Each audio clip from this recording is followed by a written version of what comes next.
once you know something, and I think everybody's understanding now why it's so hard if a juror comes in with a preconceived notion or they know or feel a certain way about a case, it is so hard to unwind that because now everybody thinks it's so obvious.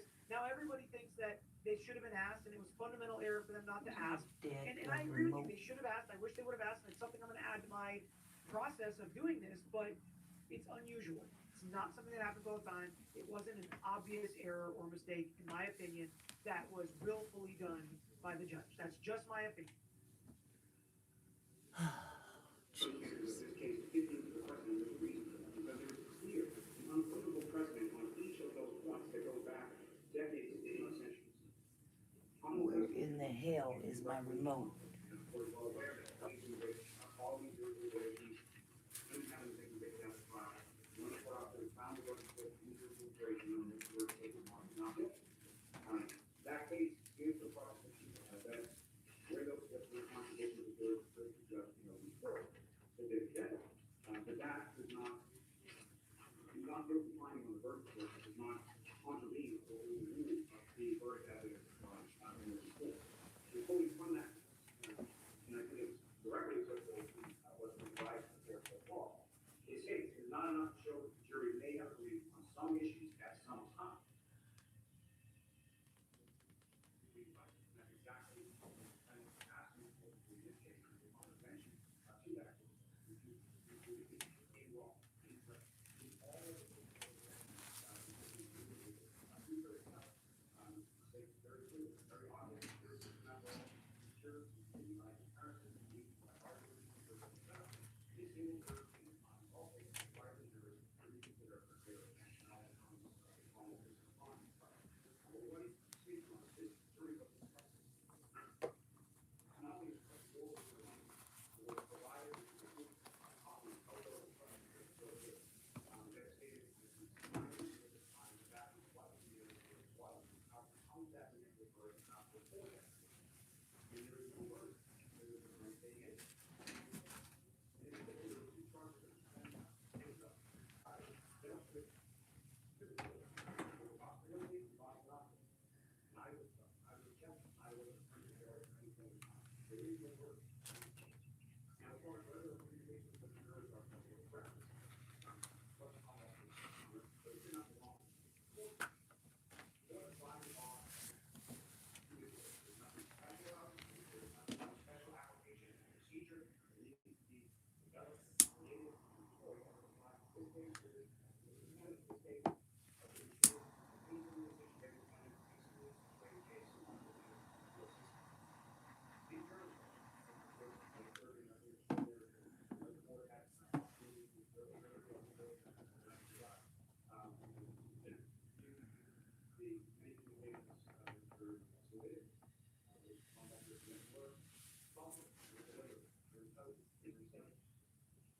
This jury told for on multiple times. They only chance as far as their deliberation. And again, he's going to say that's unambiguous. The defense is going to say that's ambiguous, that they did reach an impasse, but not the way that Lally's trying to make it seem. Dixie asked, if there is a new trial, what happens to all the proctor and co evidence is still credible? Credible as it was last time, depending on how you felt about that. Maybe even a little less credible, depending on the outcomes of everything and more things that are going to be able to impeach him on. Hi, Peter, new member here. Lally confused me here. I'm unclear as to why 27B is relevant. I would agree with you. I was a little confused. I have less comments during Lally's argument because I'm a little confused as to what he's saying. I think that he is on the side, the path of least resistance, the easier side, the status quo side, the let's just let it ride, no verdict in this trial, move on, retrial. He's kind of on that side where it's just like nobody do anything good, don't make a big decision in this case. Let's have the next jury decide and just keep going. But yeah, I don't understand how 27 would be irrelevant. Ginny Gunner, 20 years working in a courtroom, every multiple count verdict is questioned by the judge before even reading the verdict forms, let alone the jury says it's on every multiple count verdict is questioned by the judge before even reading the verdict forms, let alone if the jury says something. I'm not fully understanding what you're saying, but if you're saying if the jury says they're hung, that in every single case they ask them to get pulled for each count, I've never seen that happen. If the jury says they're hung. Cat in Virginia, what does Judge Canone have to lose by allowing the jury creating chaos, potential for outside influence, potential for people to argue that somebody got to these jurors, um, maybe an outcome she doesn't want or doesn't think is proper or doesn't think is correct. Maybe she doesn't want to open the door to things. Judges don't like to be trailblazers for the most part. Mean that David Swift case just a few weeks ago, jury was hung on one charge and not guilty on first degree. Judge asked the foreperson to dismiss the first degree. Absolutely, it can happen.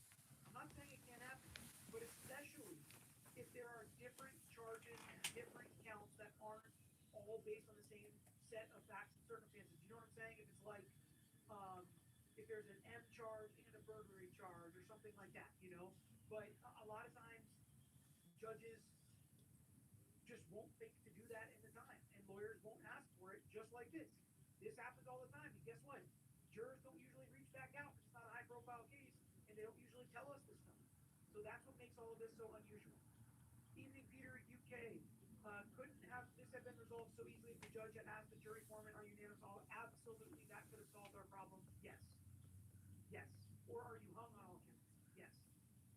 It could have. It should have. I wish it would have. It has happened before, but it's not like it's happened every single time once a juror says they're hung. If a juror says they're hung, in my opinion, most of the time people assume it's hung everywhere. If they weren't hung, they would tell us. But when they say they're hung, we assume they're hung everywhere. Because if they had verdicts, usually they would tell us if they had a verdict. That's all I'm saying. Usually people believe jurors would tell us if they had a verdict. And if they're hung, they'll say they're hung. But absolutely, absolutely, I wish she could have, she should have asked about individual accounts. Millie Martineau, thank you, Pizza, for explaining.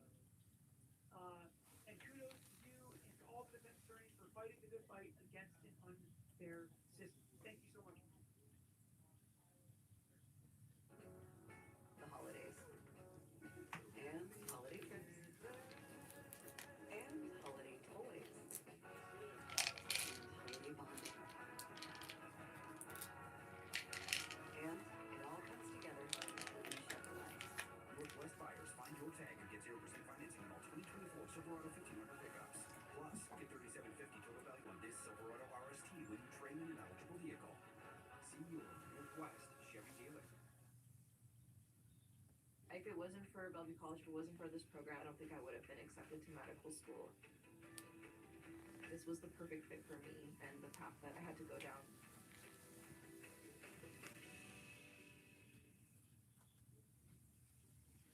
Thank you so much.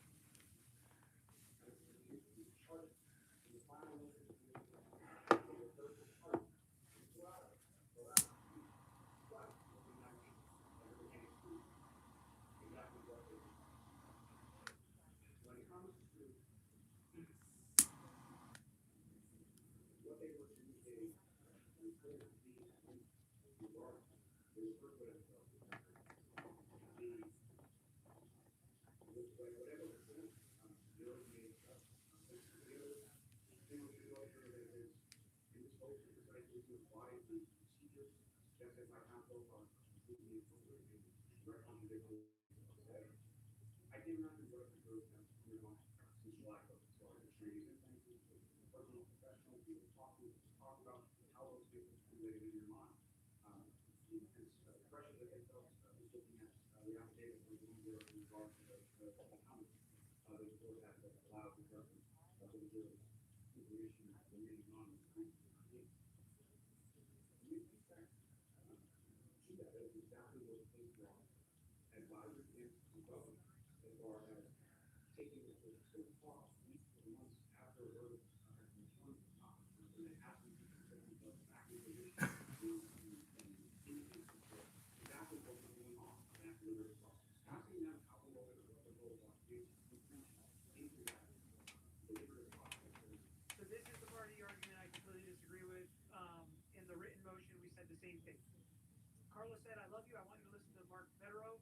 So I have heard some clips of what he's done on Twitter. I think I looked into his background, respect him, obviously knows what he's doing, legit criminal defense attorney, and if he knew it and said it at the time, kudos to him. Kudos to him. I shouldn't have said nobody said that at the time. Maybe people did say it, maybe Mark said it, maybe other people said it. I shouldn't have said that. I don't know what other people were saying, right? I'm just saying, in my mind, I knew that's where it was tracking, and maybe I jumped the gun on it too, right? Maybe everybody should have been a little more paused, like, hold on, maybe we shouldn't, right? But that's what makes all this interesting, and that's why we have the case law and the evidence and the appellate rules of how we're supposed to argue these things. Ginny said when the jury advised they have a verdict, the judge always asks if they have a verdict on each charge. Yes, okay, yes, I agree. Kate, hey Peter, why didn't the defense bring up the FBI investigation and Proctor suspension without pay? I live in Mass. This is such a S show. So they brought up as much as the court would allow them to, and as much as the court felt was relevant to the case. If it was irrelevant or inadmissible, the court did not allow them to bring it in. Stella, with as much distrust as Massachusetts residents have in law enforcement in the court, Judge Canoni must poll the jury, in my opinion, or there will be chaos, protests, etc. I don't never not ever for chaos or things like that, but I definitely think it would be really important in building some public confidence to do something like this. I would agree with you there. Specifically, the school, for anything that's going to be just an increase on alcohol, sport, and anything.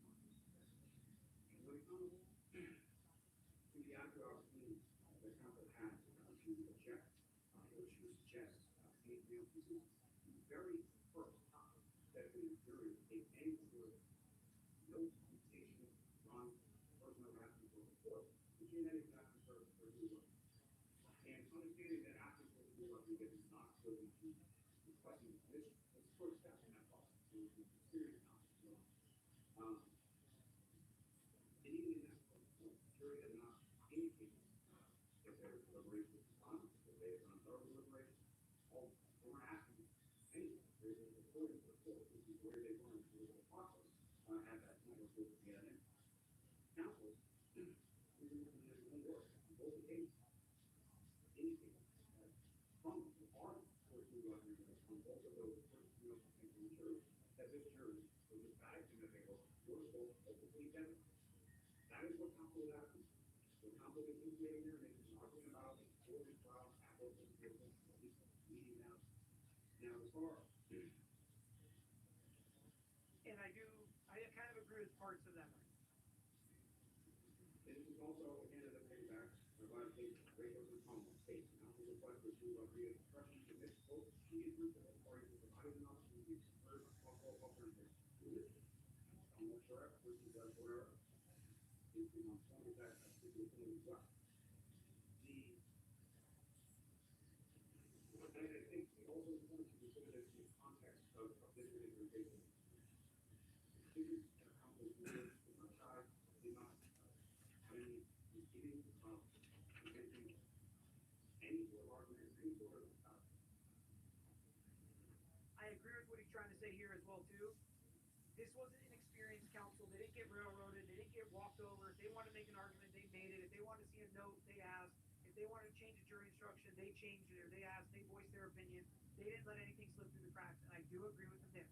Sometimes, and me and my dad talk about this sometimes with, if we lose a criminal trial, it's like no shot at ineffective assistance counsel. So, go ahead when they do that, but it's just never going to happen, and that's maybe bad for our client. You kind of think through things like that where it can be kind of a blessing and a curse. But I do agree with them there, and you guys may or may not agree with me. Dita, would be interesting to know if jurors thought the judge would pull them if hung on all charges. How would they know that unless they had been on juries before?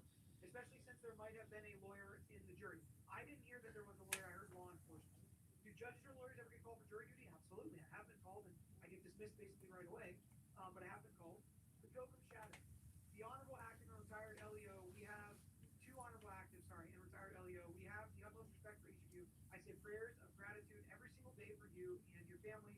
Thank you to Pilgrim Shadow. And yes, and if there are bad apples or cops in some of these cases that we watch and listen to and react to, all the more need for people like you that are honorable, active, and retired law enforcement officers. arguing against a court decision when it came to anything. So we didn't see slight measure of influence in district over the person party, although we make a strong result.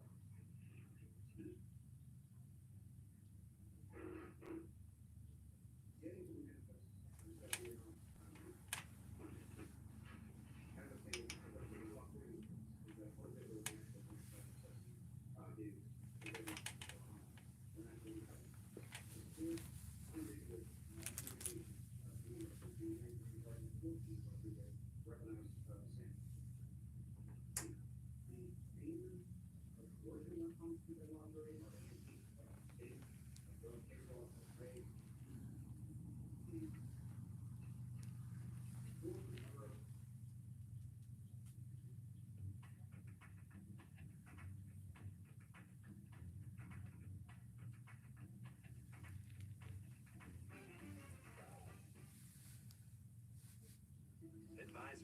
Work to solve client questions about the future.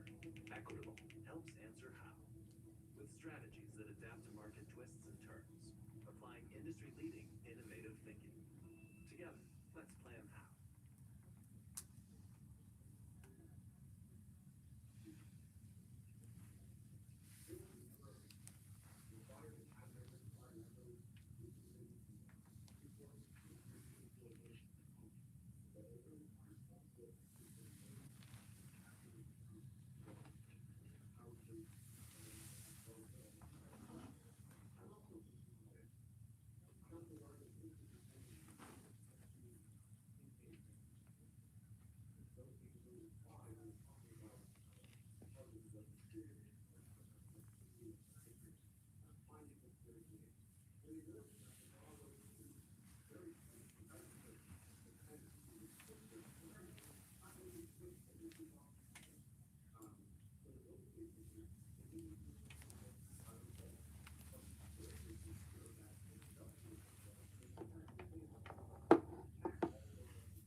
should shut the fuck up and listen.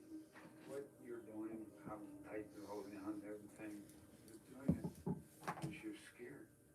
Ever since I woke up, something has been happening to me. I hear people screaming. You're on the threshold. You hear us be brave. It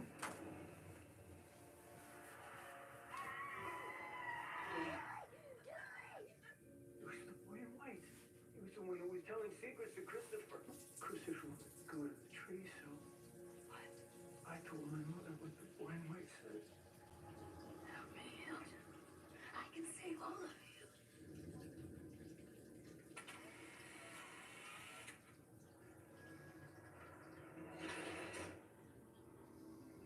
Is this really where it happens?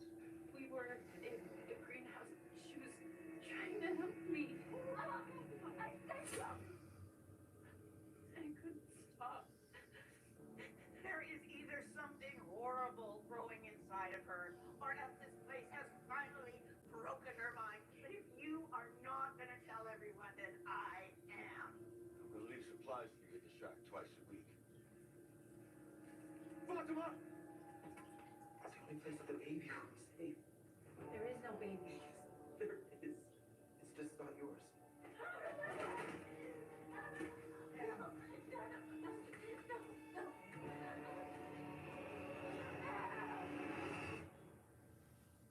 Fatima! Fatima! Hey, it's getting dark. I'm not going back to town without it now. Listen, Ellis, she took the talisman. So what, all right? She wouldn't just leave. We don't know that. Maybe she...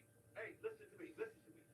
Look, we can come back out in the morning, okay? No, I'm not leaving her out here overnight. What are you going to do, huh? You just could... What's wrong with your hand? Nothing. Let's just... Hey! No! Dad? Dad! Come on. Okay. What's wrong? Okay, come on.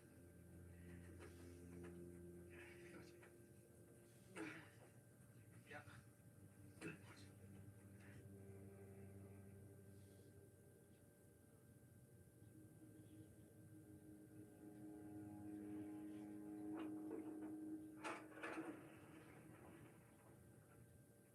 Hey. There are some things that help you get a little more comfortable. Please.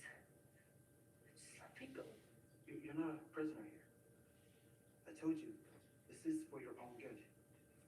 Hey. I'm trying to protect you. Jim, listen to me. I saw her. That thing that's been speaking to you, I saw her. What she's saying isn't true. This thing inside me, it's not good. I want to good things. But what happened to Tim? That happened because the baby was scared. Hudson. It was hungry. You weren't feeding it. That we have to stop fighting.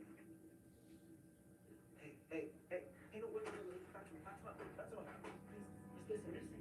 It's okay. It's okay. Just sit.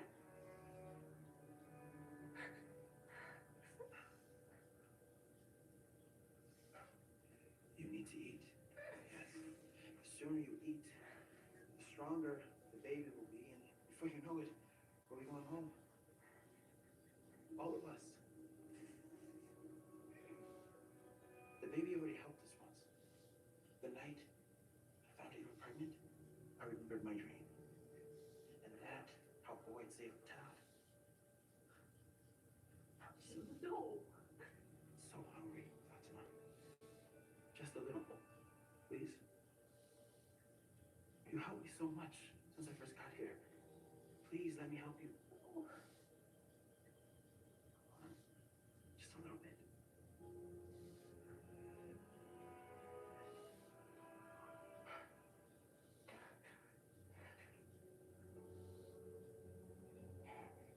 See?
Victor, I don't want to talk anymore. I understand this can be difficult for you, but you remember can help us understand what's No, happening. it won't. I can't help you. All I can do is make her How? She never would have gone if I hadn't. I don't want to remember anymore. Come on, Victor.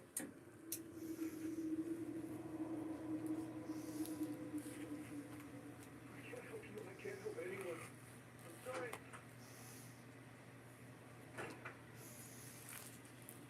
What happened? We need to start. Hey, you need to get up to the clinic. Something happened to Julia. What?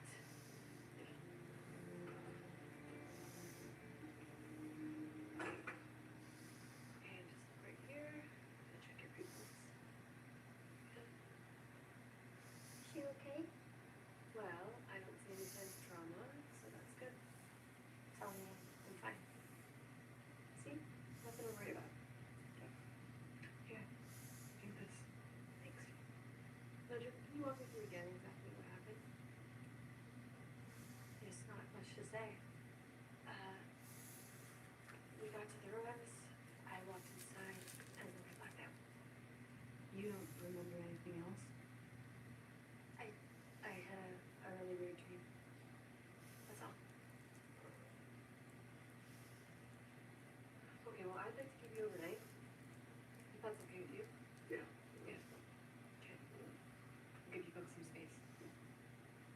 Thank you.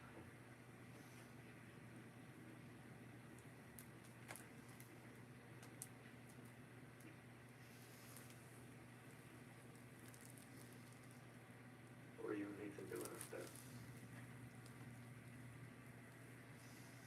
It was stupid. I went to the woods yesterday with Randall.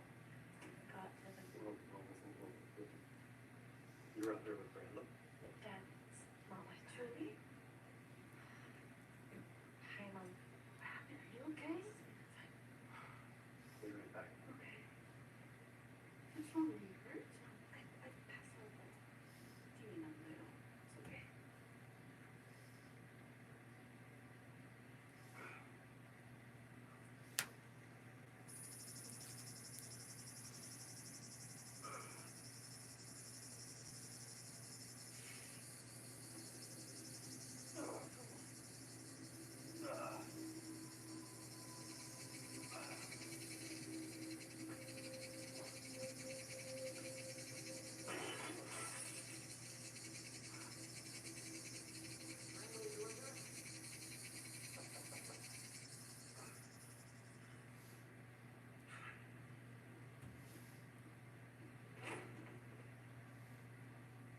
Something I can do for you?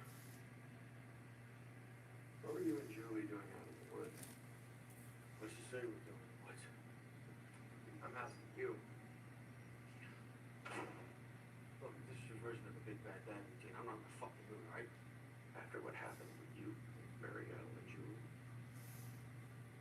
She won't talk about it. And I know she's going through something that I cannot understand, but I figured you might. I was teaching her how to drive. What? She said she didn't have a learner's permit, so we boosted the car yesterday. Freaked out about something, we ended up in the woods. The ruins that you saw? Look, man, I don't mean to be a dick, but I got my own shit going on, right? You want me to explain what happened to us, but I can't. And I don't know about those fucking ruins. I told her not to go back out there. Why? Because it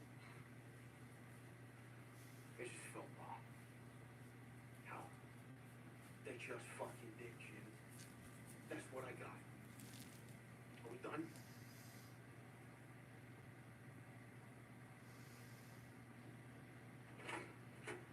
Want my advice?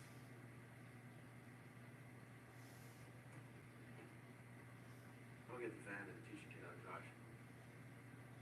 So it's fuck all you can do about the rest. None of us are getting out here alive.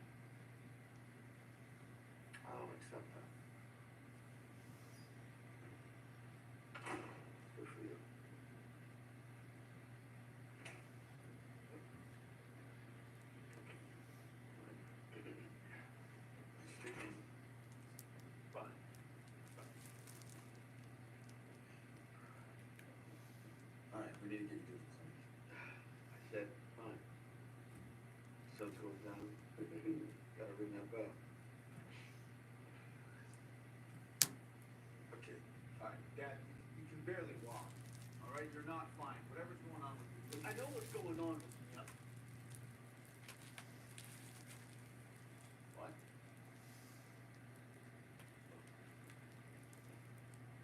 Yeah, I've known for a while. Sit down.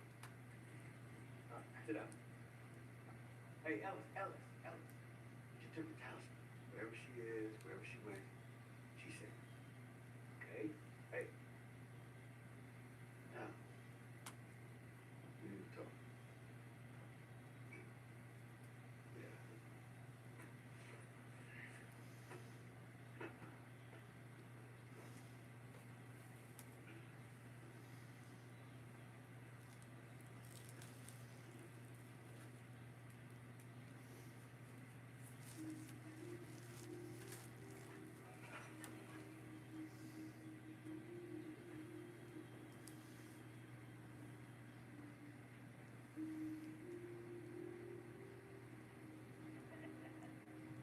We are here tonight to celebrate a very special moment. 1 year ago today, our dear sweet Fatima came into our lives. Some of you were here then. Many of you arrived since. But all of you have come to know her and to love her. For her kindness, for her strength, for her wisdom, And for her week. The green zone is definitely a big plus. Our greenhouse never smelled so good. Seriously, the truth is you've made this big old drafty box feel a little bit more like home. Happy anniversary.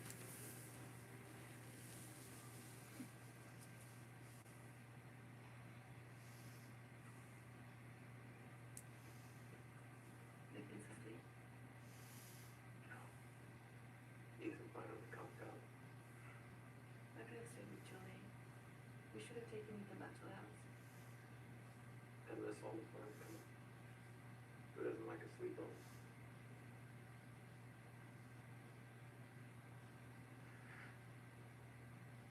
I haven't been doing a very good job. Jim, it's okay. Let me finish.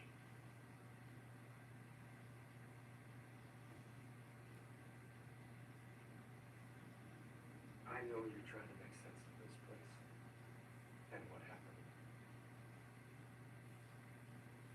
And if there's even a chance that I could bring us home, then I'm in. All the way. No more second guessing. We should pack.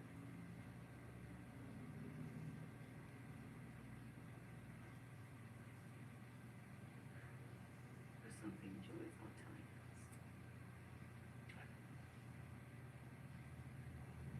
How long have we known? It started just before I went out to the woods with Sarah.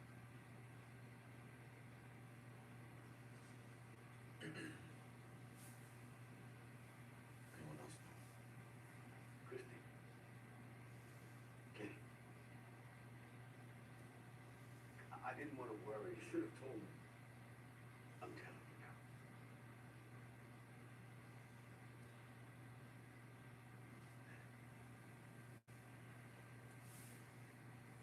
Has that happened before? Yeah, but too late. No. So it's getting worse. Too much. There's something else I need to tell you. What?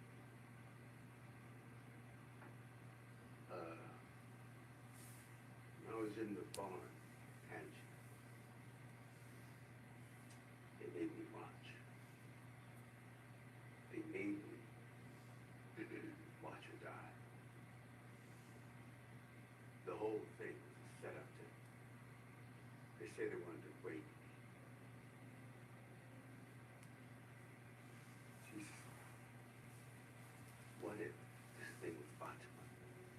with the baby. No, Dad, this isn't because of you. But you don't know that. You don't. We don't know a fucking thing. And now Tilly is dead. And Fatima's out there somewhere, and I'm sitting here like a fucking gimp.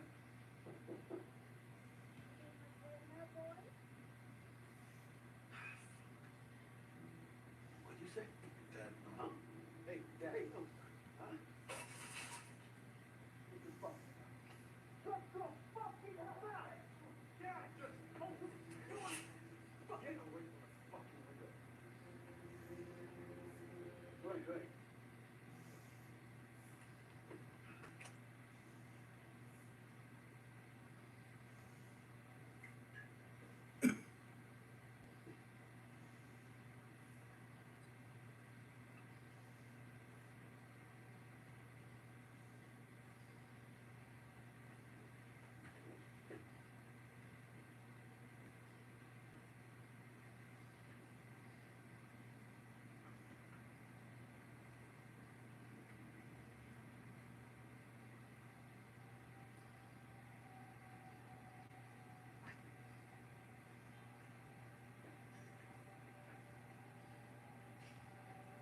No. Stop it! Stop it! No! No, no, no. No! Stop it! Stop it! Stop it! Leave me alone! Leave me alone!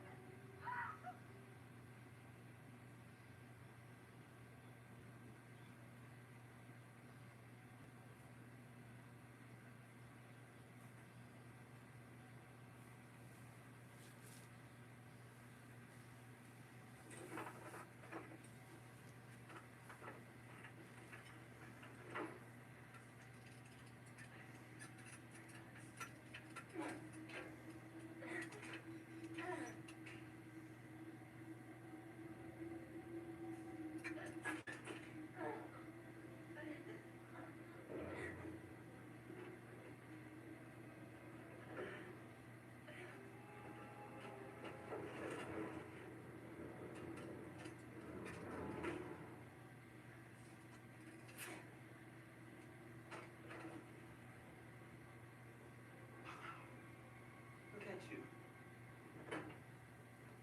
I told you he started to eat, things would go faster. Big's gonna be here in no time. You know, you should probably put this on. Those are gonna fit you soon. It was okay. Had to go to the main storage. Didn't want to risk going into your room. Can you help me get up?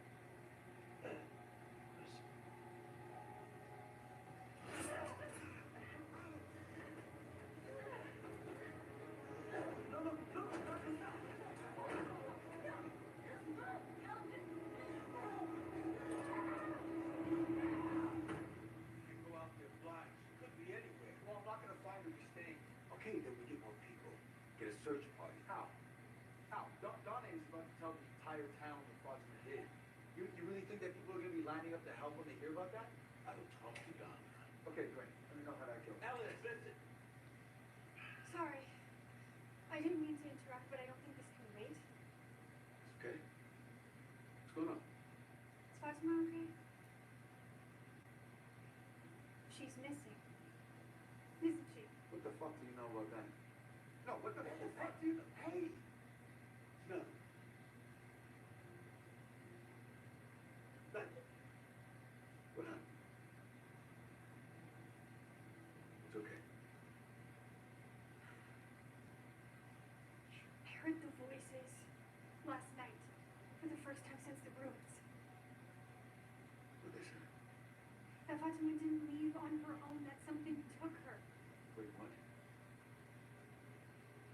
They want you to know that she's close.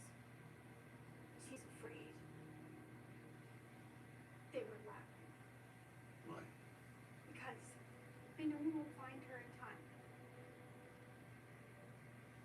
They want you to know you can save her.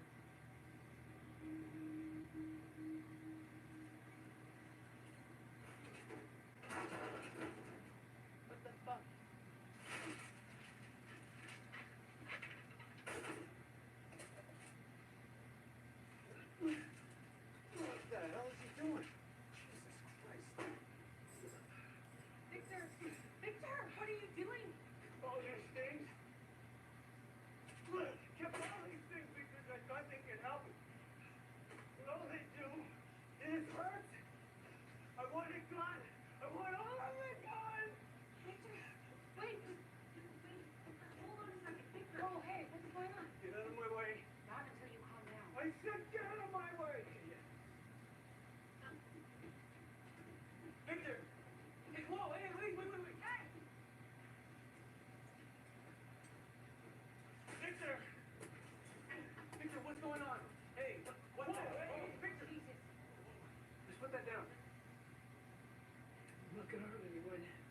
Okay, fine.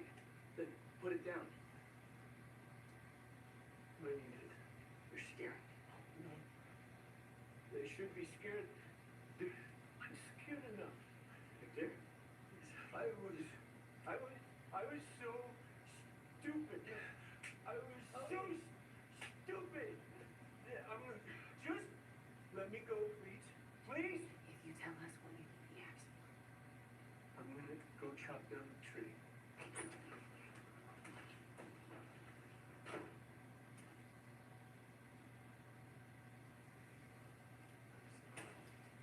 No, come on, you need to do something. Come on. Hey guys, Nice to see the place up and running again. I had a little help. This guy helped a lot with the cleaning and the reorganizing. You know, anytime you want to come lend a hand, I could always use a helper. Oh, you hear that? You know, Kenny was really supportive. I think it was hard for him to see this place empty all the time.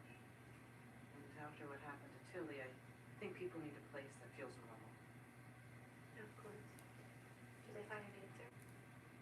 Not yet. Just eat. Yeah. Grab something. You guys set full of plates?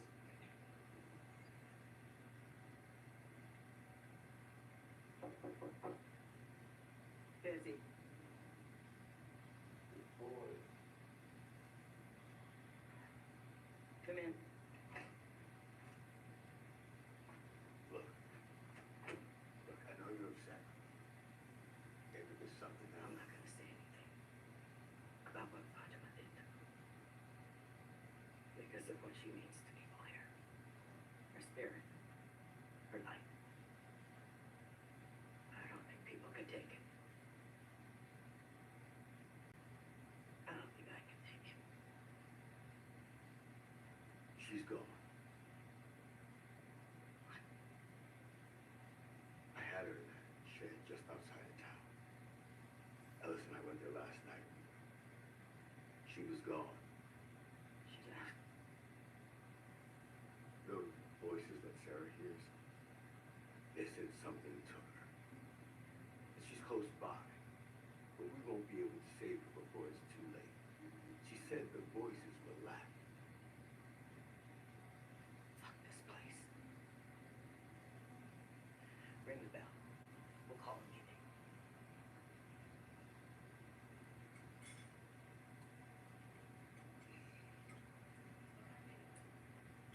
Why do you not eat food? When's Tianjin's pancakes? Hey, where are you going? Going to the bathroom. Thinks it's his fault. What happened to me? Why would he? Because I asked him what I should do. If I should go inside the rooms or not. I know it was stupid. It felt so much like one of those stories. You always used to tell us. I was afraid and I didn't know what to ask. And no offense for this whole perfect family breakfast thing. I know what you're trying to do, but it's not making anything better. It's just making everything worse.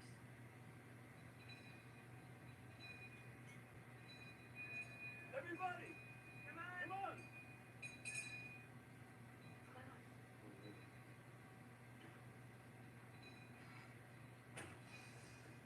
We're gonna need everyone to come outside a minute. Come on. Let's go. What? What's You happening? guys go. I'll wait for Ethan. Fill in, over here. Dad. It's okay. We're okay.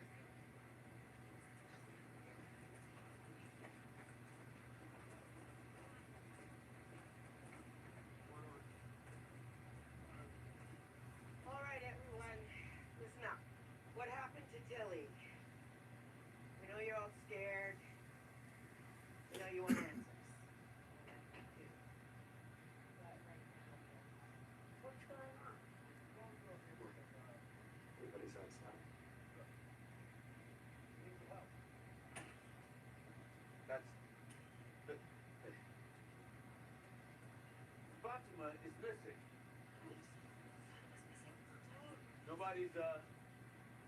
Nobody's seen her since last night. What we're asking for is a search party. People to scour the town, every corner, every crack, so we can bring her home. Well, whatever took her, is that what killed Tilly? We don't know. Look, I don't have all the information on what happened. All I know is that she's close by. How do you know that?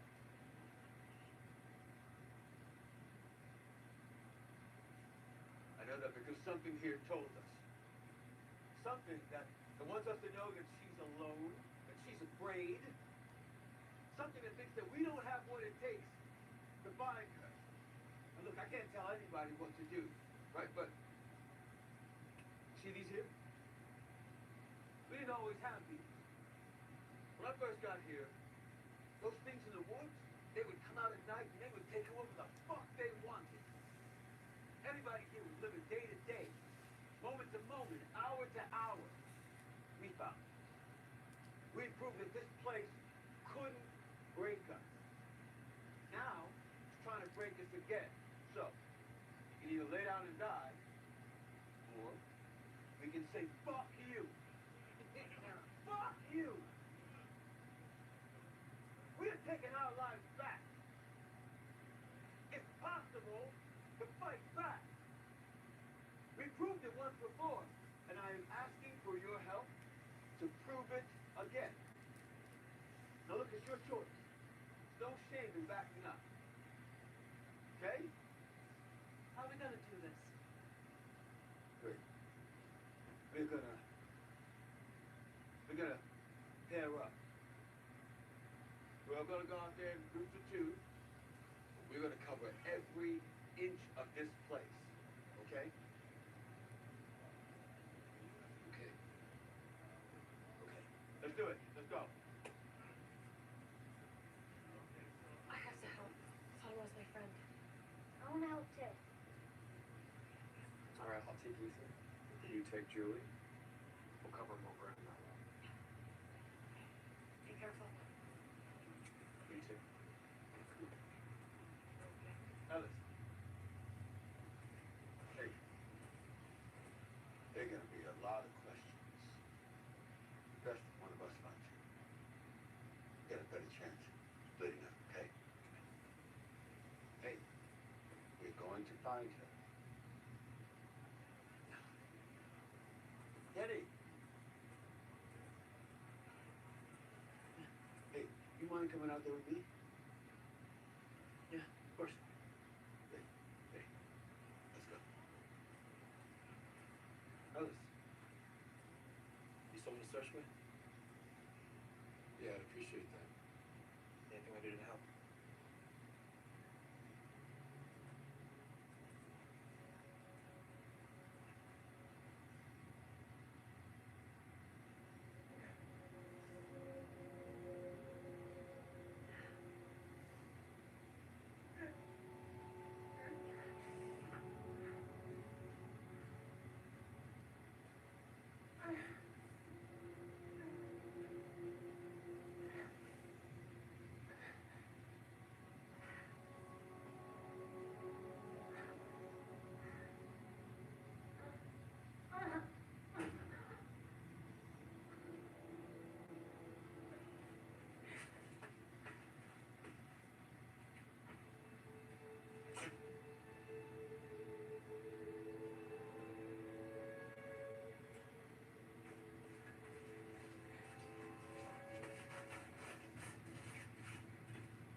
I don't understand what we're doing out here.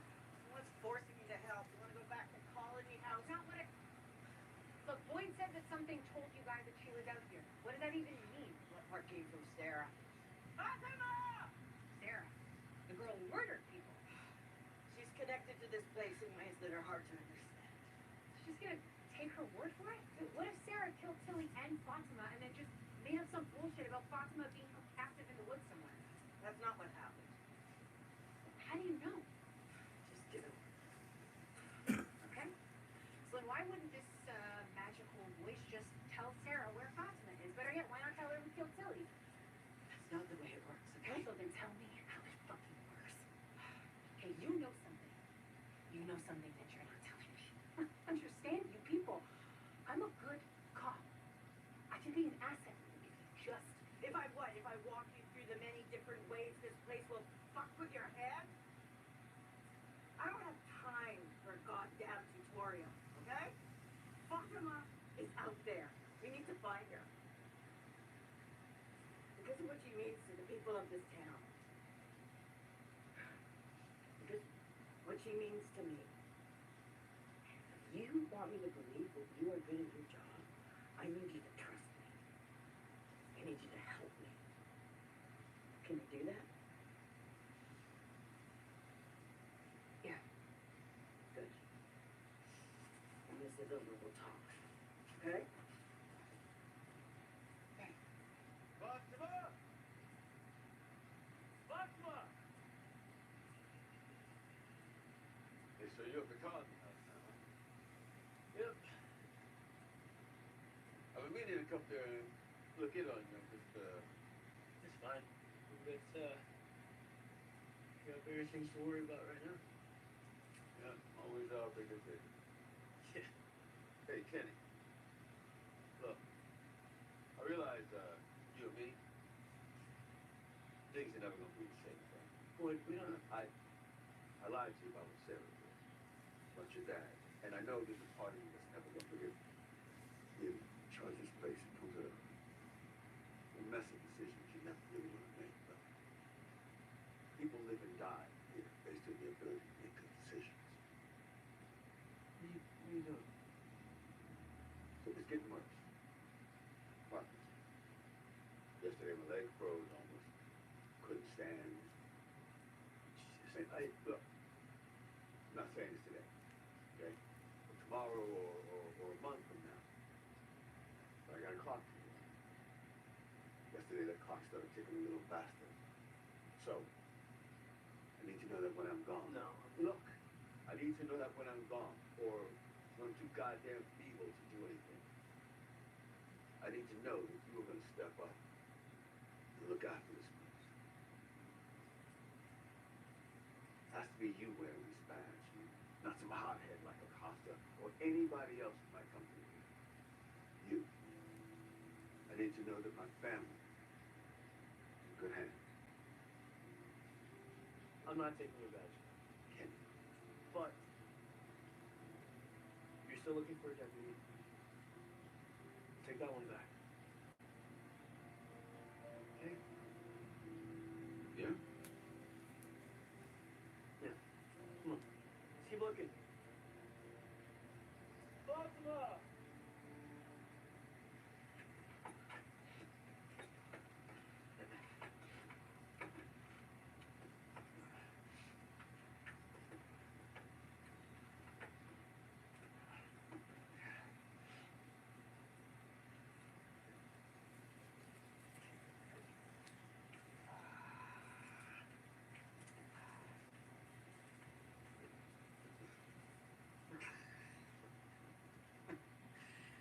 The fuck do you want, huh?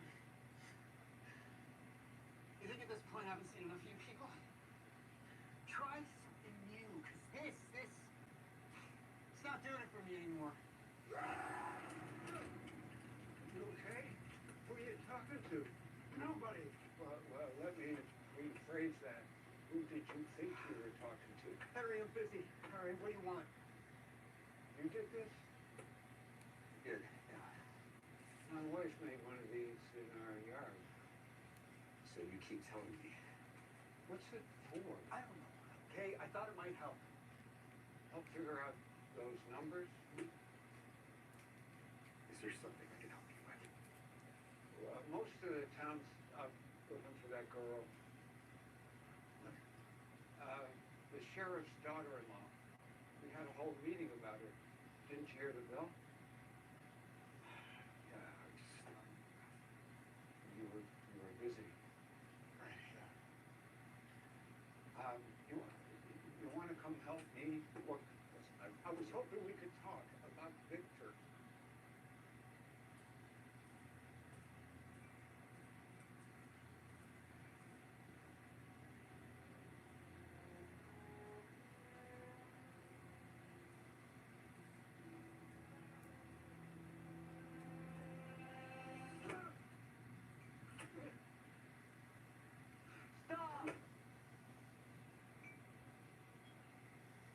do that. The bad tree does bad things. It's important. Why? Why is it important? Why won't you help us? Because I tried. With Christopher. I think you need to learn for yourselves. It's the only way you'll understand.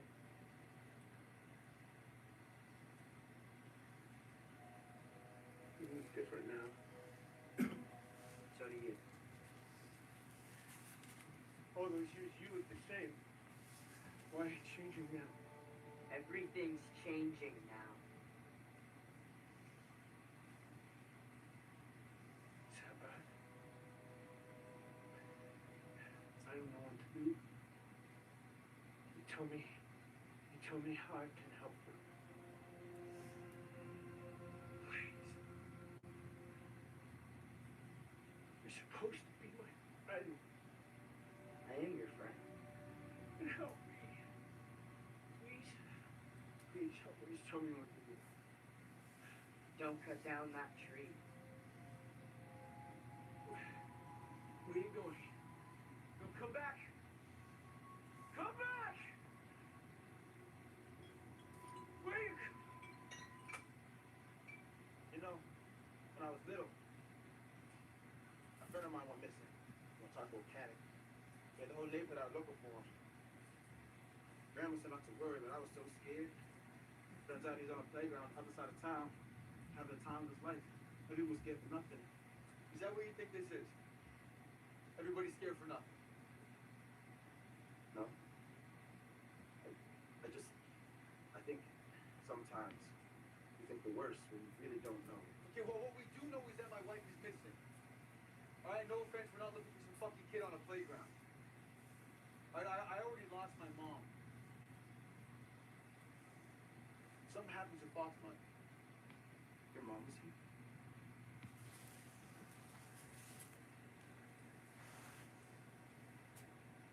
When she died, the way she died, can't go through that. I won't.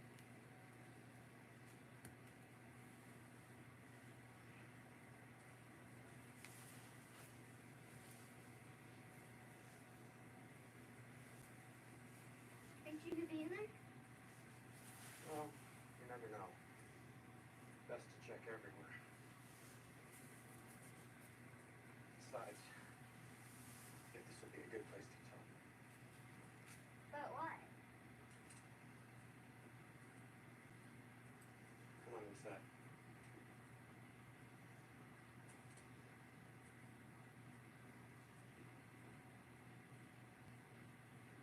What happened to the window? We had a bit of a close call not too long ago. Doesn't look exciting as in here. Last time you were in here, you were in pretty bad shape. All I remember thinking was, it's my fault. I was the one who was driving. I was the one who didn't see the other car coming. I just kept thinking we were going to lose you right then and there, just like we lost Thomas. And I never really forgiven myself. But it wasn't your fault. No? Why not? Well, because you were scared. And you were doing the best you could. Kind of like you were when I told Julie to go into those rooms. You're doing the best you could, right? I guess.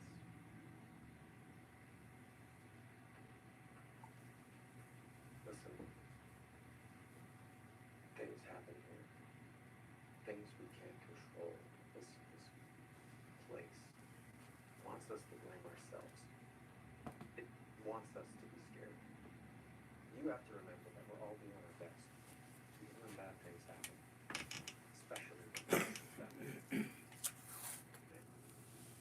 You're screaming that word. I'm cooing.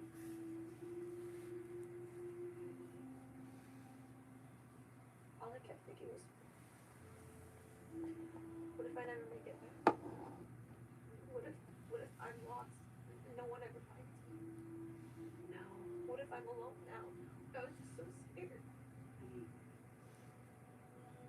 You're not alone. You'll never, never be alone here. Okay. Come here.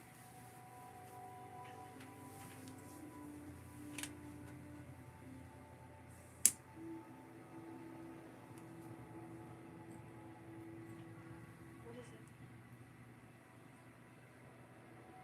It's one of the bunch of us. Children? Yeah. What is it doing? She wants us to follow her. Follow her where? I don't know. Come on. Everything about who Victor is now, what he's been through, I feel like I'm starting over with a whole different person. Well, yes, because you are. Look, why are you talking to me about this? Why not Tabitha? Or, I don't know, literally anybody else? Tabitha's got her own kids to worry about, and don't take this the wrong way, but you remind me of him. I remind you of Victor. A little. He's off trying to make a block of wood tell a story, and you're up on a ladder screaming at people who aren't there. Okay, that's fair.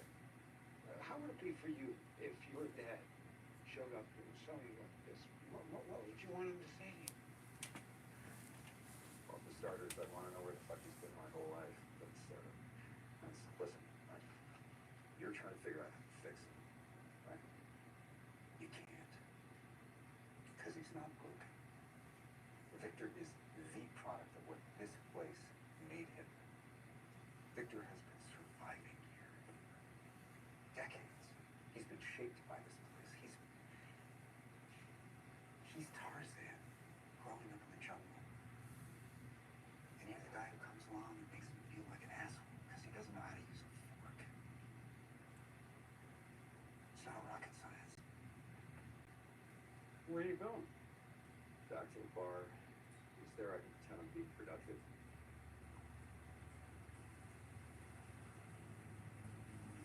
Fatima!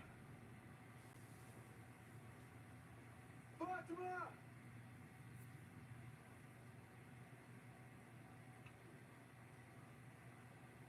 You know, she brought me here. She was my proxy. She helped me out a lot when I was back there.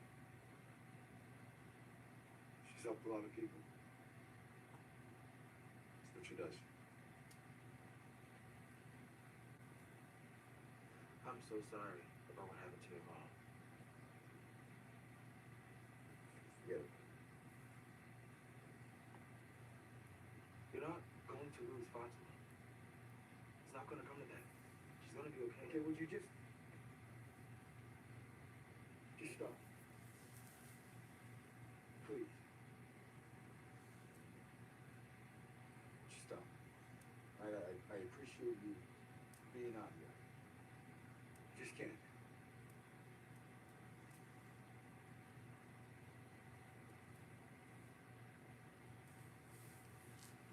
I have to tell you something.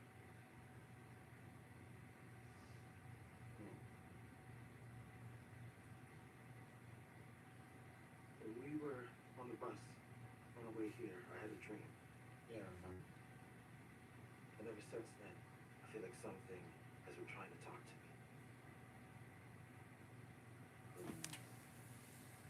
What if all this is happening for a reason? What if Fatima is out there right now doing something to help us? This might be a good thing, you know? The baby and everything. Wait, why would this have anything to do with the baby? I'm just trying to say that maybe we don't have all the information yet. That's all. I don't want you to be afraid. I really. I think she's gonna be okay.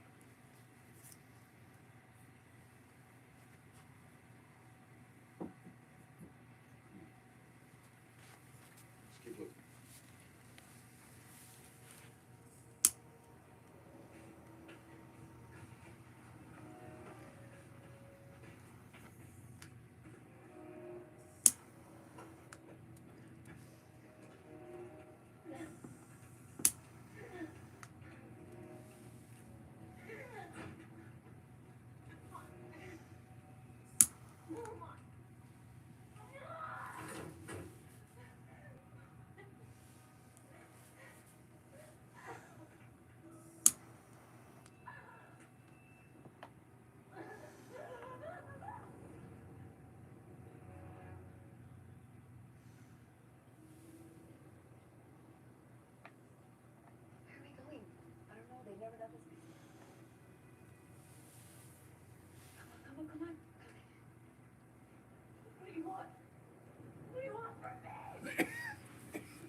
cellar.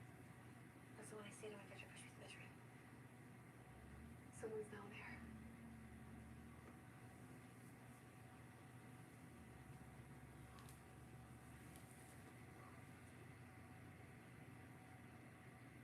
Hello? Stay here, okay.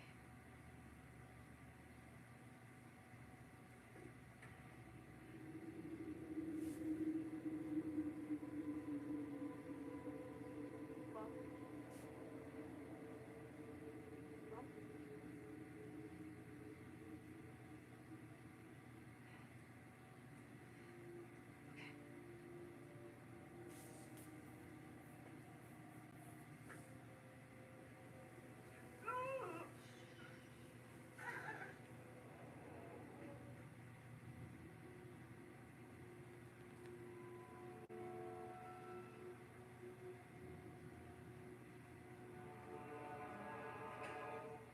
Victor?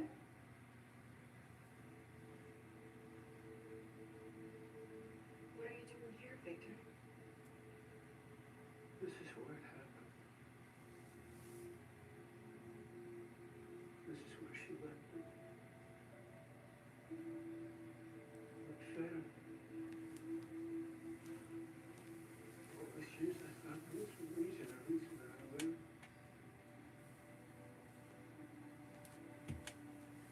I was the reason she died.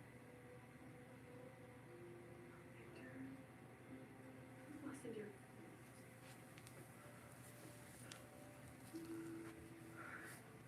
You're just a little boy.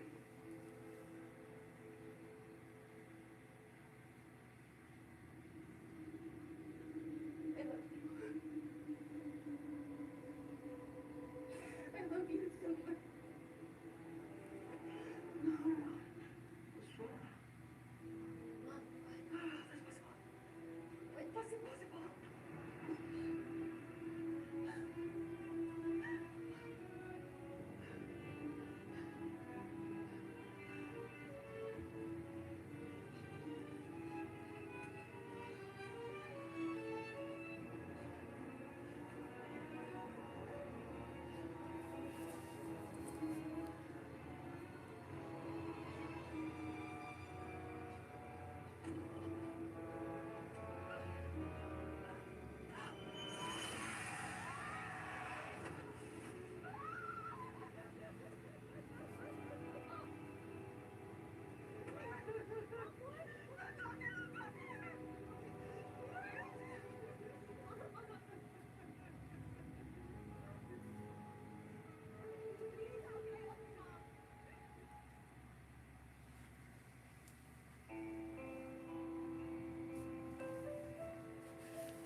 It's a classic. Sit up and pay attention. Part of a new dimension. Beyond our comprehension.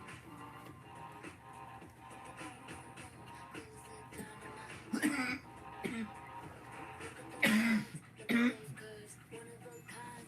Gotta have it, looks like magic. When your dog hears the call of the wild, have the right fuel to answer. Blue Wilderness Chicken, with 30% more protein than Purina Pro Plan chicken, is formulated to give your dog the energy they need to take on the wild with you. Blue Wilderness, stay wild. Hi. Hi, I'm Gemini. What do I do? Well, we can have a conversation. About anything? Yeah. I can help with things like brainstorming, explaining something you don't quite understand, or even just chat about whatever's on your mind. Some people just know they could save hundreds on car insurance by checking Allstate first. Okay, let's get going. Can everybody see that? Like you know to check your desktop first before sharing your screen. Oh, no, So check Allstate first for a quote that could save you hundreds.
Sarah, that's not true. That's not true. Oh, I'm so sorry. I'm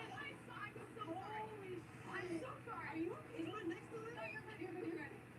I'm gonna be honest, and I'm gonna tell her I'm leaving in 3 weeks. If Valley starts banging, that must have been God's plan. That's out of my hands. You know what I mean? Oh, okay. You gotta slow down. You gotta slow down, bro. I'm sorry. I'm so used to driving boats that drive like this, not this twisty. You should actually like get your boating license. I've been operating heavy machinery since I was 8. Okay. Oh shit. Sorry. You know, It's hold it.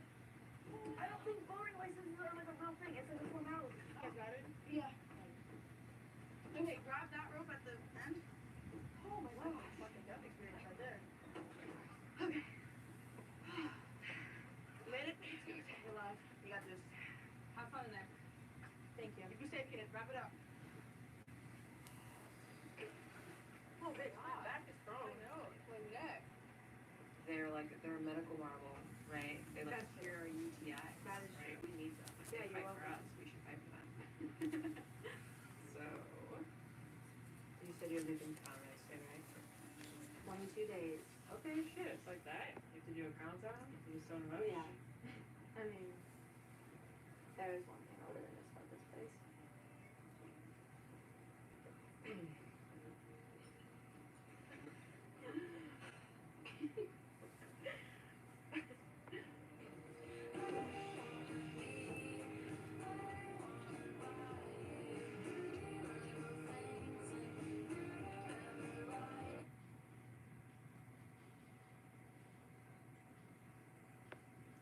Her hair's starting to melt. It's gonna ruin the surprise.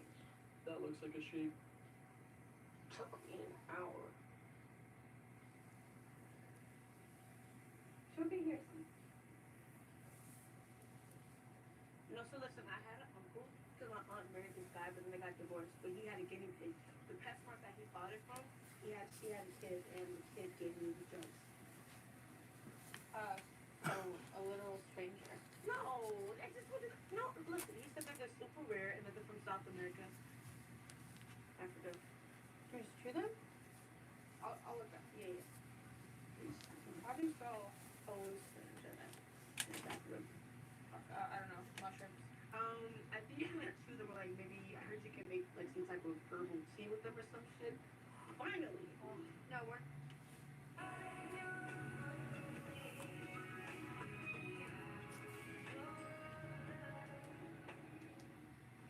When you say big, Yes!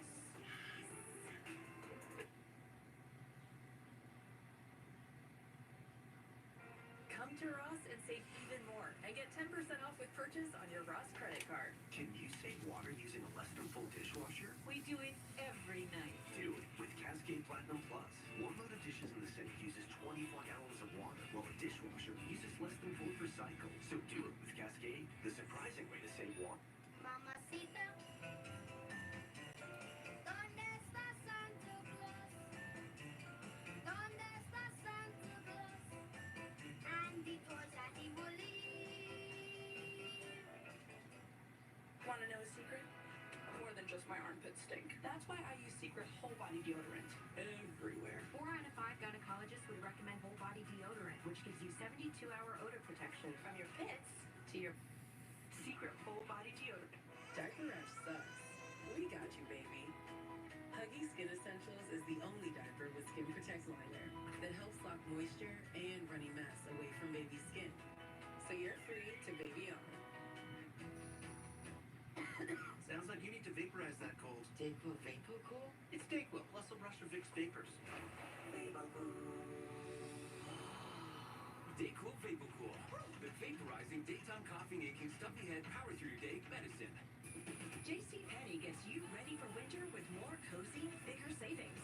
Plus, use your coupon and layer on an extra 25% off to keep the family warm all season long. JCPenney, make it count. Want to get the most out of one sheet? Grab Bounty. Bounty is made to be stronger and more absorbent. So while ordinary brands can't hold up, one sheet of Bounty keeps working even when wet.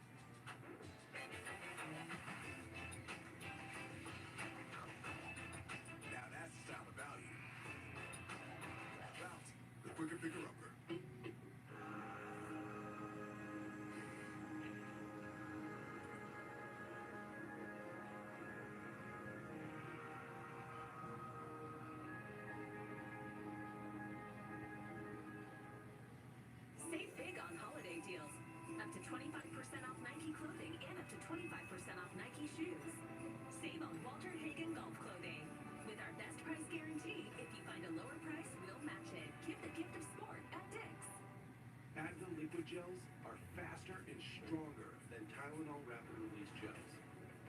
Also from Advil Targeted Relief, the only topical with 4 powerful pain-fighting ingredients that start working on contact and lasts up to 8 hours. I'm obsessed with Olay's Retinol Body Wash. With Olay Retinol Body Wash, 95% of women have visibly renewed skin. Makes my skin feel so smooth and moisturized. Olay Body Wash and Lotion. Discover yours. Hey! honey, what are you doing out here? Oh, just waiting for you because I love you. Haley, come on this side. Why? Because it's fun. Try it. Hi. Oh. Mwah. Yeah, the doors slide, the seats slide. What can't the Sienna do? That looks fun. Isn't that right? Let's go see a show. Sweetie, we need to close the doors. Yeah, with the key. I like to see how far I can get from the car and still make it work. Listen, honey, I need to ask you something. Okay, I need you to be really honest with me. Yeah, yes. My best year's behind me. What? The trick is to keep looking forward.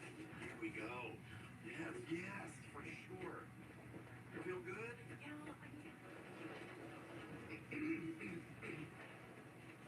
Hello, and welcome, everyone. And latecomers. I hope you enjoyed the show tonight. I think you will agree it has a certain flair that has been lacking from this stage in years past. So please, I invite you to sit back, relax, and enjoy this musical trip around the world.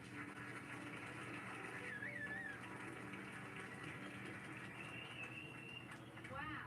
Growing up in America sure is great, but I wish I knew more about the world.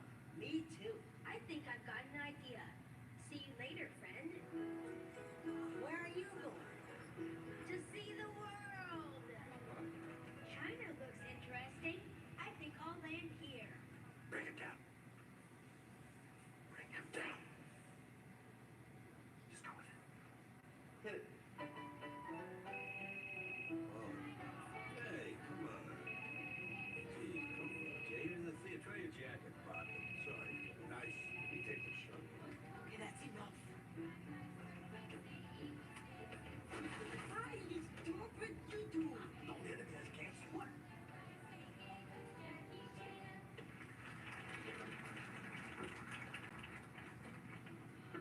Oh my god. Is Luke stuck up there? Phil? Yeah. Yeah. Come on. China sure was fun. And look, there's merry old England. Has anyone here ever seen a globe? Full steam ahead! Ahead! Just say. Oh, joy to thoughts when that's fair England do I see.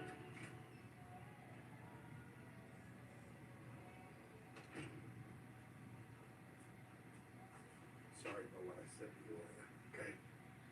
Just came out. Let's go back inside. Hit me. What? No, you wouldn't be hitting me. I'm not gonna hit you, Donnie. Yeah, well, that's the whole damn point. As soon as you heard I was sick, you treated me different. You tell you, I got enough of that at home. I'm sorry. I feel a little bad for you, okay? I know we don't say this much, but I care for you, you know? Do you think I don't know that crap? I have known you cared about me since we were 8 and 10 years old, and that mook, Joey Caleri, stole my bike and you put his head in the ice. What was that he said again? I can't hear no more. I can't hear no more. Your stage is all over the place. The kids are exhausted. You're making it all about you. No intermission. What? Are we animals?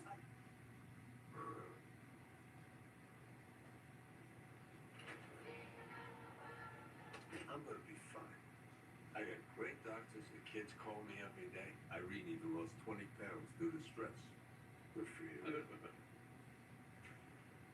You promised me you'd get that liver checked. There's nothing wrong.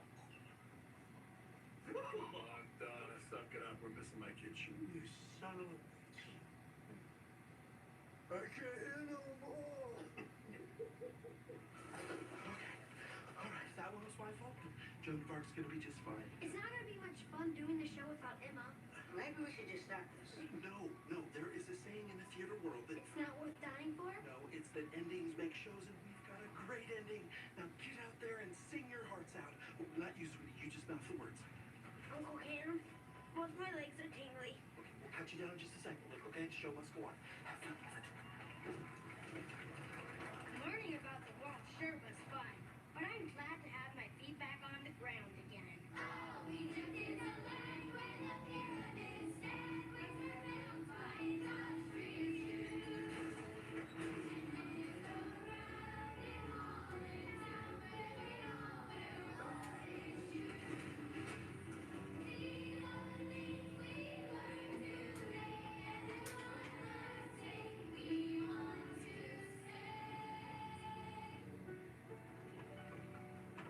We love the word.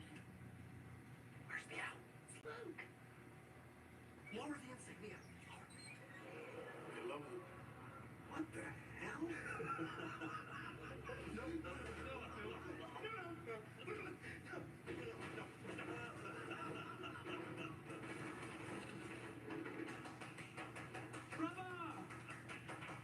Phil, where have you been? Oh, I'm just getting some fresh air.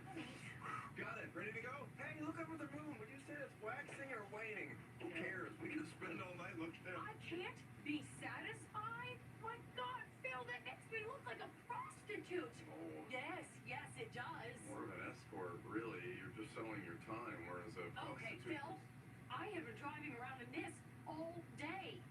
Well, since you're mad already, why don't you just step over here and have a look at that?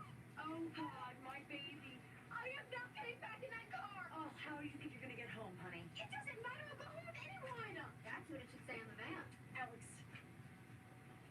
I can't believe we trusted you to put this on the car after the debacle of that last picture. And all that, what? Who was that? Probably another... I think the word you're looking for is John. Get ready then. You need to tell me the people actually calling about this. There are a lot of creeps out there. That's disgusting. She's a child. Well, to be fair, most of them work for you. Oh, it's still sick. What do you mean most? Oh, I don't know. There were 30 calls. You got 20 or 25 of them. They ask for me? They asked for the hot blonde. Better pigs.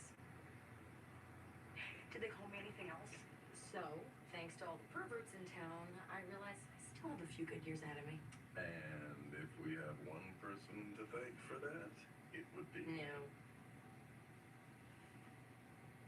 Big news from Mahomes. I'm switching to iPhone 16, but T-Mobile, it's built for Apple Intelligence. That's like peanut butter on jelly on go. Get 4 iPhone 16s on us. Plus 4 lines for $25. What a deal. Y'all giving it away too fast, T-Mobile. Slow down. JCPenney gets you ready for winter with more cozy, thicker savings. Plus, use your coupon and layer on an extra 25% off to keep the family warm all season long. JCPenney, make it count. Depression is a journey. I'd made some progress on my antidepressant, but I was still masking my symptoms. So I talked to my doctor. She told me I could build on my wins without changing my antidepressant. Rexulti, when added to an antidepressant, significantly reduced depression symptoms, more than an antidepressant alone. And less depression, that's a win. Elderly people with dementia-related psychosis have increased risk of death or stroke. Antidepressants may increase suicidal thoughts and actions and worsen depression in children and young adults. Call your healthcare provider right away to report new or sudden changes in mood, behavior, thoughts, or feelings, or if you develop suicidal thoughts or actions. Report fever, stiff muscles, and confusion, which can be life-threatening, or uncontrolled muscle movements, which may be permanent. High blood sugar can lead to coma or death. Weight gain, increased cholesterol, unusual urges, dizziness on standing, falls, seizures, trouble swallowing, or sleepiness may occur. Keep moving forward. Ask your doctor about Rexulti. Looking for a reason to try the new $5 meal deal at McDonald's? Here's 1, 2, 3, 4, and the price makes 5. So what? That's everything you get with the new $5 meal deal at McDonald's. Mom, I can't find Mr. Grego. Mom's in York mode right now. She's enjoying yummy dark chocolate and refreshing peppermint. Mama's back. For a thin layer of mints covered in dark chocolate, try York Thins. If you're a tree and you know it, bounce around.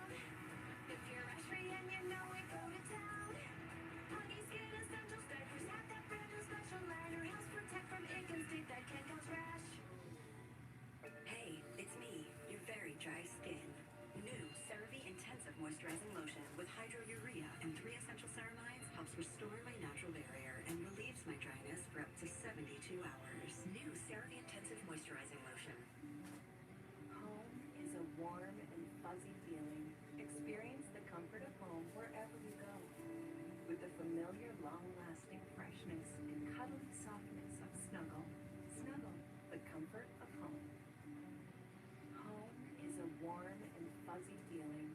Experience the comfort of home wherever you go. With the familiar, long-lasting freshness and cuddly softness of Snuggle. Snuggle, the comfort of home.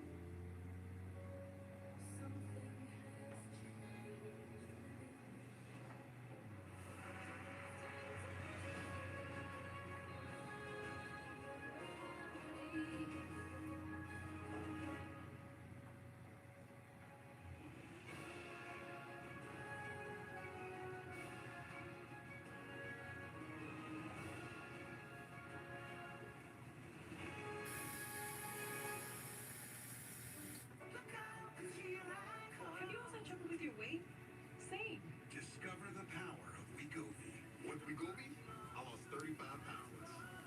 And some lost over 46 pounds. And I'm keeping the weight off. I'm reducing my risk. Wegovy is the only weight management medicine proven to reduce risk of major cardiovascular events such as death, heart attack, or stroke in adults with heart disease and obesity. Don't use Wegovy with semaglutide or GLP-1 medicines or in children under 12. Don't take if you or your family had MTC, MEN2, or if allergic to it. Tell your prescriber if you are breastfeeding, pregnant, or planning. Stop taking it. Get medical help right away if you get a lump or swelling in your neck, severe stomach pain, or any of these allergic reactions. Serious side effects may include pancreas inflammation and gallbladder problems. Call your prescriber if you have any of these symptoms. Wegovy may cause low blood sugar in people with diabetes, especially if you take medicines to treat diabetes. Call your prescriber about vision changes, if you feel your heart racing while at rest, or if you have mental changes. Depression or thoughts of suicide may occur. Common side effects include nausea, vomiting, diarrhea, constipation, stomach pain, flu or upset, headache, feeling tired, dizzy or bloated, gas, and heartburn. Some side effects lead to dehydration, which may cause kidney problems. With Wegovy, I'm losing weight. I'm keeping it off. And I'm lowering my CV risk. Check your coverage before talking to your prescriber about Wegovy. Stuffed up again? So congested. You need Sinex saline from Dice. Just Sinex. Breathe. What is Wow. Sinex. Breathe.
and they're still in the mix, but I just don't know about him raising a child. Well, Cam, he raised me.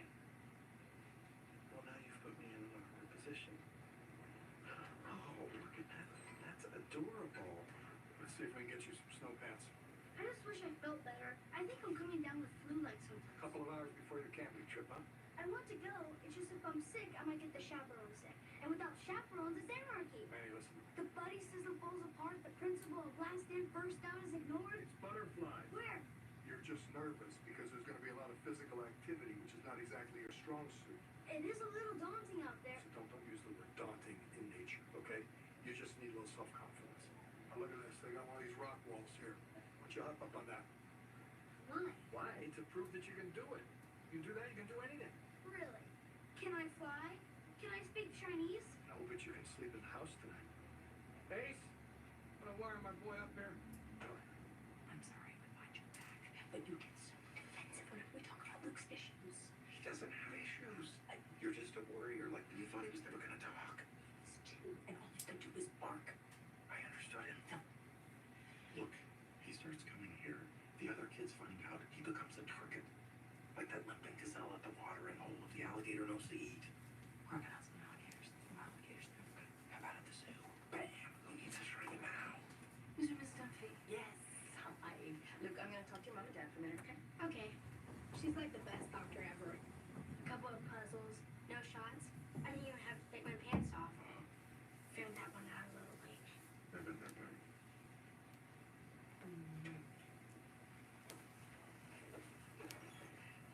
Well, Luke's a terrific kid. I have a few thoughts, but honestly, I don't see anything that's cause for alarm. Awesome. Thanks so much for your time. We would love to hear your thoughts. Well, he's a bright and curious boy, but he gets distracted. I see it all the time with above average kids. Phil, honey, watch you hear this. They're a little overstimulated because there's so many things they're interested in. They never seem to focus. Makes me crazy. So crazy. Well, they usually do outgrow it. What if they don't? He will. Well, there's medication, but why don't we cross that bridge if we come to it? Is there any way to avoid that bridge altogether? You know, maybe there's diet or focusing exercises or something. What exactly are you worried about? Very comfortable. I'm worried he's turning into you, Phil. I knew the minute I opened my mouth that I was in the wrong, but honestly, sometimes I wonder about him. Hey, Mom, check it out. What are you doing? If I move my head fast enough, it looks like Hannah's standing still. It's totally right. I just find it interesting that you blame Jay for everything from your night terrors to your shy bladder, and now he's the perfect guardian for Lily. No, not perfect. I never said anything about my shy bladder. Oh, then why did I have to stand guard outside the bathroom at Pepper's 3 Faces of New Year's Eve party? Damn it, Manny, move it. Go. It's scary. You're 2 feet off the ground. I've seen vines climb walls faster than that. Move your butt. Oh, well, there's your esteem building parent right there. Wait, I think I hear future Lily sending us a message from her stripper pole. Thanks, gay dead dads. This dance is for you. Excuse me. I'm getting down. Not till you touch the top. What is it? Well, maybe if we didn't bully Manny so much, but rather showed him, he wouldn't be so afraid. Excuse me, Sherpa.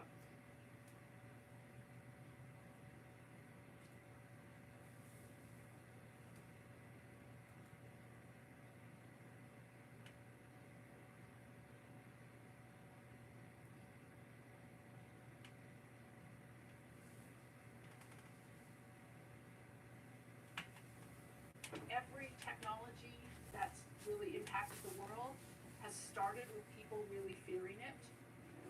And I think people have been, worried about AI for a long time. But more recently, since we've gotten AI systems that are able to converse with us in very human-seeming natural language, that just drives that fear even more because it seems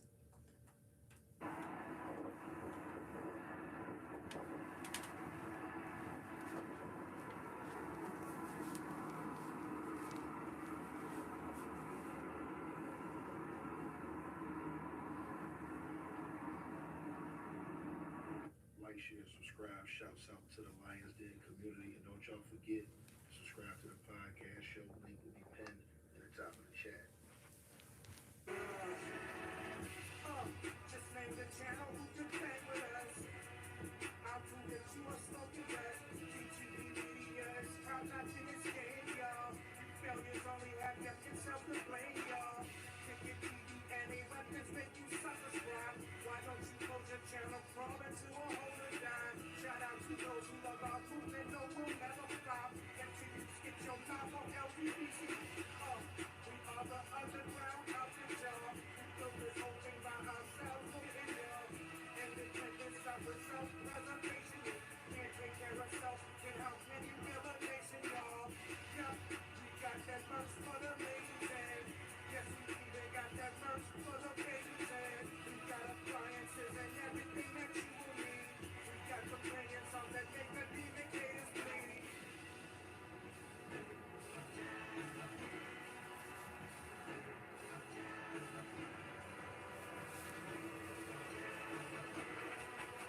like, share, subscribe.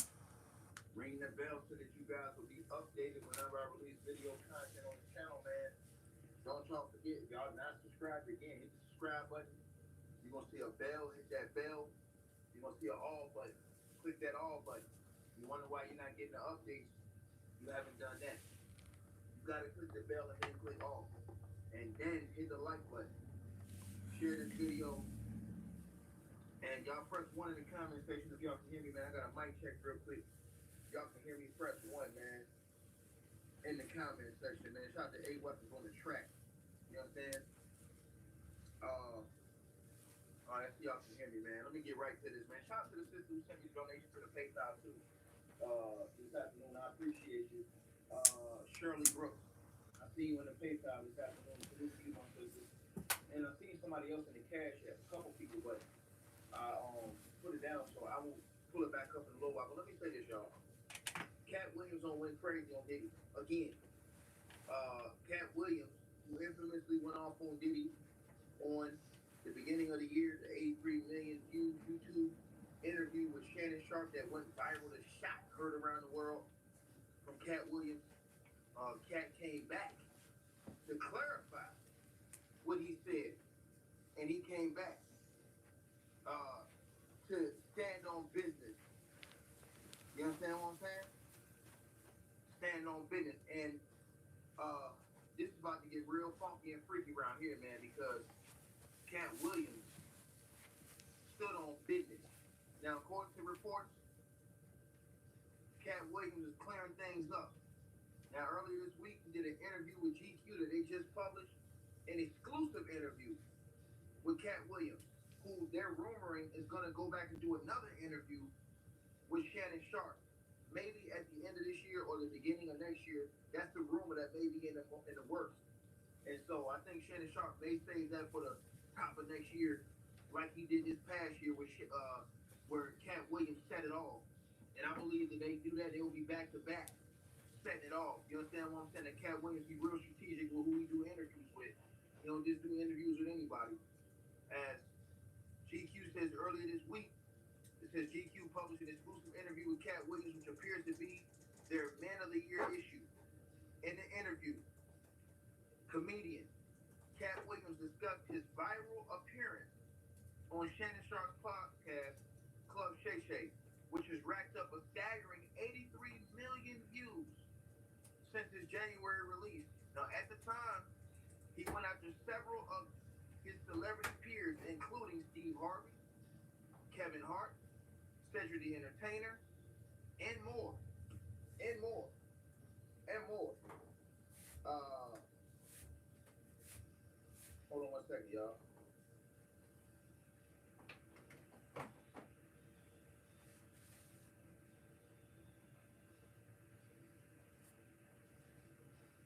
So, it says that he even made some shocking claims about Diddy, who is currently facing allegations. You understand what I'm saying? Currently facing allegations.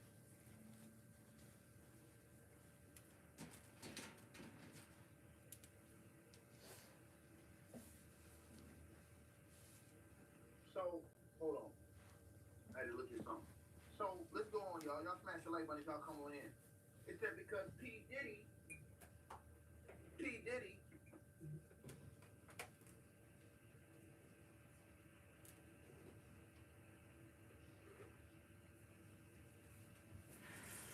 hold on, y'all.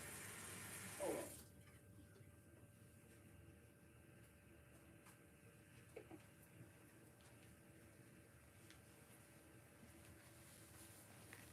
Hold on one second, y'all.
car credit?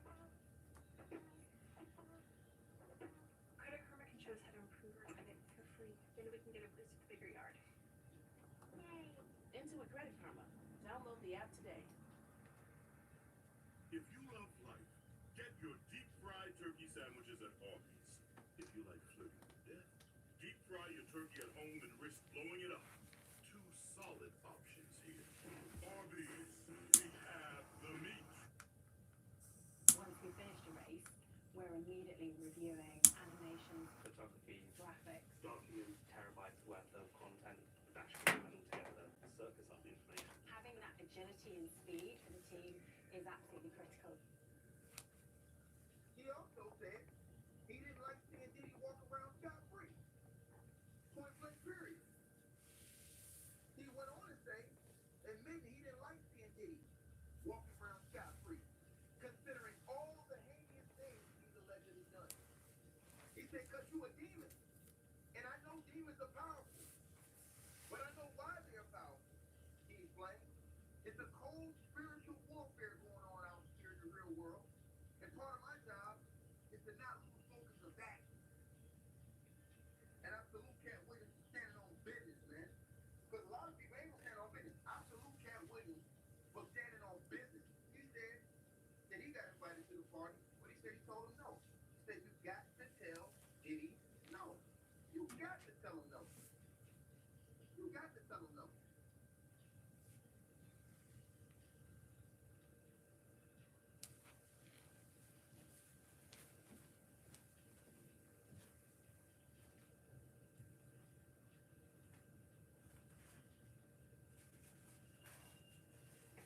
Right?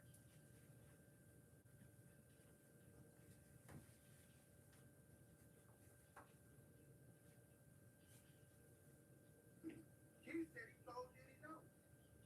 So Cat Williams said the reason why he got on Diddy's help is because he heard that Diddy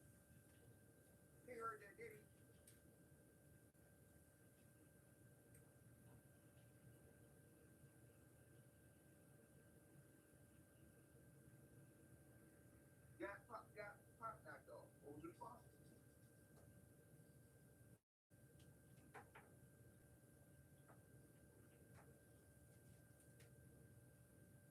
He heard Diddy was responsible for getting pop knocked off. That's what he said. So he said that's what put him on Diddy's map. Who put Diddy on his map. And like he said that he ain't like seeing Diddy walk around scot-free, considering all the heinous things he's allegedly done.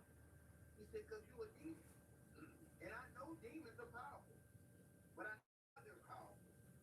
He said it's the cold spiritual warfare going on out here in the real world. And part of my job is not to lose focus of that, says Cat Williams. Right? Williams' first appearance on Club Shake Shake may not be his last, as early this week Shannon Sharp teased a second bombshell interview. There's a possibility that you might hear the haymakers very, very soon, he said on Nightcap recently. At the time of the writing, the potential interview has no official release date. So they're saying that Cat Williams may double back and let Puff have it on a whole second interview. And y'all know, if Cat Williams go back and do a second interview and he unload everything on Diddy, oh boy, it's gonna get us. I'm telling y'all right now, the streets gonna be crazy. Because see, Cat Williams the only one, if y'all really think about it, Cat Williams the only celebrity out here gonna stand on business. Publicly. How many other big time celebrities y'all seen stand on business publicly? Unafraid to say how they feel. And that's why the people respect Cat Williams. That's why so many people gravitate to Cat Williams. Because they understand that he's unafraid to speak that real. And I respect him all of it. And I think that, you know what I'm saying? And that's why he ruffled so many feathers the first time he went over there on Club Shit Day. Because they were so upset at everything he was saying. They didn't like how he was coming at people straight for their neck. Standing on business. Made a lot of people mad. But see, the people walk with Cat Williams. That's why that interview from Club Shit Day did what it did. It's because Cat Williams was sitting over there speaking truth. And the people will always be drawn to the truth, whether you like it or not.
tell y'all something.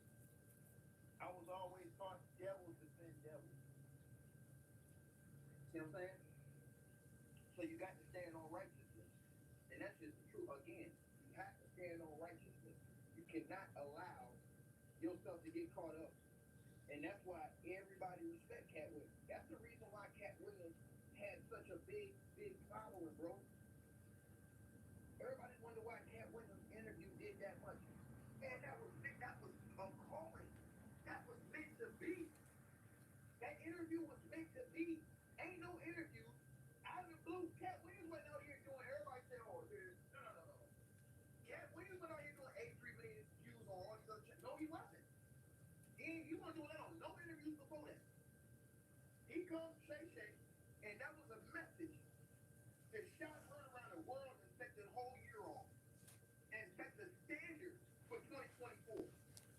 And he shook up the entire industry, and everybody mad at him. You know, when somebody shakes something up, you got everybody mad at you. You already know what that is. When they shake everything up, they got everybody mad at you. I'm telling you something, bro. But then guess what? The people was riding with Cat. The people was riding, because you know what? Regardless of what y'all think, a lot of people, they still speak the truth. They still speak the truth. You got a lot of people out here that still are truth speakers. That's facts. So when they see somebody willing, that was from inside of the actual celebrity world, go at these cats without no fear, bro, whatsoever, of repercussion, nothing. Cat Williams stood on business. Look at his quote in the GQ. He said he didn't like seeing Diddy walk around scot-free.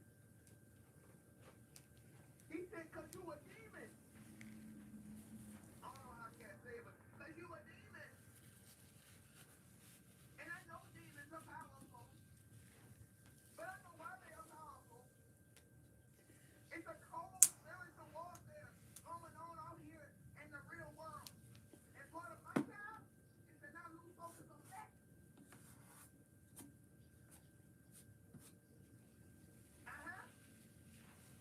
David, I am a boy. Oh yeah. Oh yeah. Oh yeah. You gotta love it. You gotta love it. You gotta love it, man.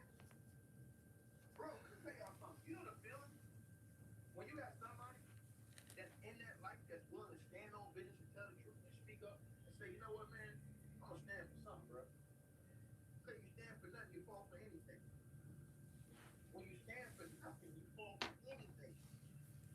And for Cat Williams to stand on business and set the tone for 2024, and Shannon Sharp gonna double that and set the tone for 2025, man, I'm just trying to tell y'all this, man. I'm just trying to tell y'all, man. That's why so many people love Cat, man. I'm telling y'all this. Cat did a whole tour off that interview, man.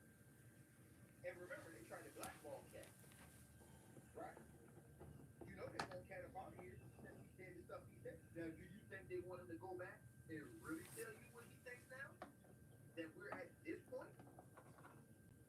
Shit, because you know they said he'd like them to go back on Club Shay Shay, and you know when they get to this, you already know what Cat gonna do. Cat gonna let the whole thing ride.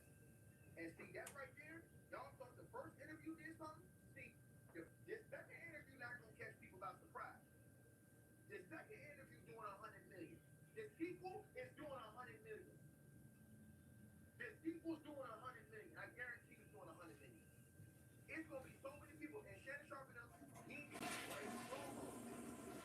If I'm Shay Sharp and Shay Sharp, y'all go ahead and start cutting some of you ideas. If I'm Shay Sharp and Cat Williams, I go to the biggest arena. I don't give a damn word that. If I'm them,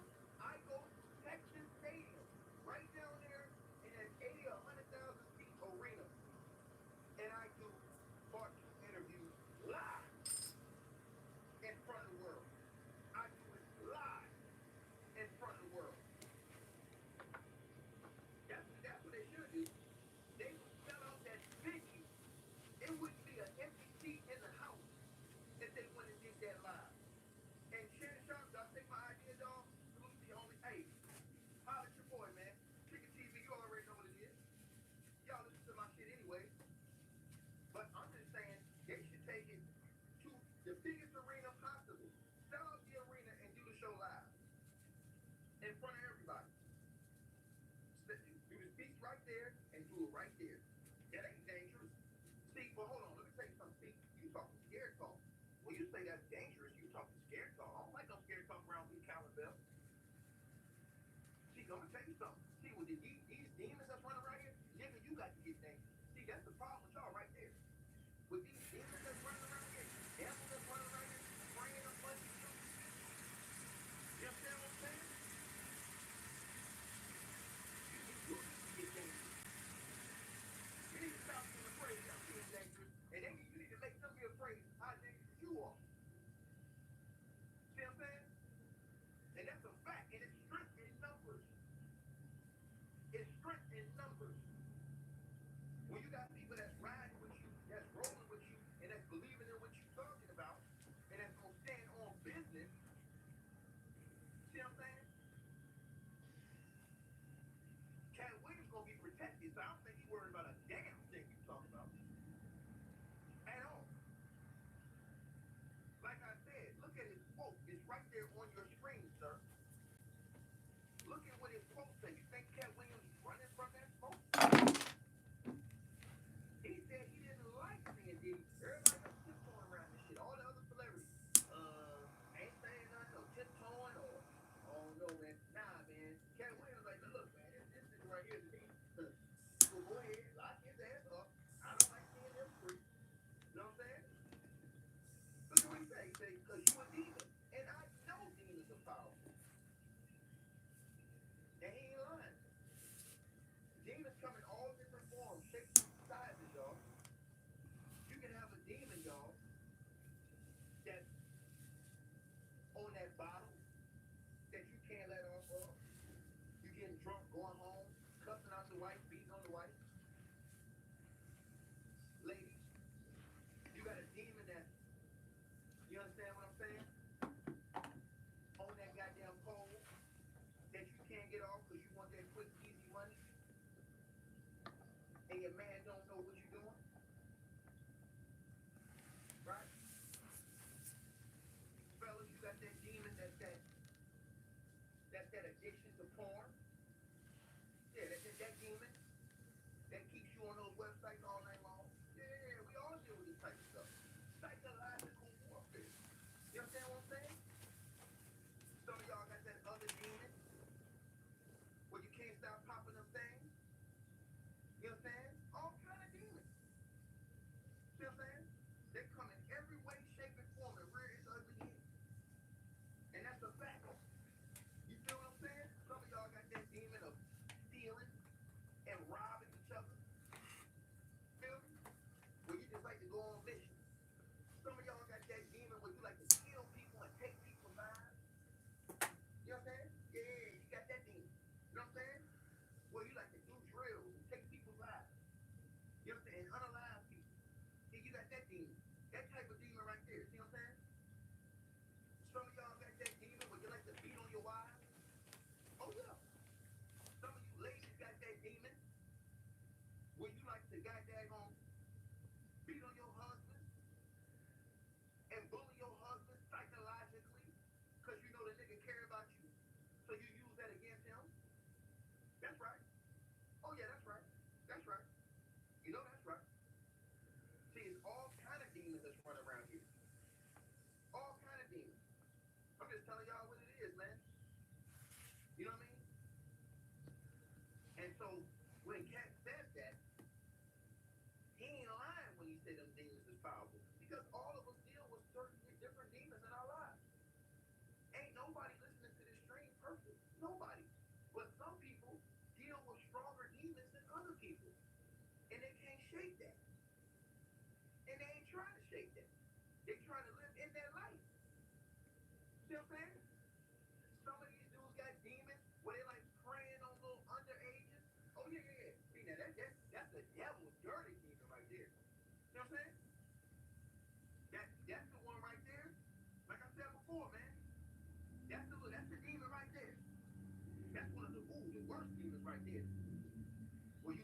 Well, you know, you praying on the underage, man. Come on now, what we doing? What we doing now? What we doing? What we doing, dog? So see, and I'm just telling y'all what the truth is, bro. Everybody that's in here dealing with some type of demon. See what I'm saying? I'll tell you another demon since y'all want to play these games. You can't let that fool down. You wonder why you're 150 pounds overweight. Because you have a dependency on eating that food instead of you having discipline and being able to show discipline when you need to. Right? So what has happened is that food is completely taken over and controlled your life. Right? No discipline. See what I'm saying? So that's all I'm saying. We all deal with different types of demons in our life. Some of us have anger management issues. That's a demon I got. I ain't even gonna lie. I'm gonna tell y'all straight up. I have an anger management problem. Cause the nigga play around with me, I be 0 to 100 real quick. In real life. And I really had to try to calm down because of that shit. See what I'm saying? I really had to calm down because I was getting so upset. That shit was pushing my blood pressure through the roof. You understand? And I'm just telling y'all the truth, man. You know?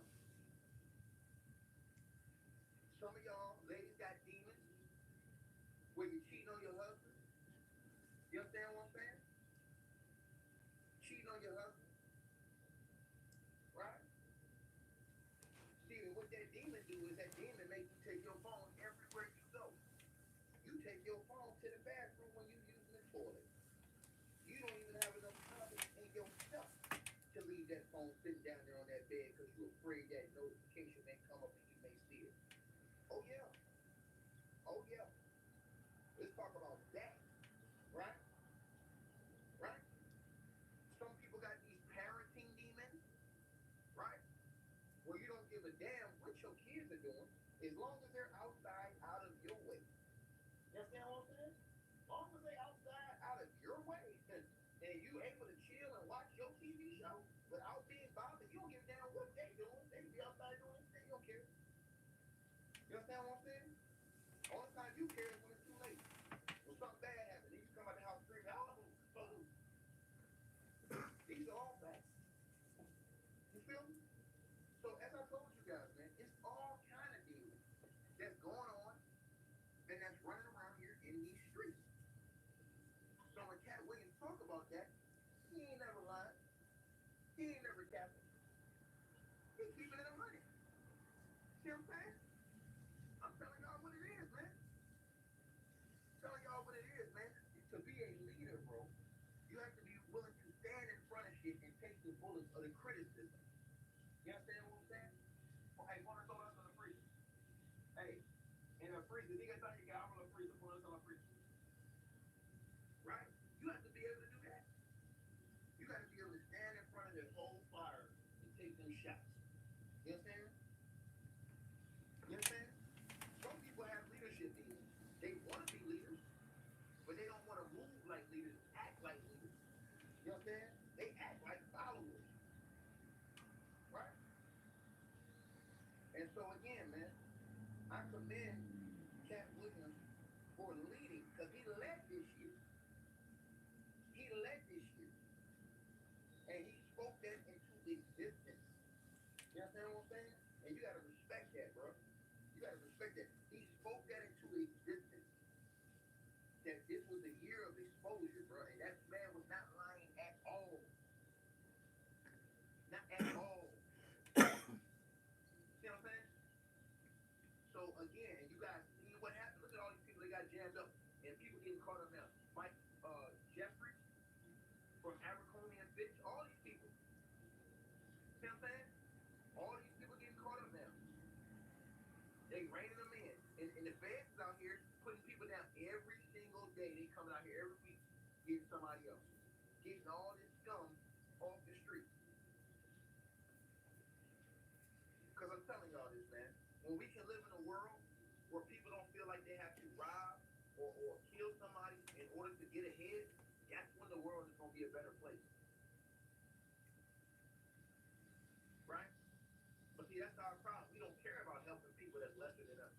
Get up to a point to where, well, sometimes you have to give another person a helping hand. Everybody has been in the same situation and been blessed like you were. Everybody didn't have parents who was rich and was fortunate, or was the middle class and was fortunate to at least get you through school. See what I'm saying? But again, we don't think like that. I told you, and when I was young, I definitely didn't think like that. I used to be one of the ones at school cracking on kids because they had bobos, cracking on kids because they had dirty clothes, cracking on kids because they had dirty shoes. And I never thought about how fortunate I was to have two parents who was blessed, who was able to be in good positions to put clothes and food in my mouth, clothes on my back, shoes on my feet. See what I'm saying? I never thought about that at that time. But when I got older and became a man, I became more mature. And these things meant more to me. And they were more important to me. And it stood out to me. And nah, that shit ain't right. So when I see kids doing that now, cracking and teasing on people, I shut it down. Because of the maturity that came along with that. You understand what I'm saying? The maturity, and I feel bad on the kids that me and the other brothers cracked on when we was growing up. Shout out to Carlos Harris in the Cash App donation. Salute to you. I feel bad now. The kids that we used to crack on, me and the homies used to sit in the back of the bus. I'll tell y'all the truth. We used to sit in the back of the bus, cracking on dudes all day long, bro. Cracking on people all day long, bro. Oh, I was bad as hell. I ain't even gonna lie. I was bad as hell, man. You know how bad I was? I'm gonna tell y'all the honest to God truth, man. I was so bad. I know my pop's listening right now, so he's going lying. I was so bad. Bro, I was doing this, listen, I was going to class. The class clown. Cracking on dudes, joking all class, not focused. So I'm gonna tell y'all what happened one day. I'm gonna keep it all the way real. So I'm cracking and joking on people in class and stuff like that, disturbing the whole piece of the class. I'm thinking I'm cool with it, you know what I'm saying? Me and the homie, we sit back there just joking on everybody. We ain't even listening to nothing. Teacher say, hey, you got good? Nah, we ain't trying to hear that. Nah. One day, I'm sitting back, chilling. Now, little did I know the teacher ran a play on me. The teacher called my dad. I ain't know. She called my pop. This Negro came from work in his he wore a suit, so he came from work in his suit. I will never forget this day.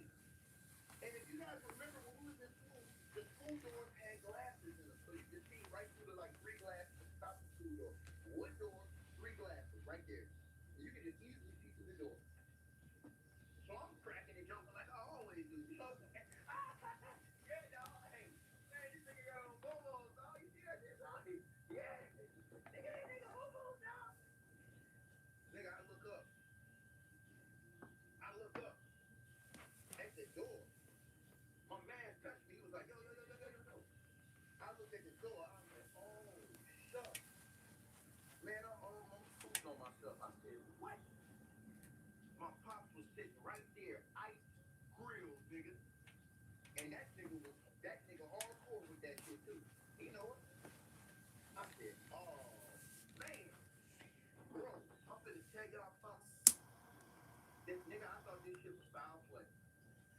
This goddamn principal lets him come look in the door of the class during the class. And said, look what your son in here doing with these boys, right? My dad was the only one out of all the other guys that was cracking jokes. My pops was the only one that left work to come up there. And his suit. I said, man, dog. Damn. I was messed up. Like, no. The whole class got quiet. All the dudes was joking. They weren't joking no more. They was like, no. I was like, man, he looked at me. And I looked at door open. When the door opened, the principal, she was a lady, but she was shorter.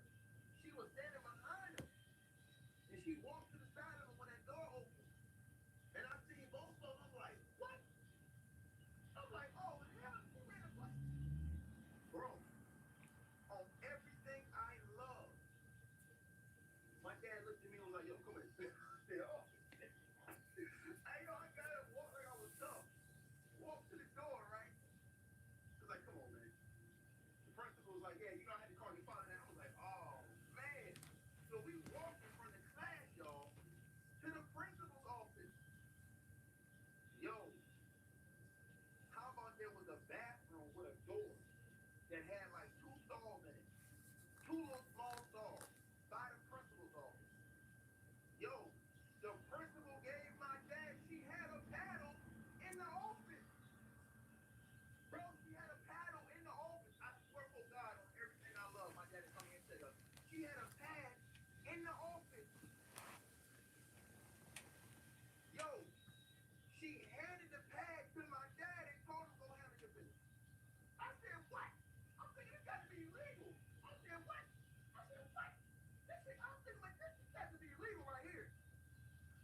I was getting cracked. I ain't even gonna lie, bro.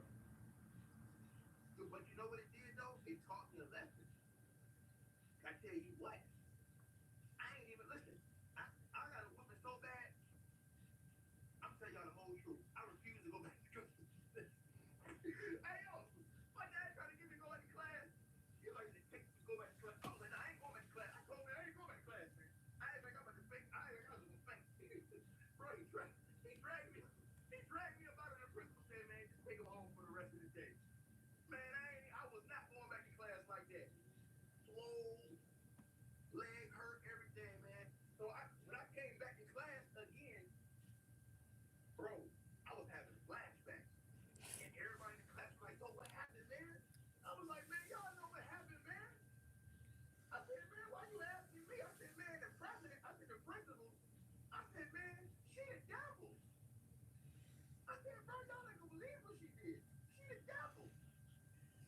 They was like, what she do? I like, man, I ain't finna tell y'all, man.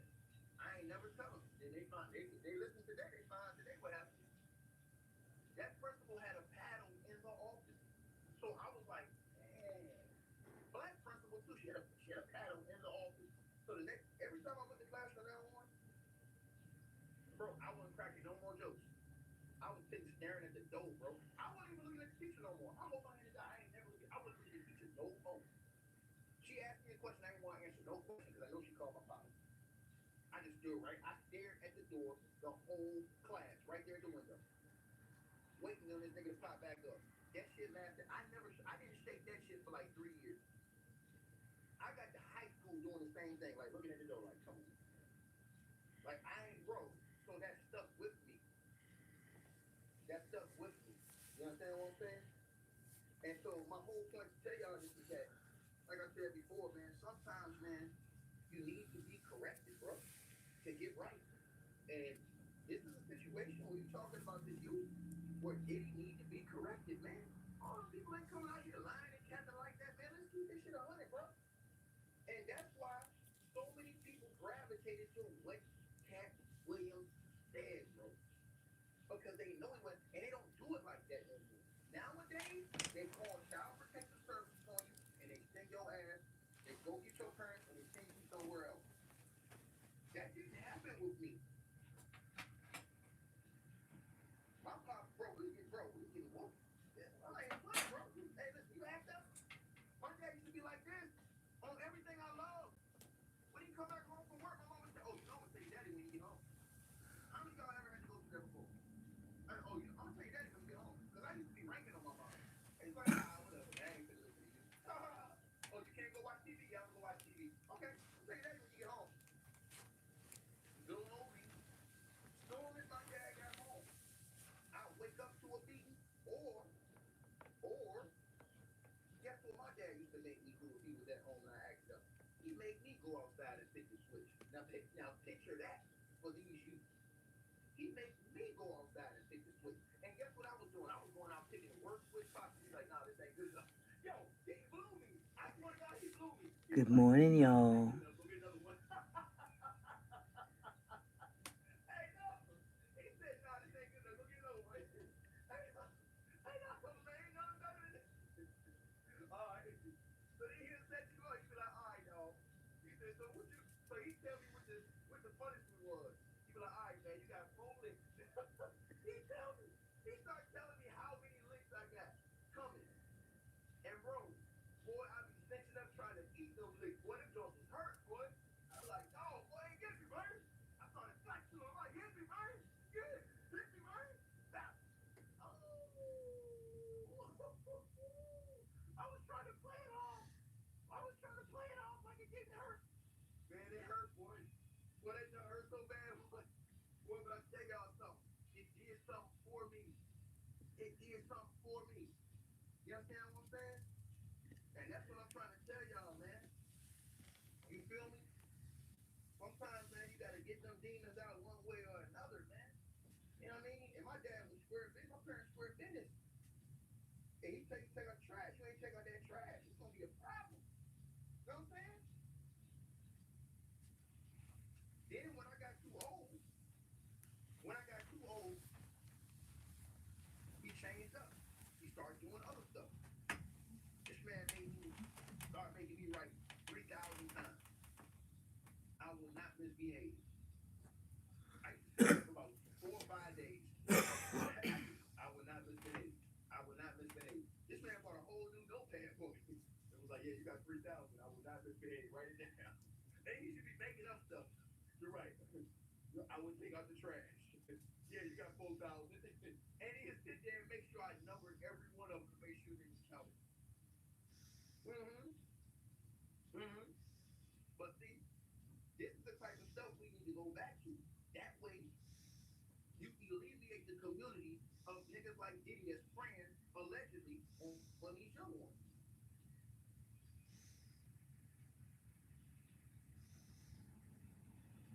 I'm telling y'all. Telling y'all the truth. Telling y'all the truth, man. So that's why I tell y'all, like, for real, you can see sometimes who had a lot of discipline growing up and who ain't had no discipline. And sometimes you had people that had discipline, but they still bucked the program. Like they shook the whole, you know what I'm saying, bro? That's the sad part. Like when you have discipline and you know what I'm saying, you still acting like a fool. That's the worst part right there. But I salute Cat Williams, man. You know what I'm saying? And you know, I stand on with Cat Williams because it takes bravery to be in that position. It takes bravery to be in that position that he's in, being a celebrity, being that high, and to speak out against the foolishness. It takes a lot of heart, bro. Because a lot of people they're not gonna do it, bro. They're always gonna side with that. You know what I'm saying? Because money and because all of these other things control these people. You know what I'm saying? Being cool, being down, being hip, that controls people. You know what I mean? And that's just the fact. It is. To the brother who said ticket the judge ordered for Diddy's cell raid paperwork to be destroyed. Yeah, and then he came back and ordered something different, man. You're late. He came back and said that tomorrow they need to explain why on those photographs, because remember, the judge went back to Chambers and asked to see the photographs again before they destroyed them. And they showed the judge the photographs, and the photographs did not have legal on them. So the judge told Diddy tomorrow, you better be prepared to answer why those photographs they took at the time of the raid didn't have legal on them. But when you walked in the court with those papers in your hand, now they said legal. See, you forgot that part. And Diddy's lawyers never answered that today. You know what their answer was today? Well, the feds doctored the papers. We ain't asked you that. We asked you about the papers.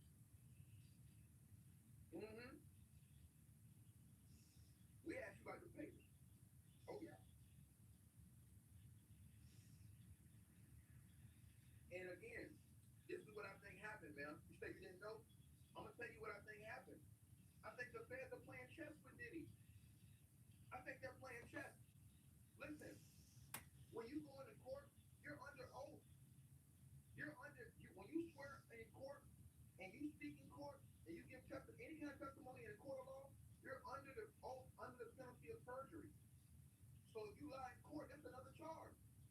I'm starting to believe that the feds allowed Diddy to lie in open court just so they can hit him with another charge.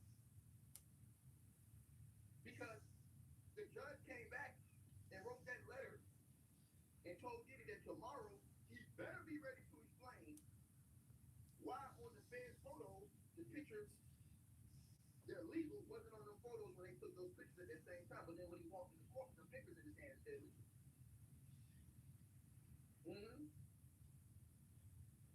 And see, the prosecution, the feds are smart. They let Diddy lie in open court. Allegedly, they let him lie in open court so that he could perjure himself in open court. That way, the judge is automatically going to reprimand him, put another charge on him. You will see tomorrow. You will see tomorrow. And everybody thought Diddy got to win. They're going to be like, damn, man, Diddy got a loss, man. I'm trying to tell y'all this.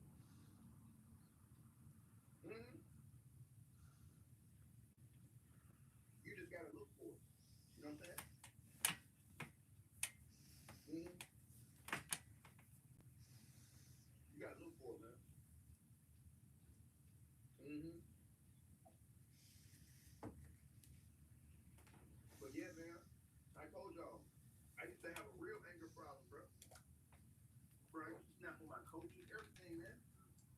Anybody that know me know I used to have a real anger problem, bro. A real anger, and it didn't help.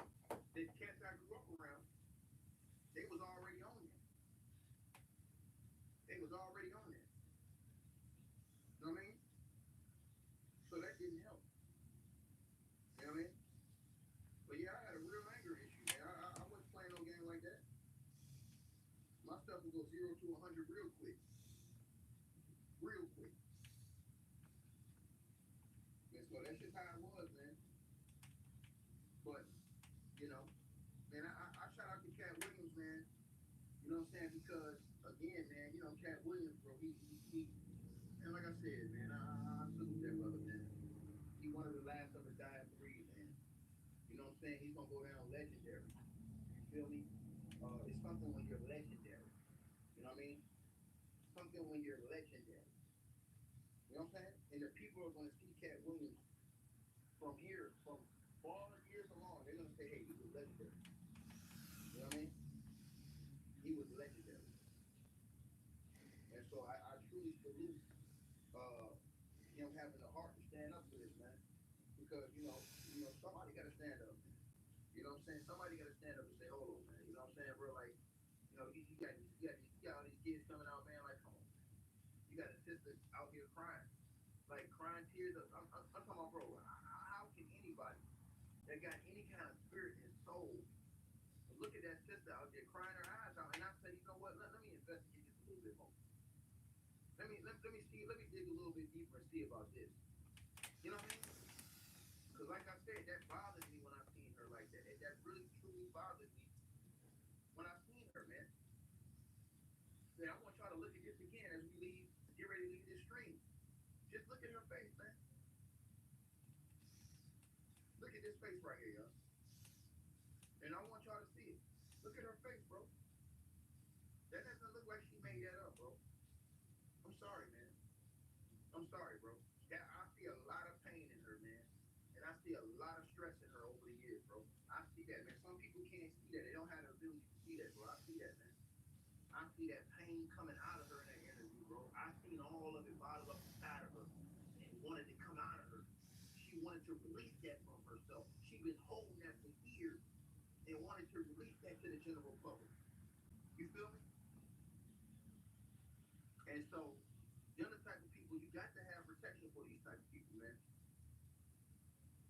You got to, man.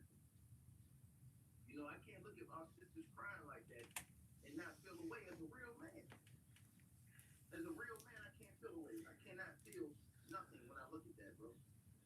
And I'm just being honest with that, man. You know what I'm saying, bro? I can't do it, man. And so when I saw her, and I saw it in live time, bro, it did something to me. It made me, you know what I'm saying? It made me feel a certain way, bro. The same way it did when I seen that Cassie tape, bro. The same way it did when I seen that Cassie tape. But, you know, I'm praying that, you know, I'm praying that she gets, you know what I'm saying, the actual assistance that she needs. You know what I'm saying? And that she had get the comfort that she needs. You know what I'm saying? Because like I said before, man, I watched her tell that story, bro. I don't see her lying about that. Now, that's the way she was, bro. She was truly distraught.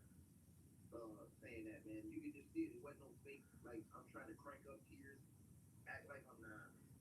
No, guys. You guys let me know what y'all think, though, man. Salute to all of you guys. You said mine. Oh, yeah, if you want a moderator wrench, the moderator wrench is $100 to the Cash App or PayPal, automatic moderator wrench. Auntie Lee paid that 100, you got that wrench off rip. Auntie Lee paid that 100, got that wrench off rip. Went right to the Cash App, PayPal, link pin at the top. Y'all let me know what y'all think. Peace.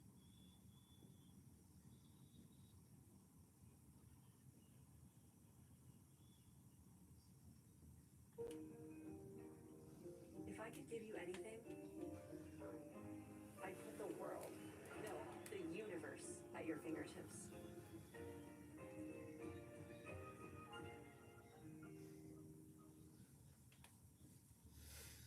If it's menopause and not the grind that's causing your brain fog, talk to a trained clinician at Personally.com.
evidence.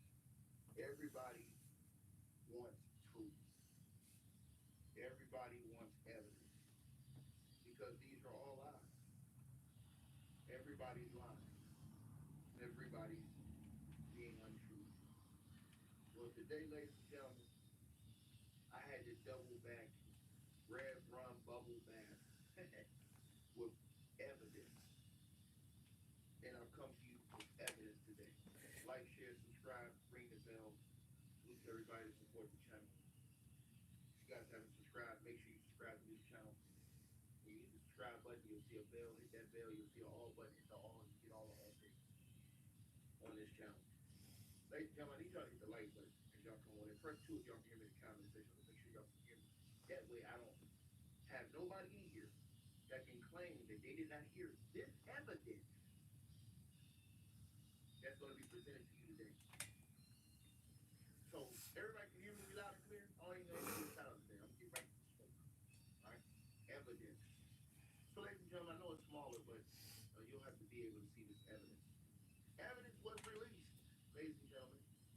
Evidence has now been released, ladies and gentlemen.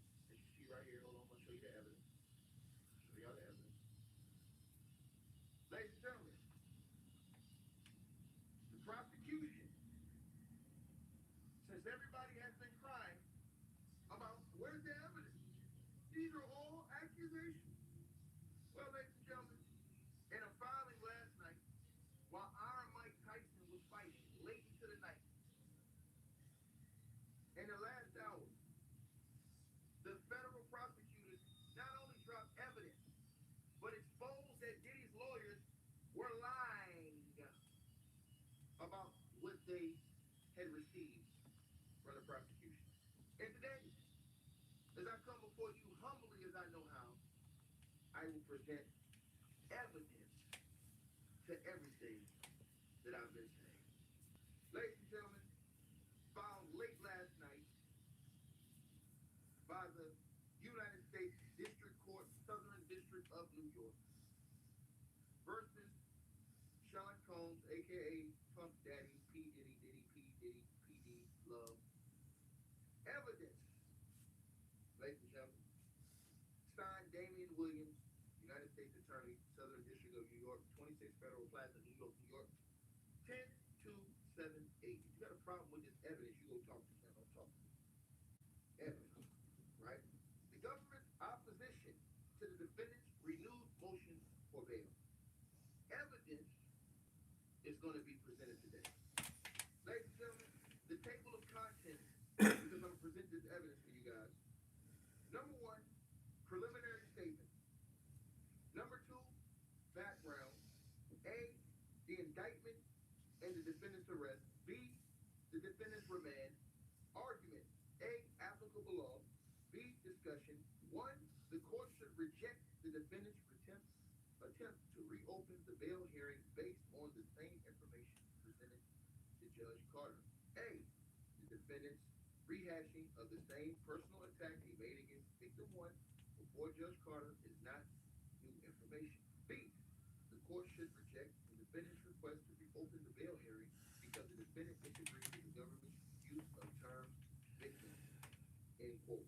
C, the defendant's contacts with the witnesses demonstrate he's a threat, the threat he poses to the integrity of these proceedings. 2, the defendant cannot rely on section 3142 for his release. 3, the defendant poses serious risk of obstruction, danger, and flight.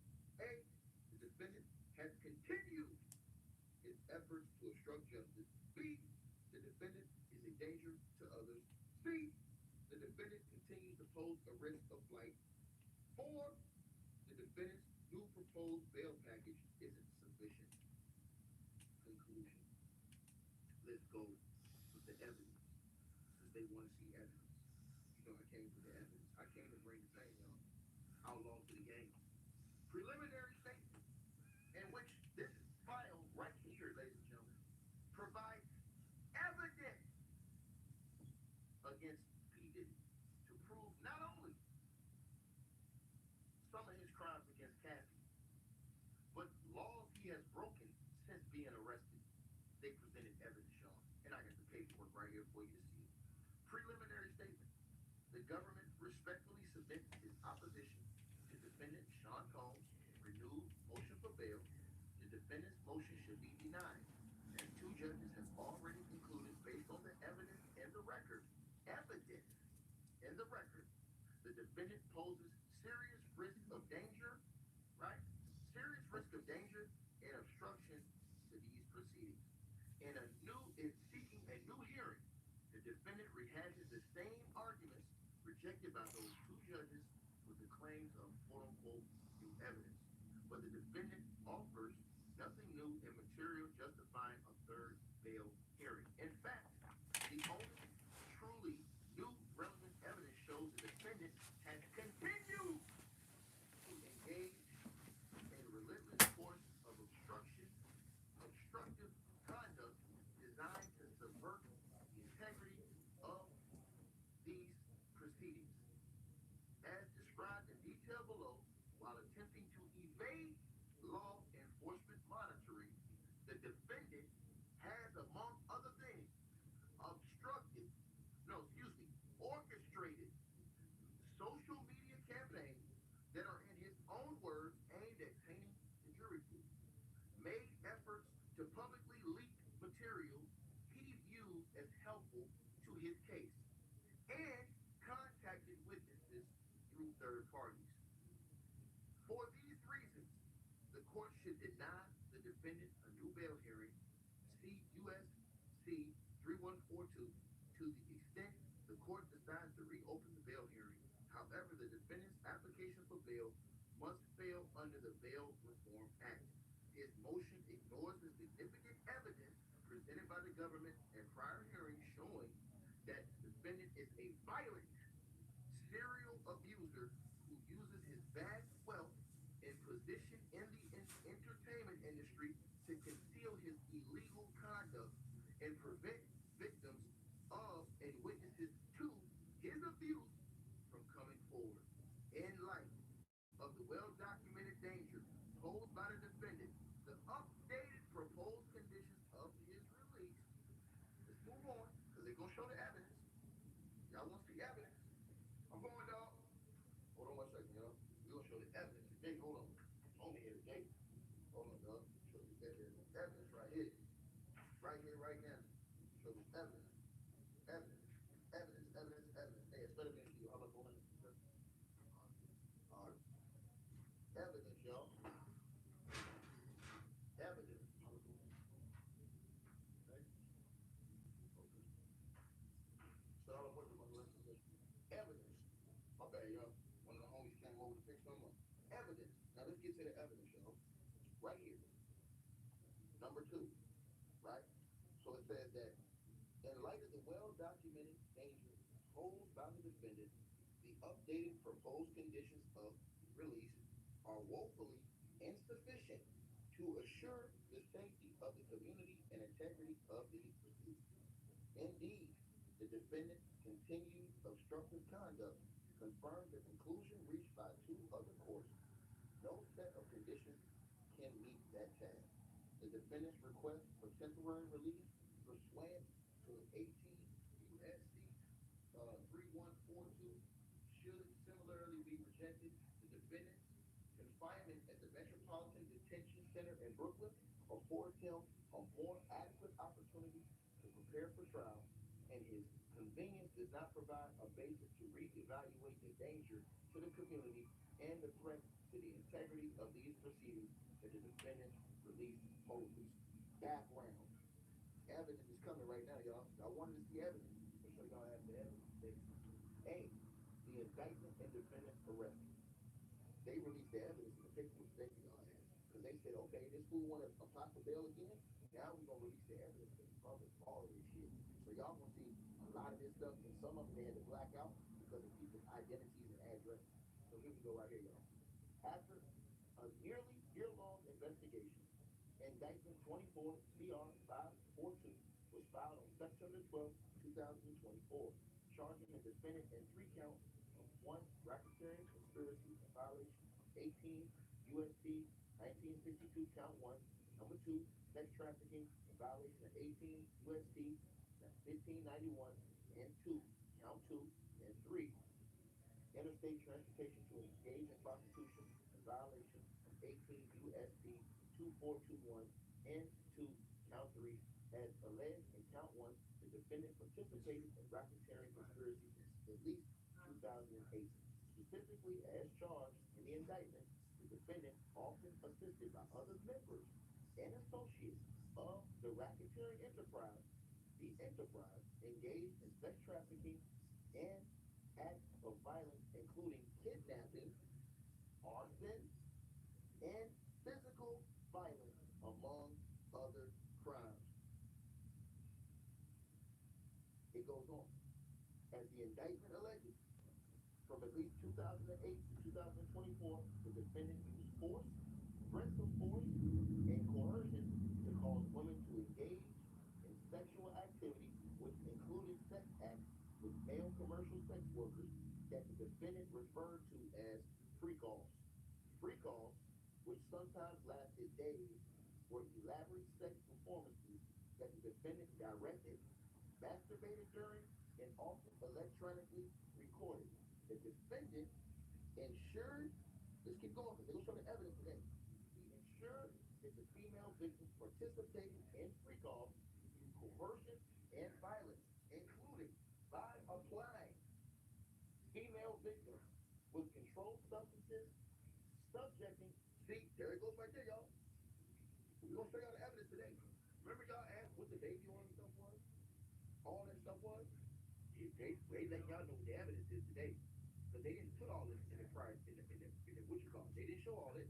It says that to ensure that the female victims participated in free calls through coercion, violence, including, listen to this, supplying female victims with controlled substances, subjecting female victims to physical, emotional, and verbal abuse, controlling female victims' careers, livelihoods, and housing, and threatening to discriminate or disseminate recordings of free calls. In connection with this conduct, count 2 charges the defendant with sex trafficking victim 1 by force, fraud, and coercion. And count 3 charges the defendant with causing interstate transportation of others for the purpose of engaging in prostitution. The defendant was arrested on September the 16th, 2024. He was presented and arraigned the following day by the Honorable Robin Tarski, U.S. Magistrate Judge. B. The defendant's remand. Following the defendant's arraignment on the indictment on September the 17th, 2024, the government moved for the defendant's detention under the Bail Reform Act. Because the defendant was charged with sex trafficking, detention is presumed under the Bail Reform Act. After hearing the argument, Judge Tofarsky found the defendant had not rebutted the presumption in favor of detention, right? And there were no conditions that would reasonably assure that the defendant's appearance or safety to the community. It says, Judge Tarnowski emphasized the serious nature and circumstances of the charged conduct, which largely happened behind closed doors and therefore was difficult to monitor, right?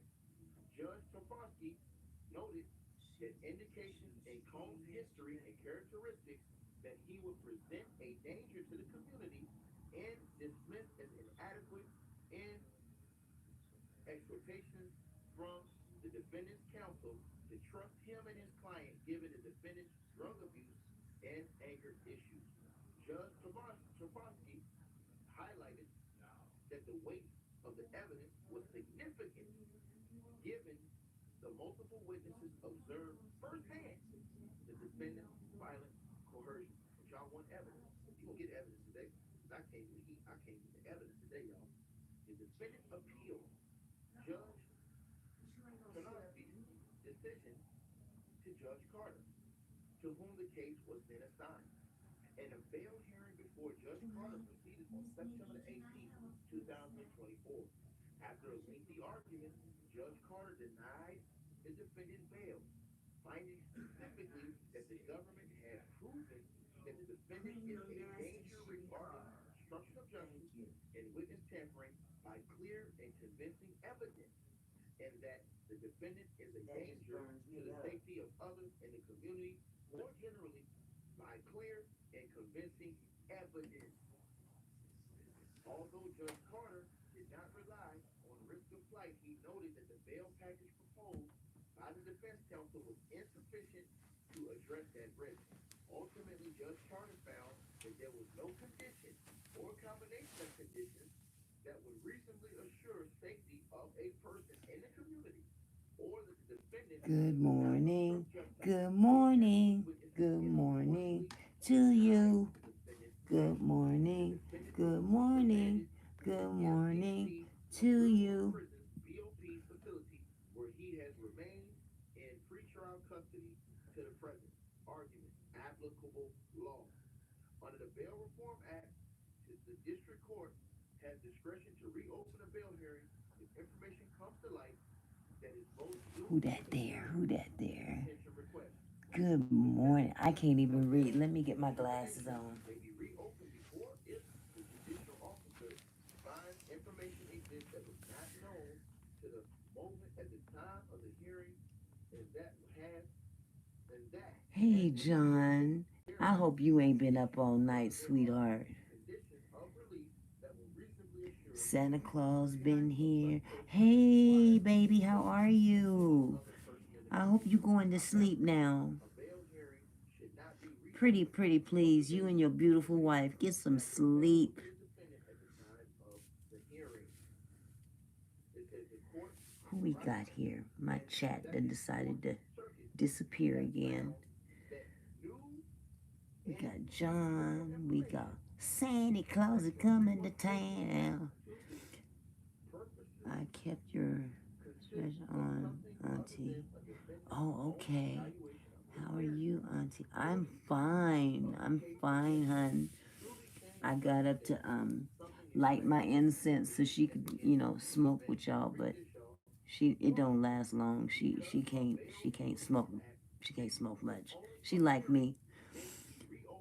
I was here all you what? All night? Did you go to sleep? Please tell me you went to sleep. If nothing else, just close your eyes, lay down. Like I got room to talk. I ain't hardly been to sleep either.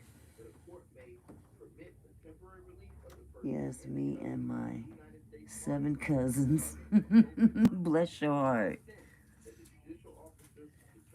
I did. I left phone. Okay. Well, I'm gonna let this run for a little while longer and then I'll shut it down. I thought Sister Girl here with the cigarette looked a little better than a stuffed animal. We gotta juice YouTube. Yeah, we do. We gotta juice them. Yep. Well, I appreciate y'all. I really do. And you're not getting on live today, correct?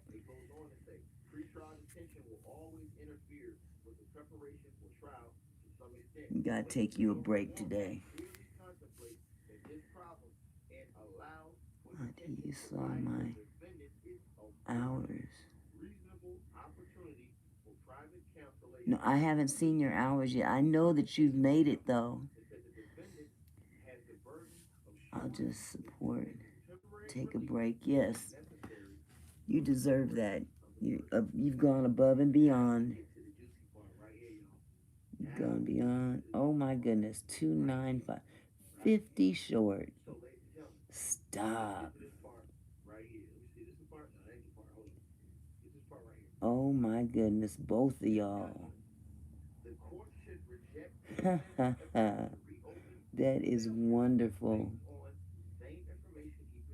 You know what? I haven't even checked mine. Let me go take a peek. Hold on just a second. Oh, if I can get up off of this doggone floor. defendant asserts that the court should consider new information relating to the defendant's relationship with victim one and his communications with various witnesses as a basis to reopen the bail hearing. But these allegedly new facts are the very same arguments made by the defense counsel and rejected by the district court previously, dressed up with recently produced discovery because those facts were well known to the defendant before any discovery production and because the defendant relied upon them in his prior hearing. He cannot recycle them here to revisit the sound determination made by Judge Carter that the defendant is a danger and a risk Okay, what in the to world? instruction and must be detained. Right? Now, it says the defendant's rehashing of the same personal attacks he made against Oh one my God. is not new Oh information. my The God. defendant claims that communications Stop between the it. defendant 2, and 4, victim one, which were 8, recently 5. produced in discovery as a part of the defendant's electronic devices and accounts, constitute quote unquote new material. The defendant claims that the 4, 4, recently 5, produced text 4, messages 8, 5. reveal a loving Where's and my phone? toxic long-term relationship between two adults who decided to mutually break up. This claim is nothing new. The defense counsel made these exact points previously and even referred to the text message and communications at the September 17th, 2024 trial. Read y'all screen now, because here goes the evidence in front of y'all face right here. Y'all niggas want to see evidence, right? 2024 hearing, after noting that he had looked through more text messages and Wait emails a minute. than he cared to. The defense counsel 2, observed 4, this 8, 5. is a 10-year relationship. This sex trafficking is a 10-year relationship. These two people were in love. That will be made abundantly clear by the way they speak to each other, by the way other witnesses describe their time together, and by the circumstances of how they broke up. They were in love. Mr. Combs wasn't always faithful. At the end of the day, there were mutual philandering, and victim number one ended up marrying the trainer that Mr. Combs got for her and had 2 children.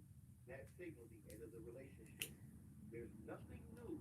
There's nothing about the context of the text messages. Now, I want to here's the evidence right here. Here's the evidence right here, y'all.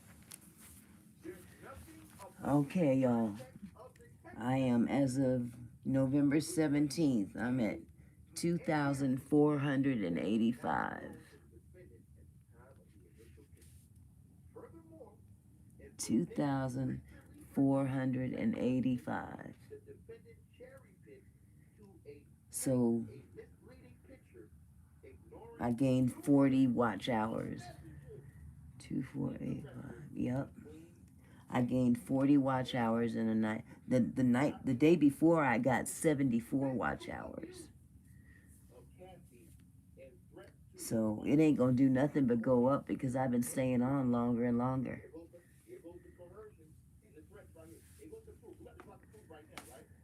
It's just a matter of time. I'm patient. I'll be patient. I ain't got nowhere else to go. So yeah, we gonna do this thing. We gonna do this thing. I kind of stumbled across somebody's live stream. I think it was a replay of a live stream she did yesterday, and I stepped in for a minute and looked and just kept it pushing. You hit it, 3,000. Let's go. Oh yeah, I'm gonna hit that 3,000. I'm gonna try to hit it in a week. I'm gunning for a week, but you know that's kind of pushing it, but it'll be worth the fun of trying. If nothing else, I could try. It's just like a race. It's like a relay race.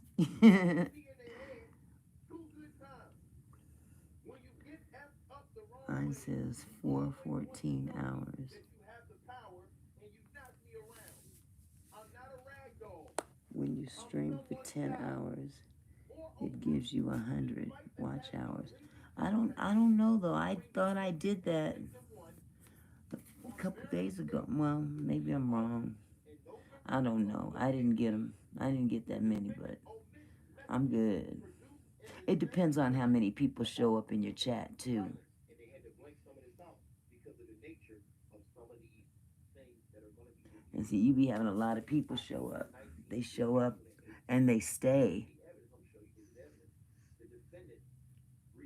But I'm grateful for the ones that do show up. I think you hit 9 hours. You gotta hit at least 10 hours. I think, yeah, I did 9 hours the other night, but I didn't calculate correctly either. Trust me, I did something on my end. Oh my God, this thing keeps disappearing. Man, I was so tired last night. I'm so glad I wasn't live when I was doing that book. I nodded off in mid-sentence, reading. Oh, it was so embarrassing I had to laugh. I'm reading the Portia book, and I said something that the book didn't even say it. It said something about he wanted to take her to see a horse or something. He said, I wanted to take her to see the horse and her. And then I went to sleep. Oh my God. Oh, it was awful. I was nodding off in mid-sentence. like some like some old heroin addict from the 70s. Oh God, I laughed so hard, but it woke me up. I did it again. I said, it's time to go to sleep for a minute. Oh God. Absolutely. People be talking about money hungry. Yeah, you got that right. Money hungry. And when you starving, you'll wish you had some of this money. How about that? Positivity. Yeah, I'm positive. I'm positively leaving folk alone. It ain't got no sense. Yes, he is good. I wish this thing would stop disappearing. Oh, I'm at an awkward angle. Auntie, wait a minute. Come on. I've almost finished with my book, and I will use that to flourish. This thing, I hate this damn. Auntie, I'm starving. I need this. Absolutely. Shoot, we all trying to get this thing. And anybody that want to act like they ain't, they lying. Because you wouldn't waste your time getting on here stealing other people's ideas and whatnot if you wasn't hungry. Now, that's hungry. That's thirsty. When people accuse you of something, usually it's something that they're guilty of. That's all I can say about that. I'm almost finished with my book, so I will use that to flourish some income from what I did. Amen. Amen and amen. Let the church say amen. I tried to make a book on Microsoft Word, but somehow it got deleted. What? How'd that happen, sweetheart?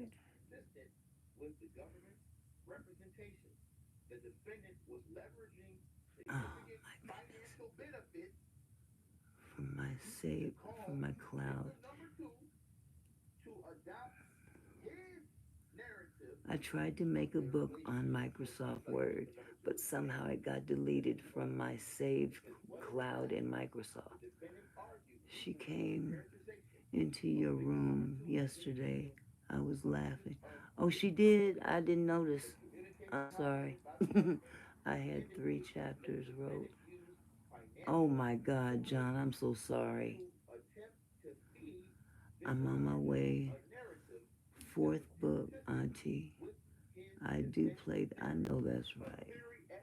I saved it, but when I looked, it was gone. You got to put that on a flash drive too, sweetie. just to have you a hard copy. Making that, wait, stop, don't go away, don't go away. I hate when it disappears. What do you use to write? Use Canva. Vegan. What do you use to write? Do you use laptop? Canva.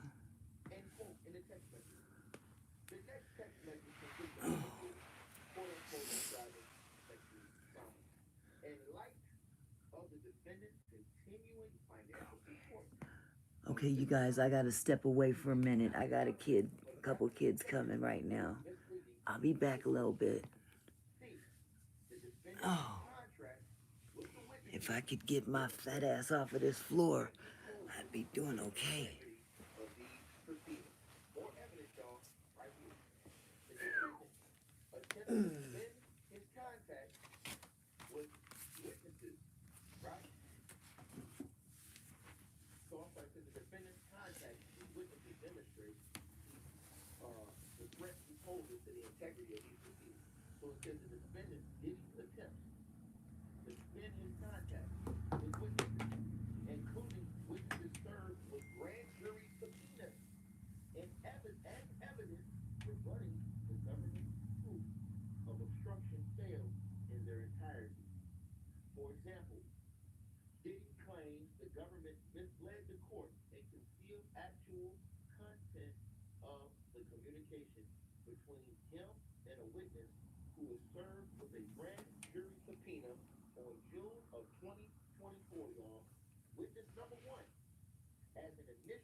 and the defendant continued to directly exchange text messages, him and Diddy, and the defense counsel also spoke directly with witness number one again on July the 8th, 2024. Following witness number one's testimony in the grand jury on July the 25th, 2024, Diddy called and texted the witness again. These are all facts. They have evidence, and they've shown the evidence right here what Diddy did. The defendant, Diddy's repeated contact with witness number one, despite his apparent knowledge that the witness number one was represented by counsel and had received a grand jury subpoena, undermined the defense counsel's previous demands or previous denials of the defendant's interference in the government's grand jury investigation and shows that the counsel cannot stop the defendant from contacting grand jury witnesses. This concern is amplified by the evidence indicating that the defendant appears to have deleted his messages with witness number one. Although phone records confirm that the defendant using a particular phone number and a witness one exchanged multiple text messages from June 2024 to August 2024, there were no such text messages recovered from the defendant's cell phone associated with that phone number. Check this out, y'all. It gets deeper. Witness number two. They're showing y'all the proof that this SOB tampered with witnesses. And not only that, he lied to y'all about Cassie. They have proof that that nigga beat Cassie ass and that Cassie told him she was tired of getting her ass whooped by that whole ass nigga. But let's keep going. Witness number two. The defendant also claimed, Diddy also claimed, that the defendant's contacts in September 2024 with an individual represented by a lawyer counsel who wanted to make a public statement. Witness number two were not in any way obstructive because the defendant and witness number two was previously in frequent contact. So Diddy's lawyers, let me explain this to the dumb, deaf, and blind, are saying that witness number two, oh, it's not tampering, because, you know what I'm saying, we weren't trying to be obstructive from him making a public statement because the second witness wanted to make a public statement. But Diddy's lawyers got in contact with this, and Diddy got in contact with this second witness. It says, however, the contact between Diddy and the second witness, who were bandmates, stopped in March of 2024. Read this now. It says, and from the timeline and the context of the defendant's contacts with witness number two, it is clear when the defendant reinitiated contact with witness number two was in September of 2024. His purpose was to ensure that witness number two was on his side and to pressure witness number two to make a public statement denying allegations of violence by Diddy. Y'all know who witness number two was.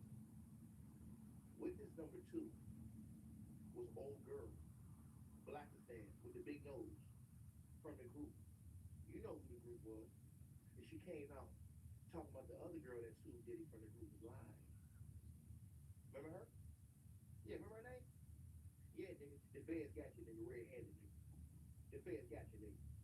Yeah, say her name, Tony Piper. The feds got you, dog. The feds got you, Diddy. But let's keep going, y'all. There's more evidence. The niggas want to see evidence. I'm going to show you more evidence, please. I'm going to show you more evidence, please. Right? Because she was a witness at first. And they're saying that Diddy called her, and then she flipped her whole testimony. Make it make sense. And now her dumb ass is going to get caught up in this legal situation because she got caught. Dummy. Let's keep going. It says that Diddy reached out to witness number two on, no, it's the, y'all know who it is. It's that girl right there with the big nose on your screen. Yeah, with the big nose. The only girl that spoke out for Diddy. Y'all know the only one that came out and spoke out for Diddy. It said the other girl in her group was lying. Yeah. She was a witness at first. And they're saying that they flipped her. And they have evidence. They showed the evidence out here that they flipped that girl. This girl. And that's why she was speaking on behalf of Diddy. But we're going to give y'all the evidence right now since y'all want to see it. It says that Diddy reached out to witness number two on September the 11th, 2024, and sent her a copy of the lawsuit against Diddy, in which witness number two's name was mentioned several times. The defendant then called witness number two, and they spoke for nearly 6 minutes. After reading the lawsuit, witness number two called the defendant back. Diddy's an idiot. They had his phone tapped. Dumbass nigga. They had Diddy's phone tapped and heard the whole conversation.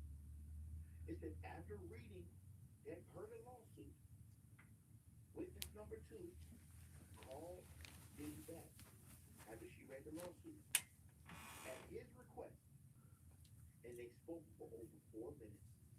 So they said Diddy in the phone call requested her to call him back. She called him back. It said evidently Diddy and the witness discussed it.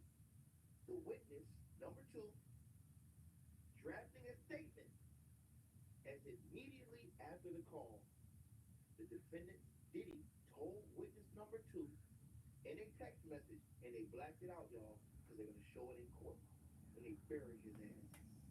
It says the defendant then asked the witness number two for her attorney's name. From September 11th, 2024 through September the 25th, September the 15th, 2024, Diddy and witness number two exchanged multiple text messages and had multiple phone calls. At least 128 calls in total. Throughout these phone contacts, Diddy reportedly asked witness number two when she planned to post her statement. They blacked out the messages because they're going to show them in the official courtroom, ladies and gentlemen, when they go to trial. And those statements are going to bury that dumbass book. It goes on to say, witness number two ultimately made a statement about the lawsuit via Instagram post on September 13th, 2024. They're going to arrest Dawn ass. They're going to arrest her ass and the next indictment, they're going to arrest her ass too. It says then, after the defendant, Diddy, was in custody, right? DOP investigators recovered the following notes from his cell during a pre-planned nationwide sweep of the BOP facility. Remember I told you niggas today? Everybody was listening to this video. I told you, I said, yo, they did that sweep of the jail for a reason. And they said they found in that sweep weapons, phones, cell phones, and all kind of stuff. And they're saying that then after Diddy was in custody, the BOP investigators recovered the following notes from Diddy's cell during a pre-planned nationwide sweep of the BOP facility. So during that sweep, they found evidence against Diddy in his cell. It says the strong interference to be drawn from, and they put it right there where it's black. They put the evidence. Let me show y'all right here. Oh, I didn't get up on the screen. They put the evidence on the screen. I got it right here on my screen.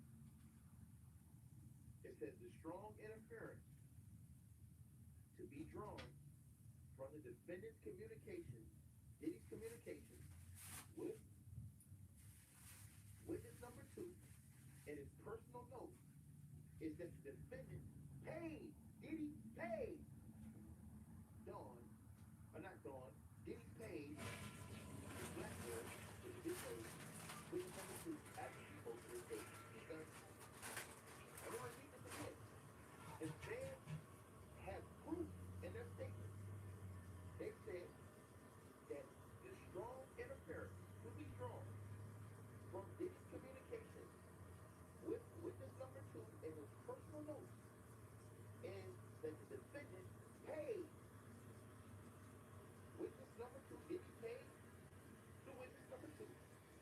after she posted her statement. From the timeline, the content, and the context of the communication between the defendant and witness number two, Diddy's clear goal was for Dawn, no, not Dawn, I keep saying Dawn, my bad. For witness number two, it's not Dawn, it's the other girl. Not Dawn, it's the girl with the big nose, Kalina, that's her name. To draft and post a statement, even after Diddy knew that Dawn had cancer, he continued to reach out to her directly, a fact that clearly concerned Judge Carter, and rightfully so. The fact that Diddy had multiple phone contacts with witness number two up and including March of 2024, right? Right? Changes nothing about the damning timeline and the content of the call in September of 2024. These communications are another example of the defendant Diddy using manipulation, influence, and power to persuade witnesses to support him. So I'm starting to think that all these capping ass niggas that support Diddy are getting paid. That's what I'm thinking. Because that's what it seems like. Seems like some checks are being sprayed out here, y'all. I got ahead of y'all too, my bad. Seems like some checks are being sprayed out here, y'all. But let's keep going, y'all. It says based on the foregoing, Diddy has not demonstrated he is entitled to reopen the bail hearing. It says, and the law cited by the defendant provides him no support otherwise. The defendant's reliance on U.S. versus English is misleading. The citation by the defendant suggests that when the cases were assigned to new judges, the court should review the record de novo when considering bail motion. The Second Circuit Court holding was not that broad. In English, the Second Circuit held that district judge before whom a bail motion is properly made should consider the subsection factors and make the determination required by 3142. Thus, the inquiry is two steps.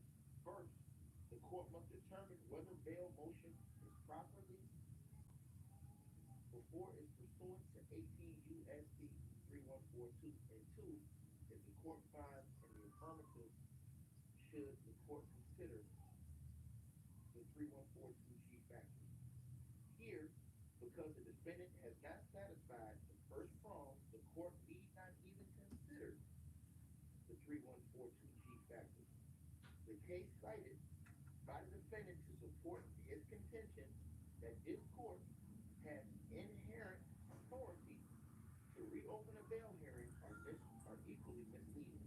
Those cases involve a district court reconsidering its own bail decision.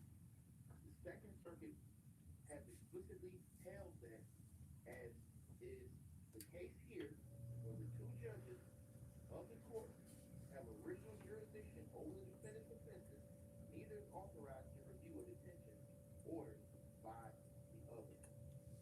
Number two, the defendant cannot rely on section 3142 for his release. Alternatively, the defendant moves for pretrial release under 18 U.S.C. 3142, claiming that the defendant cannot adequately prepare for his defense at the detention center. The law does not support the defendant's release under the provision either, as the defendant has amply been afforded reasonable opportunity for private consultation with counsel at the prison. First, the prison has provided Diddy with more than reasonable accommodations to meet with counsel. The defendant, Diddy, is permitted to meet with counsel 7 days a week and regularly has access to a separate conference room off the common area of his unit. In fact, records indicate that Diddy has met with his defense counsel most days since he has been in custody. Records also indicate that Diddy frequently communicates with his attorney by telephone and written communication. Come on,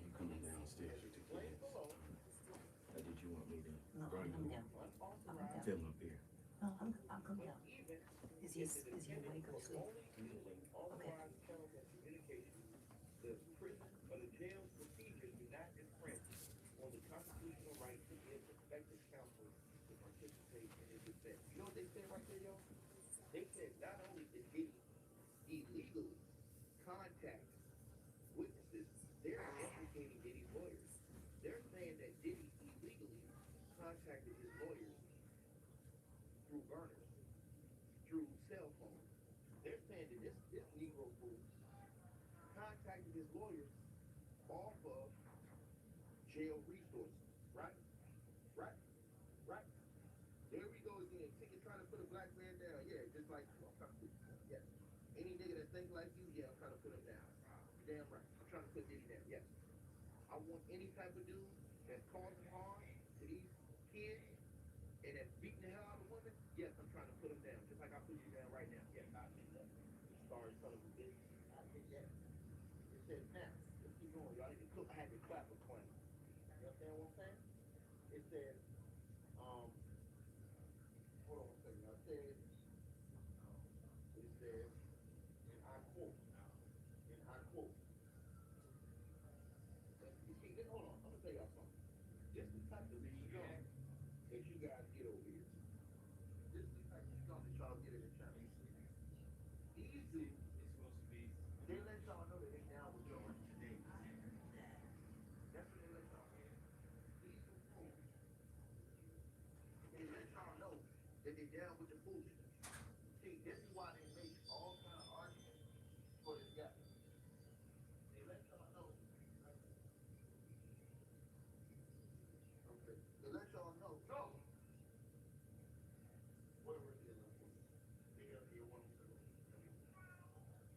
Hey, tranquilo, mi amor. Yo lo llamo, ¿qué pasa? Tranquilo, mi amor, yo lo pide. Mira, yo no lo sé, yo no sé si lo hago. Esta ley yo no puedo controlar él, yo lo pide, yo lo cojo con él, yo lo cojo, pero para acá, tú sabes. Yo lo pido. Ajá, te digo que lo siento. Yeah, okay. See, I do that. It's right there, look. It takes a long time for them to get it sometimes. It's far away. It's like, yeah, see, I bet it that. Now what? It's over there, down somewhere. Hey, guys, come inside. Thank you. Appreciate it. Hey, you want to do something on your I'll let you know when it comes. All right, my bad, y'all. I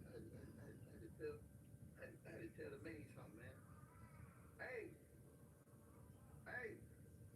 but Baka. I had to tell the maid something, man. My bad. Yeah, but go. All right. So yeah, y'all, my bad. I had to tell the maid, man. So as I was telling you guys, all right. Yo, tell old boy to come back in, man. Tell him to come back in here. He got to take that tire for me. Tell him, bring his ass back in here right now. You got to come back in here right now. Oh yeah, but like I was saying, y'all, you got these dudes that's on here capping. See, and the reason why they capping, bro, I'm starting to think some of these niggas get paid off. You know what I'm saying? I think some of these dudes is getting paid off. And that's the reason why they cap a lot of records. That's the only reason why you guys, I can think that this is going down like this. It's because of that. That's the only reason. It's niggas got to be getting checked. Because there's no way you can look at this evidence and sit up here and still cap for a dude like this. Niggas got to be getting paid off for it. I'm telling y'all this. This dude right here, they're showing y'all evidence that this man, witness tampering, jury, his tampering with jury, they're going to show y'all the evidence that he's tampering with the jury. All kind of stuff. All kind of stuff. They're just showing y'all. But you still got people want to come in here and run their mouth and be in denial. That's what the hell is wrong with people. That's what the hell is wrong with people in this world, man. We have a serious problem with what we call accountability, ladies and gentlemen. A serious problem. Serious problem, bro. And that's why I think anybody that's speaking up for Diddy, I think they get paid. I'm telling y'all the truth, man. I think they get paid, bro. I think the feds might be on their ass. Because there ain't no way that they're showing you this evidence and you don't see this evidence. There ain't no way, bro. There ain't no way in the world, man. There ain't no way. That's a fact. That's a fact.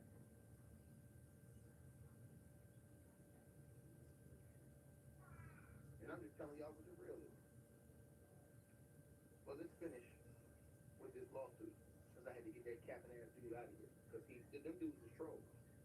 Them dudes was trolls, right? But I don't never see him in here saying, when we talk about the white dudes that commit crimes, I never hear him saying, hey, man, you take care of white men, them. I ain't never hear him say that. Shut your ass up, fool. And like I said before, the cap is over with, y'all. The days of the cap is over with, right? So let's keep going, y'all. It says that records indicate that Diddy frequently communicates with his attorney by telephone and written communication, including explained below through unauthorized means. So they're saying that Diddy illegally has used unauthorized means to contact his lawyers. You know why?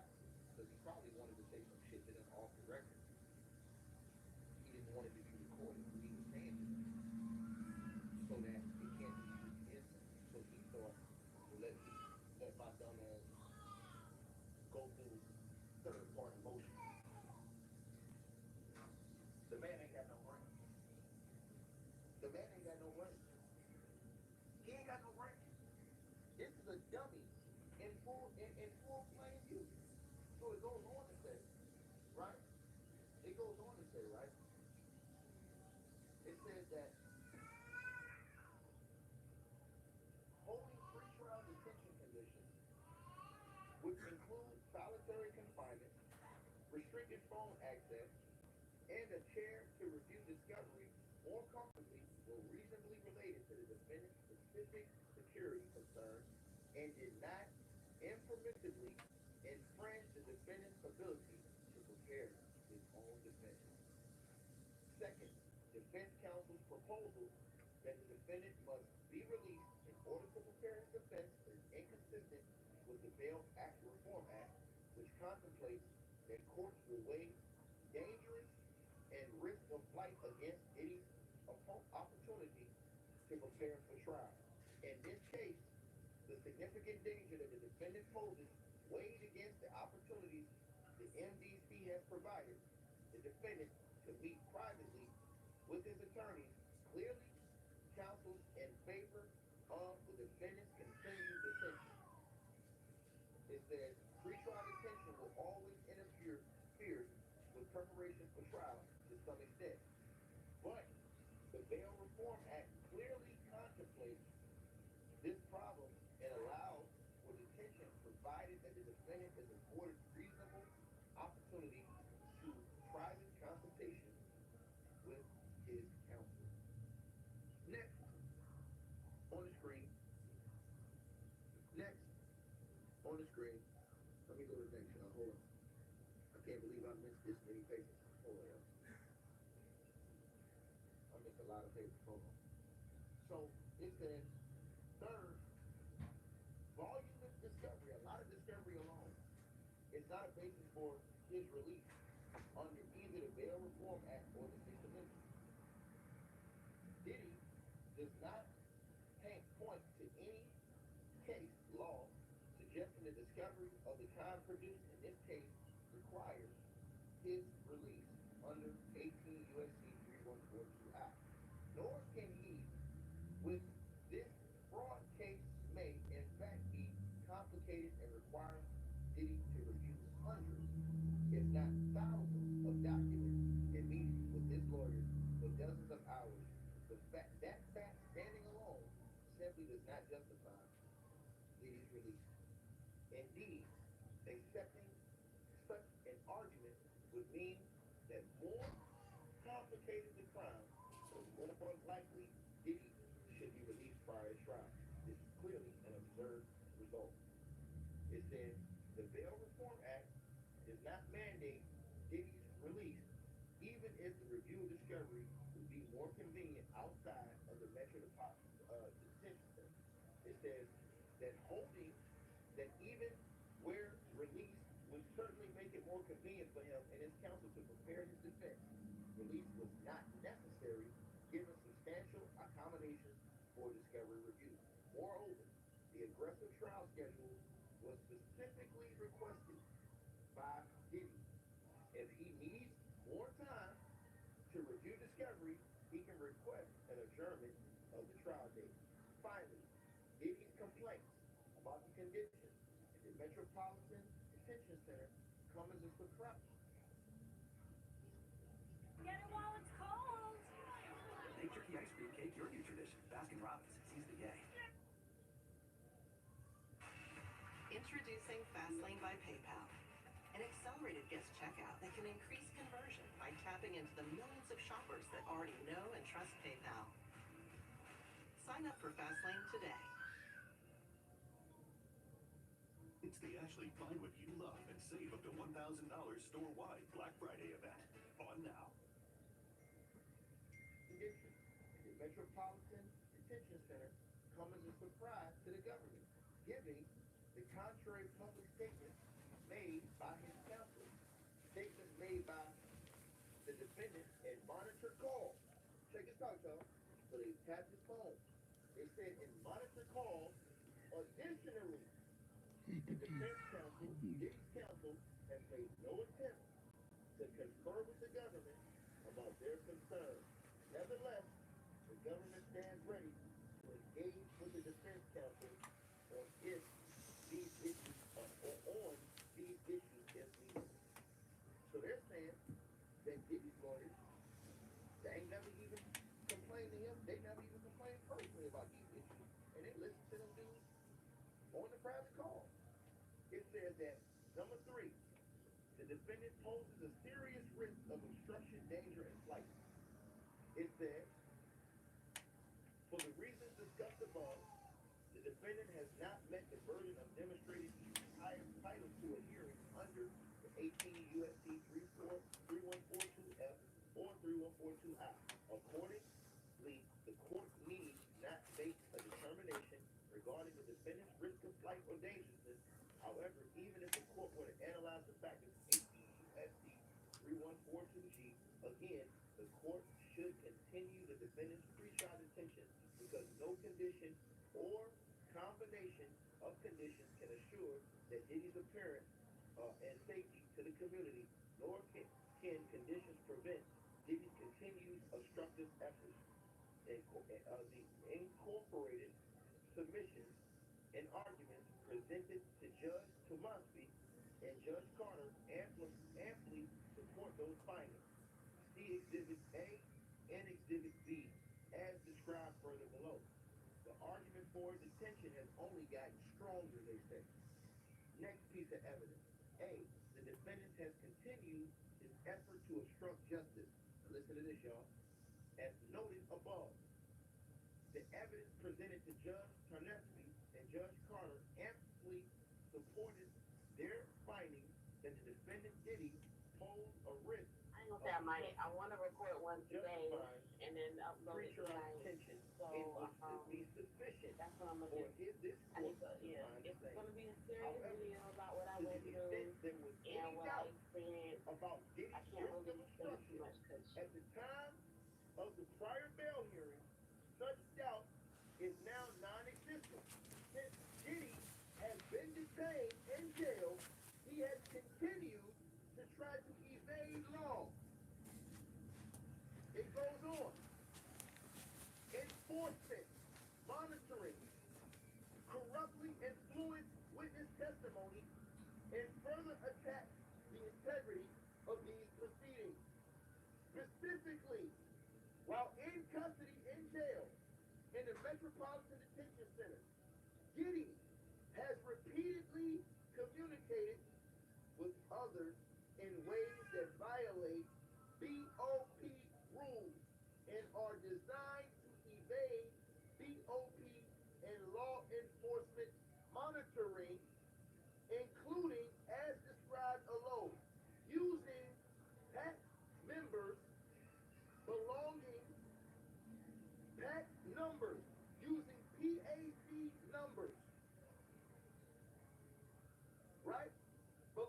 to other inmates to make calls using three-way calls to contact other individuals, including individuals who are not on his approved contact list, and using an unauthorized third-party communication system to send messages to numerous individuals, including unauthorized contacts. And they dropped the evidence of his phone breaking the jail rules. Other inmates' PAC numbers. The government has received dozens of recordings in BOP jail cells in which Diddy uses telephone accounts of at least 8 other inmates, which is against BOP regulations, seemingly to avoid law enforcement monitoring. The defendant uses other inmates' PAC numbers to make phone calls to both individuals on the defendant's approved contact list as well as other individuals who are not on the approved contact list to obtain or maintain access to other inmates' PAC numbers. The defendant Diddy directs others to pay the inmates, including through payment processing apps and BOP commissionary account deposits. They got this SOB red-handed. The defendant knows this is against the BOP regulations.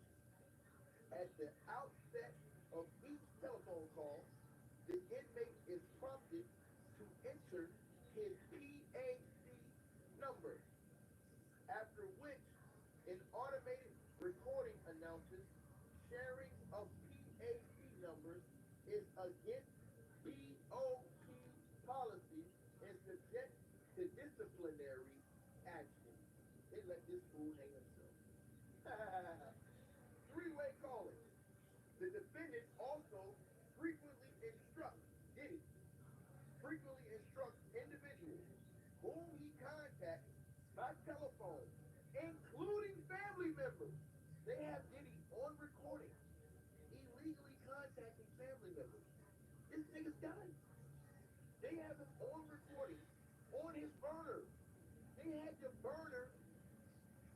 this nigga burner tapped. He's an idiot, right? It says, Diddy also frequently instructs individuals whom he contacts by telephone, including family members and his attorney, to add other individuals via three-way call. He's done. He's out of here, nigga.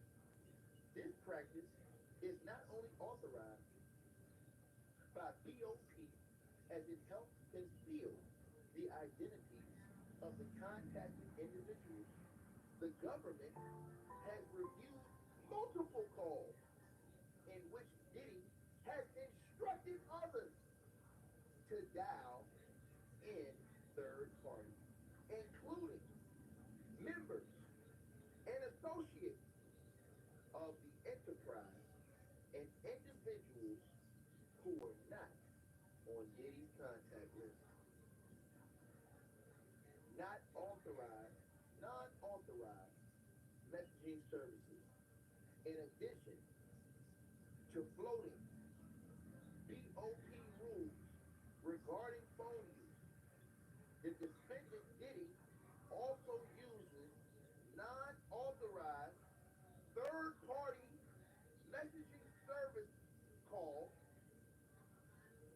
Contact Me ASAP to obscure his communications.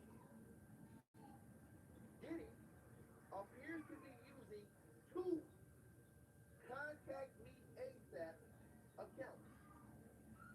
First, Diddy's BOP contact list includes a particular email address, which will go by email number one, assigned to Diddy's dumb ass son.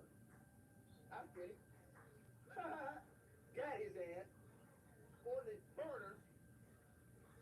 Once again, it says BOP contact list includes a particular email address, we'll call it email one instead, assigned to defendant Diddy's son, which does not appear to be an account owned by Diddy's son, but instead appears to be an email address connected to the Contact Me ASAP app. Second, Diddy appears to be using another inmate Contact Me ASAP app account, primarily using email number one, which is his son. Diddy has exchanged hundreds of text messages via Contact Me ASAP app with dozens of individuals, including attorneys and individuals who were not on Diddy's defendant contact list. Diddy's repeated circumvention of the BOP regulations, starting almost immediately after arriving at the jail, speaks volumes about his ability to comply with any conditions of release. And it goes on. Let me tell you what they did. They let Diddy hang himself. They knew Diddy was an idiot. So this whole entire time, they let Diddy make all those calls to his lawyer. They exposed his lawyers and all these people now. All these people are dirty. They allowed Diddy to hang himself. They could have went and shut Diddy down immediately when he made the first illegal phone call or text message. They didn't. They allowed Diddy to rack up troves of evidence. And that's why they blacked out all of these things, y'all. Because when they go to court, those are the actual messages that he hit us in. He's done.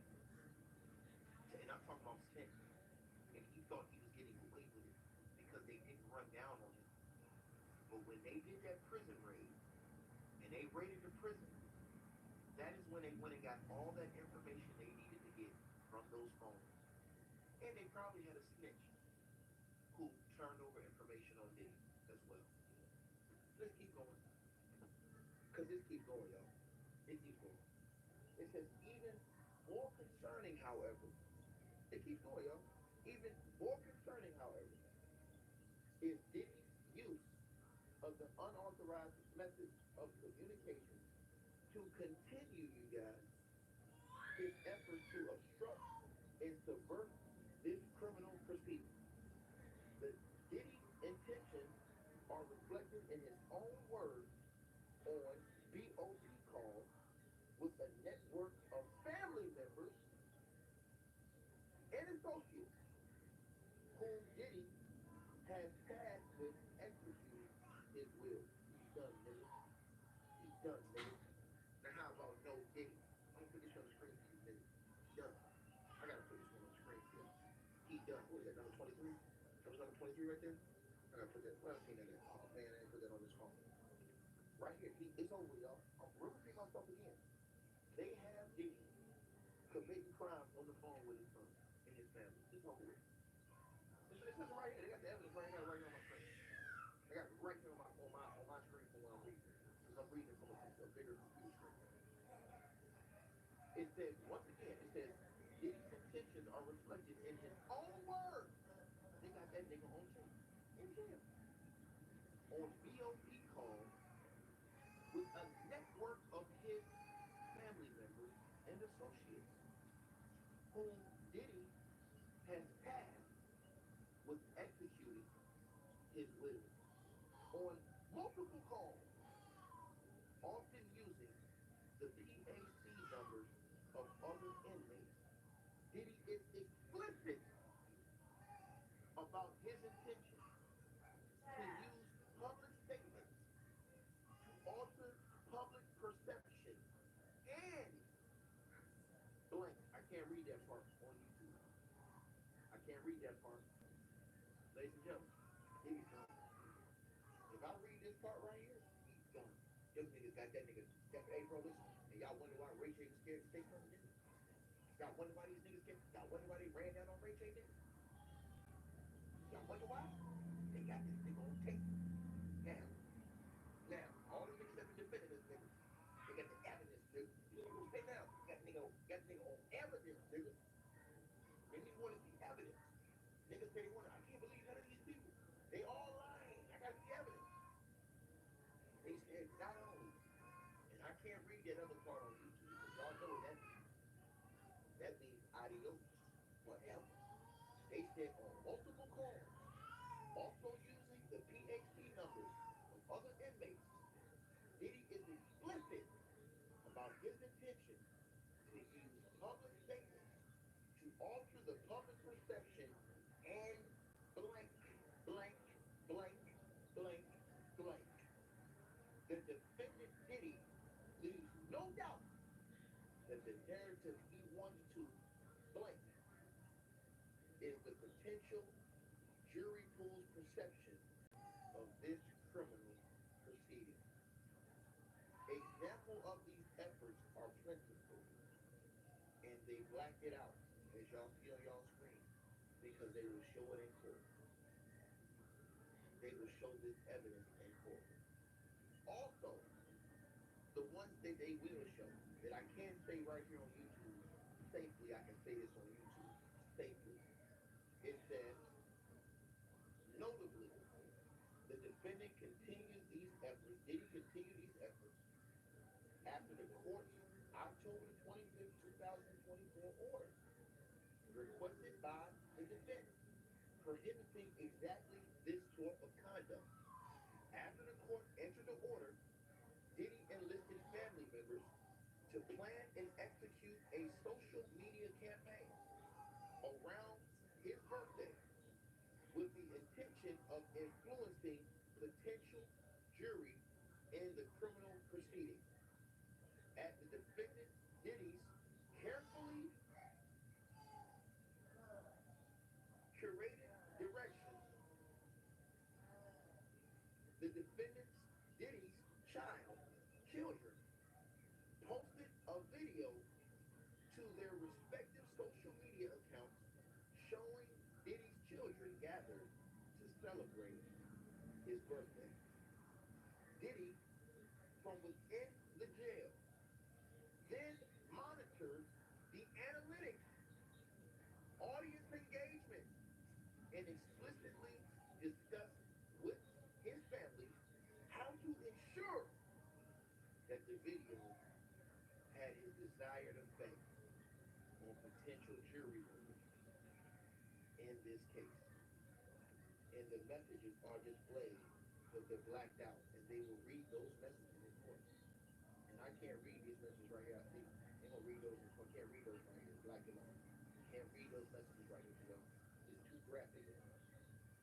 But it goes on to say that besides flagrantly violating the court's October the 25th, 2024 order prohibiting this kind of interference with a fair trial, Diddy's own words make clear that his intent is to improperly influence the jury pool in this criminal proceeding.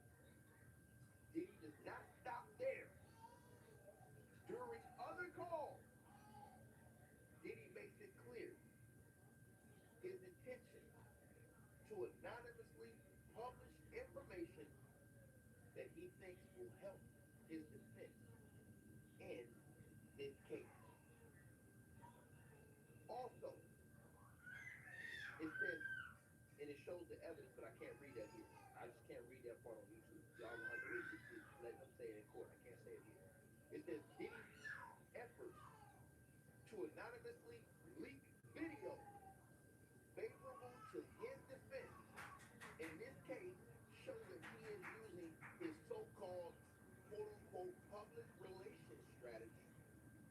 influence this criminal case. The defendant Diddy's efforts to obstruct the integrity of this proceeding also include relentless efforts to contact potential witnesses, including victims of his abuse, who could provide powerful testimony against him. They said that they have evidence of recordings presented right here, and it's blacked out on your screen. Y'all read that right there with me on this page. It's blacked out on your screen. The part that's blacked out is actual quotes from Diddy's phone conversation. This nigga's done. Done so, nigga. I tell you, nigga. No Diddy, nigga. I tell y'all niggas, this nigga's a whole. I tell y'all this. Nigga ain't gonna listen to me. They ain't gonna get mad. Gonna think, nah, nigga. This nigga's a clown. Nigga's clown. And they let the nigga hang himself. Nigga, how you go to jail, nigga? And think you gonna beat the system in jail when they got the feds on you, nigga? Ain't your sons talking, nigga? They gonna lock all their asses up on a superseding indictment. They gonna lock their ass up. So read what it says on y'all screen. Right here. It says the defendant's efforts to obstruct the integrity of this proceeding also include relentless efforts to contact potential witnesses, including victims of his abuse, who could provide powerful testimony against him. For example, y'all are reading this on y'all screen right there.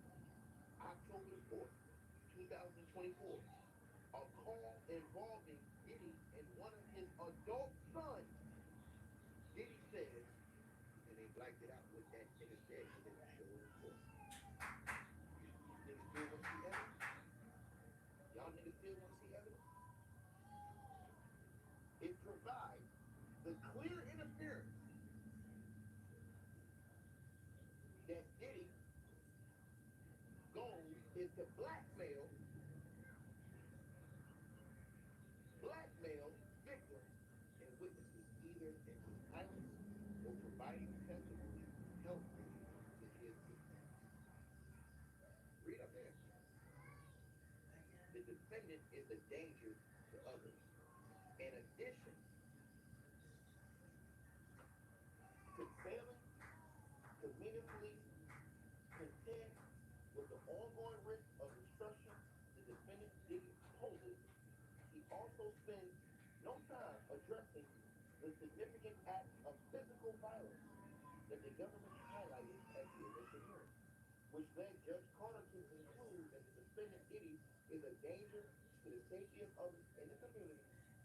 More generally, by clear and convincing evidence, indeed, as the record before this court makes clear. Diddy's long history of violence demonstrates his dangerousness. Moreover, contrary to the defendant's claim that the evidence is quote-unquote thin, evidence supporting the defendant's long history of abuse, including witness testimony communication, photos.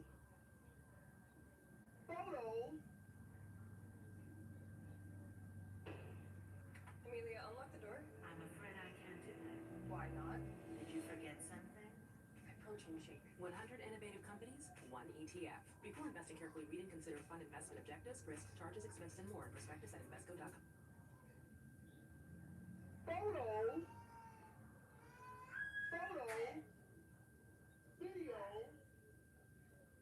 Look at all this shit they said they got on this shit. Photos, videos, police reports, and other materials demonstrate the strength of the government's case against Diddy, a factor considered by the court under 18 U.S.C. 3142. As charged in the indictment, Diddy has engaged in physical, sexual, and emotional abuse for years of his romantic partners for years. Diddy also engaged in acts of violence directed towards his employees and many others, including,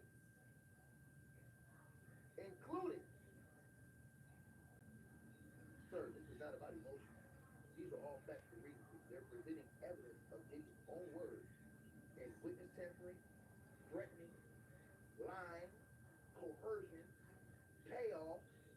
You're blocked, dog. Get off my channel. Ho. Use the ho. Get off my channel, ho. So like I said before, I was rudely interrupted by some hoes, right? What was that?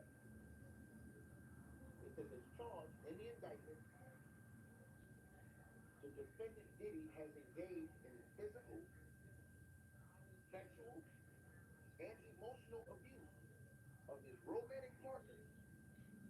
Diddy also engaged in acts of violence directed towards his employees and many others, including kidnapping, arson, and physical violence, such as throwing objects at people, throwing people to the ground, and hitting, kicking, dragging, choking, stomping on, and shoving others.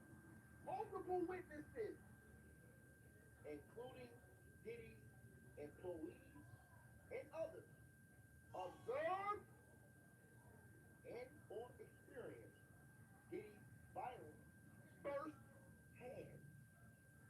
Diddy's acts of violence show there is no condition or combination of conditions that will adequately safeguard others and the community. The danger, I think, is quite serious. There have been weapons around. There has been significant violence. And I also think it's significant that there has, I think, been a proffer of significant evidence of coercion of witnesses. September the 18th, 2024. Smash the like button. Y'all say well over 2,000 likes.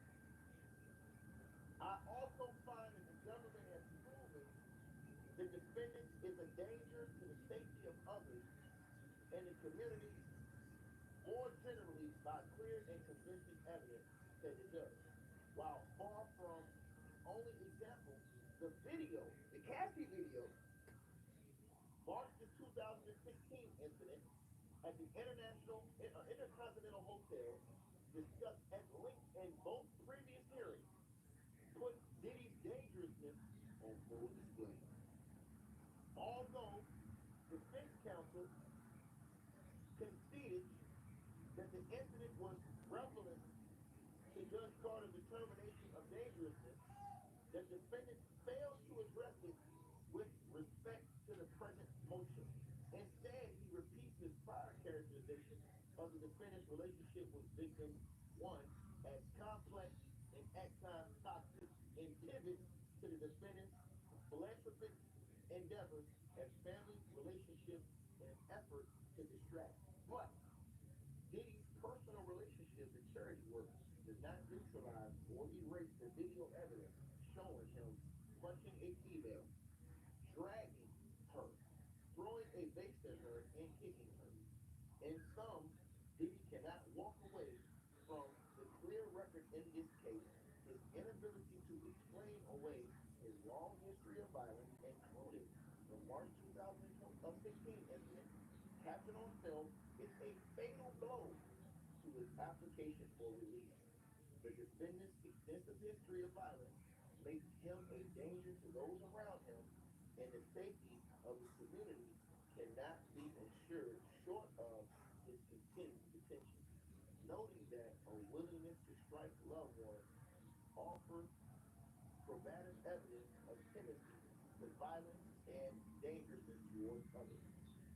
C. The defendant continues to pose a risk of flight.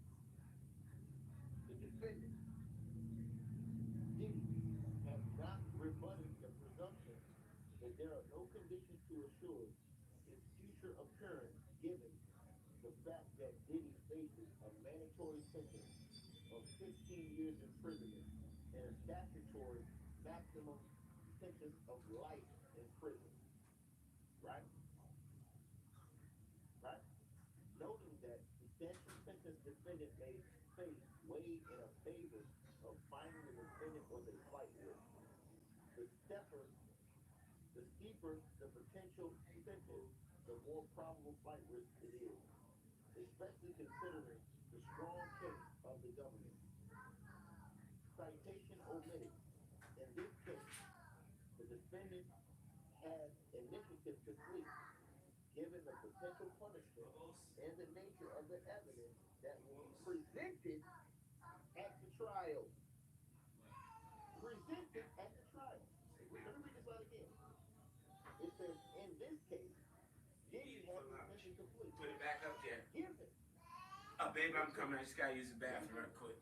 The potential punishment and nature of the evidence Huh? that will be presented at trial, and had nearly limitless resources to facilitate this flight. While counsel took steps to mitigate Diddy's potential risk of flight before the indictment, the defendant's initiative has changed materially. Now that he faces a very real possibility of substantial term of incarceration. The defendant Diddy, his proposed bail package is insufficient. Let's go get the baby. We gotta let. In the face of significant evidence that Diddy poses a risk of destruction, a danger to civilians, and a risk of non-appearance, Diddy's proposed updated bail package is woefully insufficient. As discussed, the defendant has shown repeatedly, even while in custody, that he will flagrantly and repeatedly flout rules in order to improperly impact the outcome of his case. Diddy has shown, in other words, he cannot be trusted to abide by rules or conditions. While the proposed conditions suggest that Diddy will have no access to phone or internet except for calls with counsel, this is insufficient to ensure that the defendant Diddy will cease engaging in unauthorized or inappropriate communications through third parties. Diddy is already doing just that. Against BOP regulations, if Diddy cannot abide by the rules in a highly restricted setting in the prison, in the jail wall, there is no reason he should be trusted to abide by the court conditions in a less restricted setting. Furthermore, Diddy's proposal to restrict visitors to select family members is also inefficient. Since being in custody, Diddy has deployed family members to carry out obstructive conduct on his behalf. He's done. They got Diddy on tape.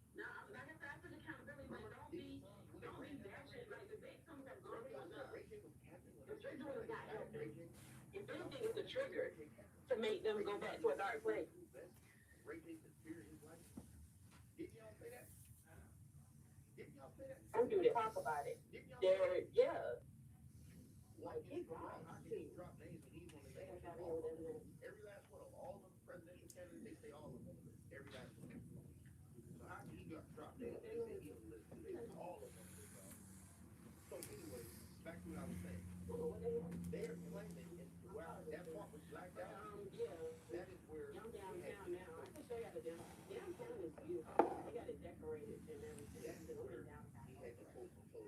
With the same hall. Straight up. This is where the parade is going to be at. Not on this street exactly, but to the court report. I'm gonna keep talking to y'all, but I'm gonna keep the camera face. This is where the parade is gonna be at, but it's gonna start. Ran down. Y'all gonna see where it's gonna start at, cause I gotta drive down now. I think I ran down. And y'all now wonder, y'all thought Ray J was captain, Ray J said he got shot at. Lele. Yeah, good shining people that truly love you won't get me, and that's not love when they do that, yep. Okay, I went to college. I went to, as soon as I graduated high school, I went to Cowboy Community College. I didn't finish because. It says, furthermore, Diddy's proposal to restrict viewing to select family members is also insufficient. Since being in custody, Diddy has deployed family members to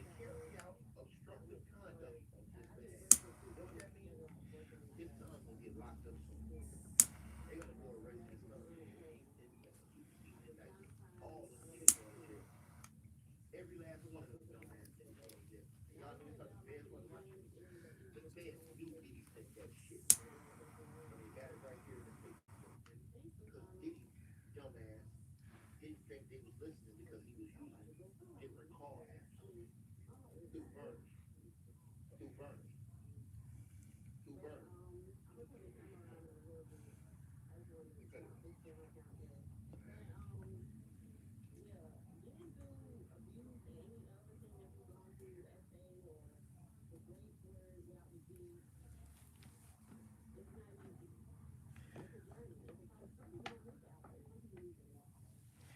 so yeah, no, he done. The boy's going to jail though. The boy's going to jail. The feds have evidence that Diddy instructed his boys. It says right there like that. And they got it on tape. How the feds let Diddy set himself up? This dumbass nigga thought because he wasn't talking in the jail with them that they wasn't going to be recorded and find out what you did. Nigga, they can find out what you did on any phone. Once they get the phone, nigga, that's why they did the sweep. Why y'all niggas think they did the sweep? Y'all think they announced that they did that sweep publicly? For no reason, man, the feds are smart. They don't normally announce a public sweep of a jail. They swept that jail because they had all that information on Diddy. That's why they swept the jail. And they went and got them phones. They got those cell phones. And they tracked them shit. And they took all the information off them apps that dumbass Negro used. And they got all the information that he had to have it. I'm telling y'all, you ask me, they had a snitch. This is what I think happened. I think in jail, they had a dude that gave Diddy a burner. I'm talking about a phone that not only was a burner, a throwaway, but they gave him a phone that was being tapped. I believe this is how the feds got that phone tapped.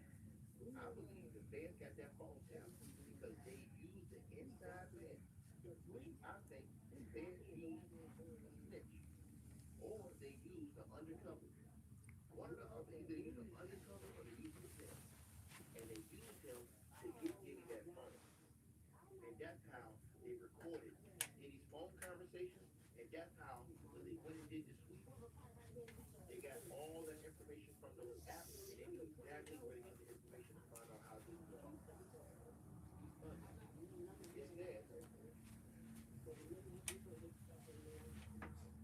says that as evidence in jail calls, Diddy asked defendants, family members, he asked family members to reach out to potential victims and witnesses to create a narrative to influence the jury and pursue making strategies to sway the public opinion. It said that Diddy's emphasis on 24/7 private security is also problematic. Diddy has demonstrated uncanny ability to get others to do his bidding, employees, family members, and prison jail inmates and alike. They're saying that Diddy got jail inmates to do his bidding. It also says, check this out, y'all. It also says that there is no reason to believe that private security personnel will be immune. The Bail Reform Act does not permit a two-tier bail system in which defendants of lesser means are detained pending trial, while wealthy defendants are released to self-funded private jails. It says this court is troubled with the possibility of allowing wealthy defendants to buy their way out by constructing a private bail. It goes on to say, at any rate, the defendant's private jail proposal, at best, elaborately replicates a detention facility without the confidence of security, which, as such, a facility instills. Moreover, the second court circuit has expressed decried attempts, like Diddy's, to pay his way out of detention. Diddy's updated proposal simply does not alleviate the risk of danger, obstructing and flight, particularly in the light of the Diddy's inability to comply with the BOP regulations, as his efforts to engage in obstructive conduct, even while subject to monitoring in the MPC jail. Diddy done. So basically, you guys, the evidence I showed you guys today is that P. Diddy, they have evidence that P. Diddy not only used his son and ordered his sons to go do what they did to that boy, run down on Old Border. They said Diddy ordered all that. Not only that, they had the evidence. They showed the actual messages, but they blacked out the messages because if it makes it to court on next Friday, they're gonna read it in court next Friday. The actual messages that was blacked out, and they said Diddy also instructed family members and people close to him to execute. I can't say that on YouTube, but they told him to do. He told them to do different things. I'm just gonna say it like that. And they recorded Diddy because Diddy didn't think he was being recorded because it was from a burner phone, like a phone that was stuck in a jail. So he didn't think he was being recorded, and he was using a third party app. All this time, they said this. Think about this, y'all. They said Diddy started doing this since he went to jail. They let Diddy get away with that all this time because they were just monitoring. So the feds were always one step ahead of Diddy. That's why he was denied bail all those times too. The feds were always a step ahead of Diddy. And then remember, they publicly announced that they did that jail raid. They publicly announced that they did their raid in the jail, right? The reason why they did that raid is because now it was time to go get the evidence on Diddy that they had compiled up. Remember, I told you the feds will let you burn yourself for a long time. This fool set up in jail and hung himself, and his son too, and his family, and anybody else who was on those calls with Diddy, they're done. They're done because they're gonna figure out who Diddy ordered to do what. And they said Diddy been out here paying people to speak up positive for him. So now I understand why niggas is capping out. Maybe I understand. Because Diddy needs anybody in the media that's gonna speak up for him. To speak up for him. So they said they got proof that Diddy's out here cutting checks. Now I'll wait for when we get to court. So they show that money trail because that's gonna be hilarious to find out who Diddy is actually paying. They already said Diddy paid the one girl. She changed her statement. They said they found the evidence of that right there in his jail cell when they did the shakedown. Yep. Yeah, he was in solitary, and he immediately got moved out of solitary. Like after a few days, he got moved out of solitary. I told y'all Diddy had been in a small dormitory, so he had been out. That nigga had been feeling comfortable. Y'all didn't know. Y'all thought he was in solitary the whole time. He wasn't. I told y'all there was rumors that dude was fighting because the Lakers said. Yep. So I told you guys, man, listen, don't come F with me unless you read the paperwork. If you ain't read the paperwork, sit down and shut the hell up. You don't want no smoke with me on this. You don't want no smoke with me on that because they got this nigga done. This nigga's done. The evidence they got against him is done. So y'all let me know what y'all think, man. They got y'all boy up out of here, man. The evidence was presented in this video. Oh, and by the way, the girl that y'all see on the left hand side of your screen, her face is blurred out, that's sitting on Diddy's lap. That's that girl that they told y'all about in that other video that they alleged that he kidnapped. And he went and took her. And I ain't gonna tell you how old they said she was. Go back and listen to the other video. Like, share, subscribe, and know what y'all think.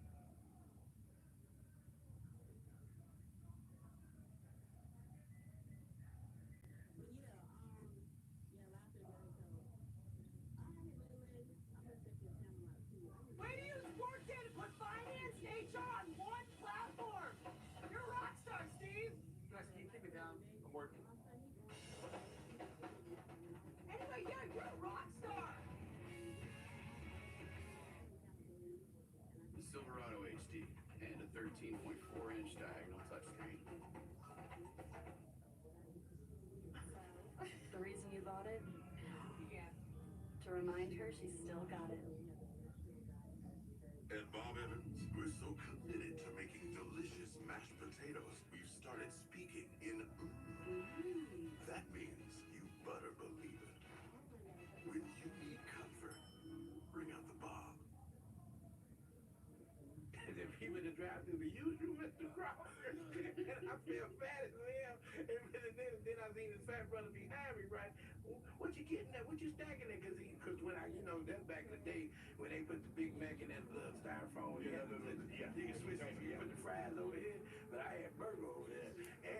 fries over there, and I would stack the fries in between the different burgers, and I was sitting out there eating my burger like that one time.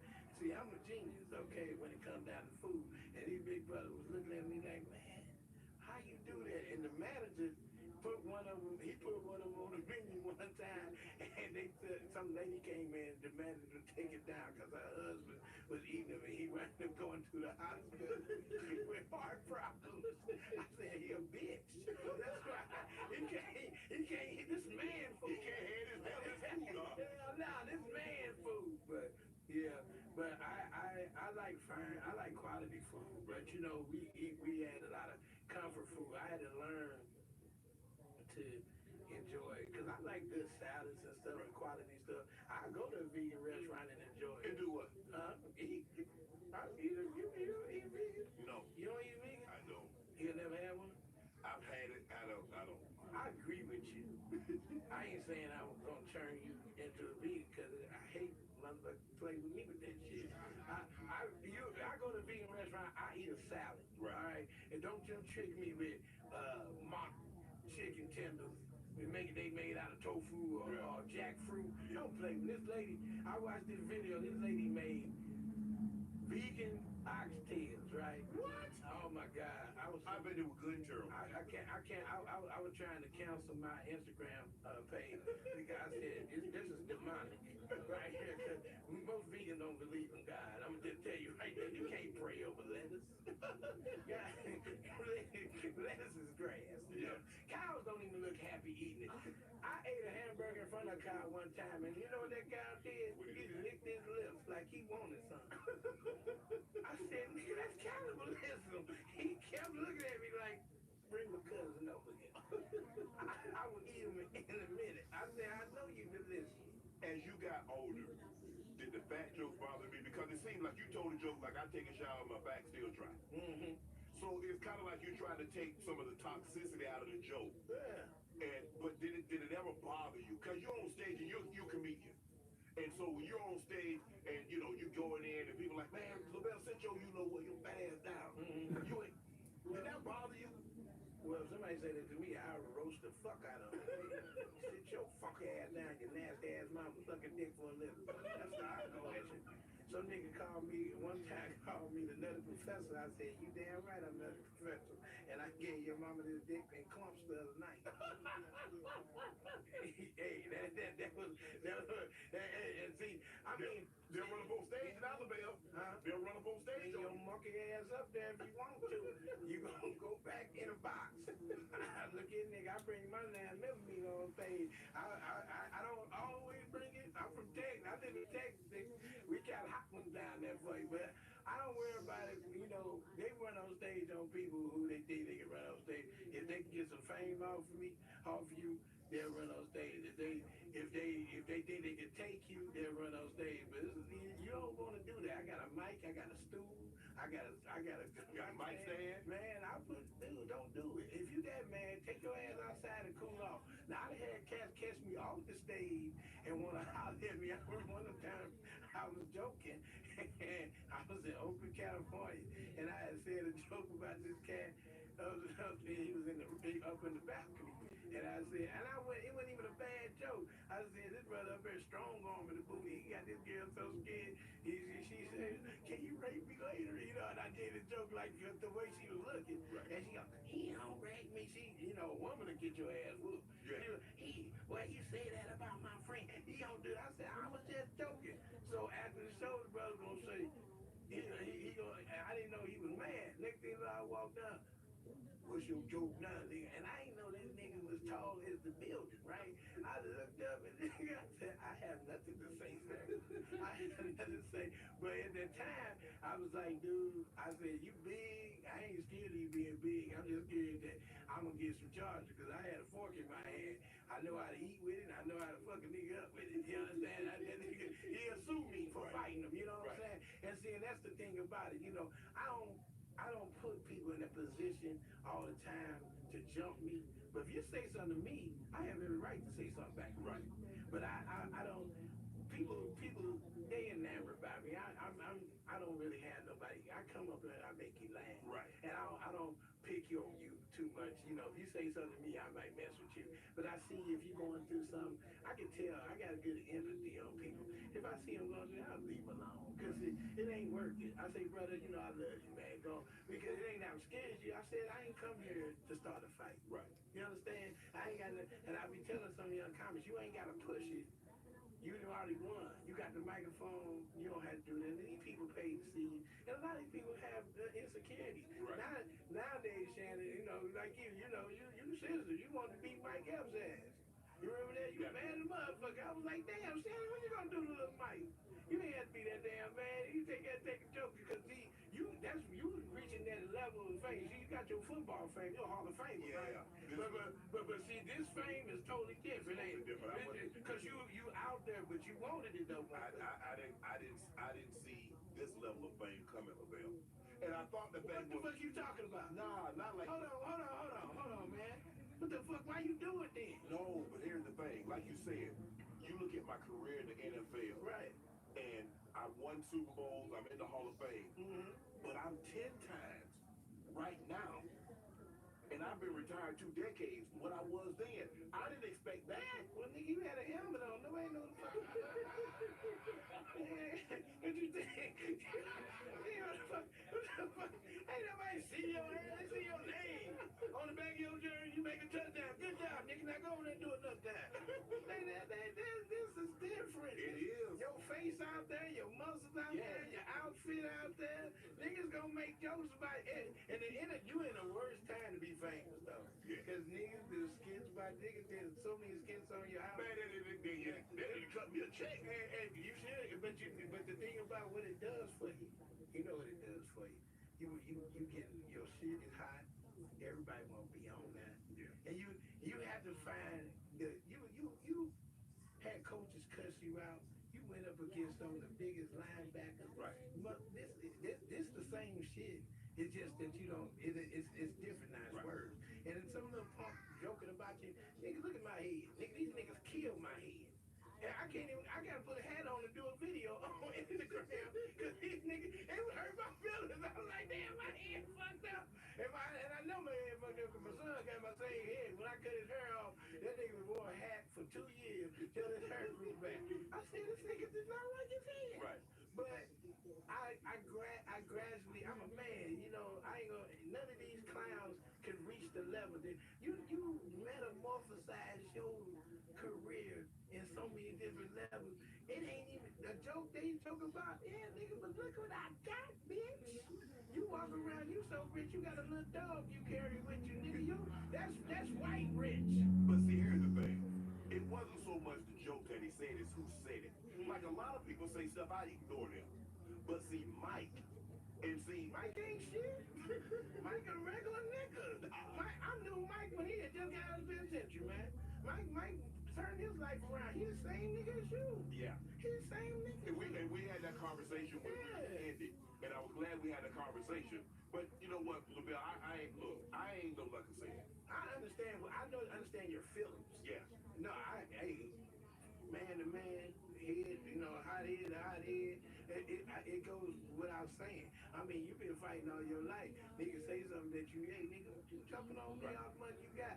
But the thing about it, when Mike Epps said it, the old motherfucker watched you.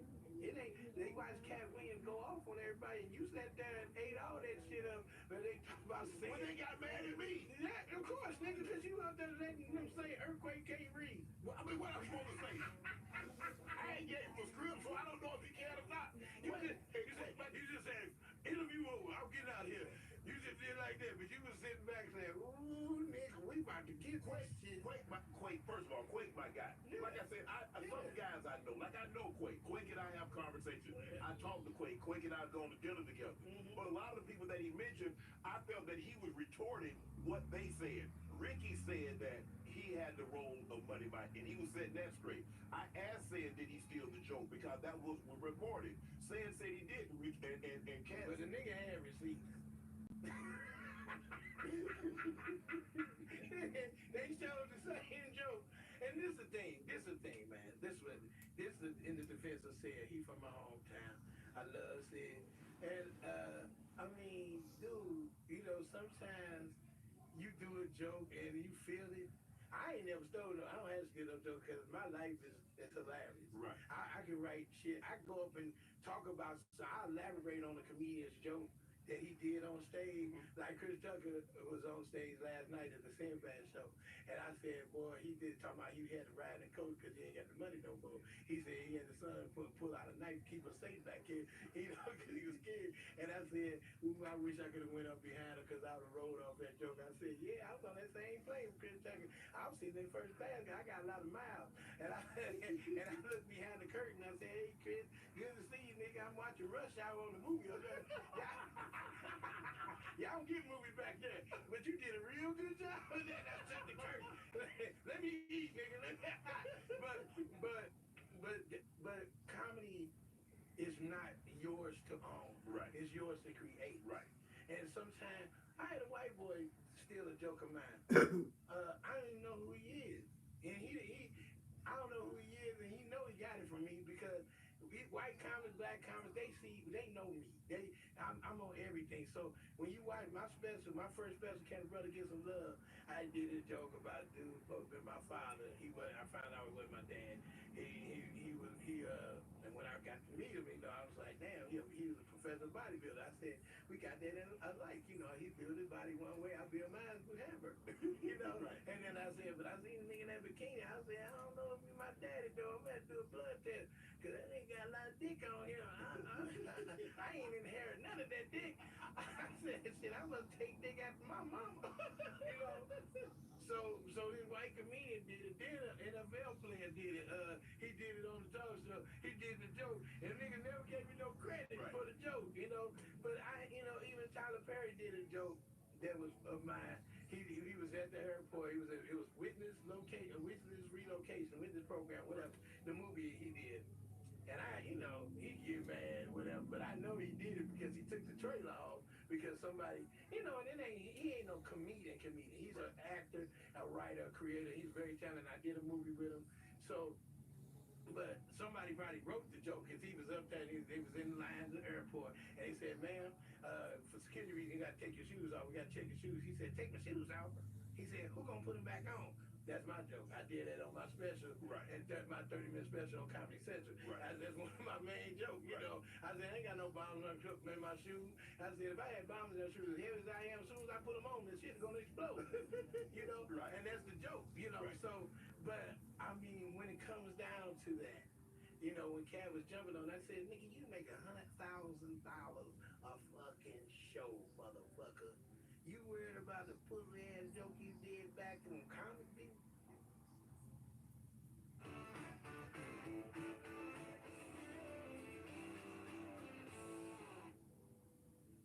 Joke you did back in comic book. I love Cat. Cat is I knew Cat when he was Cat in the Hat, and we was in Stockton. He may have said he alive, but he know who I am. I remember back way before he was famous, we were doing tours with Rick Sullivan up there in Oakland. We did all of what's it called up there? We did Stockton. We did all the Northern California joints, and Fresno, all that. And Cat was very talented. He was funny. He was a good dude. He was always quiet, but he was funny. He did his thing.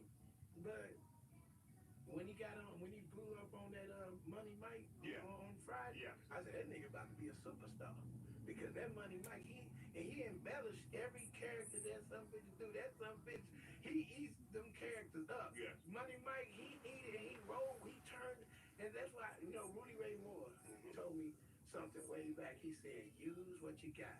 You fat, tell about your fat. Use everything you got. And Cat took that pimp role and metamorphosized that some bitch into a career. You remember he had the Pimpology, all that shit. Yeah. Pimp Chronicles. Pimp Chronicles. I mean, he made so much out of that. He became the hottest, one of the most prevalent comedians in the world because he used it. That's called milking your career. Okay. And what he did with that, was powerful. And then when he was on My Wife and Kids, and he played Damon Wayans' nemesis. Man, this dude's funny. He's so talented. Yeah. And I think, and then the painful thing, I think that he thinks that he doesn't get all that he deserves.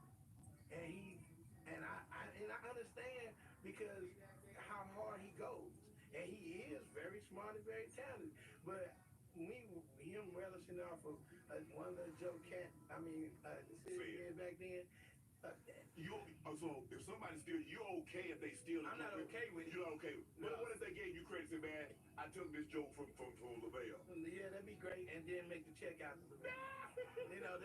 That's what you do. You know, especially if you are famous. Right. I mean, if you blocking me and you getting all these opportunities, like, cause you know, prime example,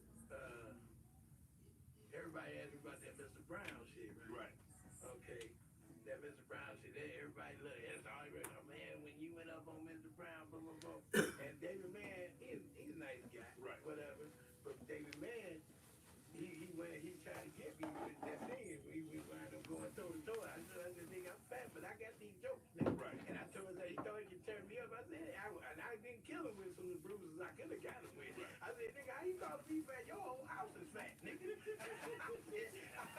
But I didn't do that. Right. I didn't tear his ass up like that. Right. But I could have really tore him up. Right. I just lit him up. Just enough. It could have been worse. Yeah, and it was weird because I didn't want it to get weird with Steve Harvey's. It was still a show, and I didn't want to make it, but I knew where I was, but she knew I was trying to say. But where that all came from, we did. I was because I did a show. People don't know I was actor cut. I did a show this weekend here Netflix. Let's Just Be Mad, and Fred Hammond, he hosted it. With Debbie Chung, and I went up, did 40 minutes live without even cussing again. People laughed on me with that later. But I can probably go through the church circuit and probably be just as famous as I am over here. Right. So, but I just, God got me where he wanted me to. But so anyway, so I did this mega fest with TD Jakes. No, Diddy. There you go. Come on, LaVelle. You was trying to sneak out. No. Only reason I said is Diddy wasn't there then.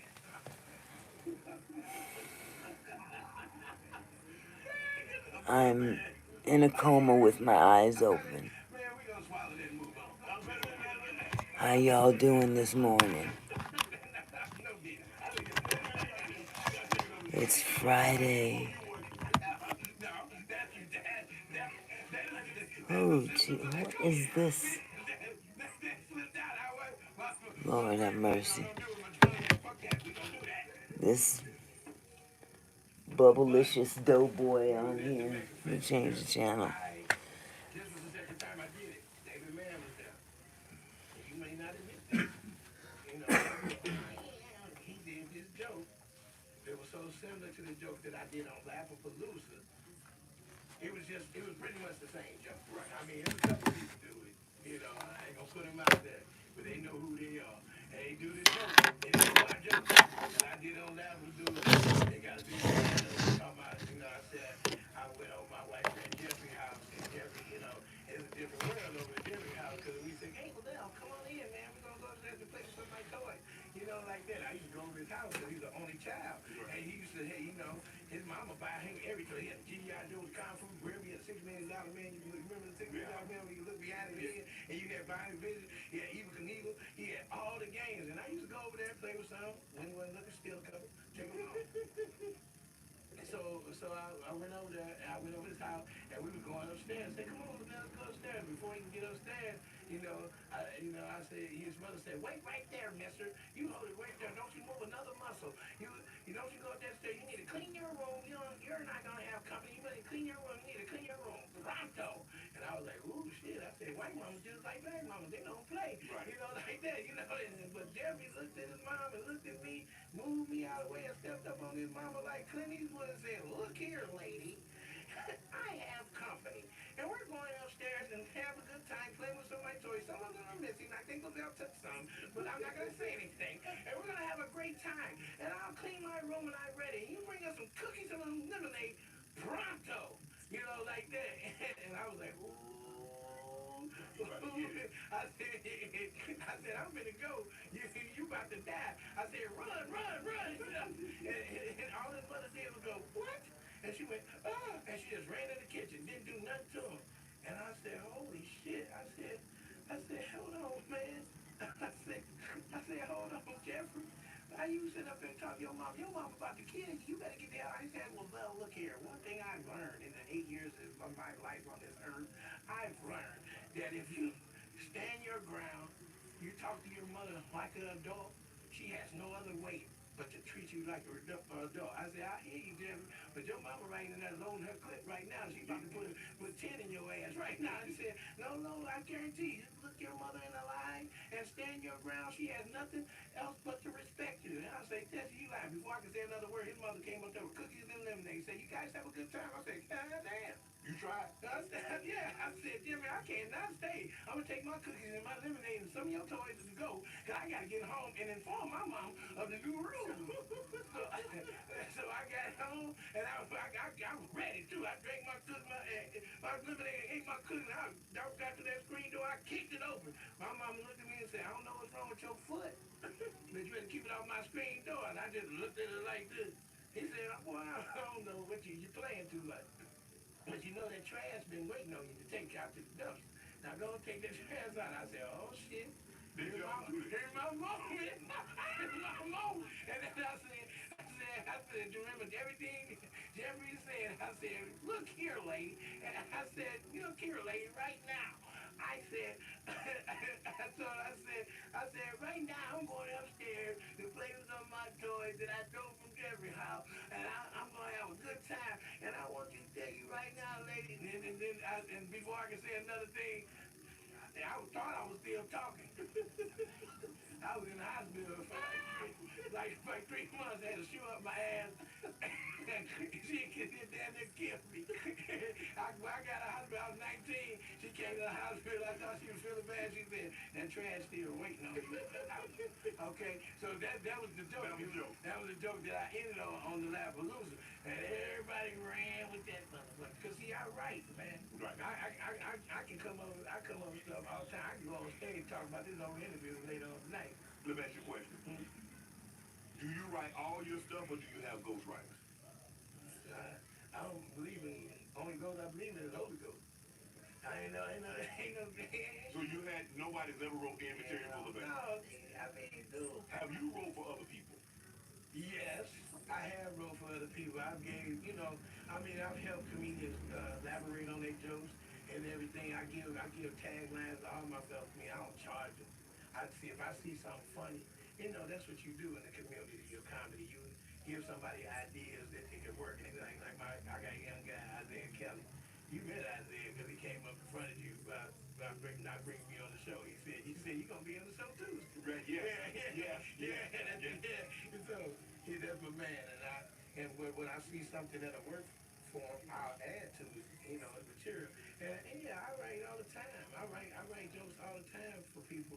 And I would love to be the kind of writer because I come up with some great ideas, but you have to have. See, I don't like writing for people because my mind is different. It's on another level.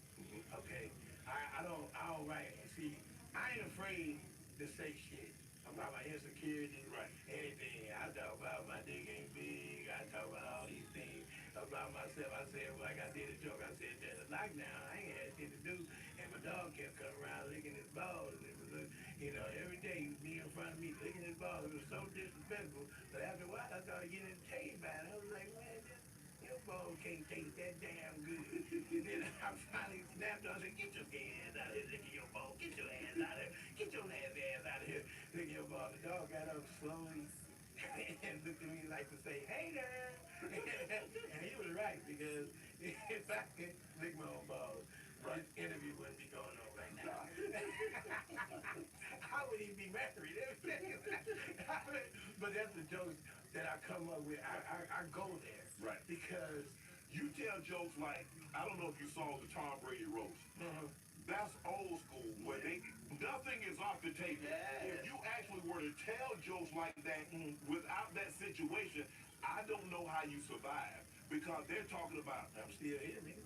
No, but I'm saying, I'm still here. You tell jokes like that? Man, I go where I go. I don't beat up people's sexual preference like that whole. I don't have to. Right. But funny shit, Right. real shit, yes.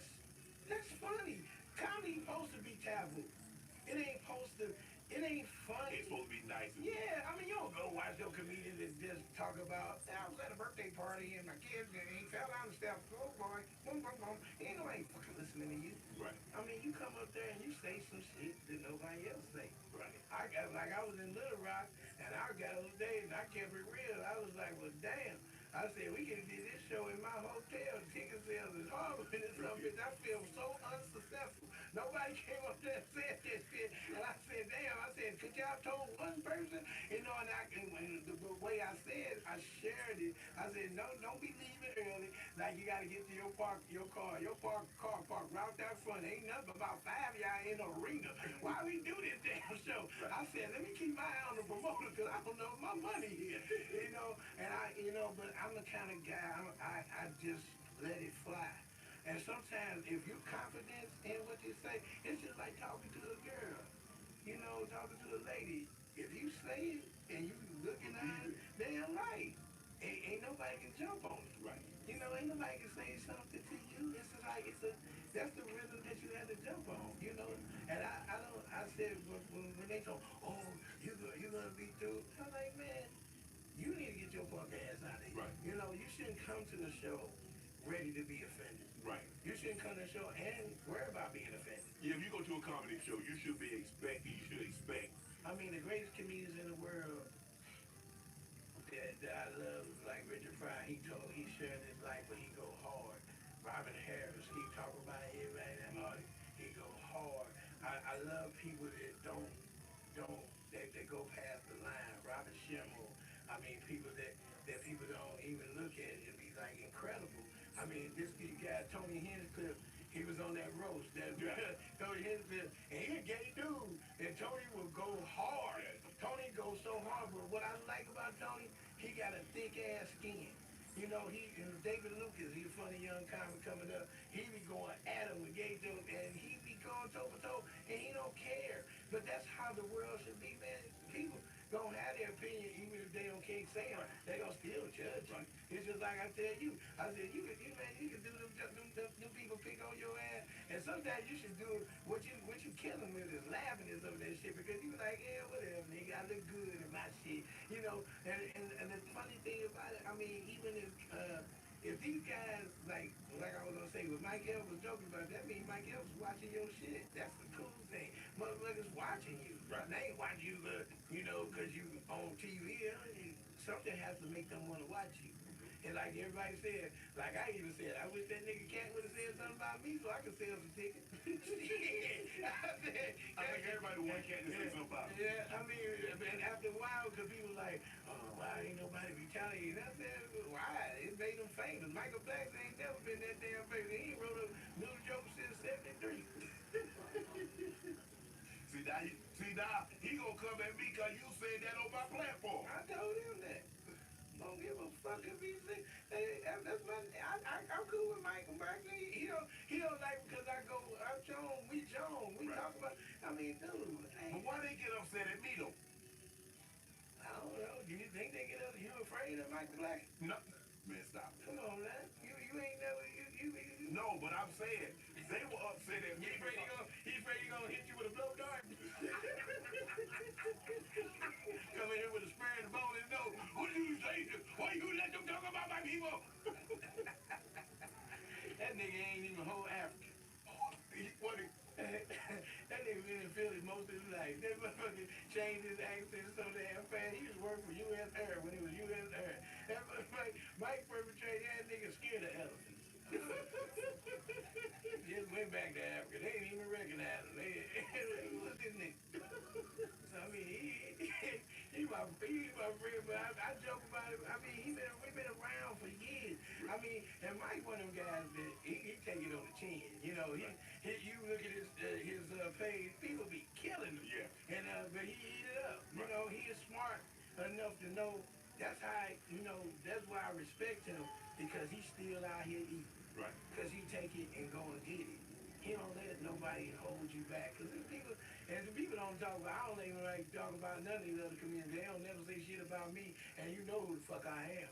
Right. Everybody in this motherfucking game know who the fuck I am, but they be trying to play like, I mean, you can't deny, I'm undeniable. Right. And I ain't talking like Ricky gave you love. Ricky say, man, they tried to get me to follow the bell, man. Ricky smile. Black ass nigga, that nigga ain't shit. Always throwing his life in my face. Ricky smile, goddamn, you need to come out on my boat. Fuck your boat, nigga. You always throw your little pussy ass boat in my life. You know, you always want to come out there. I don't want to be on no rich nigga boat. Hold me out there, then I'm working for you. Hey man, get that, tie that rope off. I'm like, I don't work for you. You ate up all the snacks. You out here now. I can't get back and I don't swim good. Right. I float good, but I don't swim good. You mentioned that you did something with Steve Harvey, and Steve told a joke about he can finally embrace you, he can put his arms all the way around you. What's your working relationship? Because a lot of comedians have had great relationships with Steve, how he's helped them. Earthquake told me how he's helped them. Said the Entertainer told me how he's helped them. Ricky Smiley told me how he's helped them. A lot of guys that Steve has given info to, give a little tricks of the trade on how to become more successful in the game. What's your relationship like with Steve? Yeah, me and Steve got a knife fight in the alley about 10 years ago. I cut it deep. Why'd you do that? Cut it deep right around the thigh muscle. It was right around the thigh muscle. Like you stabbed it. It was over dice game. Just like, you got quiet, nigga. No, I know. Hey, no, I mean, let me tell you, let me say this. I give Steve flowers for allowing me, he allowed me the maximum he could give a funny guy. Right. You see, when you funny, motherfuckers don't give you opportunities. Right. And if you see, I got the game all wrong. Like, you catch the ball in football, you make the touchdown, you become a Hall of Famer, right? You catch, you do all the yards, you play, y'all win championship, you get a ring. Comedy ain't that. Comedy, you can be a funny in a movie. You can't get no more movies because you're too funny because the motherfuckers that they think the star. Yeah, comedy, unless you selling the tickets, you're going to get it shunned away. And see, I had to force myself in and start selling some tickets because the people love me, but sometimes if you don't have the power of the machine behind you, right? They don't know you there, So when Steve gave me the opportunity to come on the Hoodie Awards, and see, that's one thing about it. If you let me in some shit, turn that fan on me. The fire went out, it's still out of it. It's got a lot of insulation in it, damn thing. but when you Ooh. Good morning, everybody. Happy Friday. It's been a long night. Even though I wasn't on camera, I was still up most of the night. I don't know what's going on with my back, but Jesus. Y'all just pray for me, huh?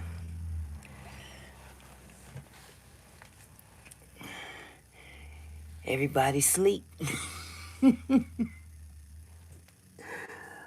Oh, boy.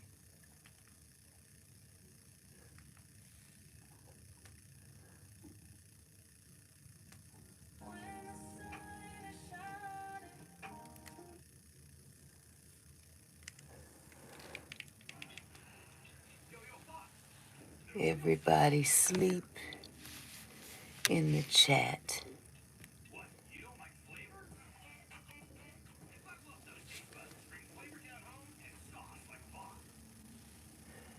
Hey, pigs, you still here?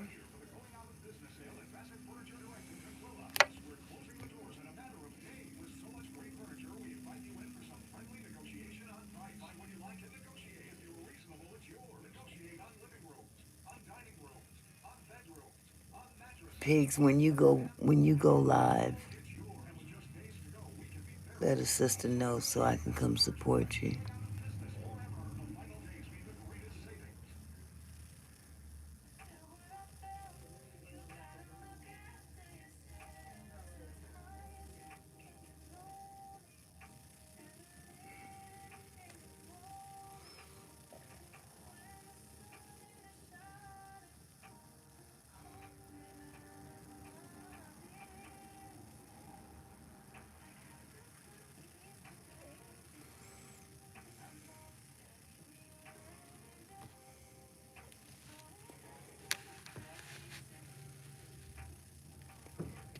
Oh, okay, pigs. See, you better than me. I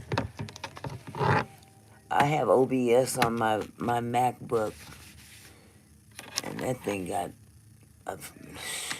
frustrating to me. So when I get a little bit more, hi nephew, how are you? I hope you're getting some rest. I really do. Don't you run yourself into the ground.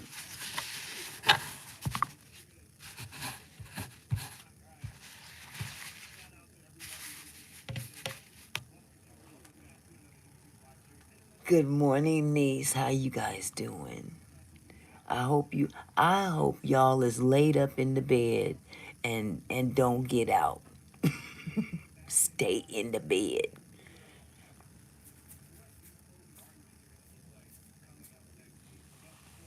Unless you just have to get out, like go to the bathroom, whatever.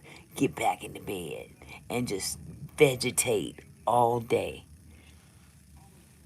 You vegan, you supposed to vegetate. I don't know what I did to my back, but I just did a number on it.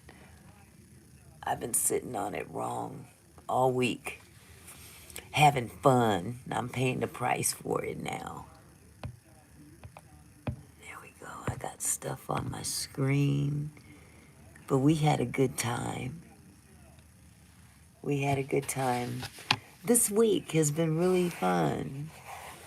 It's been really fun. It's had its ups and downs, mainly ups. The downs can stay down there, down the street.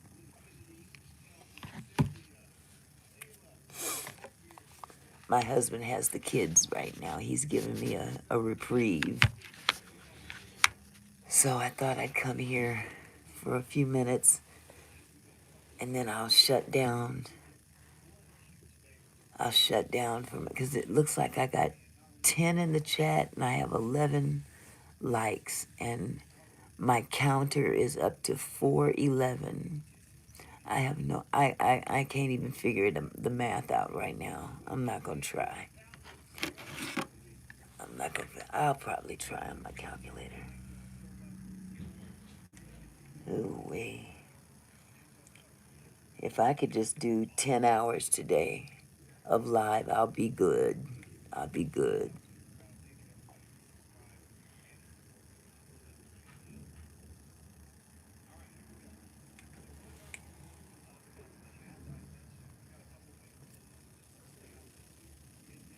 Okay.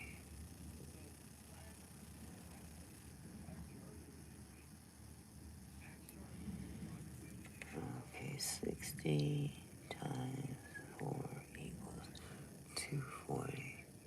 Yes. 412. 412 divided by 60 equals. Oh, it's been about 6.5 hours so far. You hear these people calling me over. It's 7:30 in the morning. This is how I deal with spam calls. Hello? Hello? Hello? Do you have the right number? Who are you trying to call? Hello? You have the wrong number? You wanna order pork rice?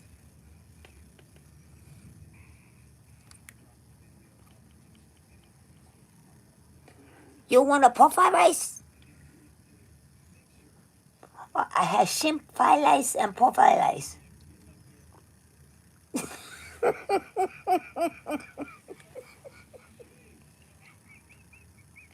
I'm gonna see if they call back.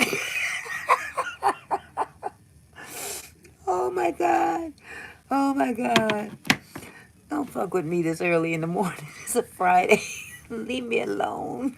Spammers. I gotta come up with another voice. Oh my God. I had one the other day that almost got me though. Something in me told me, nope, they about to rip you off, girl. Don't you give them your social security number. They wanted my social security number, and I said, oh hell no, you ain't doing me a lick of good. Bye. We want to lower your interest rate on all of your credit cards. We'll do it. What you need to call me for?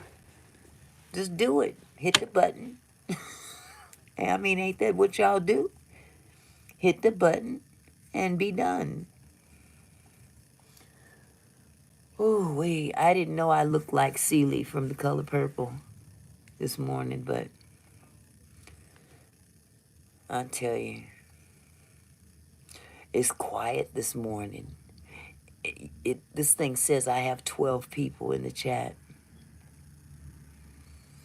They all sleep, except you two. I went to Ansel's live this morning, though. Give her some support. Yeah, it says, well, now it says 11. Yeah, you two be tripping.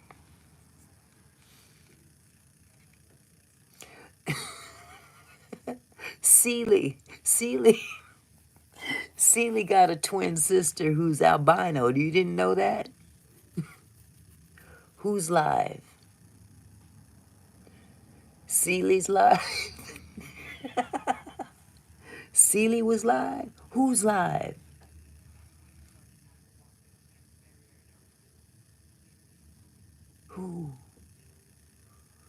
Who's live? Who's live? I missed something. I've only been on. Oh, yeah, she was. She unless she just jumped back on. She was on and I was in there. Well, I wasn't in there. My son was in there. I sent my son her way. The one that's on my laptop. So yeah, I sent it her way and until she cut it, she ended it. So, but if she went back on, I'll send him her way again. Yeah, she was driving, so she couldn't really talk to. Well, she could talk, but you know how it's hard to read the chat when you're driving.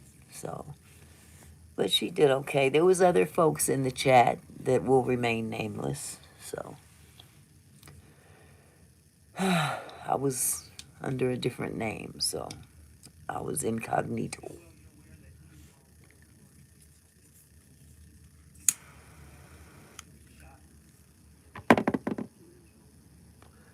Yeah. You know what? That's right, Judacina.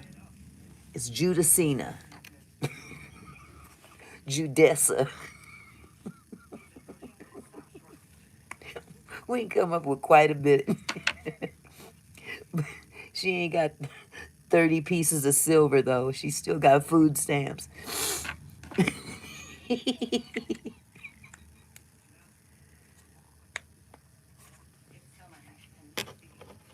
Yeah, it's almost embarrassing. Learn how to talk for one thing. I mean, and yeah, so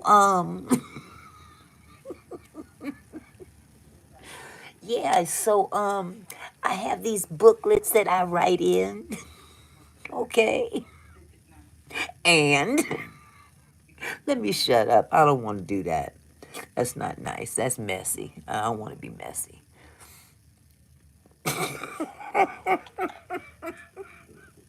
I'm sorry. Oh, yeah. But anywho, it's going to be a good Friday. I'm so glad this is the weekend. Oh my God. But next week is going to be a mess. Of course. Of course he is. He wants to stumble you. He wants you to trip over him and fall. And he's only there to steal, kill, and destroy. That's all. That's all. That's all there is. But you know it. I respect what you're doing. You know it. If you ask people up front, what are you here for? Are you here to get monetized? There's no secret, you know. When people come to YouTube, it's not just to hang out. People got enough to do. Ain't nobody coming to YouTube because they ain't got nothing to do.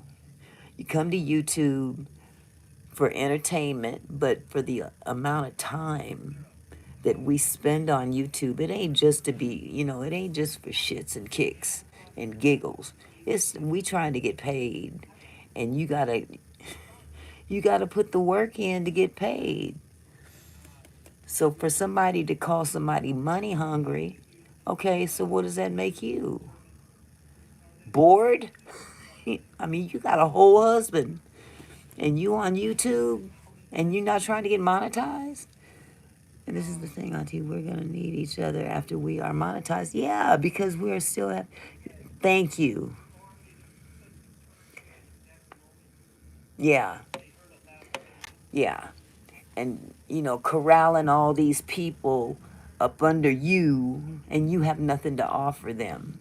Nothing. You don't have no... I mean, I can encourage myself. But tell me something that's going to be useful. Yeah, build a community. Exactly. Exactly. You do need a community. But the community is, in the eyes of YouTube, they ain't talking about, you know, get a community so you guys can kumbaya and roast marshmallows and talk about the Lord all the time. That's fine if that's what you want to do. But yeah. Yeah. And it's so, nephew, it was crazy the way that went down. It really was crazy the way that went down. Because, oh my God, when I saw your note, I didn't say nothing. I didn't name a name. I didn't name a name. But that was the name I was thinking of when I said what I said in your chat. I didn't want to just put that out there like that because it would have, number one, looked messy. I didn't know who was in your chat who might go running back. And you know what I'm saying? But when you sent that message out, I was like, oh my God, I knew it. I knew it. And see, it's like, fool me once, shame on you. Fool me twice, shame on me. Yeah. Yeah. And to call somebody a power trip, that's not a power trip. That's what a community does. If you see someone lacking somewhere, you pull their coattail, let them know what's going on. You know. But if you ain't there to be a community, she was there to benefit from the community. And there's a difference. The benefit was to get all she could, get all the people she could. And artists, well, I missed that one. Hey, Ansel, you back, baby girl?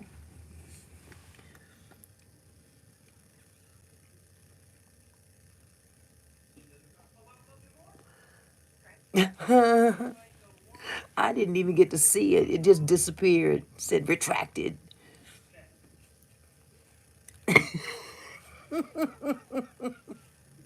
Oh, my son left this. I don't smoke. I don't smoke that. Yeah, you know, you wasn't lying. The giggly bush. Girl, you crazy. I gotta give this to my husband, but it's not mine, sweetheart.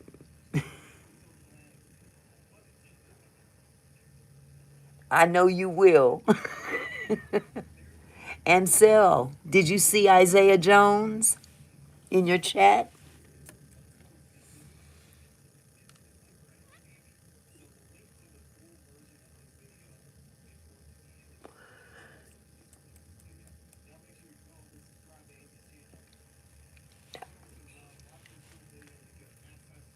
Isaiah's Isaiah's my son. So whenever you see Barry or Isaiah, just know that that's them, but not really.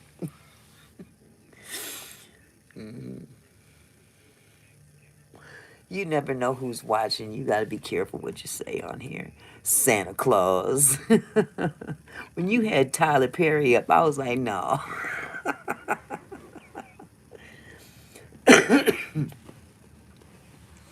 And I had to pull that, I had to bring my MacBook upstairs because that baby was about to bang on it. And I'm like, oh no, you ain't messing with this.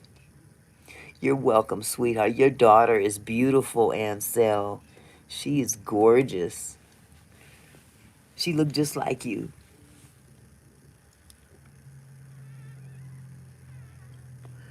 Little cutie pie. I know, wasn't that funny? Tyler Perry. Tyler Perry's a freak. Ooh wee. She is. She really is. She be working that shoe. She be working that lace front install.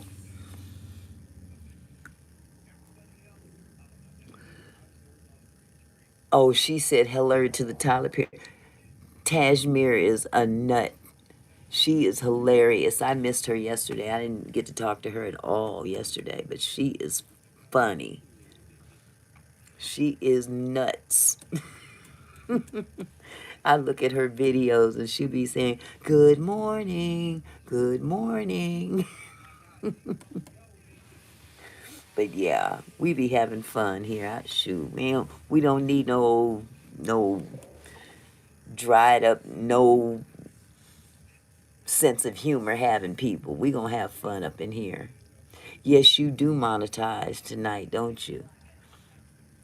Mm-hmm.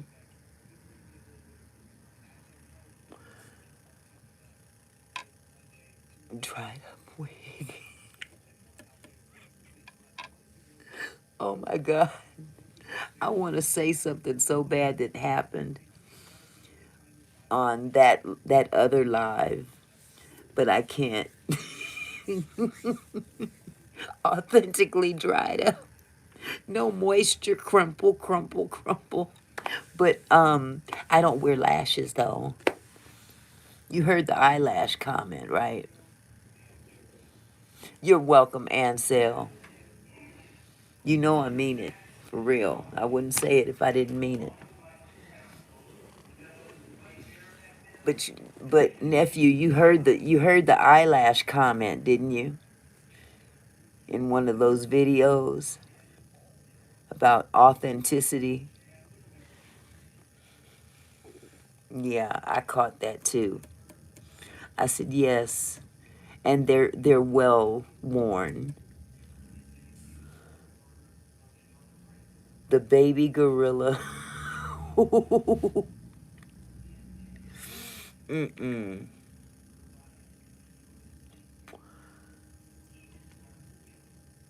Yeah, yeah.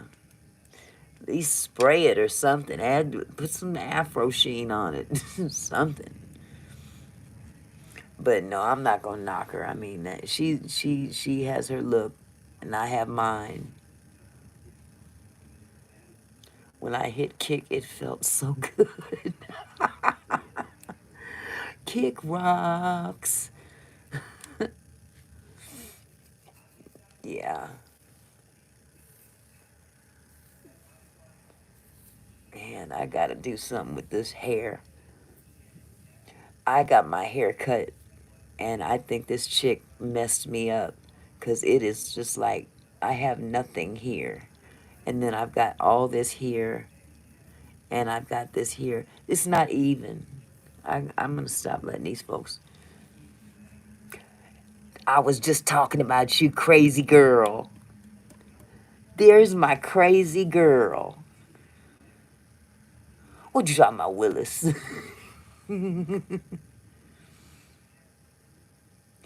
What do you hear about monetization?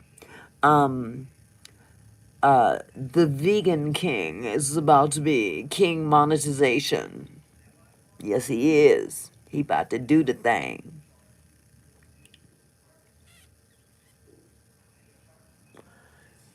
He about to do the doggone thing.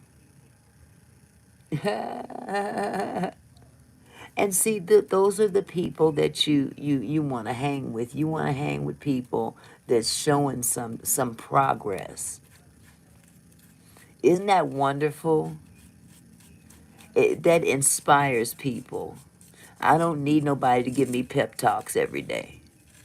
Yeah, Nemo got monetized too. And now people are doing reaction videos with him. One person in particular, I should say. Riding that coattail. Yeah. That's wonderful. You gonna be doing it too, Tash. You gonna be monetizing soon.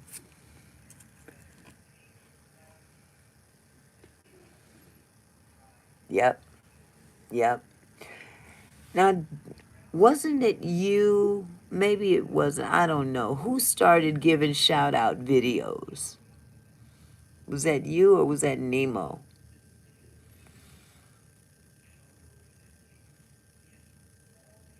Well, you know that's been copied too.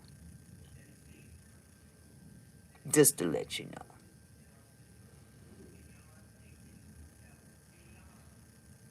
Nemo 405. He was over there with King Exhibit.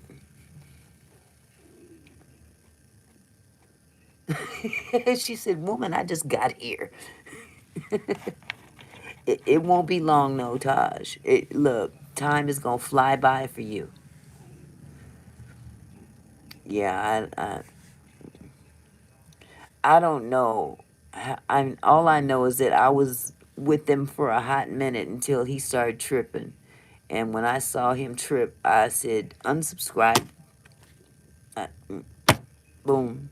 Hit the button. Hit the button. Yeah. So now that seems to be that seems to be a common practice now. So, yeah, that was messed up, Ansel. It really was. He went on. I was real confused.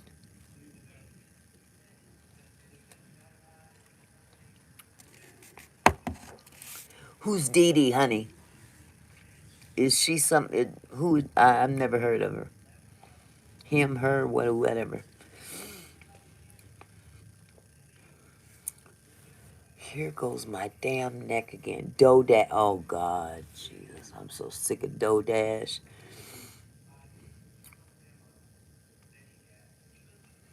Yeah, he was wrong. But I unsubscribed because I just didn't like the way he went in on people. And then I'm not going to be a part. Why be a part of two movements? One conflicts the other. Stick with one and be done. Yeah, I don't do keep posting. That just takes up that. All that is showing that you're part of a certain group, and it's, you know, uh, it doesn't do anything. There's nothing that's gonna get you there faster by posting. It's gonna take you longer if you're not live streaming. You're gonna be sitting on YouTube forever trying to get 4,000 watch hours. It doesn't do anything, especially when ain't nobody looking at your shit.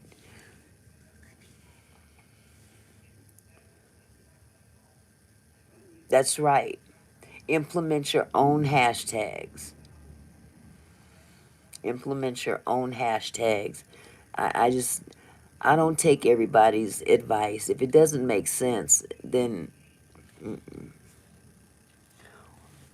what did Mim say? Make it make sense. I haven't heard the sense yet, so it's just that way of doing it. It just takes longer, and the person that's telling you to do it is the one that's benefiting the most.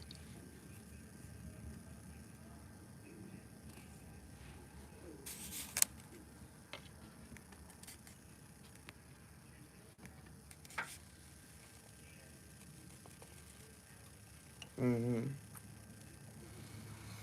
Mm-hmm. Exactly, Tajmir.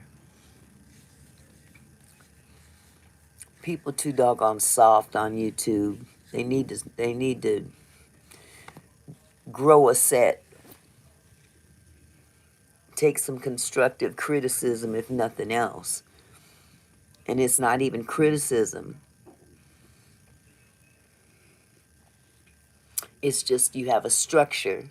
When you have a program, you have a structure, and there's a way of going about doing things. If you step out of line, it falls apart. But people come in with their own agenda. Exactly. In a month.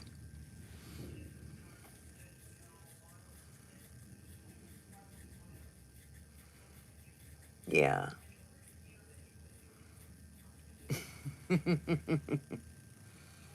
Well, I've realized that once I came to YouTube, I was able to learn quickly that you got people on here that truly have a goal and truly want to uplift each other, uplift one another. But then there's those that want to hide behind that and have their own personal agenda. And,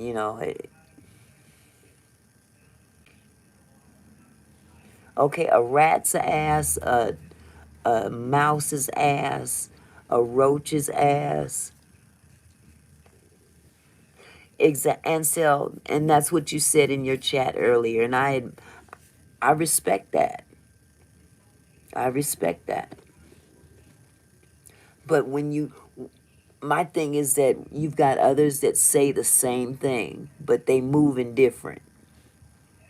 Their moves don't say I'm here for fun.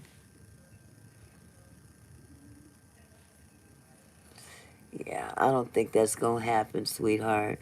Honestly,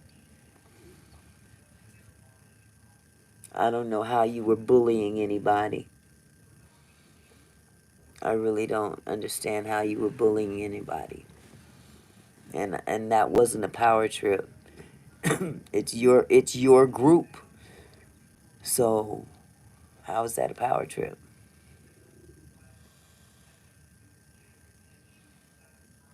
No, it's not.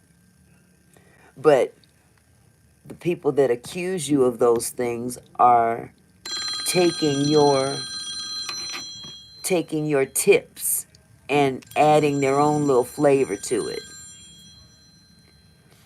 Okay, I'm gonna see who this is. Hold on. Hello?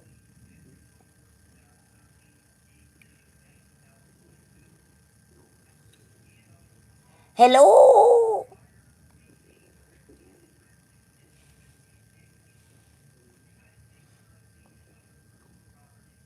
You don't want to answer?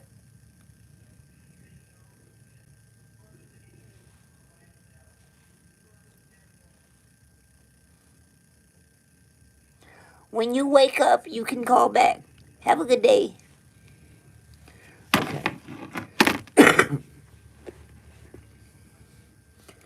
Telemarketers. You gotta love them. Hey, pigs. How you doing? Oh, I have really done a number on my back, my neck. I think next time I go live, I'm going to go right from my bed. That would be so cool. That would be so cool. Hit that button right there on live stream.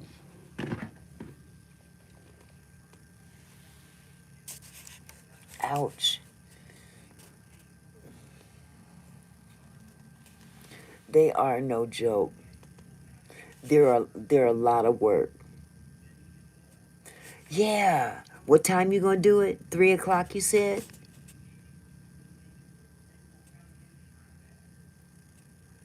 My neck, my back. My neck and my back. That one was from Friday. I think you talking about that song, huh? That nasty woman. These stream can affect your back and your neck. Yes. Yes, you're absolutely right. And see, right now, I'm just sitting on a stool. I have no back support. But I'm having back problems anyway. Yeah, you know, Tajmir, when they call me, I just prank them right back. Be calling me trying to perpetrate. They don't even answer when they get a weird voice. They just sit there.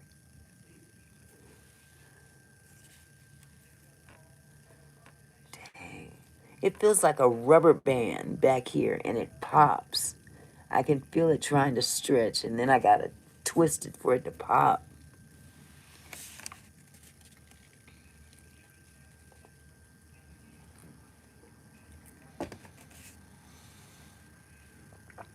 You know what? Castor oil. My grandmother used to use castor oil. She used to make castor oil sandwiches. Can you believe that? I want the... You guys, hold on a second. I'm going to make me a move. I got to go sit with some back support.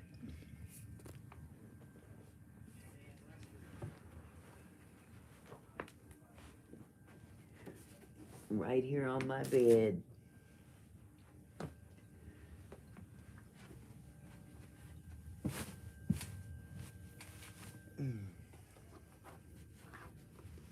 I got me a new stand for my iPad and I'm trying to get accustomed to it. No, we don't want to sing the rest of that one, Ansel.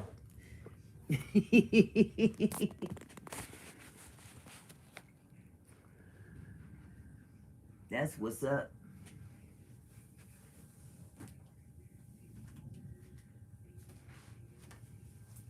I'm going to put everything over here within reach.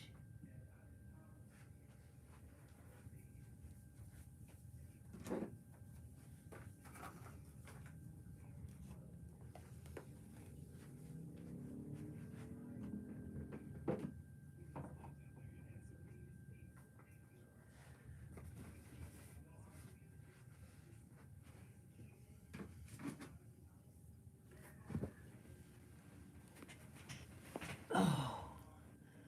Whew. Okay.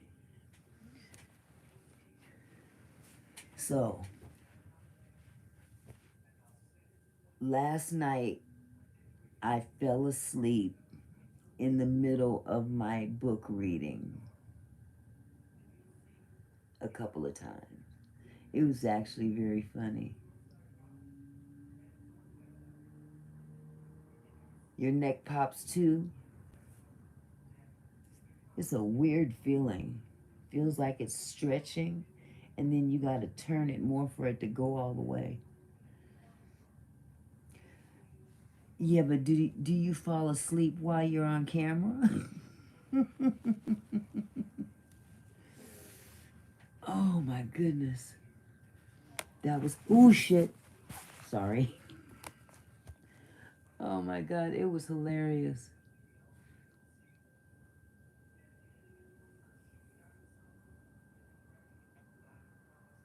Yeah, I was reading that portion.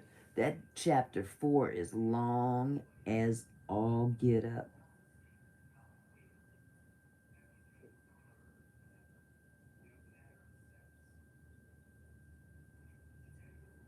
Ooh, God, customer service. I don't miss it. I don't miss it one bit.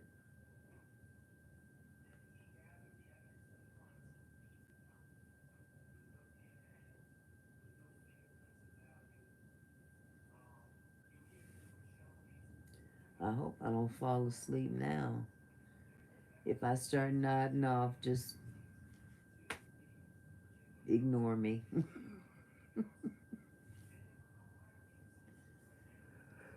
Oh, man. Oh my God. Taj, you missed Mother Jones last night. I knew you'd missed something. You missed Mother Jones. She came and stood in for me for a while. Ouch. There we go. There it goes again. I should put my heating pad on it.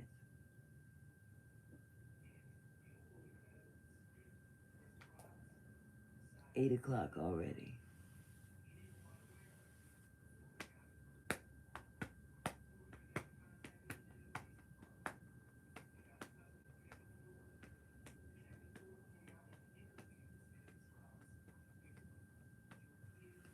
So when this thing gets to 600, that'll be 10 hours.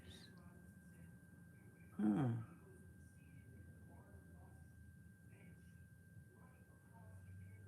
$4.46 now.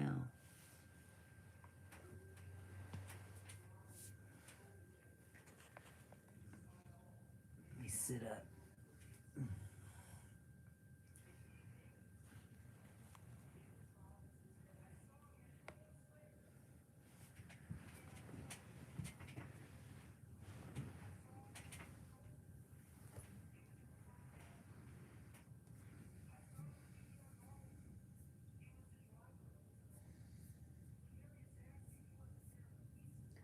Oh, I gotta turn this. I gotta plug that in too.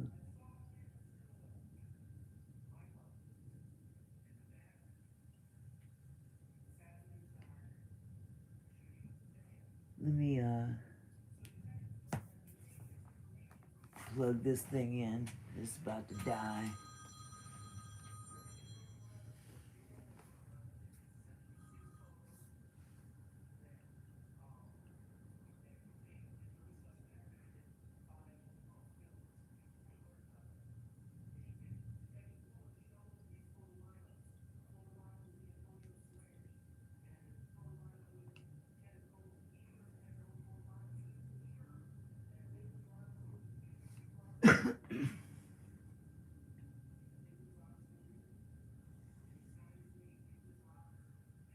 So you just called to sit here?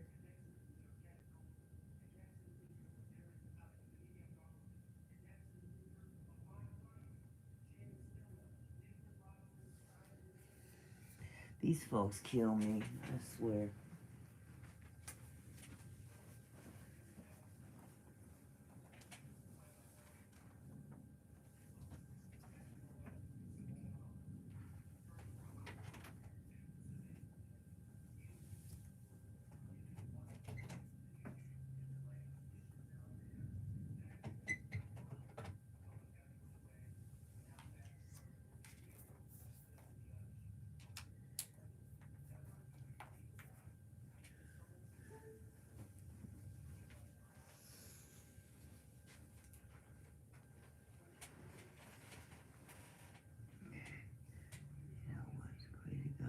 you get mine?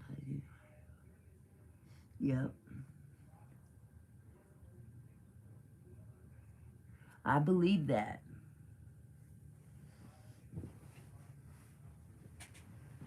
Oh, Tajmir, you haven't met Mother Jones yet? Oh my goodness, you got to meet Mother Jones. You would love Mother Jones. You guys, don't you think Taj would love Mother Jones?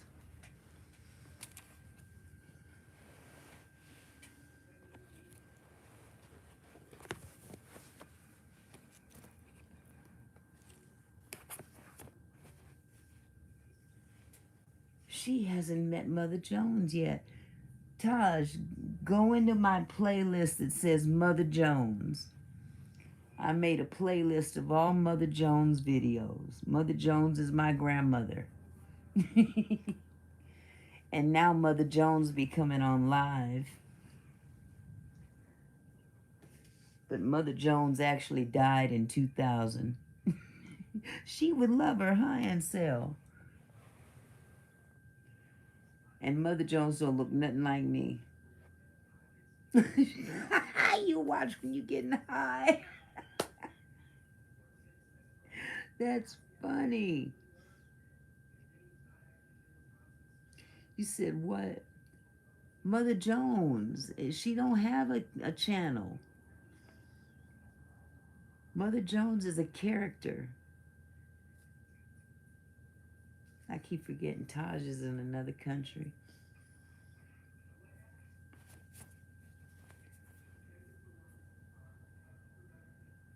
I'm Mother Jones, Taj. Thank you. Thank you, nephew. We gotta make it plain. No shade, baby girl. We just gotta make it plain for you. Oh.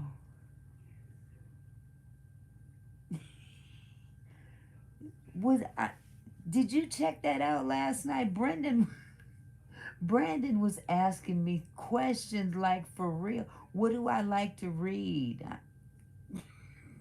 I got so tickled. I like to read the Bible. Oh.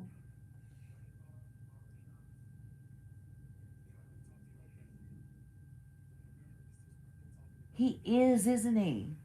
Yeah, I think he's really a nice guy, but he does ask a lot of questions. He wanted to know what was some of my favorite books have I read. What he asked me, had Mother Jones ever read, what was that book?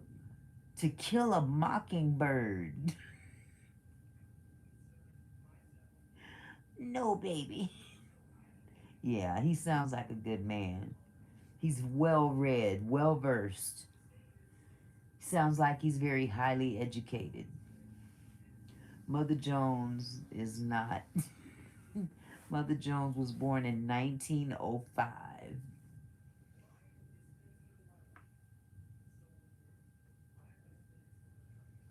Oh, you got the wrong Mother Jones.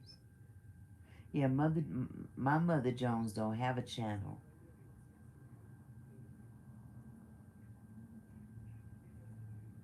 Yeah, I just use her as my muse. Mother Jones is who raised me. Oh, okay. Well, she was on live last night. Okay, I forgot to bring something over here. Don't you guys hate it when you get settled and you go to grab something that you want and you didn't bring it over with you? You went to bed at stupid o'clock and woke up at stupid o'clock. That was stupid. Yeah, it's a long one though. So, you might want to fast forward or something. Yeah, she was my co host. She gave me a break. Oh my God. She went and put her new wig on and everything. Oh my goodness. Where is everything that I had?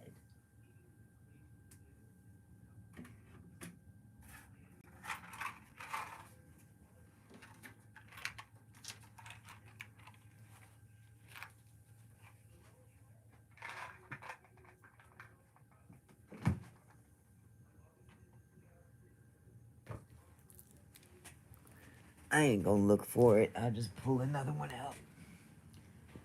I have a refrigerator next to my bed because I don't want to get up and go to the kitchen for nothing. Not the kid. Now, where's my lighter? Oh, here it is. Everything is up under my pillow. Like, share, and prescribe.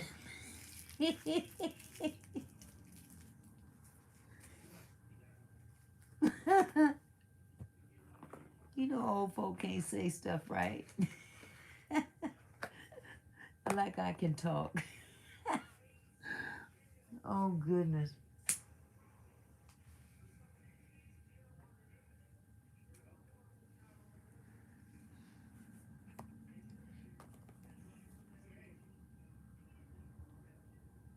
Oh, goodness. Ain't nothing else interesting on. Diddy's in trouble. Ooh wee. Diddy's in trouble. Tech demons. You got your sword and shield.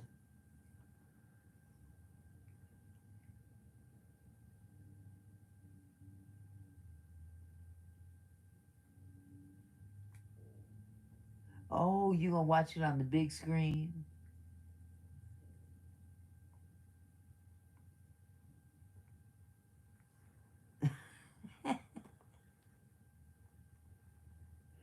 I had fun doing that one. We had a whole conversation going on off camera. Baby, come help me with this girdle. Oh my goodness. That was fun. I had to do another skit though. I had to come up with something. The telephone skits. I had skits with Mother Jones and Diddy. Diddy would call Mother Jones because he was hungry. He wanted somebody to fix him a plate because he was in jail. And they don't have good food, so he called Mother Jones to fix him a plate. Oh my goodness. Oh, if nothing else, Diddy has provided content for us, content creators. We can do all kinds of stuff using Diddy. Ooh, and he is in trouble.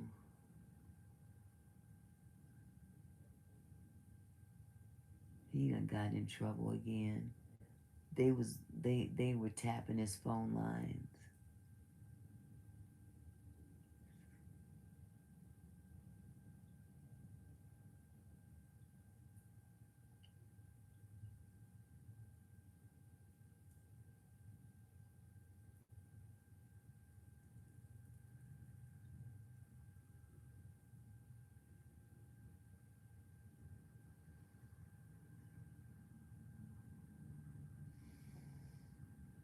There we go. Falling asleep.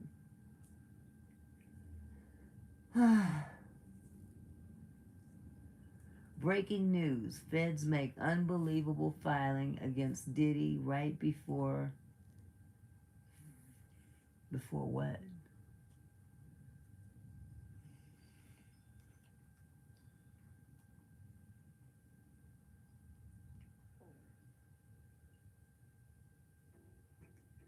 Can you imagine exceptional with the 2024 Buick Envision?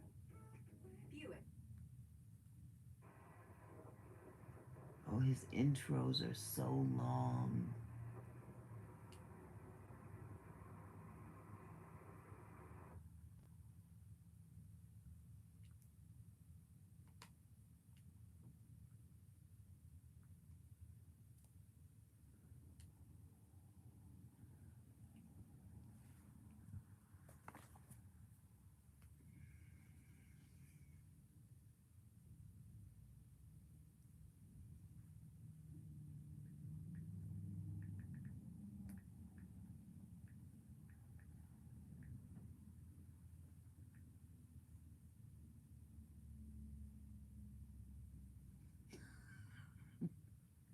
He got it from the Donkey Kong game. Where did he get Puffy from? Cocoa Puffs? Biggie was joking him and called him that, and he just went with it like an idiot. Oh my goodness. Oh my god, Biggie was something else, wasn't he? He could rap his tail off. But he wasn't nothing pleasing to look at, bless his heart.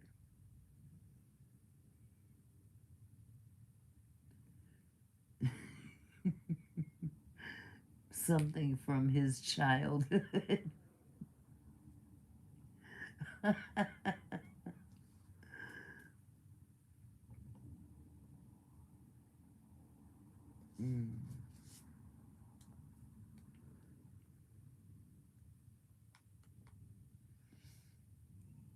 Mm. This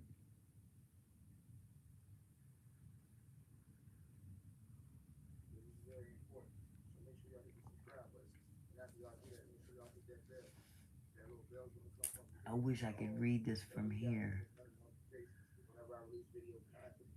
Well, let's get into this video, man. Because we gotta chop it up and talk about this real quick. And that is the situation with y'all boy P. Diddy run the city, show no pity. And we're gonna get into this with his brother, right? So I thought this dude was taking my song I made up. course, I came here this morning and told y'all that Diddy's lawyers made a motion this morning.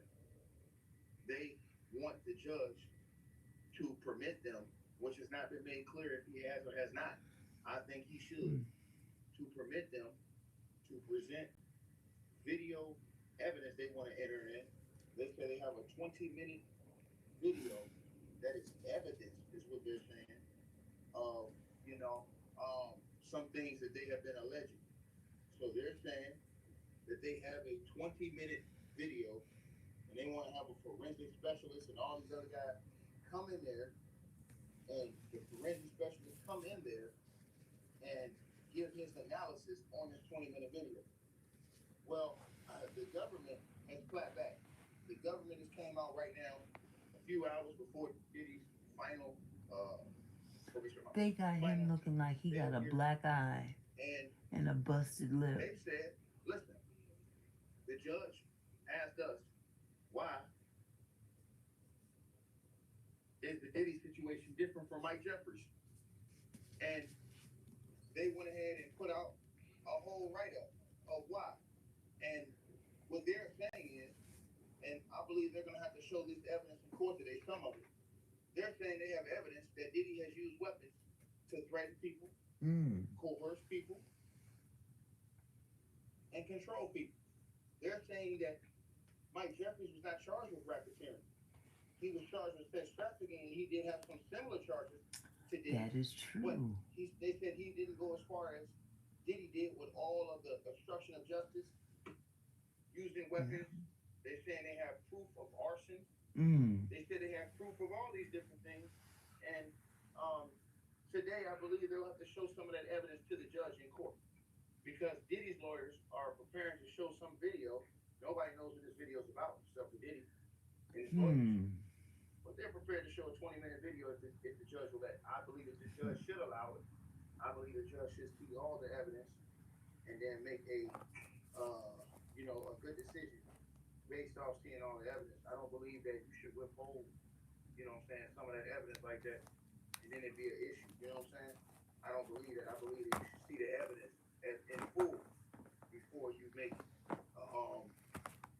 a decision on what you're going to do. That's just what I believe. To be honest with you. You know what I'm saying? Taj. And so now, Hello. and it's filing It is me that the again. lawyers Oh, I am tell her back. thank you, they have said Jamal. Some of that you not have only do they been have asking proof about of the things that they're going saying, live together, they're but you saying don't that know how to do it. they also And Who's confiscated that those pretty I just girl? happen to have a little screen assault rifles out of recording Diddy's app, house. so I thought, You understand let me what I'm just saying? do a little screen And recording like I said and show before, you in the how I write-up, do it, so you they can do it basically from explain yourselves. why Diddy's case There's is different probably more from Mike because I've Jeffries. had In the at grand least scheme of things, 2 or 3 people they're saying that telling me Mike that they want Jeffries to go live did together, not but go they to the don't know extent how. that So Diddy went to, and said just that look at Diddy, this little screen his recording, coercion and it is and his easy as obstruction has always. continued even since he's been in jail. They have proof of different things that he has done since he has been in jail. So they are now ready to present um, their argument as far as this whole situation with Diddy is concerned, and alleged or unalleged bail for Diddy. Well, they don't want bail. They're saying that they have the evidence of arson, the evidence of using firearms. Live together And they tutorial. wrote it all out here on this 2-page write-up where they basically explain the difference between Mike Jeffries and the difference between Puff Daddy, aka P. Diddy. And so the government is probably going to have to, like I said, prove today, show some proof to the judge about the things that they have alleged. They have wrote this out today and said that these are the reasons why that Diddy should not have bail and that they have evidence of these things. So we got to see evidence. Well, not us. The judge wanted to see evidence today because the court case hasn't started yet. It's just bail. I hope that But helps. the judge wanted to see And evidence. if not, please come and find me so we can figure it out together. Some of these things, and I believe that I'll they're be going to happy pull it to out help. today. That's why they just write If up. you're new here, Because I I'm believe that what Tashmir. they're doing is they're going to lead the judge I'm a into YouTube addict. what you're going to see today, which is Do all the things you know some you of this should do. evidence coming out to the forefront. I believe that we're going to Let see me know. I'm evidence trying come to this the for the forefront first today time doing shorts in this case, man. I on think it's several going to be sections. So fire we're all learning together. in this thing. That's To the how we brother grow. who said I'm working for the police. Leave me a Well, comment. sir, let me Was tell it you something. helpful? If you If haven't I ever seen subscribed a yet, grown ass man, I'm gonna try reading this again. That's pretty interesting, Tajmi. DNA all over. I want to see it. I'm going to jail And myself because also, I'm going to if handle you the want to situation. share this with someone else who might need Now, help, sit down and please shut do the so. hell up, sir. And tell your It mother I would be said hello on the way appreciated out. by me and by Tell them. your mama I said, hey, Mwah. I love on the you way all. out. We can Tell do her I this said, thing, Trick better baby, have my and you pancakes and them stay shits better be awesome. hot, nigga. What's wrong with you? See, that's the problem with some of these niggas Get right now. justice for You injuries you understand what I'm suffered saying? from They GLP-1 treatments. Jamal, Jamal, Jamal. Unexpected stomach illness or eye stroke after use, you may be eligible for compensation to ease the... And also, Dame, but I do know when you go certain places. I ain't the one you want to play with, nigga. And that's a fact, nigga. See, I told you, with these type of niggas that y'all got running around here, yeah, and I said niggas. You got to be dangerous with these niggas. You understand what I'm saying? And I'm telling you what it is. I'm telling you what it is. So yes, I hope they put that bitch ass nigga under the jail, nigga. I said it. If you don't like it, nigga, get off your knees, motherfucker. Put the phone on, smoking lady. I moved her. So as I was saying, ladies and gentlemen, But I'm gonna go ahead. I am gonna you know what? point blank period. I'm sorry I had to use that language, y'all. But you gotta get on. You think I should just leave it running Some of these monkeys running around here, you gotta get on their and level. put it on a teddy bear or something? You gotta get on their level. Coming in the comments that you capping, nigga. You understand what I'm saying? Because they don't stand for nothing, man. They don't have no morals, no ethics, no honor. I think I'll do that. No creed, no yeah. code, none of that. I'll go ahead and do that. I'm just gonna go ahead and leave this running for a while. You understand? So sometimes and you gotta get nasty with these niggas. You gotta get on their level. You understand what I'm saying? I need to go to bed, Tashmir. Straight like that. So I apologize to some of my viewers. Yeah, I'm gonna get 100 watch hours today. That's the most you can get, right? Cooning and buffooning. You understand what I'm saying? And that's just what it is. Straight like that. You gotta stand up to these monsters. You gotta stand up to this demonic energy. You understand what I'm saying? Period. Like I said before, when you beating on women like that, and you seeing this stuff that's going on with these young ones, at one point in time, does your heart, does your soul, does your conscience tell you, hold on, man. You know what I'm saying? I can't sit back and just watch this play. Look, You I'm know what I'm just saying? fired up. Because, nigga, I tell Right y'all one now, I'm thing. telling you, you guys get The me revolution fired will up. be televised, nigga. I try to be calm, but you guys And y'all start seeing that shit right me now. up. It will be televised, nigga. And that's facts. So, yeah. Like I told y'all before, man, we're not playing no games with these clowns, man. Again, man, you gotta stand They on only business. gave you You know, these type of governments 128. running around here. You feel me? Because I'm telling you right now, you know what I'm saying? I'm not in the streets every day like that. You wasn't joking, I don't live by nephew. that code, nigga. I live by a different And code. they You didn't give understand you what I'm all saying? your I live in hours. That's violated messed streets. up. You understand what I'm saying? Don't be running around here That's beating not up even women. right. You understand what I'm saying? That's the code I live by. But y'all let me know what y'all think, man. Dudes is clowns, man. Like I said, they running around here with big bodies and no hearts in them, man. That's Straight shameful. like that. So y'all let me know what y'all think. They made the file in the day. They basically said they got evidence that Diddy Yeah, was my dead. grandson, he They got went evidence on. that he basically they're saying that Yes, you are. the basis, the difference between him and Mike Jeffries, y'all. They're saying you can read it right. I put it right on Okay, the screen. Jamal. They're saying, Stay on I fire. said, don't let your hate for Diddy. Actually, see, that's your problem, sir, Ray Brown. Yeah, I think I will leave my I didn't have live no hate for up Diddy. and running. Actually, if you knew anybody who knew me, I actually was one of the rare ones that listened to his music. When's your goal to Album. But that has nothing to do with the man publish himself. it? You understand what I'm saying? So see, know your role and shut your mouth when daddy's talking. Sit down and shut the hell up, man. Don't nobody want to hear none of that about some taint your journalism, man. Get off your knees, boy. Get off your knees for that demon mask. Get off your knees. You understand what I'm saying? Don't come around my channel with that, bro. Because like I said, that shit don't work on me, dog. See, this is one of them content creators that be talking crazy to people. We're not gonna play that. No, only don't play that, nigga.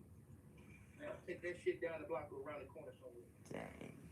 Just let it go, man. You ain't gotta go there. Period. So as I told you guys, man, that's why I told Yeah. this is a real warfare that's going on. You really He's fighting with going these in. demons is popping up He out of says, everywhere. sit back and listen, boy. Right here online. See how they pop up all up in the comment section. All these demons just popping up out of nowhere. You understand what I'm saying? And then said all these demons is popping up in the chat. You understand what I'm saying? That's what I'm trying to tell y'all, man. Only the strong survive. We shall perish, nigga. Period. Okay. You feel me? And I'm just telling you guys what it is, man. What's the verdict on Duty now? Y'all let me know what y'all feel, man. Who's Duty? You talking about Diddy? When these dudes start getting dangerous, get dangerous to them too. You get dangerous. I'm weak too, and don't back down. You get dangerous. Let me know what y'all think, man. I'm done. My daughter and I finally had that conversation. Oh, no, not about that. About what comes next in life for her.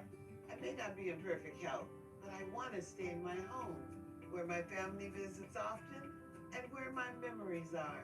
I can do it with help from a prep cook, wardrobe assistant, and stylist.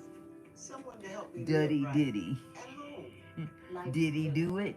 When you have a plan. Oh, goodness. Diddy got, apparently Diddy been doing the most while he's in jail. He's been calling certain people and giving direction and changing people's, you know. No, you cooking Thanksgiving dinner? No, not this year. Which one? Ansel, there's two of them. The rap.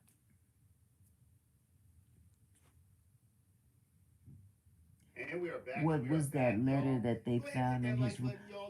It was a theme that's going around it wasn't a letter, it was notes between him and his attorneys. So hit the like button, y'all, And for he's a like, different perspective. who gave Now, what we're gonna be the talking about order today to is ransack the fact my that cell? certain people believe It ain't that your house, guns, it's the seized government cash, and cell. maybe even other valuables They can do have that been if they used want by to. Bonnie Willis's office, They don't need perhaps to your pay okay. her counsel, her special counsel on the Trump case, Nathan Wade. Also, her boyfriend. Now, remember, we found out about that due to Ashley Merchant's tremendous investigation.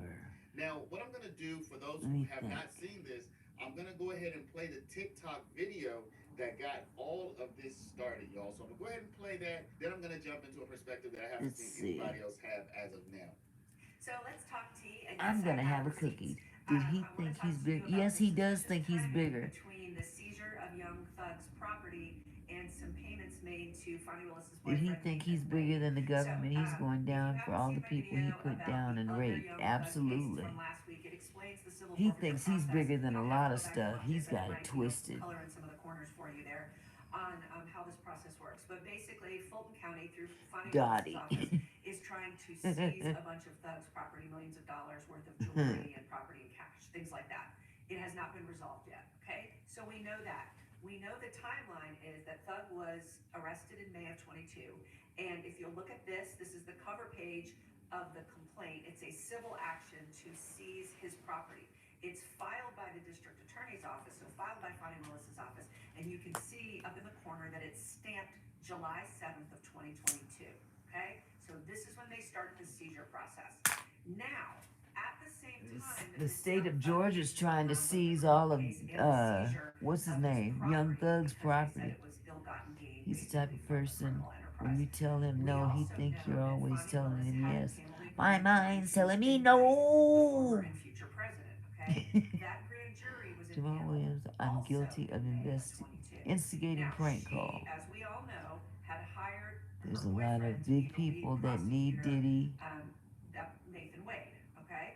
So while she hired him in prison at the end of 21, because he was trying to expose a lot of people. So let me give you a little tip if you ever want to look into this stuff yourself, and feel free to Yeah, look into it anyway. he's man. There's something called Fulton County Open. He may not make it through this. Can access. You don't have to be a lawyer, and it shows you all the They're gonna payments. see him hanging from the rafters swinging. Because he didn't work for the DA's office, he was brought in independently, and that's how he got paid this I've gotta go to the kitchen and easy to do. warm my tea up. From looking at Open Checkbook, and here is a and I'll be back. Excel spreadsheet of the download that I got. Be right all the back. payments made to him, and I am putting all of these receipts up on my website under my blog, so you can look at them yourself there too. So what this Excel spreadsheet shows that while he was normally paid out of the general fund, there were 3 payments starting in July of 22 where he was paid out of the seized property fund, okay? July, August, and September. That means that within 8 days of them filing this seizure of Young Thug's property, the way that Nathan Wade was paid, instead of drawing from the general fund, was drawn from the seized property fund, which you are not allowed to do, okay? So we see 3 payments, and then it goes back to paying him through the general fund. So Ashley Merchant, which should surprise nobody, figured this out, all right? And so in March of 2024, Newsweek got a hold of this information, and Newsweek called the Fulton County, of course, to be like, hey, how could you do this? How could you file that, pay him through the seized property fund? You're not allowed to. And Fulton County said, no, this was just a clerical error, a data entry error, just a mistake. Nothing to see here, move along.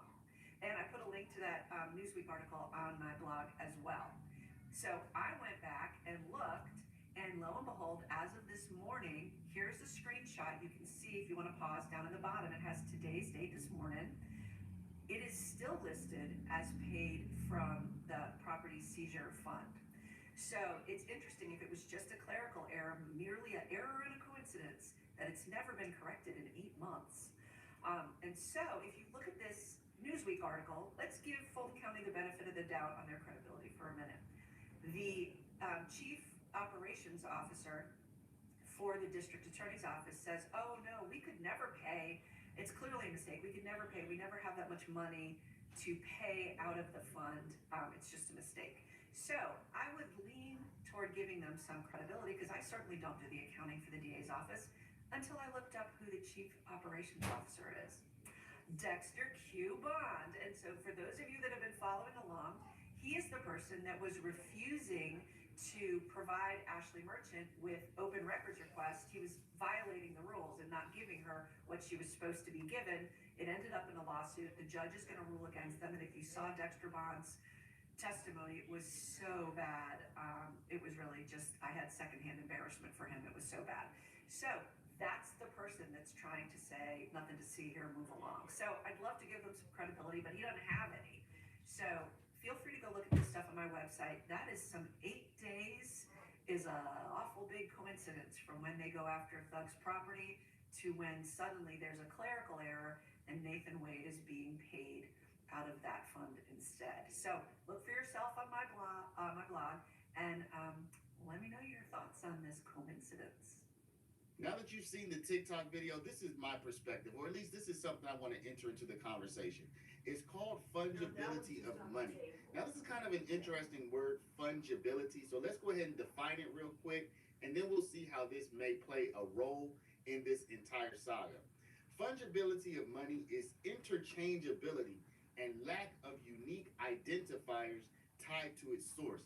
Now, I will say this, whenever the government seizes money from somebody, they don't want it to be totally fungible, right? They don't want $1 over here to equal $1 over there. So they're supposed to hold it in different accounts or segregated in some way. I wouldn't leave so that long. For example, if they seize $100 from Thug and they seize $100 from Joe Blow, those $200 are not supposed to be fungible. They're supposed to be separate and differently identified $100. They're not supposed to be interchangeable. But let's continue. So fungibility is interchangeability and lack of unique identifiers, and that can make it vulnerable to misuse, particularly when proper oversight and procedural safeguards are absent. Seized cash specifically is at risk of being improperly utilized even before the legal process surrounding the seizure is complete. Here is how this can occur, okay? Wow, all at the same time. Premature use of seized cash. Authorities might use seized cash to pay for special counsel. Now, I did ask ChatGPT about this in particular. Authorities might use seized cash to pay for special counsel, operational expenses, or other immediate costs tell her thank you. I appreciate it. Thank you so much. And leave me a comment. That way I'll know to subscribe to hers too. Even though the court has not yet ruled on their legitimacy. The problem with this is if the seizure is later deemed improper or unlawful, the original owner may be entitled to return their money, but the funds may no longer be available because they were already spent. We'll have her to just go to a random video or something and have her put something in the comments, and that way I can go and subscribe to her channel without having to search, because sometimes it's hard to find people. Inappropriately in the first place. So the only problem is not that you may later not Pigs loves that emoji, huh? As the government later do get the money, it's still a crime that you used it inappropriately in the first place. You have lack of transparency and accountability, and you also have I'm gonna move this over, and I'm gonna there may be a conflict of interest. Focus it on a stuffed animal or something. Right? Because if Bonnie Willis is in a relationship with Nathan Wade, chill and she's for a minute. paying him out of the seized funds budget or the seized funds account, right? Then in a sense that may help herself out. It's helping the romantic interest, and that romantic interest, for one, that benefits you because you're in a romantic relationship.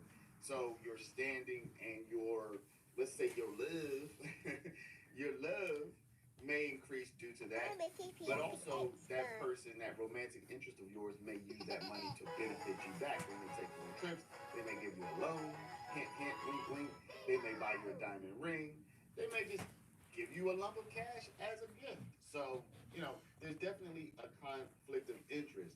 And there are other concerns as well.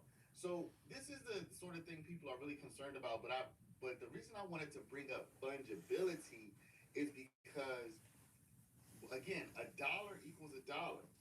So if this money is not segregated and tracked properly, this money can essentially get lost in the system.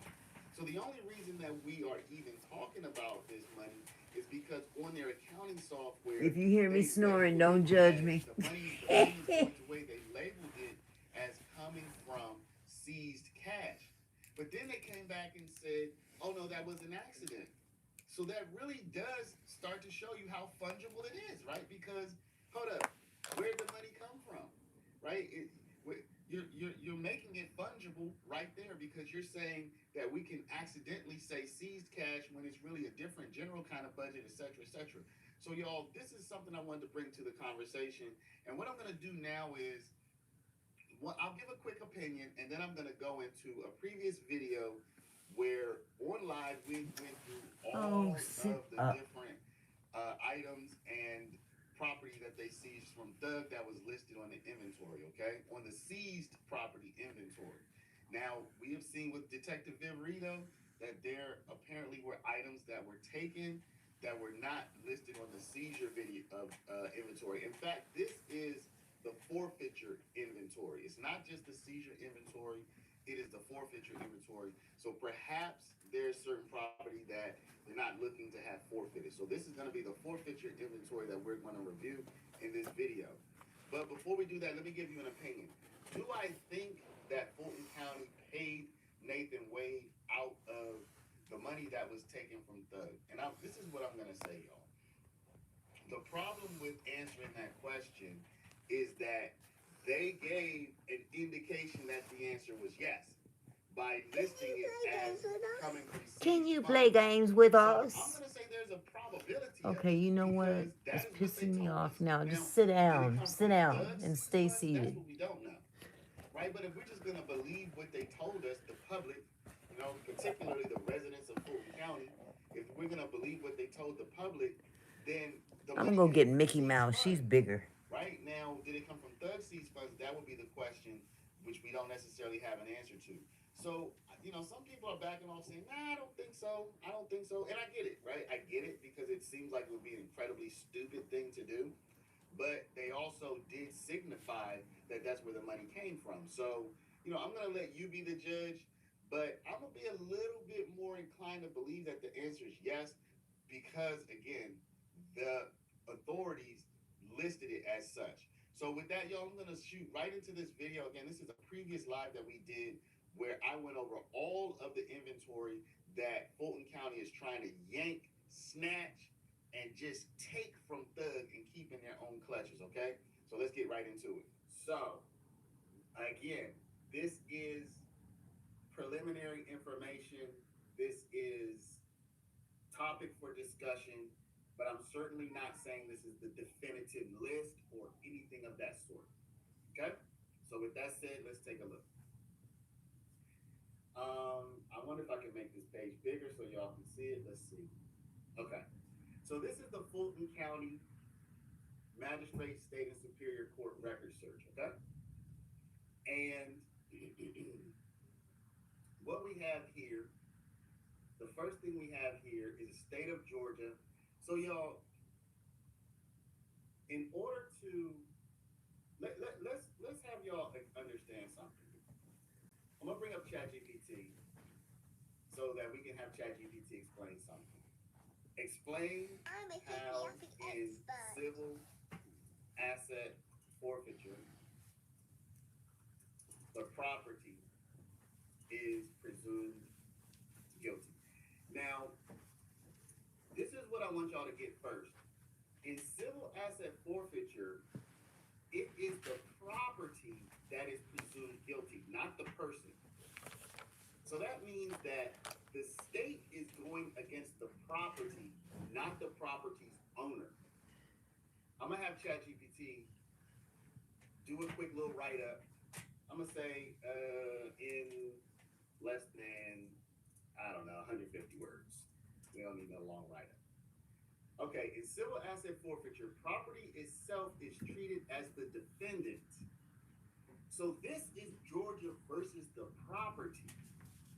It is a strange concept, y'all, but this is how this is working. This is not with the forfeiture, with the property, with the assets. It is not the state versus the directly. It is the state versus the property itself. So in civil asset forfeiture, property itself is treated as a defendant based on the legal fiction that it can be guilty. Y'all, this is real stuff. That it can be guilty of involvement in a crime.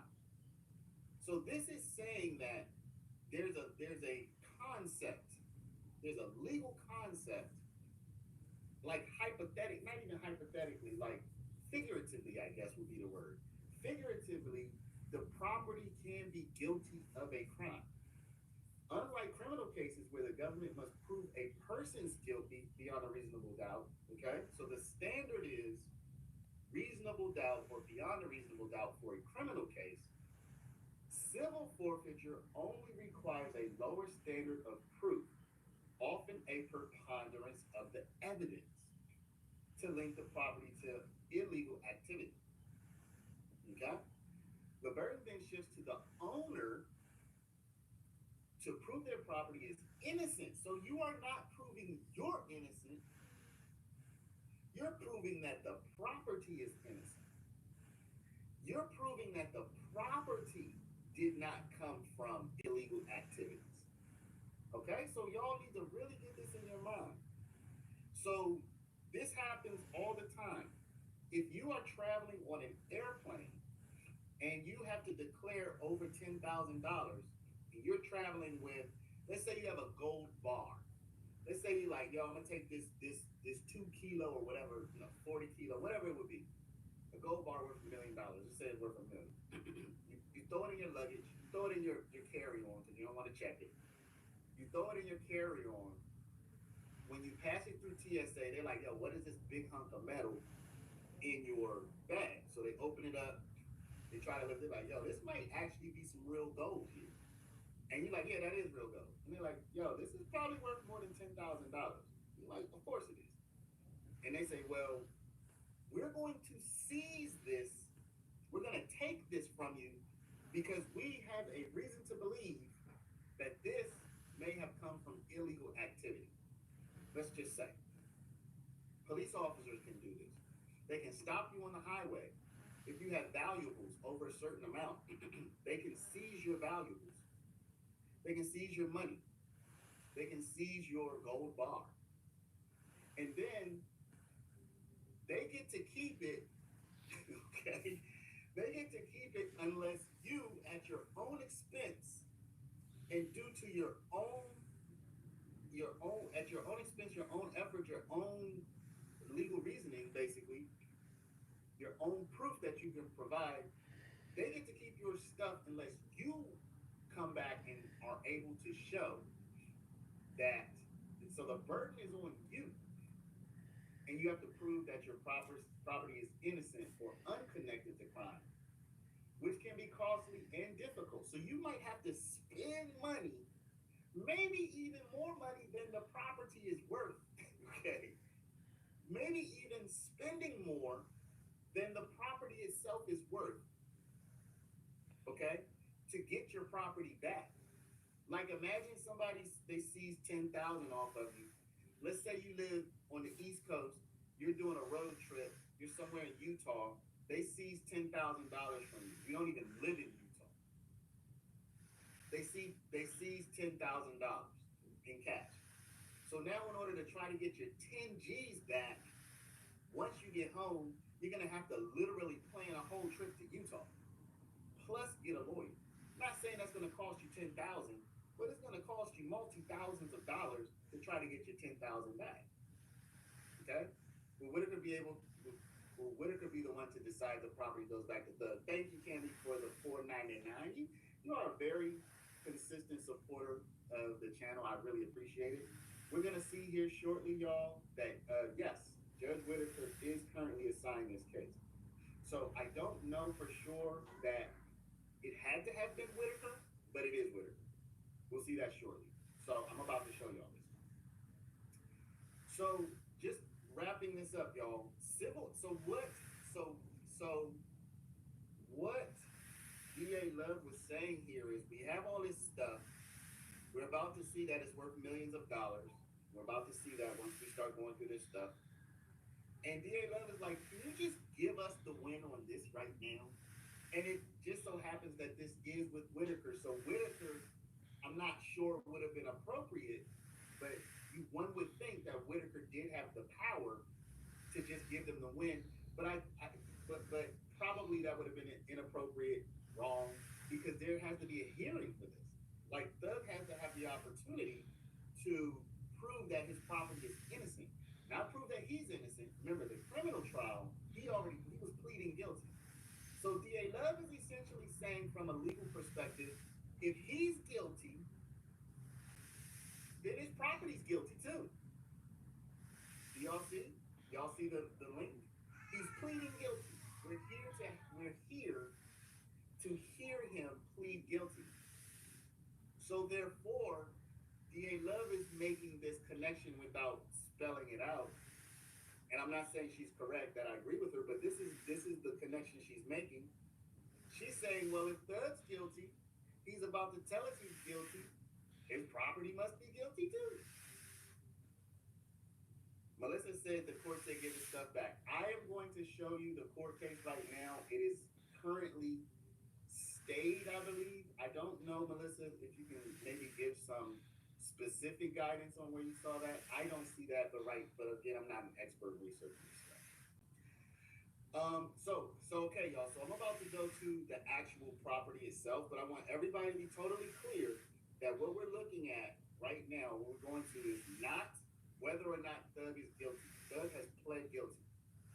He pled no contest to a couple of counts, and then he pled guilty to the rest of the counts. DA Love tried to pull a Aikido move and just flip that guilty plea into a, oh yeah, and you lose your stuff too. And Judge Whitaker said this is not the time or place for that. So she did not at that time say that Doug gets his stuff back. Now, Melissa, if you have a different source for that, I'll be happy to take a look at it. But Judge Whitaker did not at that time say you get your stuff back. She just said that's another time, that's another place. He might very well lose some of this stuff, y'all. Okay, he might lose some of this stuff. Did your research show that the most of the items are rented? We're gonna get into that, Black Butterfly. Thank you for this.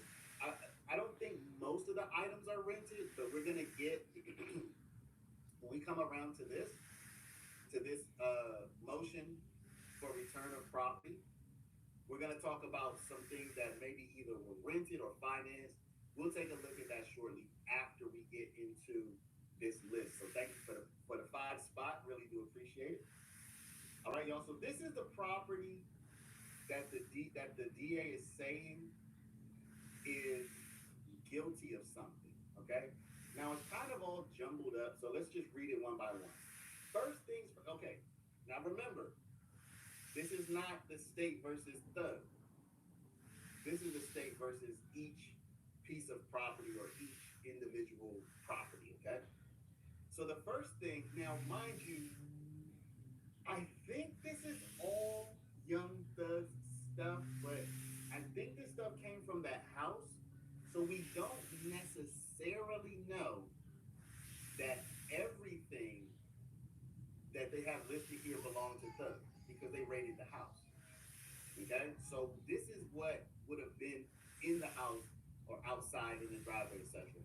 We can kind of assume that a lot of this is not, most of it is probably property of Thug, but if he had other people living there, some of this could have belonged to other people.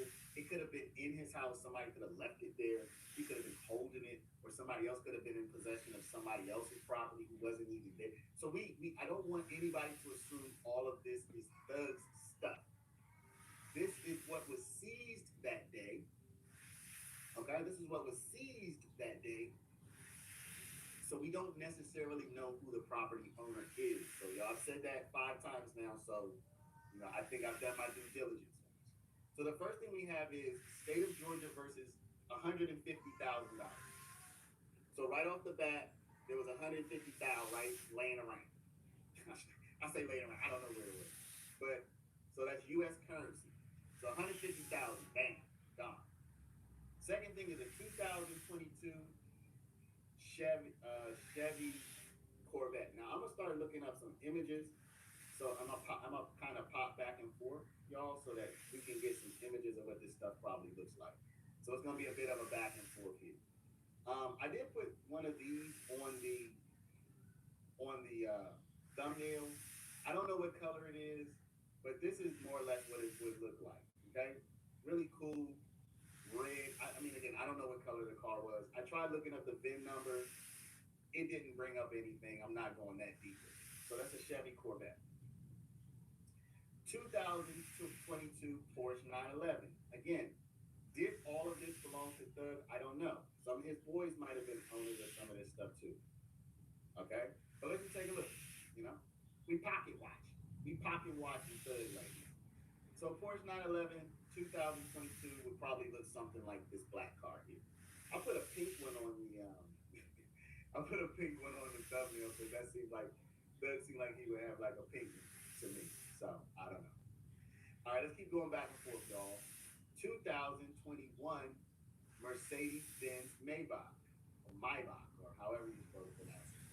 So let's get back over here. This actually surprised me a little bit. This is a truck. Very nice truck, by the way. Very nice truck. I don't know if how big y'all can see this, but this is a very nice truck. Mercedes-Benz Maybach truck. Okay. Next would be a white. So y'all, this is a lot. Like just in the vehicles, I'm like, yo, they really got my man. My man must have had like the lineup outside. Let's see here. This says a 2021 Mercedes-Benz AMG GT. I'm not sure which of these it would have been. It could have been this style. It could have been one of these other styles. Again, I'm not a super duper car person, y'all, so y'all might know. It just says Mercedes-Benz GT. It gives a VIN number, but it doesn't give any descriptive features, so I don't know. We have a gray 2021. So my man is living nice, y'all. I mean, not that we would have expected any different, but my man had a white and a gray. Hold up. Yeah, white and a gray Mercedes-Benz GT outside. Again, homie was living good. We have I'm not going to keep going back to the list. Y'all just trust me. This is what the list is. 2021 Jeep Grand Cherokee. This could have very well been a track hawk or whatever. Who knows? Track hawks are really popular nowadays. I think they're powerful and, whatever. But Jeep Grand Cherokee. 2021 Dodge Durango. Y'all, did he have... I'm starting to get the feeling some of this stuff might have come from other places that were not outside his house. Because we looked up at Thug's house. Y'all, we can take a look at Thug's house again. Well, his old house, if y'all want. Seems like it wouldn't have been space for all these cars. Some rapid cars. Good morning, Lisa. How you doing? 2015 Can-Am Spider. So that's on the list too. Okay, so this is one of these little three-wheelers. Okay. We have some firearms, y'all. I'll need to look those up. We have a Glock. Well, I guess we can look up a few of them. Why not? We have a bunch of fire that. Now, we do see that this was filed 2 years ago. They want condemnation of money in automobile. Y'all, it seems wrong, and it probably is wrong, but it's also probably pretty standard too. So this would not probably have been DA Love that did this. I'm not sure, but I think the fact that we've seen this whole case, and it kind of makes you furious about everything. But this is gonna be pretty standard when. Oh yeah, we have jewelry. We do have jewelry. Unique. About to talk about that in a second. So I would think this would be pretty standard, y'all. So Paige Whitaker, she is the person presiding over this. She is the person presiding over this, and it says stayed, which means that for the moment, this case is not moving forward. The condemnation is not moving forward, but Judge Whitaker did indicate that she is going to be allowing this to go forward at a later time. Okay? Y'all, please do hit the like button. I'm still here, buddy. Please do hit the like button, y'all. If you're not subscribed, do subscribe. Hit the like button, okay? All right, y'all. So just as a quick review for anybody who's just popping in, these are the things that we have been able to determine that were seized as part of the YSL sweep, okay? Again, I made the disclaimer. I don't know that all of this stuff belongs to Young Thug. I just don't know, okay? But these are the things that we've been able to determine. $150,000 in cash, a 2002 Corvette, 2022 Corvette, 2022 Porsche 911, 2021 Maybach truck, 2021 white and a 2021 gray Mercedes-Benz AMG GT, 2021 Jeep Grand Cherokee, 2021 Dodge Durango, and a 2015 Can-Am Spyder. Bunch of guns, and then we have the jewelry. Now, the problem with just putting assorted jewelry here is that could be anything from a few pairs of diamond earrings all the way up to who knows? It could be tens of millions of dollars worth of jewelry. Like, we just don't know, right? So again, going back to our discussion from a few minutes ago, if you were not here, we were just saying here, and I'm gonna review this real quick for anybody. In civil asset forfeiture, the property itself is treated as a defendant based on the legal fiction that it can be guilty of involvement in a crime. So that is why the defendant, the plaintiff is the state of Georgia. The defendant is each property. Jeffrey Williams is not the defendant in this civil asset forfeiture. He was the defendant in the criminal case, along with other people. He is not the defendant technically in the civil asset forfeiture. We don't really know who this property belongs to. Some of this property might not even be Thug's, might have been anybody's. We don't know. But as you can see, all of these different properties have been named as defendants. And they even put assorted jewelry, which is funny. Has Martinez Arnold here. So you imagine that maybe some of this stuff belongs to Duke. YSL Enterprises, that's probably owned by a Young Thug. Maybe there were some car payments on some of these cars. I'm good. How are you, love? Is what I would imagine. Now this is where the jewelry comes in, and people say, well, what about the jewelry? It just says assorted jewelry. Yeah. Was the jewelry, was it rented? I got two for you. Okay. Yeah. So we're gonna go and talk about the jewelry here shortly, but let's just finish looking at this page. This may have been originally through Glanville, so maybe this case will just follow whatever the presiding judge over the YSL case is. Okay? Yeah, like, absolutely. Let's see here. Oh. Okay, sweetheart, I appreciate it. Did he dismiss the You too, thank you. Bye-bye. Let's see here. Judgment on April 25th, 2023. Looks like Judge Glanville might have dismissed the Lamborghini. Maybe we can take a look at that. Let's take a look. So there was a Lamborghini included, y'all, but it's not listed above. Looks like it was dismissed. Order dismissing from complaint for forfeiture 2018 Lamborghini Aventador. So dismissing from complaint. Now, why is that dismissed?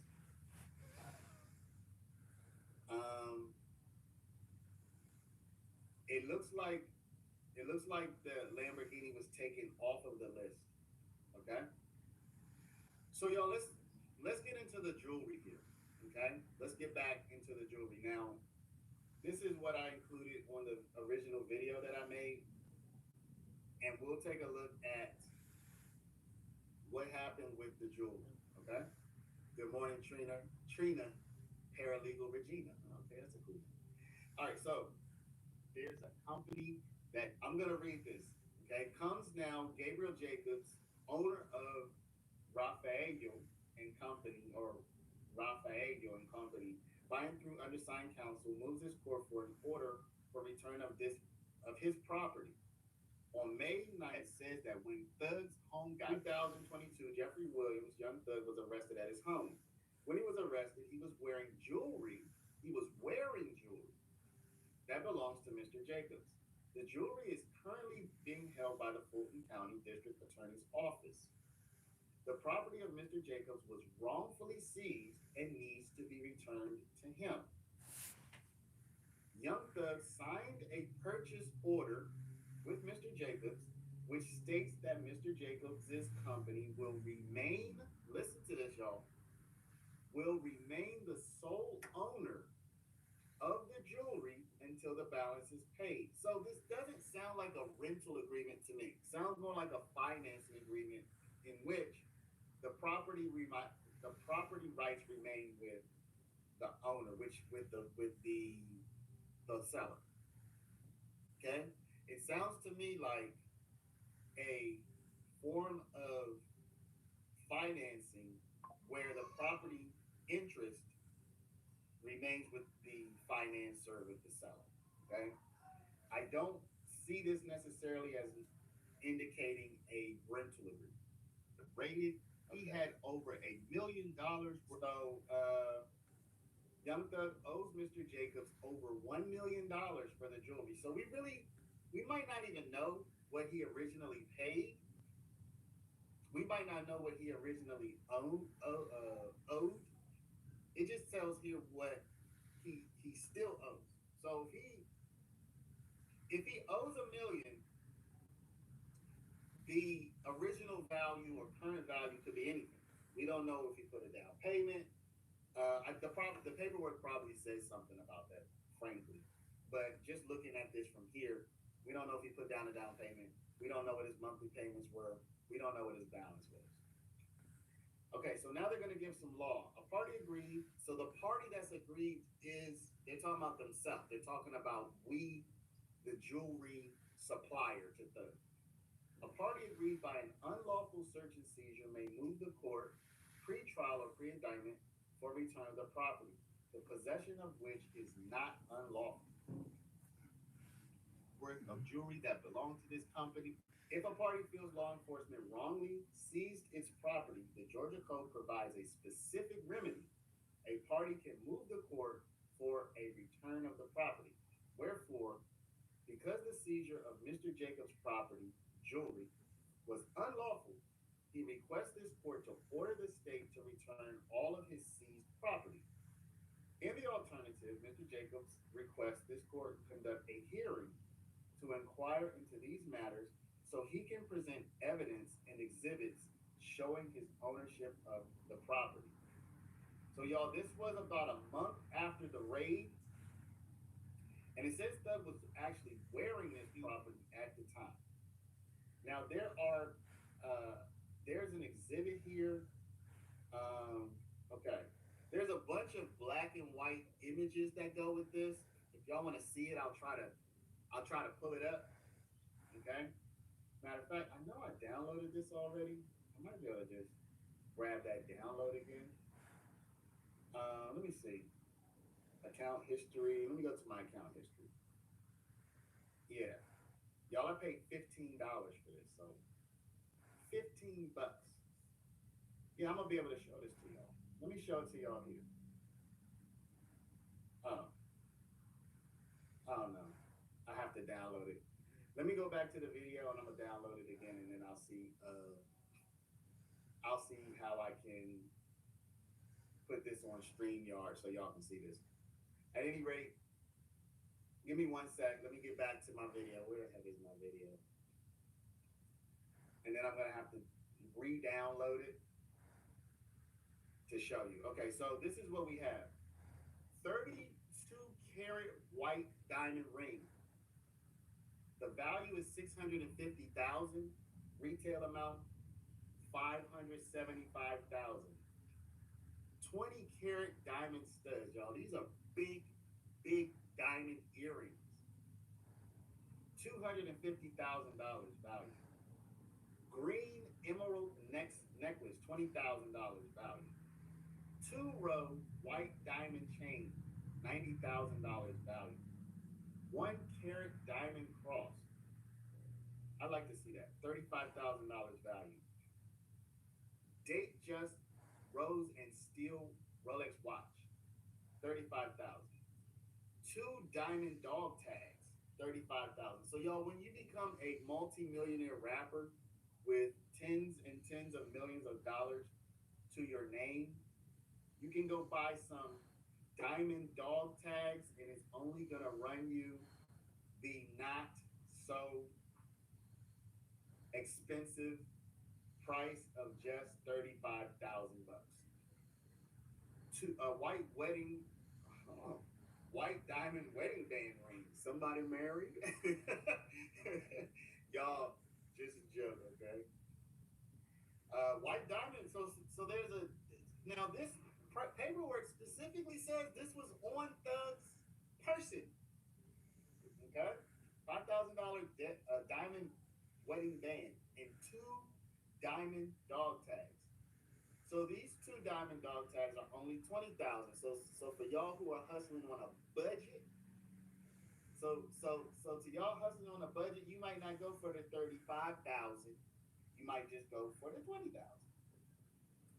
Now, what I want to see is how can I, let me see, video file, slides. Y'all, the only problem is I don't know how on StreamYard to actually show y'all this paper with all of the pictures and stuff on it. That's the issue. I'm not a StreamYard expert. I can show you some slides. I can show you a video file. Anybody know how I can show like a PDF on StreamYard? Let me know. Because I do have the PDF here and it has a bunch of pictures and stuff on it. I literally just downloaded it. But I don't know. Oh, I can share this tab. Okay, never mind. I just figured it out. Never mind, people. I figured it out. Okay. Oh, look at that. I'm technological. All right. I want to just get to the pictures, not the invoices. We're not really worried about that. Check that out, y'all. Check that out. I know y'all are seeing that. That would be the 32 karat white diamond ring, I believe. Whose finger? Probably the original seller. That's not. Is that a wedding ring? I hope not, y'all. Is that a wedding ring? I don't know if it's a wedding ring, y'all. That is what I believe to be the 32 karat white diamond ring that costs. Let's just put the value somewhere around $600,000, y'all. So if you got an extra 600,000 just chilling, you got your Bitcoin money that's done blown up, and you want to make something. You want to make somebody very happy. You can bless them with this. All right, let's keep it moving. Let's see the next picture. I'm getting mixed up with all of my different tabs I have open. Okay. Oh, that's another angle. I don't think Thug put that on anybody's finger, by the way, y'all. I hope not. I hope this person isn't the person, but hey, who am I to judge?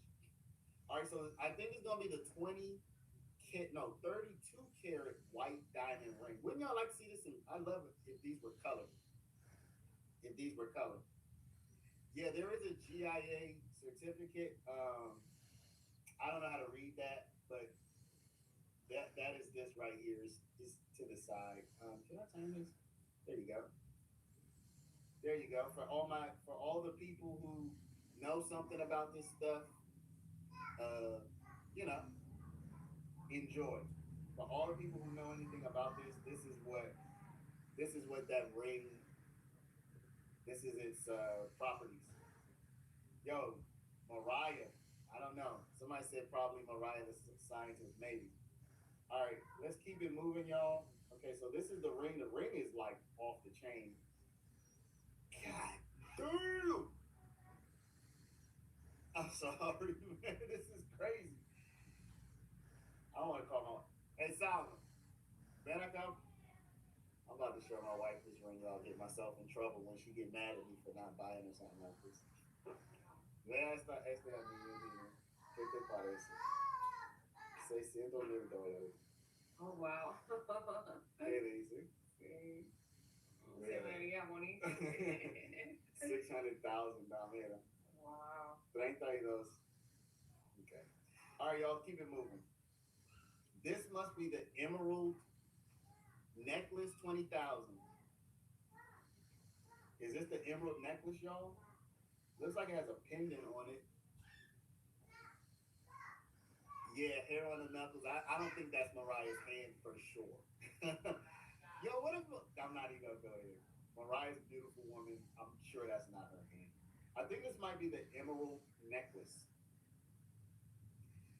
Let's keep it moving. This would be probably the white diamond wedding band ring.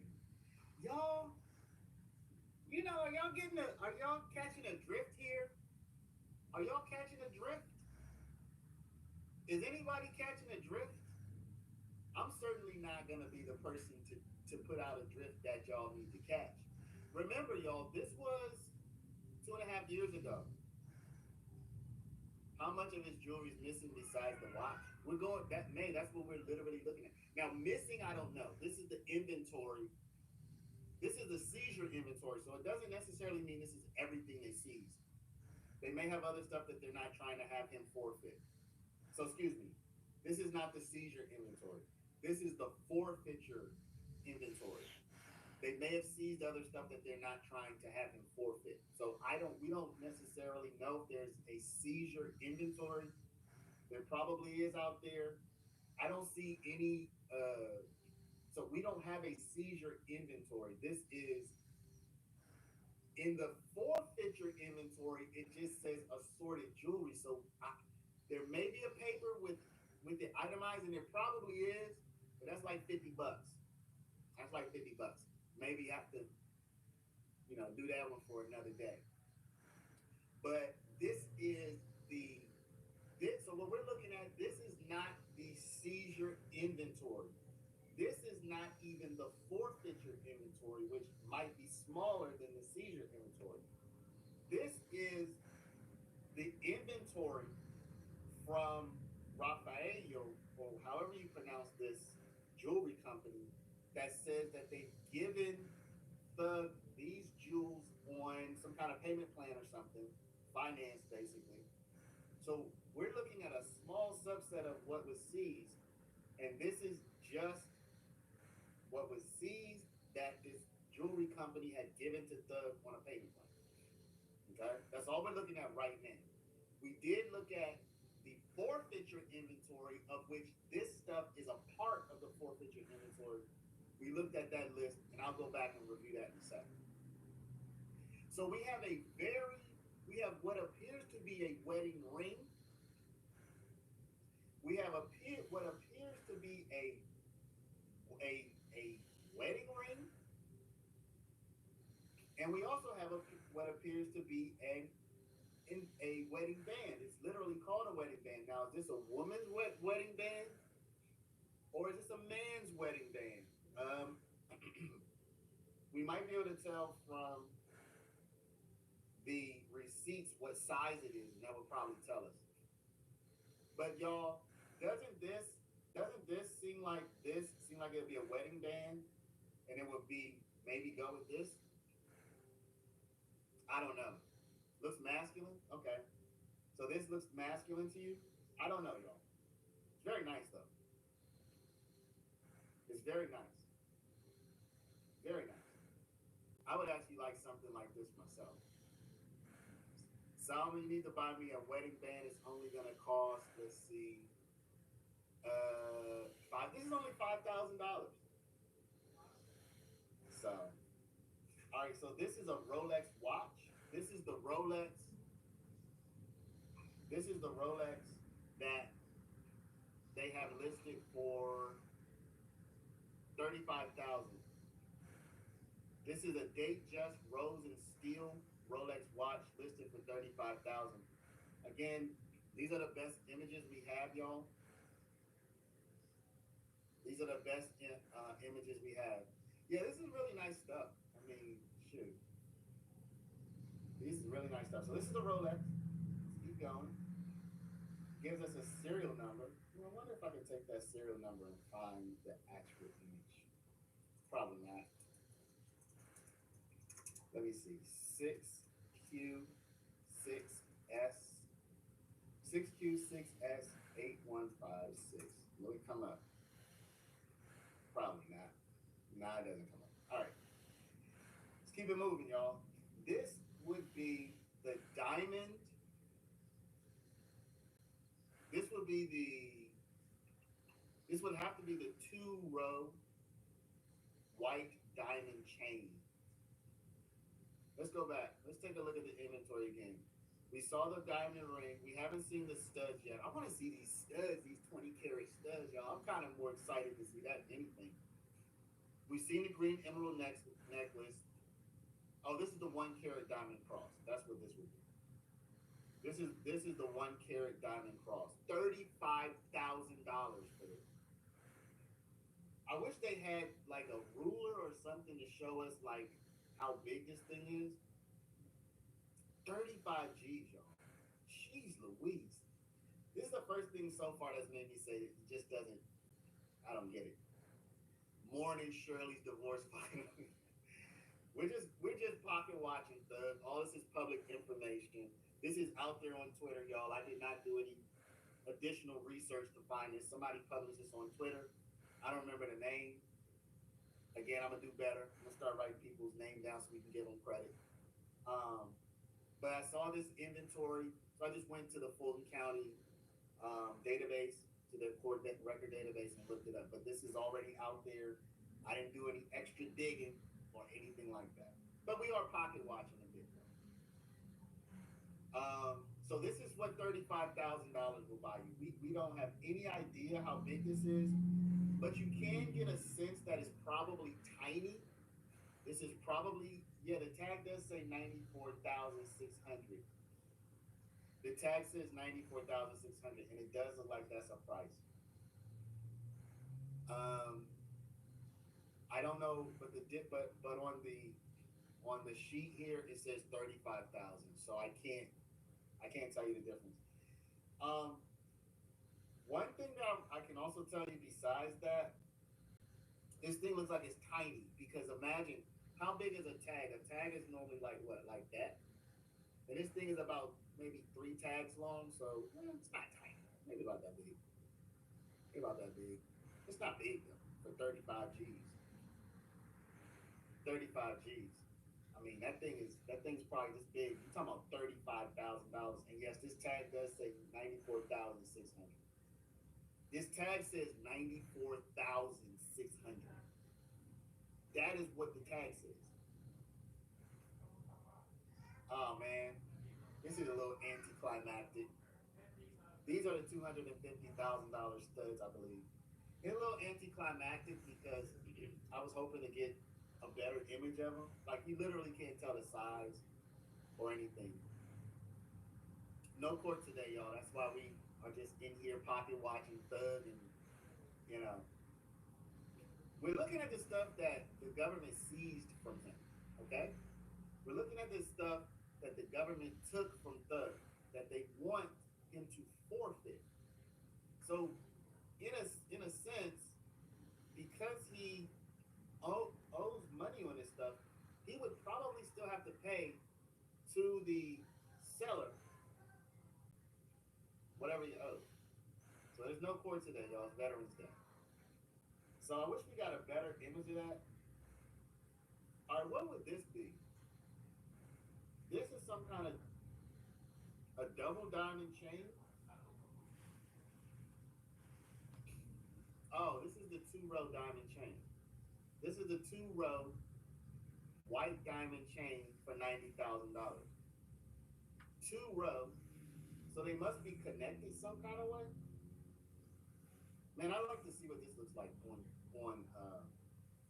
the. Let me get rid of this so y'all can see the bottom. Looks like these are wings. It looks like these are wings. So we have a 2-row white diamond chain with some wings on it. With some wings, I guess. It must fall in such a way that the wings line up properly. And this is $90,000, y'all. Let's keep it moving. This would be the pair of diamond dog tags. I can't tell if the dog tags, there's 2 sets. One of the sets is $35,000. The other is $20,000. Yeah, it's just some nice stuff. I mean, my man has style, y'all. My man has style. So, like, you know, can't deny that. So this would either be the $35,000 or the $20,000 diamond dog tags. Do not know which they are. All right, I'm not gonna go. All right, so that's it for that. I don't want to go into all of that stuff. So I don't want to go into all the documentation because that's kind of outside of the purview of what we're doing here. So that would constitute everything that was seized from that he owed, well, that he got from this company. I don't know how to pronounce it. Raphael and Company. Okay? Gabriel Jacobs. And they petitioned to have this property returned. Let me show y'all. Let's take a look. I'm gonna put this up for a sec. Y'all just take a look at this while I search for another document. Y'all take a look at that while I search for another document because don't y'all want to see what are you curious to know what the response from the state was? Are you curious to know what the state responded? All right, so we have that motion for return of property. We might as well take a look at this one too. We might as well take a look at these other motions for the return of property. Since we're at it, why not? All right, so shortly after that motion for return of property, you have Brian Steele who filed another motion. I'm just going to read this real quick. So Brian Steele filed another motion for return of property. Comes now, defendant Jeffrey Williams, by and through undersigned counsel, and hereby files this motion for the return of all lawful property that is being improperly held by law enforcement, the Fulton County District Attorney's Office, in stanter. That just means right away.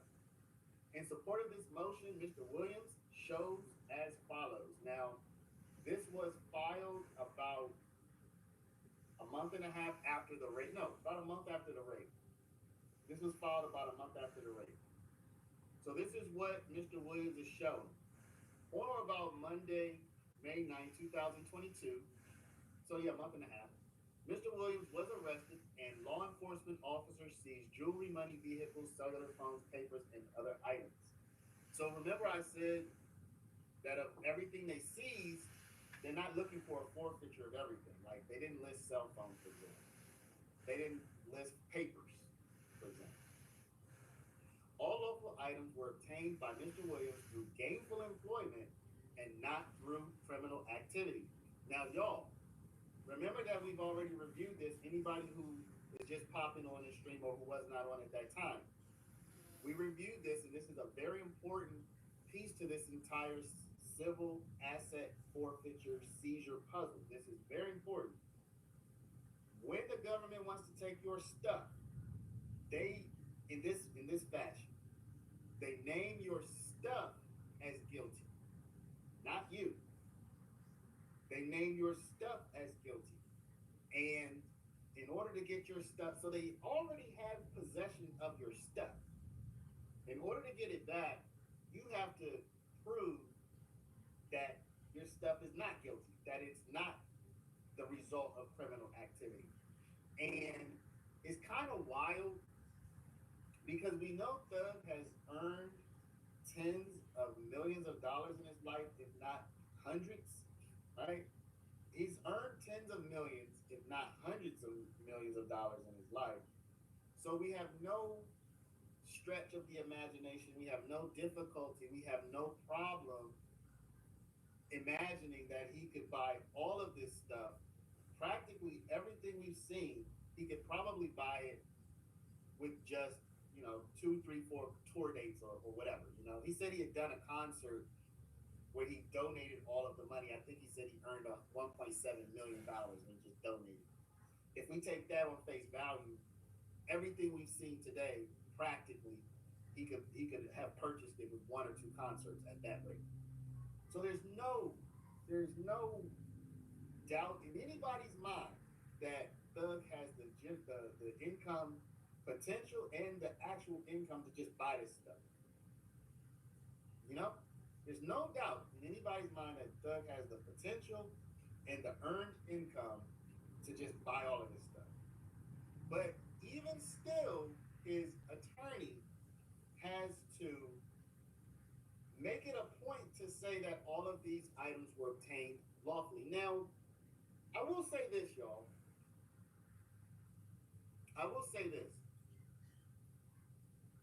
Yeah, he said I thought it was 1.7, but let's say 1.7, 1.8. But he said he earned that in a concert. He said he did a concert and donated all the money, and it was like 1.7 or $8 million.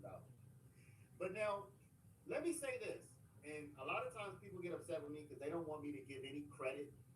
They don't want me to give any credit to the prosecution. I will say this. At the point where this was filed, that the forfeiture was filed by the prosecution, it made sense for them to file it at that time because they filed it in July, 2 months after the arrest. It made perfect sense. They thought we will probably, likely, possibly find some kind of criminal nexus with money, and if we do, we'll be able to keep this stuff. So it made perfect sense at that time for them to just file it because their investigation was just getting started. They didn't know what they were going to find. They didn't know what they were going to uncover, and they probably thought that they would find something. And even if they didn't, at least they had this opportunity filed. So for everybody who's like, this is wrong, if you go back to the moment that they did the filing, it would have made perfect sense. We arrested him. We think this is a RICO. We think we're going to uncover some more stuff. Let's just file for him to forfeit all these assets because we'll probably find that he was using his fame, his money to get street illegal money, whatever. Maybe we'll find some drugs. Maybe we'll find some crypto scams. Maybe we'll find some, credit card, whatever. Whatever we might find. So let's just go ahead and file it. So this would have been July 2022, after they arrested him 2 months earlier. So when they arrested him, they seized all this stuff. Brian still said, give us the stuff back. To date, the forfeiture section of the Honorable Fulton County District Attorney's Office has not communicated with undersigned counsel. So at this point, they still had not filed with any specificity as to on how to have this property that is lawfully owned by Mr. Williams returned to Mr. Williams. So they raid Thug in May. Brian still says in June, give us the stuff back.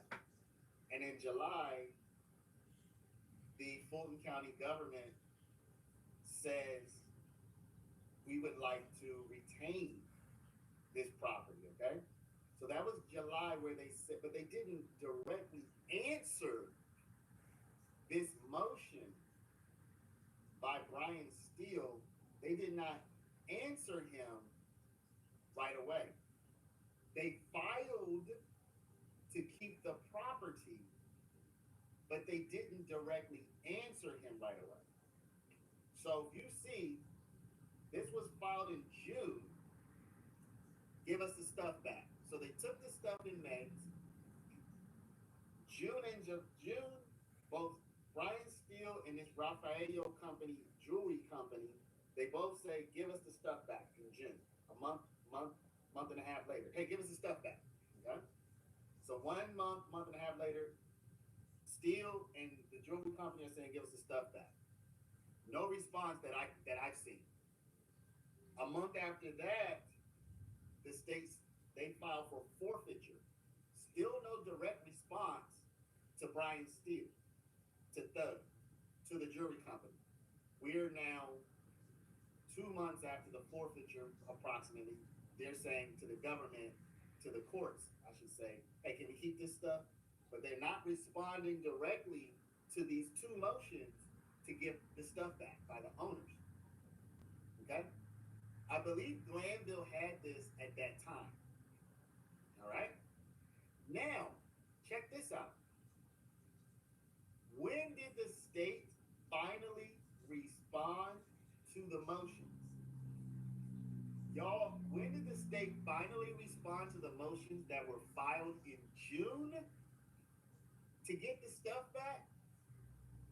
When did the state finally respond to the hey, give us our stuff back motions that were both filed in June? They did not respond until December. This was filed December 29th, 2022. So, Doug's stuff is taken in May. They asked for the stuff back in June. The state files to keep the stuff in July. The state did respond, Kimberly. We're looking at the response right now. State's response to motions for return of property. That's what we're looking at a few days ago. No, this was 6 months later, y'all. It was 6 months later. Okay? So, half a year later, the state finally gets around to, oh yeah, let's give them a response. Let's read it. Okay? So half a year later, they still have it stuck. Let's read it. The state of Georgia, by and through the undersigned District Attorney Fonnie T. Willis, hereby responds to Defendant Williams's motions for return of property. On June 17th, so we looked at these 2 motions already. One of these is the Raffaello company, where they're talking about the jewelry that we just reviewed, all the jewelry. And then the other one is this one by Brian Steele, which is just kind of a short motion saying, hey, give us our stuff back. On June 17th and June 21st, Williams and Raffaello and company filed motions. So this is proof, y'all, that she's saying in December, I'm responding to what y'all said back in June. This is the proof. She literally gives you the dates. You can see the date where she's responding up here is December, and you can see she's referencing back to June. Okay, so Williams and Raffaello Company filed motions for return of property seized from Williams' home on May 9th, after his arrest on an indictment. The motions filed by Williams and Raffaello Company for the return of property were filed in June 2022 in the pending criminal case under the previous indictment number and were filed before the Fulton County District Attorney's Office instituted or filed a civil action for forfeiture of the seized property. Any continued request for the return of property is properly addressed in the accompanying civil forfeiture case. Case records show that the civil forfeiture case is stayed pending resolution of this instant criminal matter. Okay, so what does this say? She's saying, look, y'all asked us to give the stuff back before we even tried to permanently deprive you of it. Y'all asked us for the stuff back before we even filed to permanently deprive you of it. Moreover, now there's a criminal case, and this entire civil thing, this civil asset forfeiture situation, is stayed, is put on hold, is paused until the criminal case wraps up, which for Thug, it just did. Now, Will he have to wait for all the criminal cases, the YSL cases to wrap up before this moves forward? I don't know. Okay? Doug's stuff was wrapped up. Doug's case was wrapped up on October 31st on Halloween. We all watched that. That was the plea. But there are still criminal cases moving forward. So I don't know for sure when Whitaker's going to pick this case up again. Is she going to wait to resolve everything? Is she going to wait to resolve the two more defendants that are on this, that were in this case, Yak and Shannon? I don't know. Therefore, these motions should be addressed through the civil forfeiture case. The state urges the court to dismiss these motions for return of property. Okay, so that was 6 months later. That was 6 months later, y'all. So y'all can see how they can do you. They can come up in your house, take your stuff, put you in under arrest, keep you in jail, and keep your stuff in jail. Okay? And keep your stuff in jail. She needs to understand what she made these individuals dealt with. Yeah, I mean, she put Thug in jail, which I would imagine cost him untold millions of dollars. And she also put his untold millions of dollars worth of stuff in jail. I did ask ChatGPT to give an estimate of what everything's worth, but it's difficult to know because Brian Steele, he put here, he just put seized jewelry. The problem is, we know how much money it was. It was $150,000. We saw the vehicles. There's a lot of vehicles, like 6, 7. Cellular phones aren't going to be worth that much. Papers probably, I imagine, don't have a lot of value. Other items, you don't itemize it, so it's probably just little stuff. But the jewelry is the big thing where it's an X factor. We did look at this jewelry here that's worth about $1 million. But we also see that there was a Bubba Watson watch that's not included in this list. And who knows how much more jewelry there was that wasn't included in this list by Rafael, because remember, this was just a list of jewelry that was, I guess, financed or some kind of payment arrangement that Doug had with this company. Happy Veterans Day to all our veterans. Happy Veterans Day to all of our veterans. My dad's a veteran. This Army veteran. Definitely want to give a shout out to everybody who has served the country. We want to thank y'all for that. So y'all, as you can see on my thumbnail, he's like, let's look at what they stole from Doug, y'all. So I hopefully y'all are seeing this is no joke. This is no joke. Like they really went and got. But one thing that people were saying that they took real estate from him, I didn't see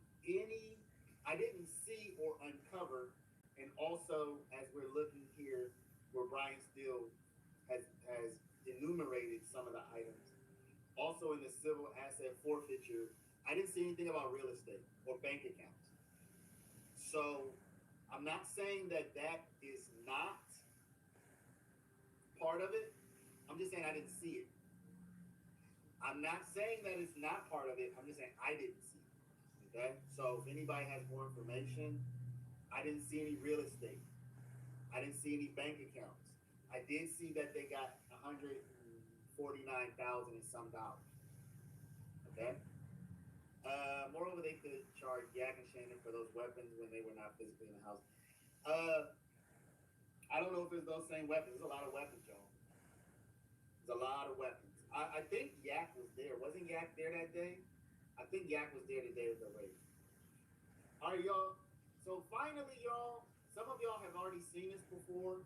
Some of you haven't. But this was also the subject of this case. I'm not trying to break any news. I'm not trying to expose anybody. I'm not trying to put anybody on blast. But because they showed images of this house, and we've looked at this before, you want to hang around, I appreciate it. We're just going to look through this house again. This was the house that got raided. This is the actual site of the raid. You really can't tell. Let's see. Let me see here. Okay, that is.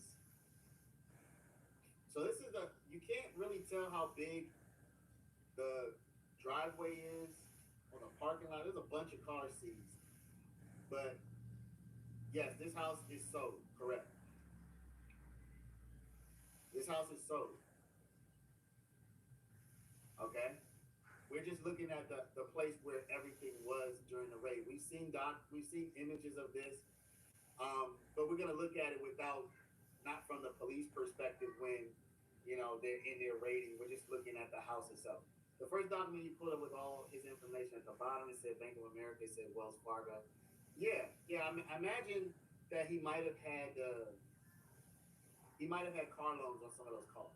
He might have been paying monthly payments on the cars or some of the other items. He might have had credit card payments. I don't know. So let's take a look at the house, y'all. Looks like it has a three-car garage in the back. So we're just gonna walk through this house real quick. This house is 355 Allison Drive Northeast, Atlanta, Georgia. This house is sold. That's why, if this were his current residence, I probably wouldn't do this. Not impressed with it. Well, let's take a look on the inside. Let's take a look on the inside. Nice little wooded area. It's a nice house. Northern Dane. Yeah, man, pretty nice house. Pretty nice house. Pretty nice house. So Northern Dame, I don't know your gender. I don't know where you're coming from, but let's just say you're open and you're in the romantic interest market. Let's just imagine that you're open right there, and you're in the romantic interest market. And you go out on a blind date, your friend hooks you up with somebody, and they're like, yeah, it's a really cool person, blah, blah, blah. You go out on a blind date, and then whatever day it is that you finally get to see their house, they're like, okay, yeah, they pull up, and this is what you see. Let's say it's daytime, so you can see it really good, really well. And you're like, not very impressed with that. Then you walk in, and this is what you see. Northern Dame. So you're saying you walk in, and this is what you see. You're like, not very impressive. Is that the first thing you're going to think? Not very impressive to me. Okay, so Annabella. So y'all are both saying you're going to walk into somebody's house, and you're going to walk in. Y'all said your gender, I didn't say your race. It doesn't matter. I'm just saying, imagine you have a romantic interest. If you're married, just imagine you weren't. You weren't, you're not married. You have a romantic interest. Whenever you finally go to that person's house, you walk in, this is the first thing you see. You're gonna say, you know what, I'm not impressed. Just not impressive to me. Like, just not impressed. Just something about it doesn't impress me. Like, I wish you were impressive. I wish you could have impressed me, but this is just not what impressive looks like to me. I would say this, not my style, but as a regular person, yeah, this would be impressive. If my boy's like, yo, come on over, I just bought a new house. And I come up, I pull up outside, and it looks like this. I'll be like, whoa, that's kind of interesting. Not my style. It's definitely not my style. I'll be like, yeah, that's kind of interesting. But I think once I walk in and I see this, I'll be like, oh, my boy done made it. I think I'll be like, my boy done made it. My boy made it. I think right here, I'm like, yeah, my boy made it. He made up. He made it. He made it. Like, my boy has arrived.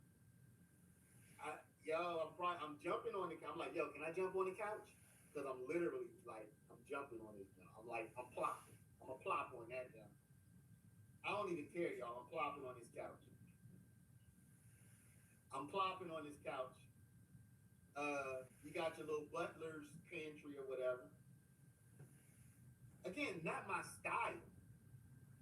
Definitely not my style. But is this?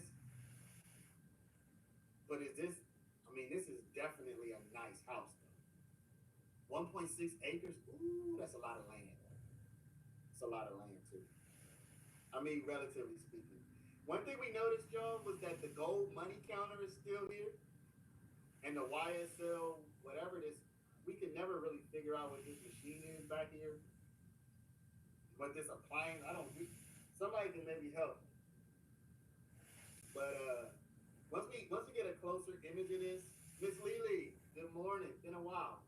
Welcome. Good to see you. Once we get over here, y'all, let me know what this thing is here. But the gold money counter in the foreground, they like, yo, keep the gold money counter there, because whoever might want to buy this house, when they see the gold money counter, they're gonna know it is what it is. Y'all, what is this thing? I cannot tell. This thing here. What is this? With the squigglies on it. It kind of looks like a microwave, but not really. Mini fridge. I can't tell what it is. I literally can't tell. And I've seen everything. Yeah, this is about 2.5 million, y'all. This is about 2.5 million. The 1.6 acres I did not verify that, but that would definitely play a role in the price too. I think this is the master bedroom. Air fryer, yeah, that might be an air fryer. Yeah, Miss Lily, you know every morning we're looking for you. We're definitely sorry to hear. Keep fighting and join us when you can. You know we're pulling for you. Always love having you in the chat, Miss Lily, for sure. Y'all think this is the master bedroom? The bed looks like it's off from our perspective. Is off to the left a little bit. We went over this. We kind of nitpicked this whole house. It's not my style, y'all. It really isn't. It's 1,000,000% not my style. But it's very nice though. It's just not my style. You know what? And it's a little surprising that this is thug style. It's a little bit like, oh, okay, so this is your style. You know what I mean? It's a little surprising, to be honest. I'm a little surprised about that. I think the master is on the first level, y'all. Even though it doesn't have an upstairs like loft level, because as you can see, you can walk out to like an outside barbecue area. So the master, if we take this to be the master, which I think it is, it's on the first level, which is interesting. So Doug must have felt safe. Another angle. Now, once you walk around the corner, once you walk around these, like you walk around either of these two corners, one side, if not both, leads you to some closet space. The bathroom is in the back, it looks like, with like full view.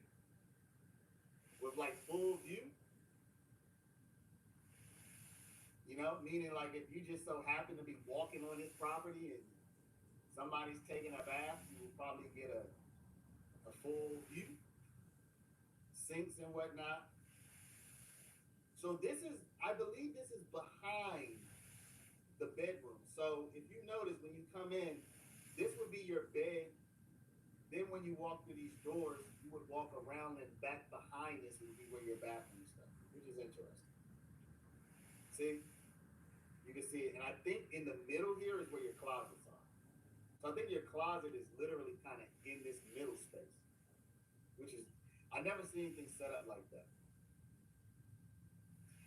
This definitely has bachelor pad written all over it. 10,000,000%. I don't know where this is, but this is the laundry stuff. You go upstairs. Is this 2 stairways? No. You go upstairs. You have this kind of wraparound recliner couch. Lots of artwork here, y'all. You got your prints. Over here, I think this is Basquiat. You have your two, looks like African ladies with the pucker lips. Bathroom. maybe guest bedroom, or somebody, maybe a girl lives in here. I can't tell. Maybe a girl, maybe it's a woman's room, or a girl's room, maybe daughter's room. Another bedroom with a couple of beds. Another bathroom. Are we back downstairs now? Yeah, I can't really tell. We must be back downstairs because we're on ground level again. If you doubted whether this was Young Thug's house or not, doubt no more. If you doubted whether this was Thug's house or not, doubt no more. He has his Barter 6 gold album right there. So if you doubted that this was Thug's house, doubt no more. Is this a basement, y'all? I can't really tell if this has this. People from Atlanta, do y'all have basements there? Oh snap! Are you saying, Lakita, that this is his current house? I don't want to dox his house, so let me take this off. Though. I don't want to dox my man. I'm showing this one because this is a previous house. So, I don't want to dox my man where he lives now. Slime Season 3 Gold album. He has another. Okay, so he has a couple of his gold albums here. Slim Life, thank you for gifting a membership. Whoever gets it, please thank Slim Life. Okay, yeah, this is like a basement. This is like so he has a basement. Okay, so y'all Atlanta folks have basements too, huh? Cool. Oh, this is a basement or like a downstairs. 3-car garage.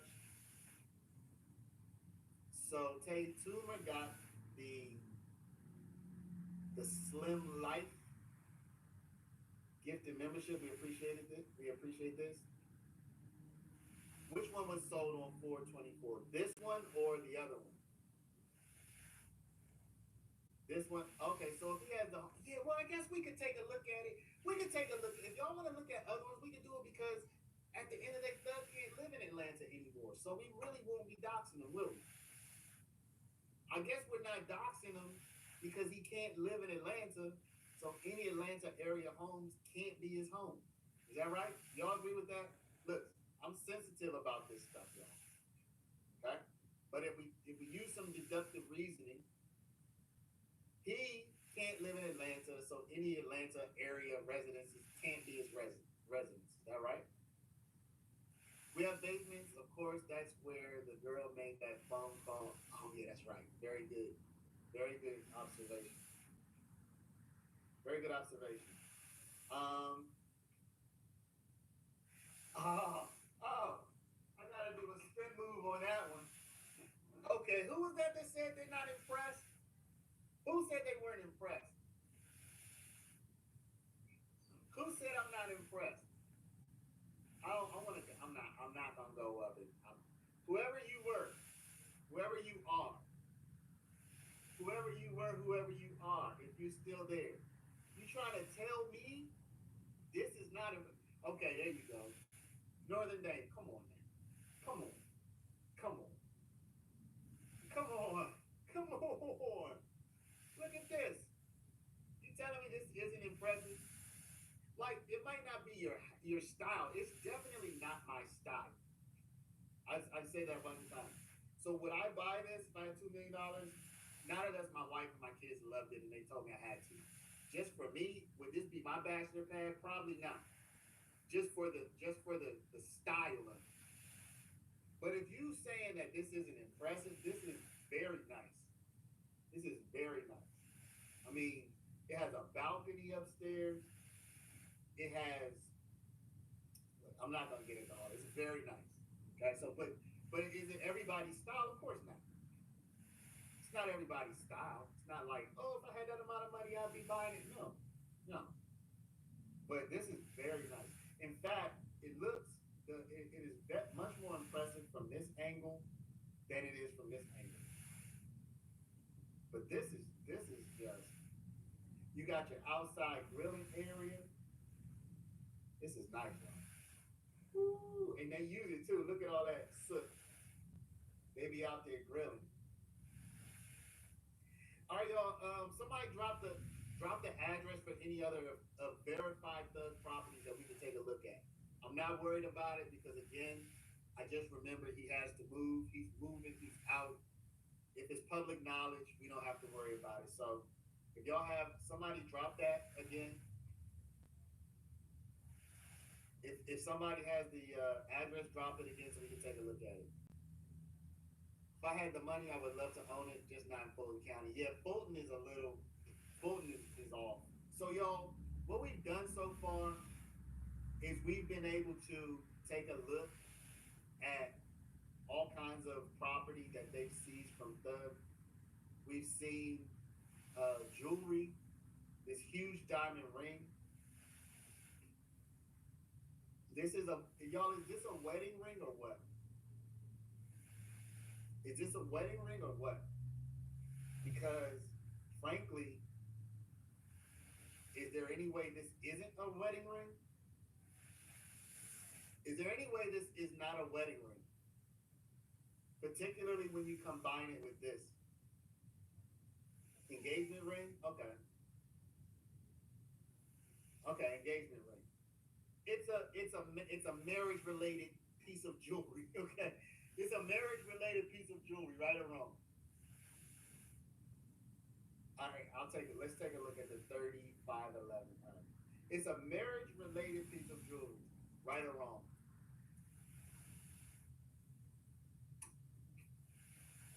Let's see. All right, I'm looking this up, y'all. Oh, this is totally different. This is totally different. Is this it?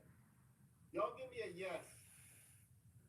Give me a yes in the chat if this is the one that y'all are talking about. This is nothing like the other one. Is this it? Somebody let me know. I don't think Roxbury was his house anymore. The seller used his name. This doesn't have the same vibe at all.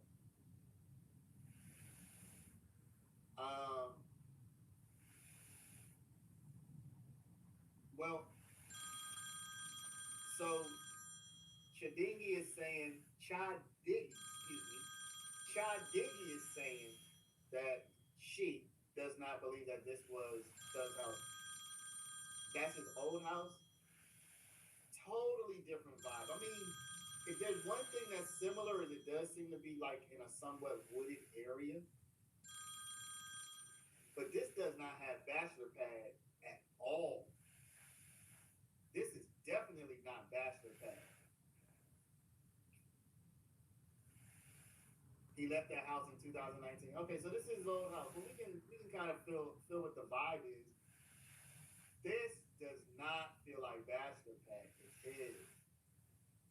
This is definitely like family house to me. Nah, I'm not jamming my boys. I'm not jamming my boys, my blunts, my guns in this one. It comes up on Google as his house. You talking about this one? My boy's not getting jammed up in this one, y'all. My boy's not getting jammed up in this one. This is very nice, though. See, Thug, y'all, you gotta remember, Thug is one of 11 brothers and sisters. I think his sister passed away, but there's still a bunch of them. So, you know, you're talking about a lot of people who will probably be coming over, sleeping over. Oh, inside. Is that an inside pool? Oh, shoot. Whoa. What? Hold up. What? Hold up. What? I'm trying to understand. Can y'all see this? Hold up. Okay. Zillow won't let me make it bigger. Can y'all see this though? Is this a pool like under the stairwell? Yo, this is tripping me out. There's a pool under the stairwell. Or is that outside? No, this is outside. I can't figure this out. Is this out? Does this have a glass roof right here? I can't figure this out. What is this area here in the middle where all the sunlight is falling? It has a glass roof, it looks like. Yeah, it has a glass roof. Oh, snap. It has a glass. No, this is inside. Or is this attached? A pool house that's attached to the house. Yo, this is crazy. Yes, a sun. I get it's a sunroom, but you couldn't really tell. You can't tell from this angle that you're just about to walk into a sunroom, or are you already in the sun? This must be the sunroom. This whole thing must be a huge sunroom. But it has 2 levels. Have you ever seen a 2-level sunroom?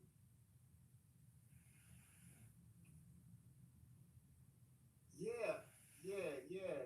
But the thing is, I've never seen a sunroom that looks like this. I've never seen a. This is like a pool house sunroom. Yeah, this is crazy. This house is wild. Oh my gosh. Oh my gosh, y'all. So from here, it looks like you can see the sunroom through this window.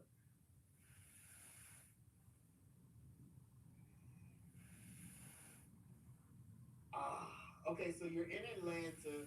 You want a climate controlled pool so you can make use of it all year. You got money so you can afford to just throw heat on it. Not worried about your heating bill. $2 million house. Which, by the way, I think in my area would probably be like 5, but it is what it is. So you're like, yo, just build me a pool house slash sunroom, it's like a double up. It's like a double up. It's like a pool house and a sunroom at the same time. And I'll just throw heat on it. If it's winter time and I want to take a dip, we just gonna have a $5,000 heater bill, gas bill or whatever y'all use, electric bill, whatever, however they heat. It was his and Jericho's house. That's a yo, look at this. Oh my gosh, this is a shower room. This isn't even a shower. This is a shower room. Yeah, so anything in Southern California would be like crazy. Yo, cuz built a whole room for a shower. Y'all know how much of this would be mine? No joke. Y'all think I'm kidding. You think I'm joking. You think I'm playing. But no joke, no kid, no joke.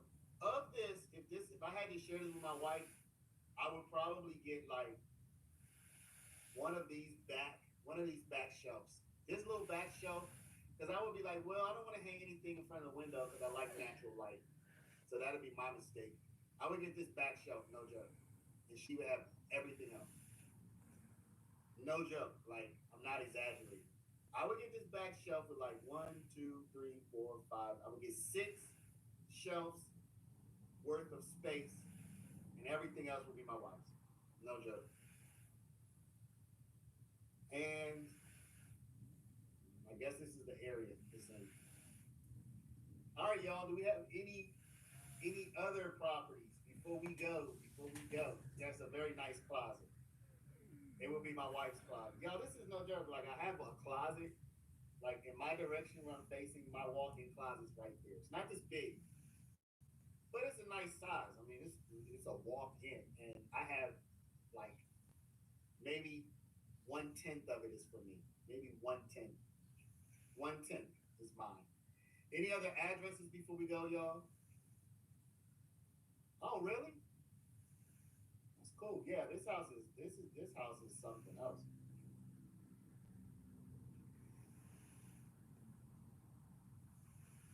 My house doesn't have any of this, and I have an apartment. I'm tired of this.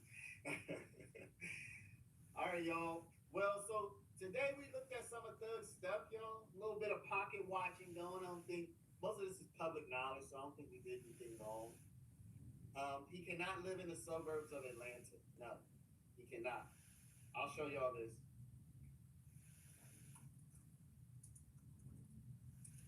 I'm gonna show y'all where he can't live.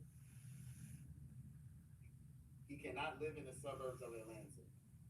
She said he can't live in Metro Atlanta as per the U.S. Census. Anything that's within this red line, he can't live there. So if there are suburbs outside of this red line, he could live there. Like he could go to Macon, he could go to Athens, he could go to Athens, he could go to Rome, but he can't live in this red line, right? Within this red and white dotted line, he can't live anywhere. Listen, I'm just taking this from Google, imagining that it lines up with the census. Okay, so I didn't do a cross check, so don't take this as like any kind of final word. But I went back and I reviewed, and I'm sure that Judge Whitaker did not say he can't live in Atlanta. She said he can't live in Atlanta metro area as defined by the U.S. Census. She literally put the U.S. Census into it. Matter of fact, I will show you this. I'll show you where she says it because I put the map there. Watch. -10-1 subsection 2, I'm sorry, A2A. And Mr. Steele and Mr. Adams, in order to keep him on reporting status, there needs to be good cause shown. We all concede that good cause is shown here. Stipulate. All right, I appreciate that. Special conditions of your probation. Can I have a second, Your Honor? The conditions of your probation. After 48 hours from your release, you are to stay away from the metro Atlanta area, and that's defined by the U.S. Census Bureau. It may change. You see that? You are to stay away. So basically, he had 2 days to pick up and get out of the metro Atlanta area. That was October 31st. So as of November 2nd, that was his last day. He had November 1st, November 2nd, basically until the evening time, November 2nd, to get out of metro Atlanta. And Kimberly, she even said as per the U.S. Census Bureau. So this is metro Atlanta. This is not Atlanta. She didn't say Atlanta proper. She said metro Atlanta, which I just typed into Google. Okay, so again, this is not a cross-reference with the census, but we imagine that it's going to line up more or less. So everybody, you're talking about this area or something like this is where Thug cannot be. It's not he can't live here. He can't even be physically present here except for under certain conditions where he has to do charity work and if somebody has a graduation or a funeral and these sorts of things. But other than that, he just can't even be anywhere within this red line. So you're talking about pretty big area where Thug can't be. He can't even get close to Atlanta. For example, y'all might not have known this, but you can measure distance. So you measure distance from Atlanta to, you're talking about from this direction, he can't even get within 78 miles of Atlanta. From this direction, he basically has to stay roughly 50 miles away from Atlanta. He has to stay roughly 50 miles outside of the city. So he's not even getting close. You know what I'm saying? This, like, the closest he could get would be probably like right around here, which is about 36 miles. Other than that, my man is, he can get as close as about 36 miles if he's on this point right here. So yeah, he can't do very much. Here's 34 miles. Okay, there you go. You can get as close as 34 miles if he's right there.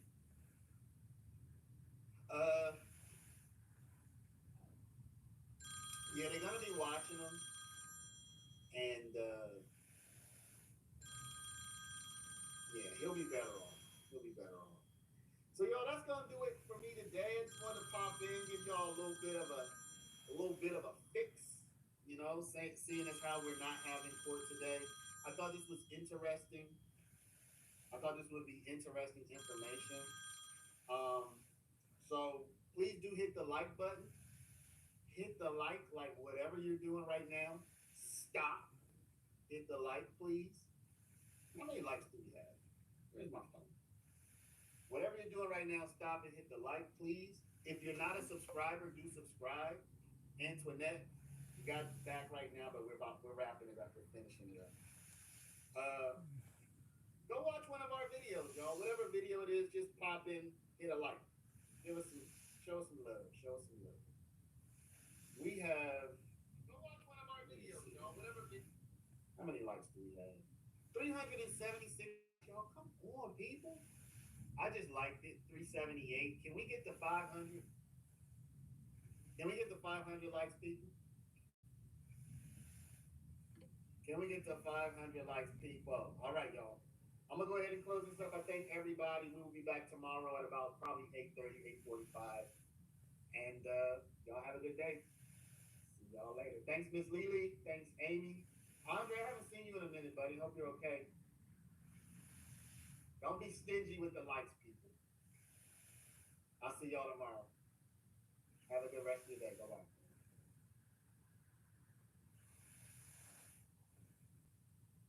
Arby's deep fried turkey is back.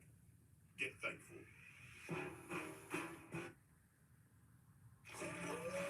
We don't play games out here.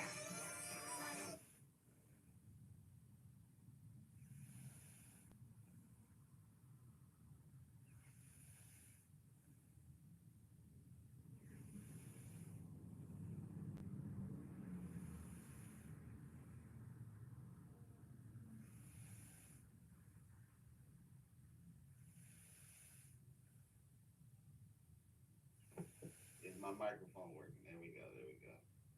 How's everybody doing this morning, y'all? How are my peoples doing? How's my audio? How's my video? So, y'all, this morning, I thought what we would do is we would start off trying to understand what the heck is going on. Because I noticed that last week, I think we were, if not all, confused. Many of us were confused about a number of things. And when I say last week, yeah, well, I guess that's this week. And what I notice is that the prosecution, in this case, seems to have decided to put this case on in a confusing manner, right? They've done it somewhat chronologically. They started off with Donovan Thomas, and they kind of weaved their way through the evidence to terminate with Shamel Drinks. If you remember, Shamel Drinks was killed in March 2022, and the arrest of the YSL members was conducted in May of that year. So you have this sense that the police officers, the investigators, that they said, let's move, a couple of months after Chanel Drinks. There were a number of shootings that we've heard wiretap conversations about, etc. So the prosecution seems to have decided that they want to present this case in a chronological fashion, but I'm not sure that they thought it through. Are they just disorganized? I'm not sure that. I don't really know what the problem is. Thought it through. Are they just disorganized? But I don't really know what. Sorry, y'all. I'm bringing up my. The problem is. Thought it through. I can't bring that up. I'm bringing up my the chat so I can chat with y'all. So I really don't know why they've done it in the way they have, but they've been disorganized, and I think it's left a lot of us somewhat confused as to what the heck they're trying to do, right or wrong. Morning, Andre. Morning, Tay. Morning, LTO. So it's not too early to hit the like button. I agree with that. I do agree with that. So what I did was, I don't know if y'all watched this video yesterday, but I tried to make a chronological order situation for the Chamel drinks. Okay, so I just want to review this with y'all. I know a lot of us, we've seen this footage of Chamel drinks a million times, but I want to try to kind of, I'm not trying to do the prosecution's job for them, but kind of, because in a sense, this is what they should have done. If they could have done it this way. All right. So I want to just walk everybody through what happened using the testimony, using a bit of narration on my end. I want to just try to walk everybody through what happened. Okay. So let's get started here. Let me share my screen. Anything that you have that you want to add, just let me know. Okay. So the very first thing here, the very, very, very first thing is that we have the killing. Now, this isn't the first thing of everything, okay?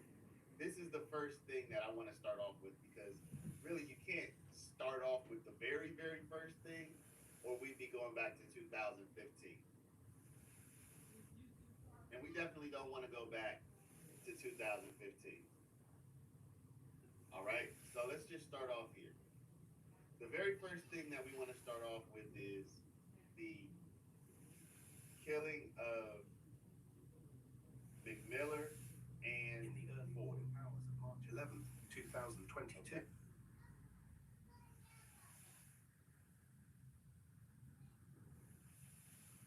Police received a call related to a shooting Yes, near I-70. LTO, aren't you the one who hit me on Twitter? You're like, hey, I don't have patience to listen to the AI narration.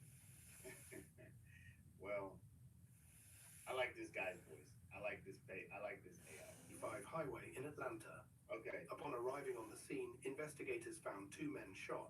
Y'all, One look, already look deceased, how they did and the this. other in urgent need of Look how they did this car, man. medical care. The surviving This is victim would crazy. pass away soon after arriving to the hospital. The victims in this brutal attack were 31-year-old Christian McMiller and 28-year-old Darius Ford. All right, so what we're looking at is, I think, March 11th, 2022, and we're looking at Christian McMiller and Darius Ford. We're looking at the car that they were traveling in. And the car that they were traveling in, as you can see, has been hit by a whole lot of bullets. Okay? So we will see later that the Christian McMiller and Darius Ford, they were apparently involved in some kind of confrontation that night. All right, but look, I mean, you can count 1, 2, 3, 4, 5, 6, 7, 8, 9. I mean, this was just crazy wild, y'all.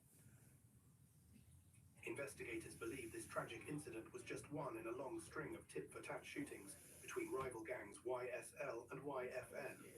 I want to direct your attention. Okay, so this is going to be one of the investigators or crime scene investigators who arrived on the scene. Okay? So after this shooting, she's going to kind of tell us what she found when she came onto the scene. To 2 separate locations that you responded to in March of 2022. First, I'm going to direct your attention to March 11th, 2022. Did you have the occasion to respond to I-75, 85 northbound and Fair Drive? Yes. And why did you respond to that location? I was called to that scene for a homicide. And why were you requested to go to that location? There was a vehicle on the expressway with a passenger who was deceased and another male had been transported. All right, so when she got on the scene, she found that one of the people was already dead and the other one was in need of medical attention. What did you find when you got there? I found a grayish looking vehicle with defects all around the driver's side, the rear, and the passenger side, with a deceased male sitting in the passenger seat, front passenger seat. Did you see any of the shell casings? Yes, they were in on the expressway.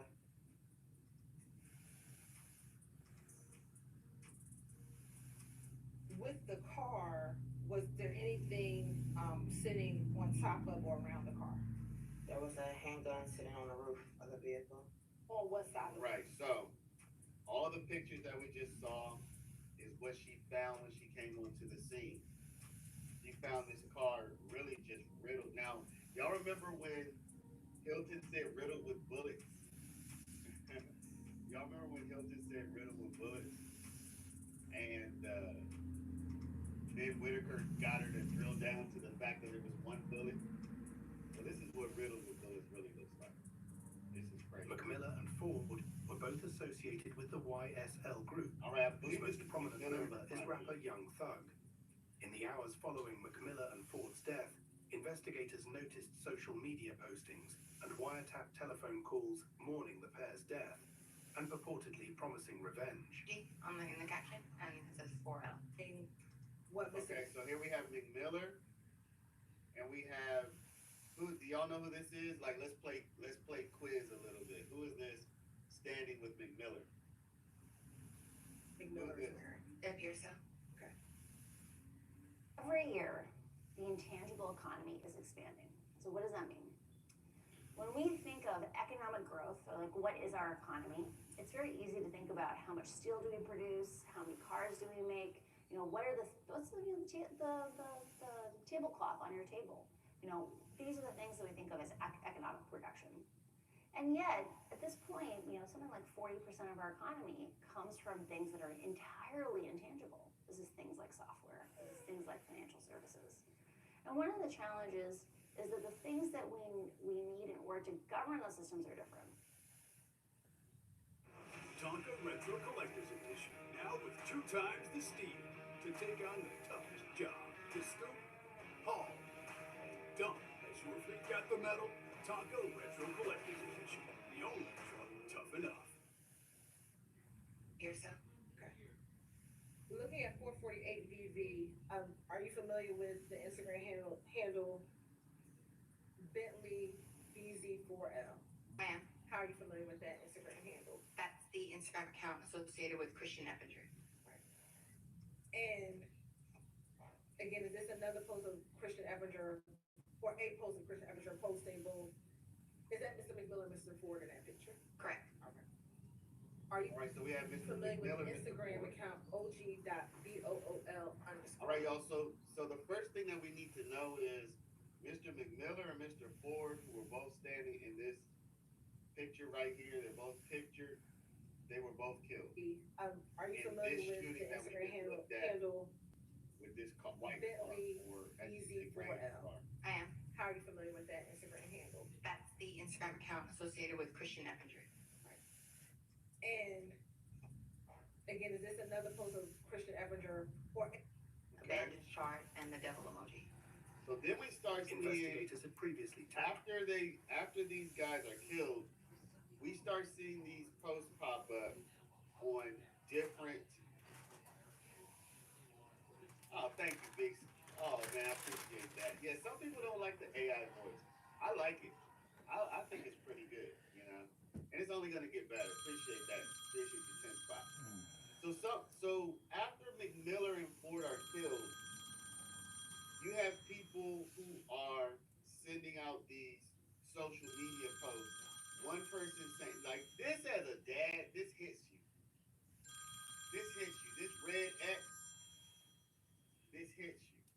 This one hits you.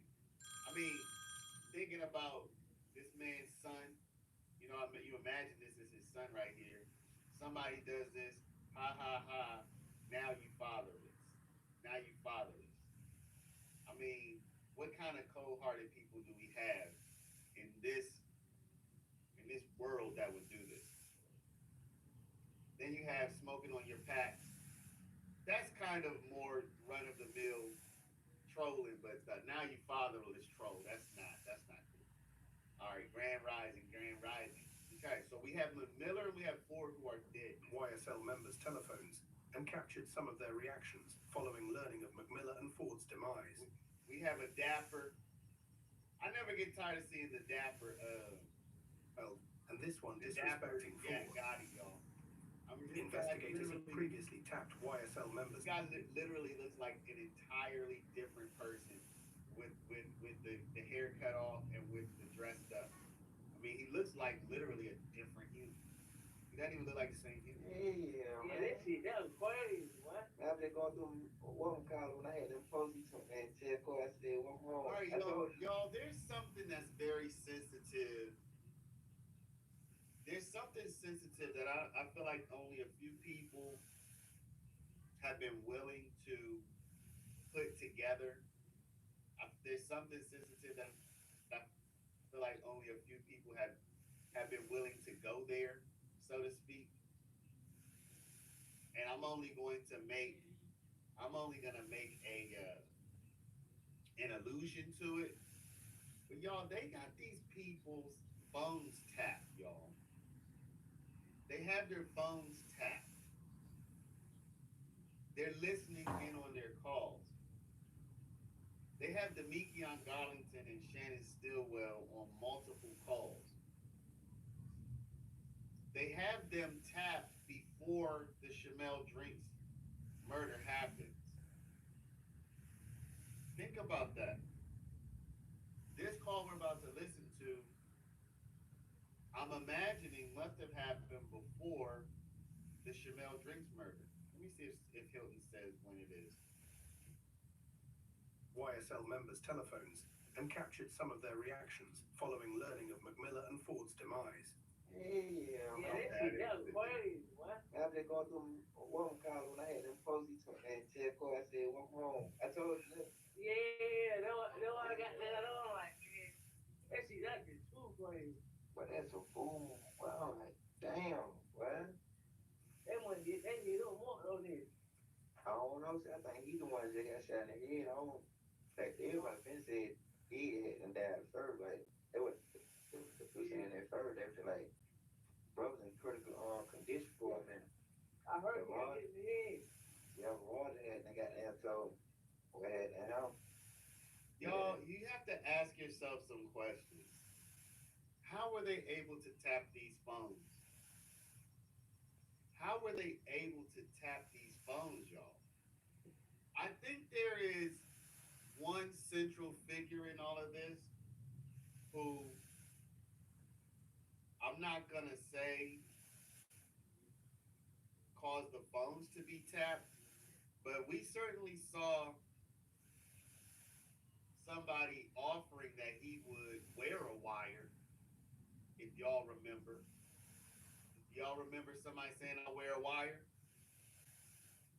Do y'all remember somebody saying, I will wear a wire, offering to wear a wire? And then they're like, no? Man, brother died too. So who turn on the video chat shit. But he came from, Rod said he came from Summerhill, but Quake was. All right, I must get Yeah, man, it was a core, man. Oh, yeah, so I thought he was a traffic or something. Yeah, that's what I thought, because everybody wanted traffic. You like, I be telling the nigga, they go to traffic. Well, I ain't even said that to him last night, saying to put the clothes on. Demekion Garlington and Shannon Stillwell. All right, so we got Garlington, we got Stillwell. We know Stillwell, we've been watching him every day in court. We have Garlington, who is separated. He is in custody, he is on trial, or he will be on trial, but he's not in this trial. Stillwell are two figures who investigators believe played a central role in the next phase of this morbid set of events. Okay, so now we have some investigators say posting. So y'all, at this point, what do we have? We have McMillan and Ford who have been shot in a brutal shooting on the highway. They're deceased. We have they're with the YSL side of the equation. We have YSL reacting. We have different groups in Atlanta that are starting to say, we did it, or they're making fun of the deceased, they're disrespecting them, etc. And we have YSL people who are reacting, and now we also have YSL. And in the hours and days following are starting to put their own social media postings up, where they just lost somebody. To express their desire for revenge. In one post from an So this was March 11th. 3 days later, we have the 911 call. Now I'm not gonna play the whole call. I'm on the, oh my God. I'm not gonna play the whole call, but 3 days later we have Mr. Cheeseborough, who's driving in the vicinity of King Liquors, in the vicinity of the BP station on, I believe, Windsor Road, and he notices a car that is disabled and appears to be somebody who might be in need of assistance. Now, one thing I do want to point out, so that everybody can see this,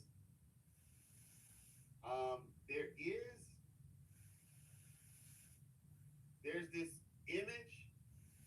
I think this might have been taken from law enforcement or an investigator or something like that. So you have this image, but you also have an image of Mr. Cheeseborough. Look at this image, y'all. This is from a traffic camera or some kind of camera that is out there. Now, I don't know if this camera is recording video. I think this camera is recording still images. Okay? I think this, can y'all see this? Morning, Nicole. Y'all give me some feedback. I need to know that y'all are even with me. I'm glad y'all are in the chat and whatnot. Y'all just give me some feedback to let me know y'all are with me here. So, Mr. Cheeseborough, this is a traffic camera image that is capturing Mr. Cheeseborough. It looks like he's exiting his car. So Cheeseborough would have been coming up the street, probably gone around Mr. Drinks because he was blocking traffic. He was stopping traffic. Okay. So Mr. Cheeseborough would have come up, gone around Mr. Drinks, and had a second thought and said, man, that guy might need some help, and then did a U-turn. So some people thought when Mr. Cheeseborough said he did a U-turn, they thought he was the person that we're going to see a little later doing the U-turn, but this is not the same U-turn. There's two U-turns here. So Mr. Cheeseborough would have come up behind Mr. Drinks, gone around him, like, oh man, this guy, something's wrong. Let me just, he's not moving, let me go around. Had a second thought and said, maybe that guy needs some help. Come back around, stopped right here where we can see him, gotten out of his car, and said, oh yeah, man, this guy needs some help. Let me call 911. So they would have called 911. Mr. Cheeseborough called 911. That is the 911 call that we've all heard.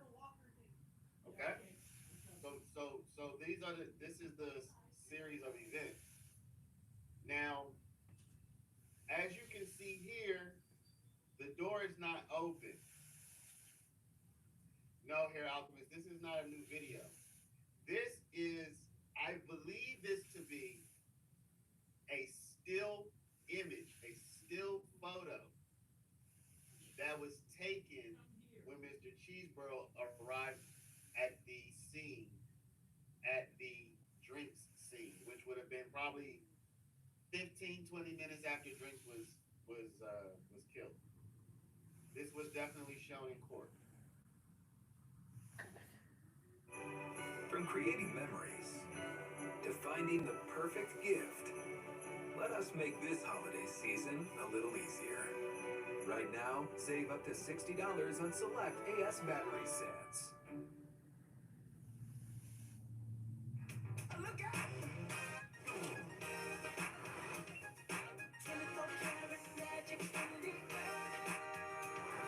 Behind all the holiday Only magic is you. Max what makes you, you.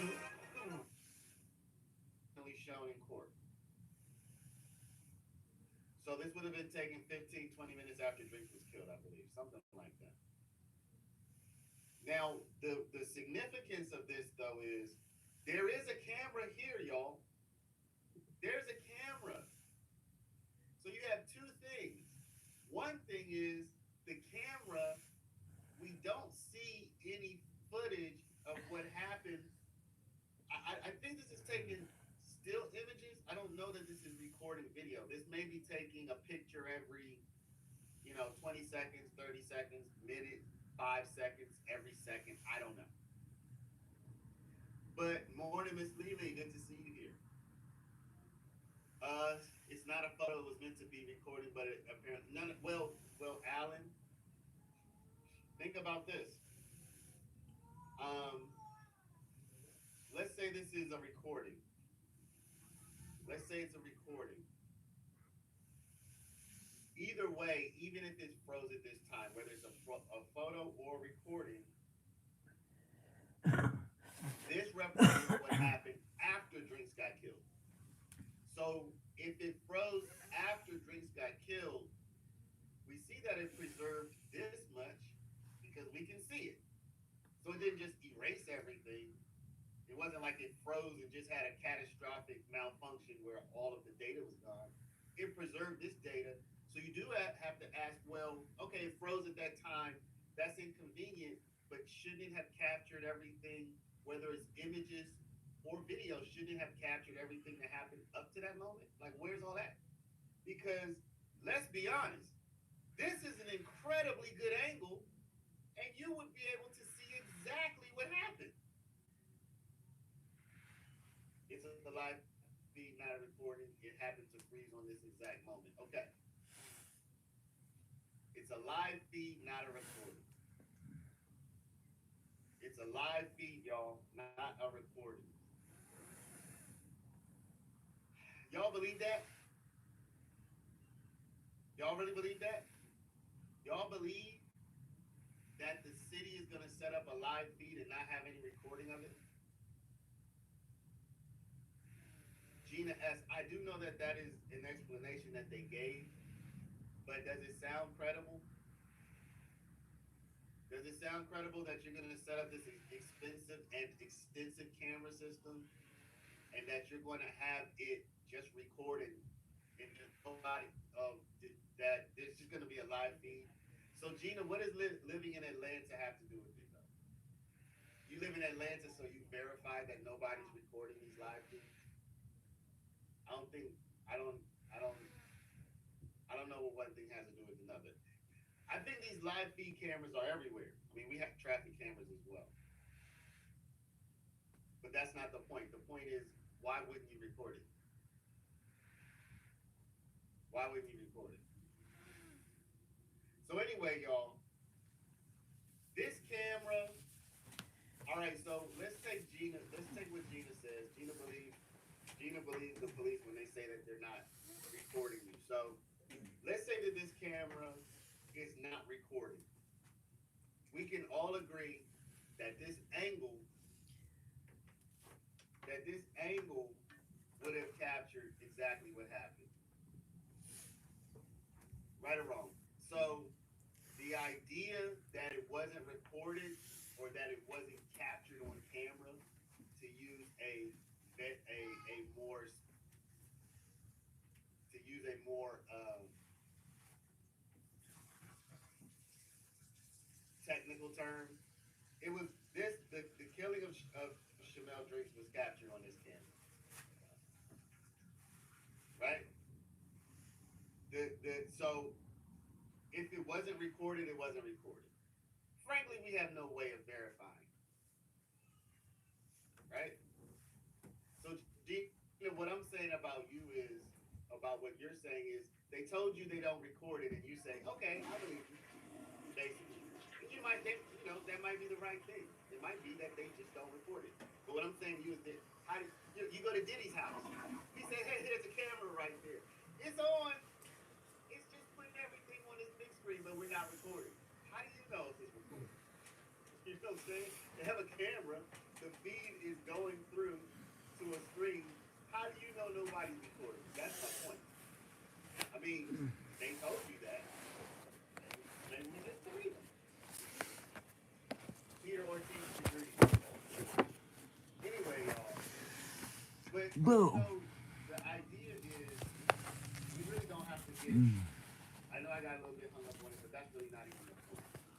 The point is, the Drinks murder was caught on camera. That's really the point. That's really the point. Okay? So the Drinks murder was caught on camera right here. If there's nobody who recorded it, then nobody recorded it. But it did get caught on camera. So anyway, y'all, Mr. Cheeseborough is here. He gets out of his car. The camera certainly did record him getting out of his car because we're looking at it right now. And Mr. Drinks is here in the front. And he stopped. Now, one thing you notice is his door is not open. So we have to imagine that though this image shows Mr. Drinks' door open, I think you can see that. His door is not open. So his door is not open in the image that we see from. It's pretty clear his door is not open from this image. So there really are some discrepancies here. Where are you, Papa? But maybe they're not a big deal. You okay? All right, so we have Mr. Cheeseborough. You've been with us before, so. Yo, he's a hero. She likes bologna too. It's something that wasn't his She business. likes everything. Stop. I gave her some bologna. I gave her some cheese. Mm-hmm. And, he played a key Babe. role in this whole thing. He came to court to testify. We need to give it up for Mr. Cheeseborough. You're still under arrest. Babe. Now, this is the guy that Andre thought was Mr. Cheeseborough, and Andre was yelling at Mr. Hear Cheeseborough me. for like 2 or 3 live streams, like, Mr. Cheeseborough! Damn you, Mr. Cheeseborough! And I was like, Andre, why are you so upset with Mr. Cheeseborough? He's like, he helped you. And then Andre figured out that this guy is not Mr. Cheeseborough. This is Detective Hogan, okay? This is Detective Hogan. Now, Detective Hogan was the first guy on the scene, well, the first detective on the scene, I believe.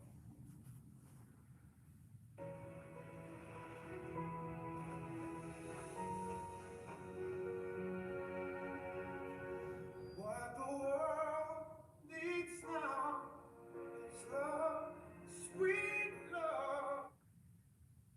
10,000 years before the birth of Paul Atreides, we created a network of influence throughout the Imperium.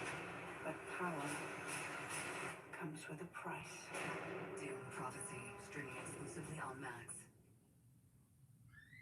Craft together something special.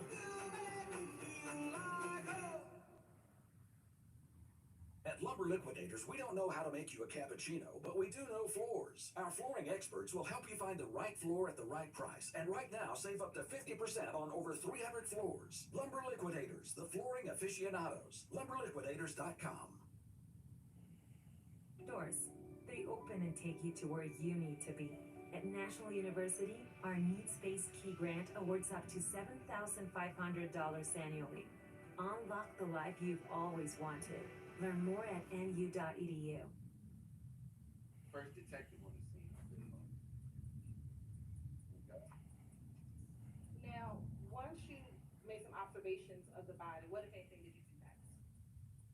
Well, part of our initial visit to the crime scene is I try to gather any physical evidence or determine if there's any kind of evidence on the scene that's going to be interested to me or make further investigation.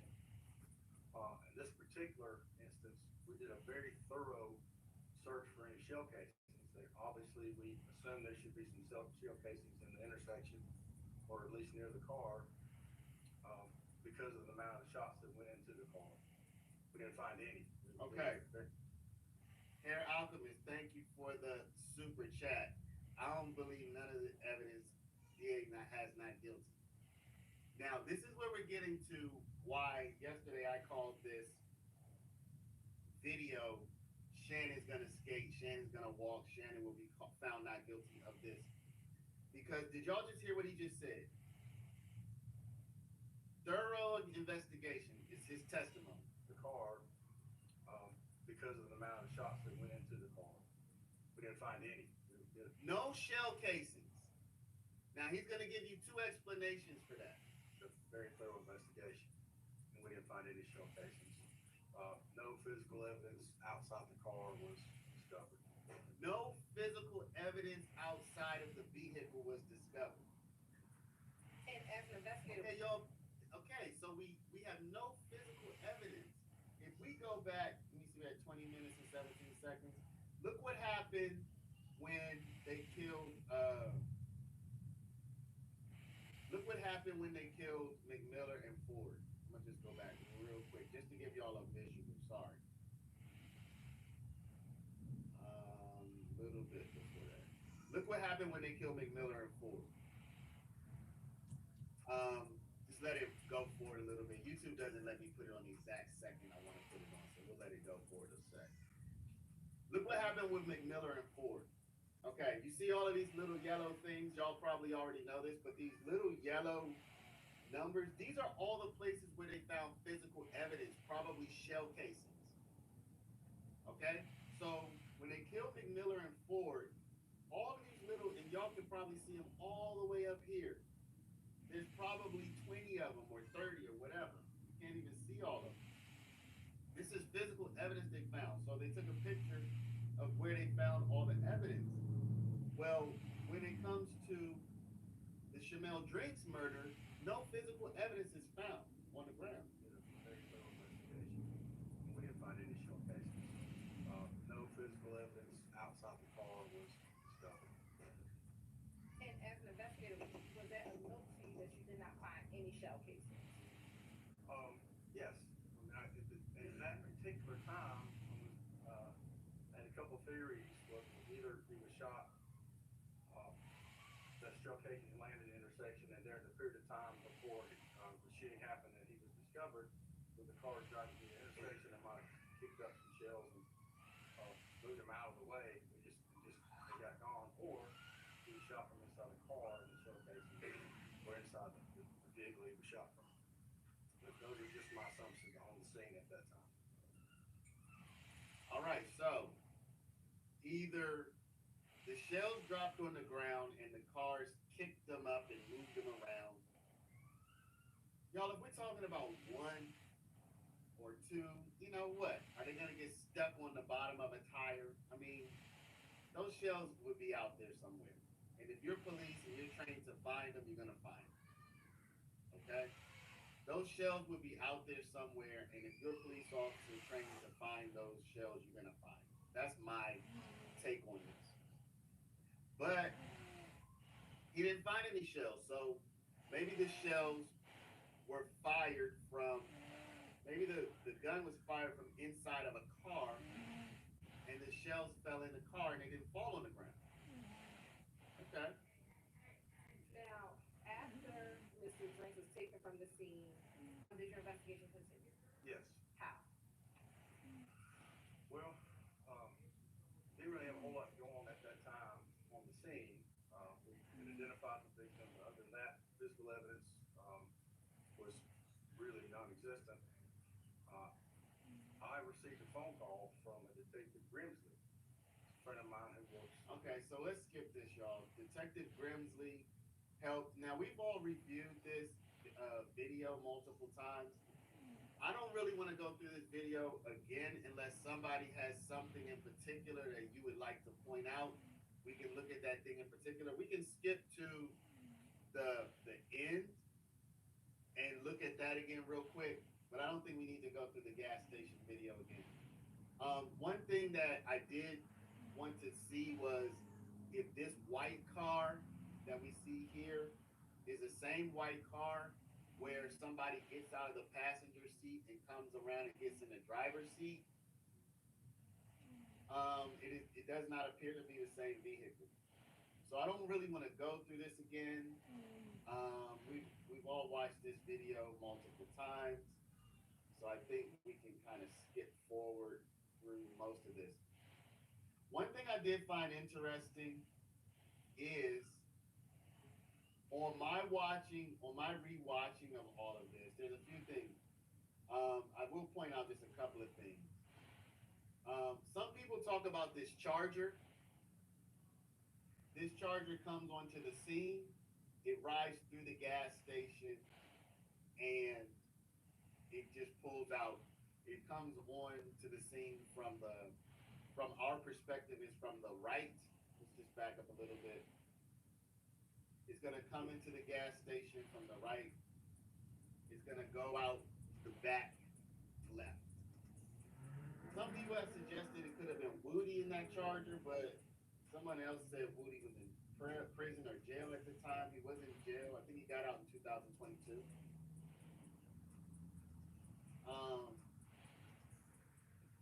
Is that suspicious that a white charger pulls around through the gas station? I would imagine every gas station in the world, every gas station in the United States has people ride through their parking lot every day in that fashion. You know, people have different reasons for doing that. Maybe they want to avoid a light, maybe whatever. So in and of itself, I don't think. I mean, is it suspicious? Maybe. No.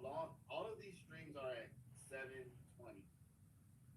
These are at 720. They don't stream at 1080. Not that I've seen anymore. None of them seem to have any beef inside the store. Well, Herat Alchemist, I don't believe Drinks and Nichols or Shannon were in the store at the same time. There's no evidence that they were in the store together. So the thing that's strangest to me is this guy is literally right next to, like standing right next to the person who he supposedly has a mortal beef with. I think that's what's so compelling about all of this. I think what's so compelling about all of this is that we can see Drinks like pumping gas and kind of like, you know, I don't know his mental state, but he's pumping gas and kind of just chilling.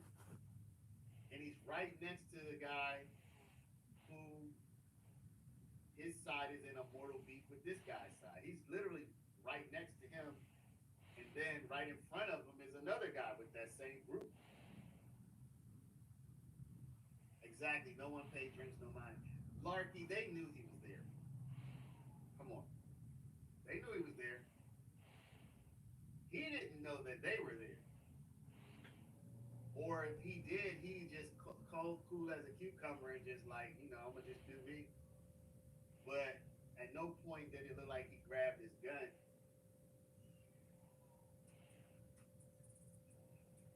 And he's just casually, I mean, is it possible he's just going to casually pump gas like this? This is deadly, y'all.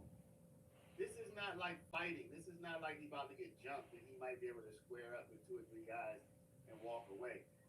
2 people just got killed 3 days ago.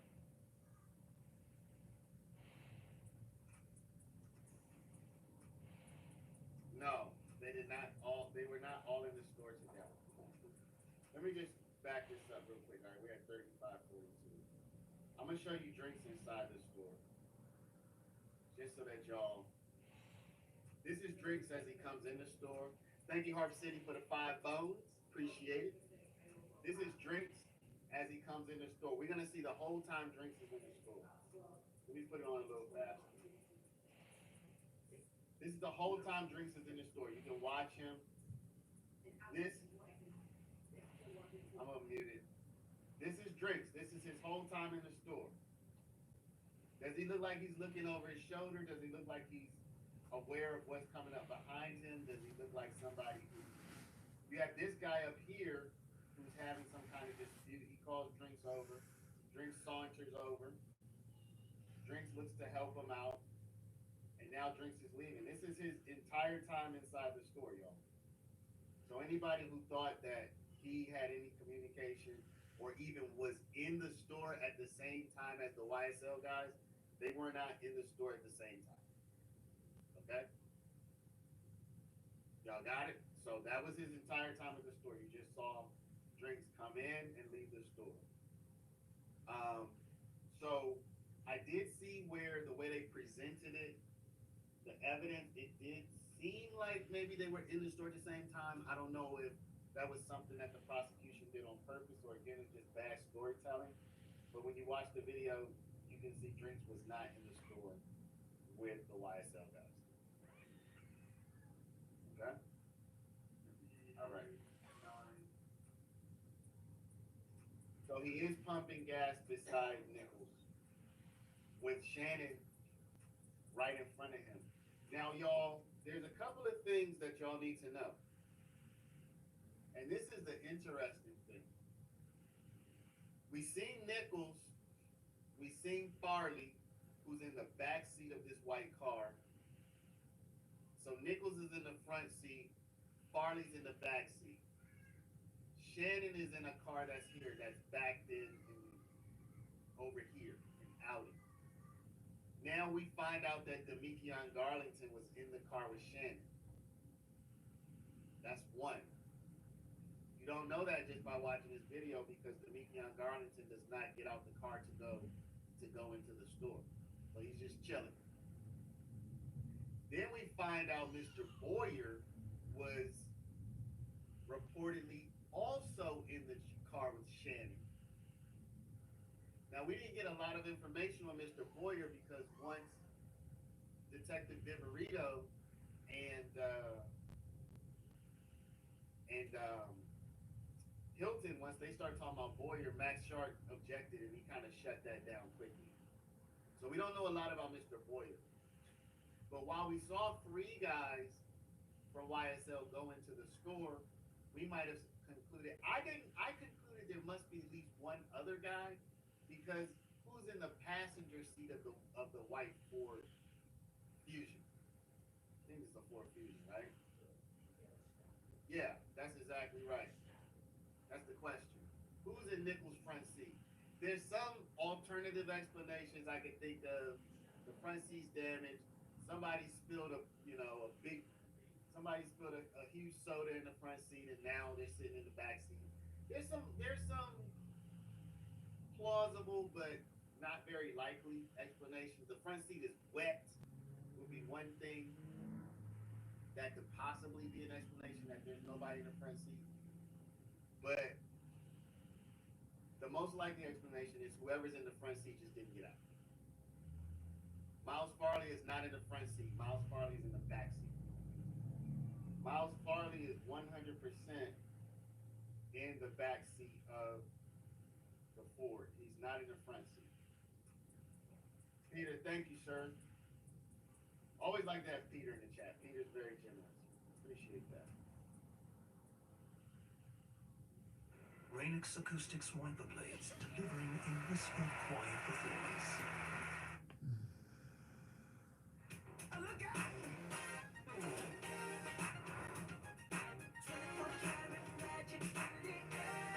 Behind all the holiday magic is you. Max, what makes you, you. Each of us all across this great land has a stake in maintaining and improving environmental quality. Climate wasn't always a political issue. As a big mountain snowboarder, I saw change in the mountains and it coincided with what the scientists were telling me. Winter is changing. How did fighting for clean air, clean water, and a sustainable future for kids become so polarizing? It's part of what the community bonds around. And so as you lose that, you just lose connection. You're gonna lose jobs. So winter matters. It's all about working together. It goes back to live for your God. But if you don't even bother to vote, shut up. Now, we need more friends to create a bigger, more supportive community that can help us meet our climate goals and create a stable future for the kids. If we don't, who will?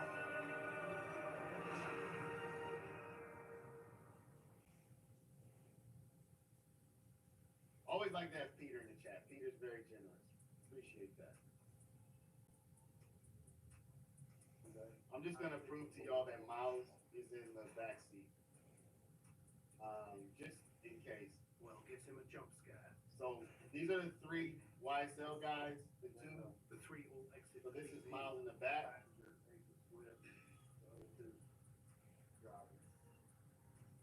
Okay? And you're gonna see Miles is gonna go talk to somebody. I guess we are going over this gas station video again. I don't mind. If y'all don't mind, I don't mind. I really don't. If y'all don't mind, y'all, if this is interesting still, let's keep doing it. So Farley's gonna say something to whoever's in this white car with the black top. He speaks to someone in the white vehicle. Okay, this is Farley. He's like a little guy with the black top. Now he's gonna go around the back of the gas pump. He's gonna, and Nichols gives him some space, and you're gonna see Farley get in the back seat. It's very clear. This is the front seat here. Farley's getting in the back seat. The seat, implying someone may be in the front passenger seat, though this is not known for sure. Farley was in the front, the back passenger seat. Excuse me. Farley was in the back driver's seat when he got out of the car in the first place. Peter Ortiz, the generous. We're gonna call you Peter the Great. Peter the Great just dropped 5 memberships. Whoever got a membership, please say thank you to Peter.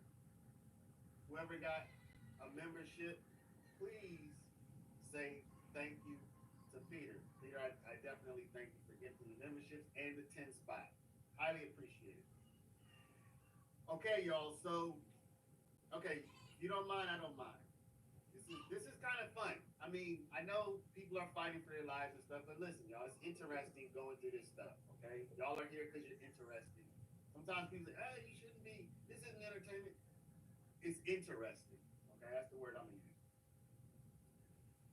So, what we have is Miles Farley. He had gotten out of this back seat here. He got out of this back seat, and he got back into the back seat. So somebody is, I would say 95% chance somebody's in the front passenger seat of this Ford Fusion. Somebody's 95% chance somebody's in the, but we don't know who it is. They're never identified. Okay? By the way, who is it that's charged with this murder? Demekion Garlington, Miles Farley, Shannon Stillwell, Quay Nichols. Quay had his charge dropped. Okay? That kind of, I think that kind of helps Farley because Farley was riding with Quay. If they drop the charge on Quay, it kind of helps me think that Farley might also get the charge dropped unless they want to pin him as the actual trigger man. Yes, Peter is awesome. Peter in the chat means we're going to have a rain of benefits. Yes, y'all do hit the like button, please. Appreciate it. Okay, so here we have Quay Nichols get back in his car. Oh, okay, hold on. This was early. This was early. Okay, so Drinks is real. I mean, he's real chill, y'all. He's real chill. And for us, we don't know Drinks, but it's like, dang, you want him to just, you don't want violence to happen, but you just want him to kind of like, yo, come on, man, get with it. All right, so, oh yeah, by the way, y'all, let's just watch real quick. The most suspicious thing that happened the whole time, in my opinion, was this. This white car pulls up. It's not the same kind of white car we saw earlier. But this white car pulls up to a pump. The passenger gets out, walks around the back of the car, and gets in the driver's seat. No one from the car pumps gas or goes into the... Y'all, this is the strangest thing. Speak Now TV. Speak now. Speak now. Put it in the chat. Y'all, this was to me, this was the most suspicious thing. Okay? To me, this was the most suspicious thing. Because I had a lot of people say, well, I do that. I switch seats like that. Not at a gas pump, y'all. Not at a gas pump. Nobody pulls into a gas station. You have all of this real estate in the back. And you have all this side real estate. You have all this back and side real estate. You're gonna pull up to a gas pump to switch seats and not pump gas. If you're gonna pump gas, fine. If somebody's gonna go in and use the bathroom, fine. If somebody's gonna go in to buy some Twizzlers, fine. If they're gonna wait for somebody in the gas station to come out, you just picking them up, fine. All of that stuff, fine. But you telling me you have switched seats in a gas station, pulling up to a gas pump and not pumping gas, or doing anything, or doing any transaction with the gas station whatsoever, and seeing as how you're in a safe space with plenty of real estate on both sides, you can easily both get out of the car and walk around. Now I get it. Some people like to just pop over from one side to the other. I get it. Okay, I do get it. My wife does that. My wife's preferred way of getting to the other side is to hop over the thing, over the center console. That's not strange. But if I'm gonna switch sides with her and I'm gonna pull up to a gas station, I'm probably gonna pump some gas. Or, yo, let me go buy some whatever. Or let me go use the bathroom. Or, whatever. I'm gonna do something. She's gonna make me. Guys, you pull up to the gas station. If you don't want anything, your wife gonna want something. Your wife gonna be like, yo, buy me a Coca-Cola or something, right? I mean, am I tripping?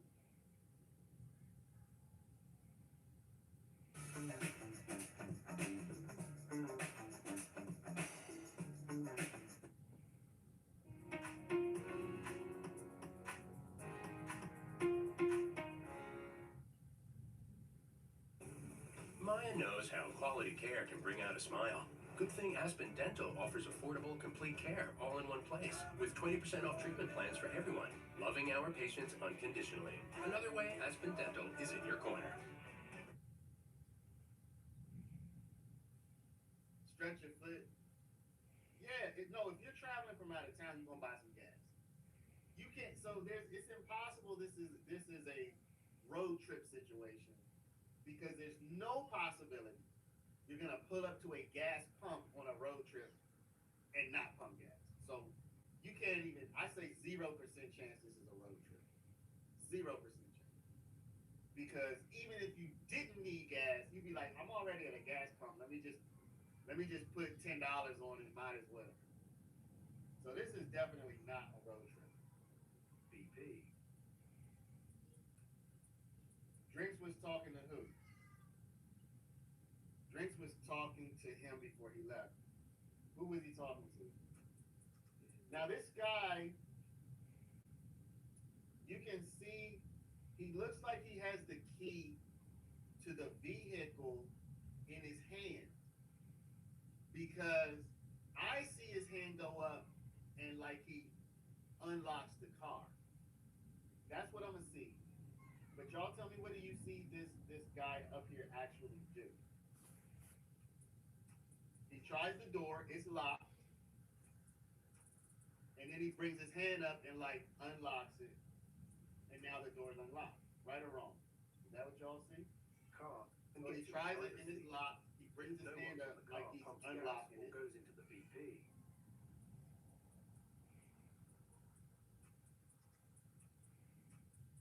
Tries it, it's locked. Looks like he.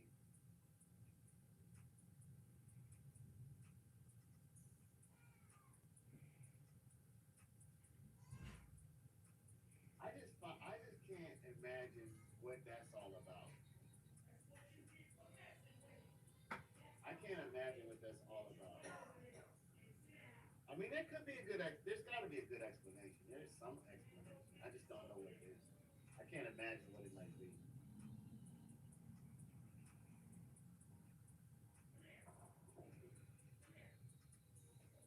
So anyway, this guy sits here for some time, but he pulls off.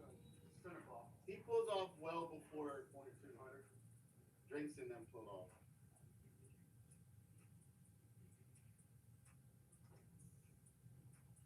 missing anything, y'all?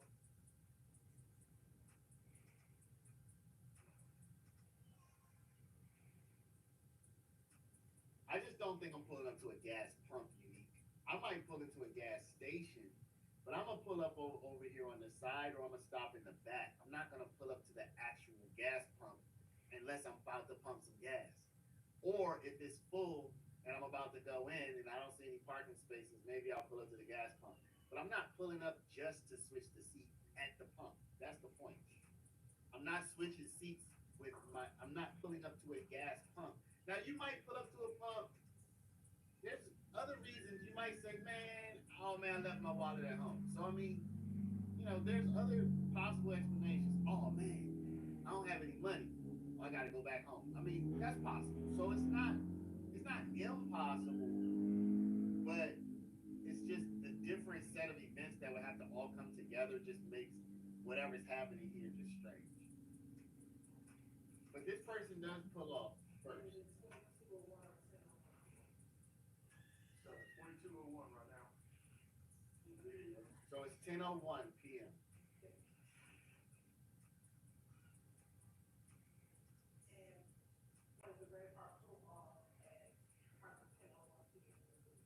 Drinks leaves right after that person leaves.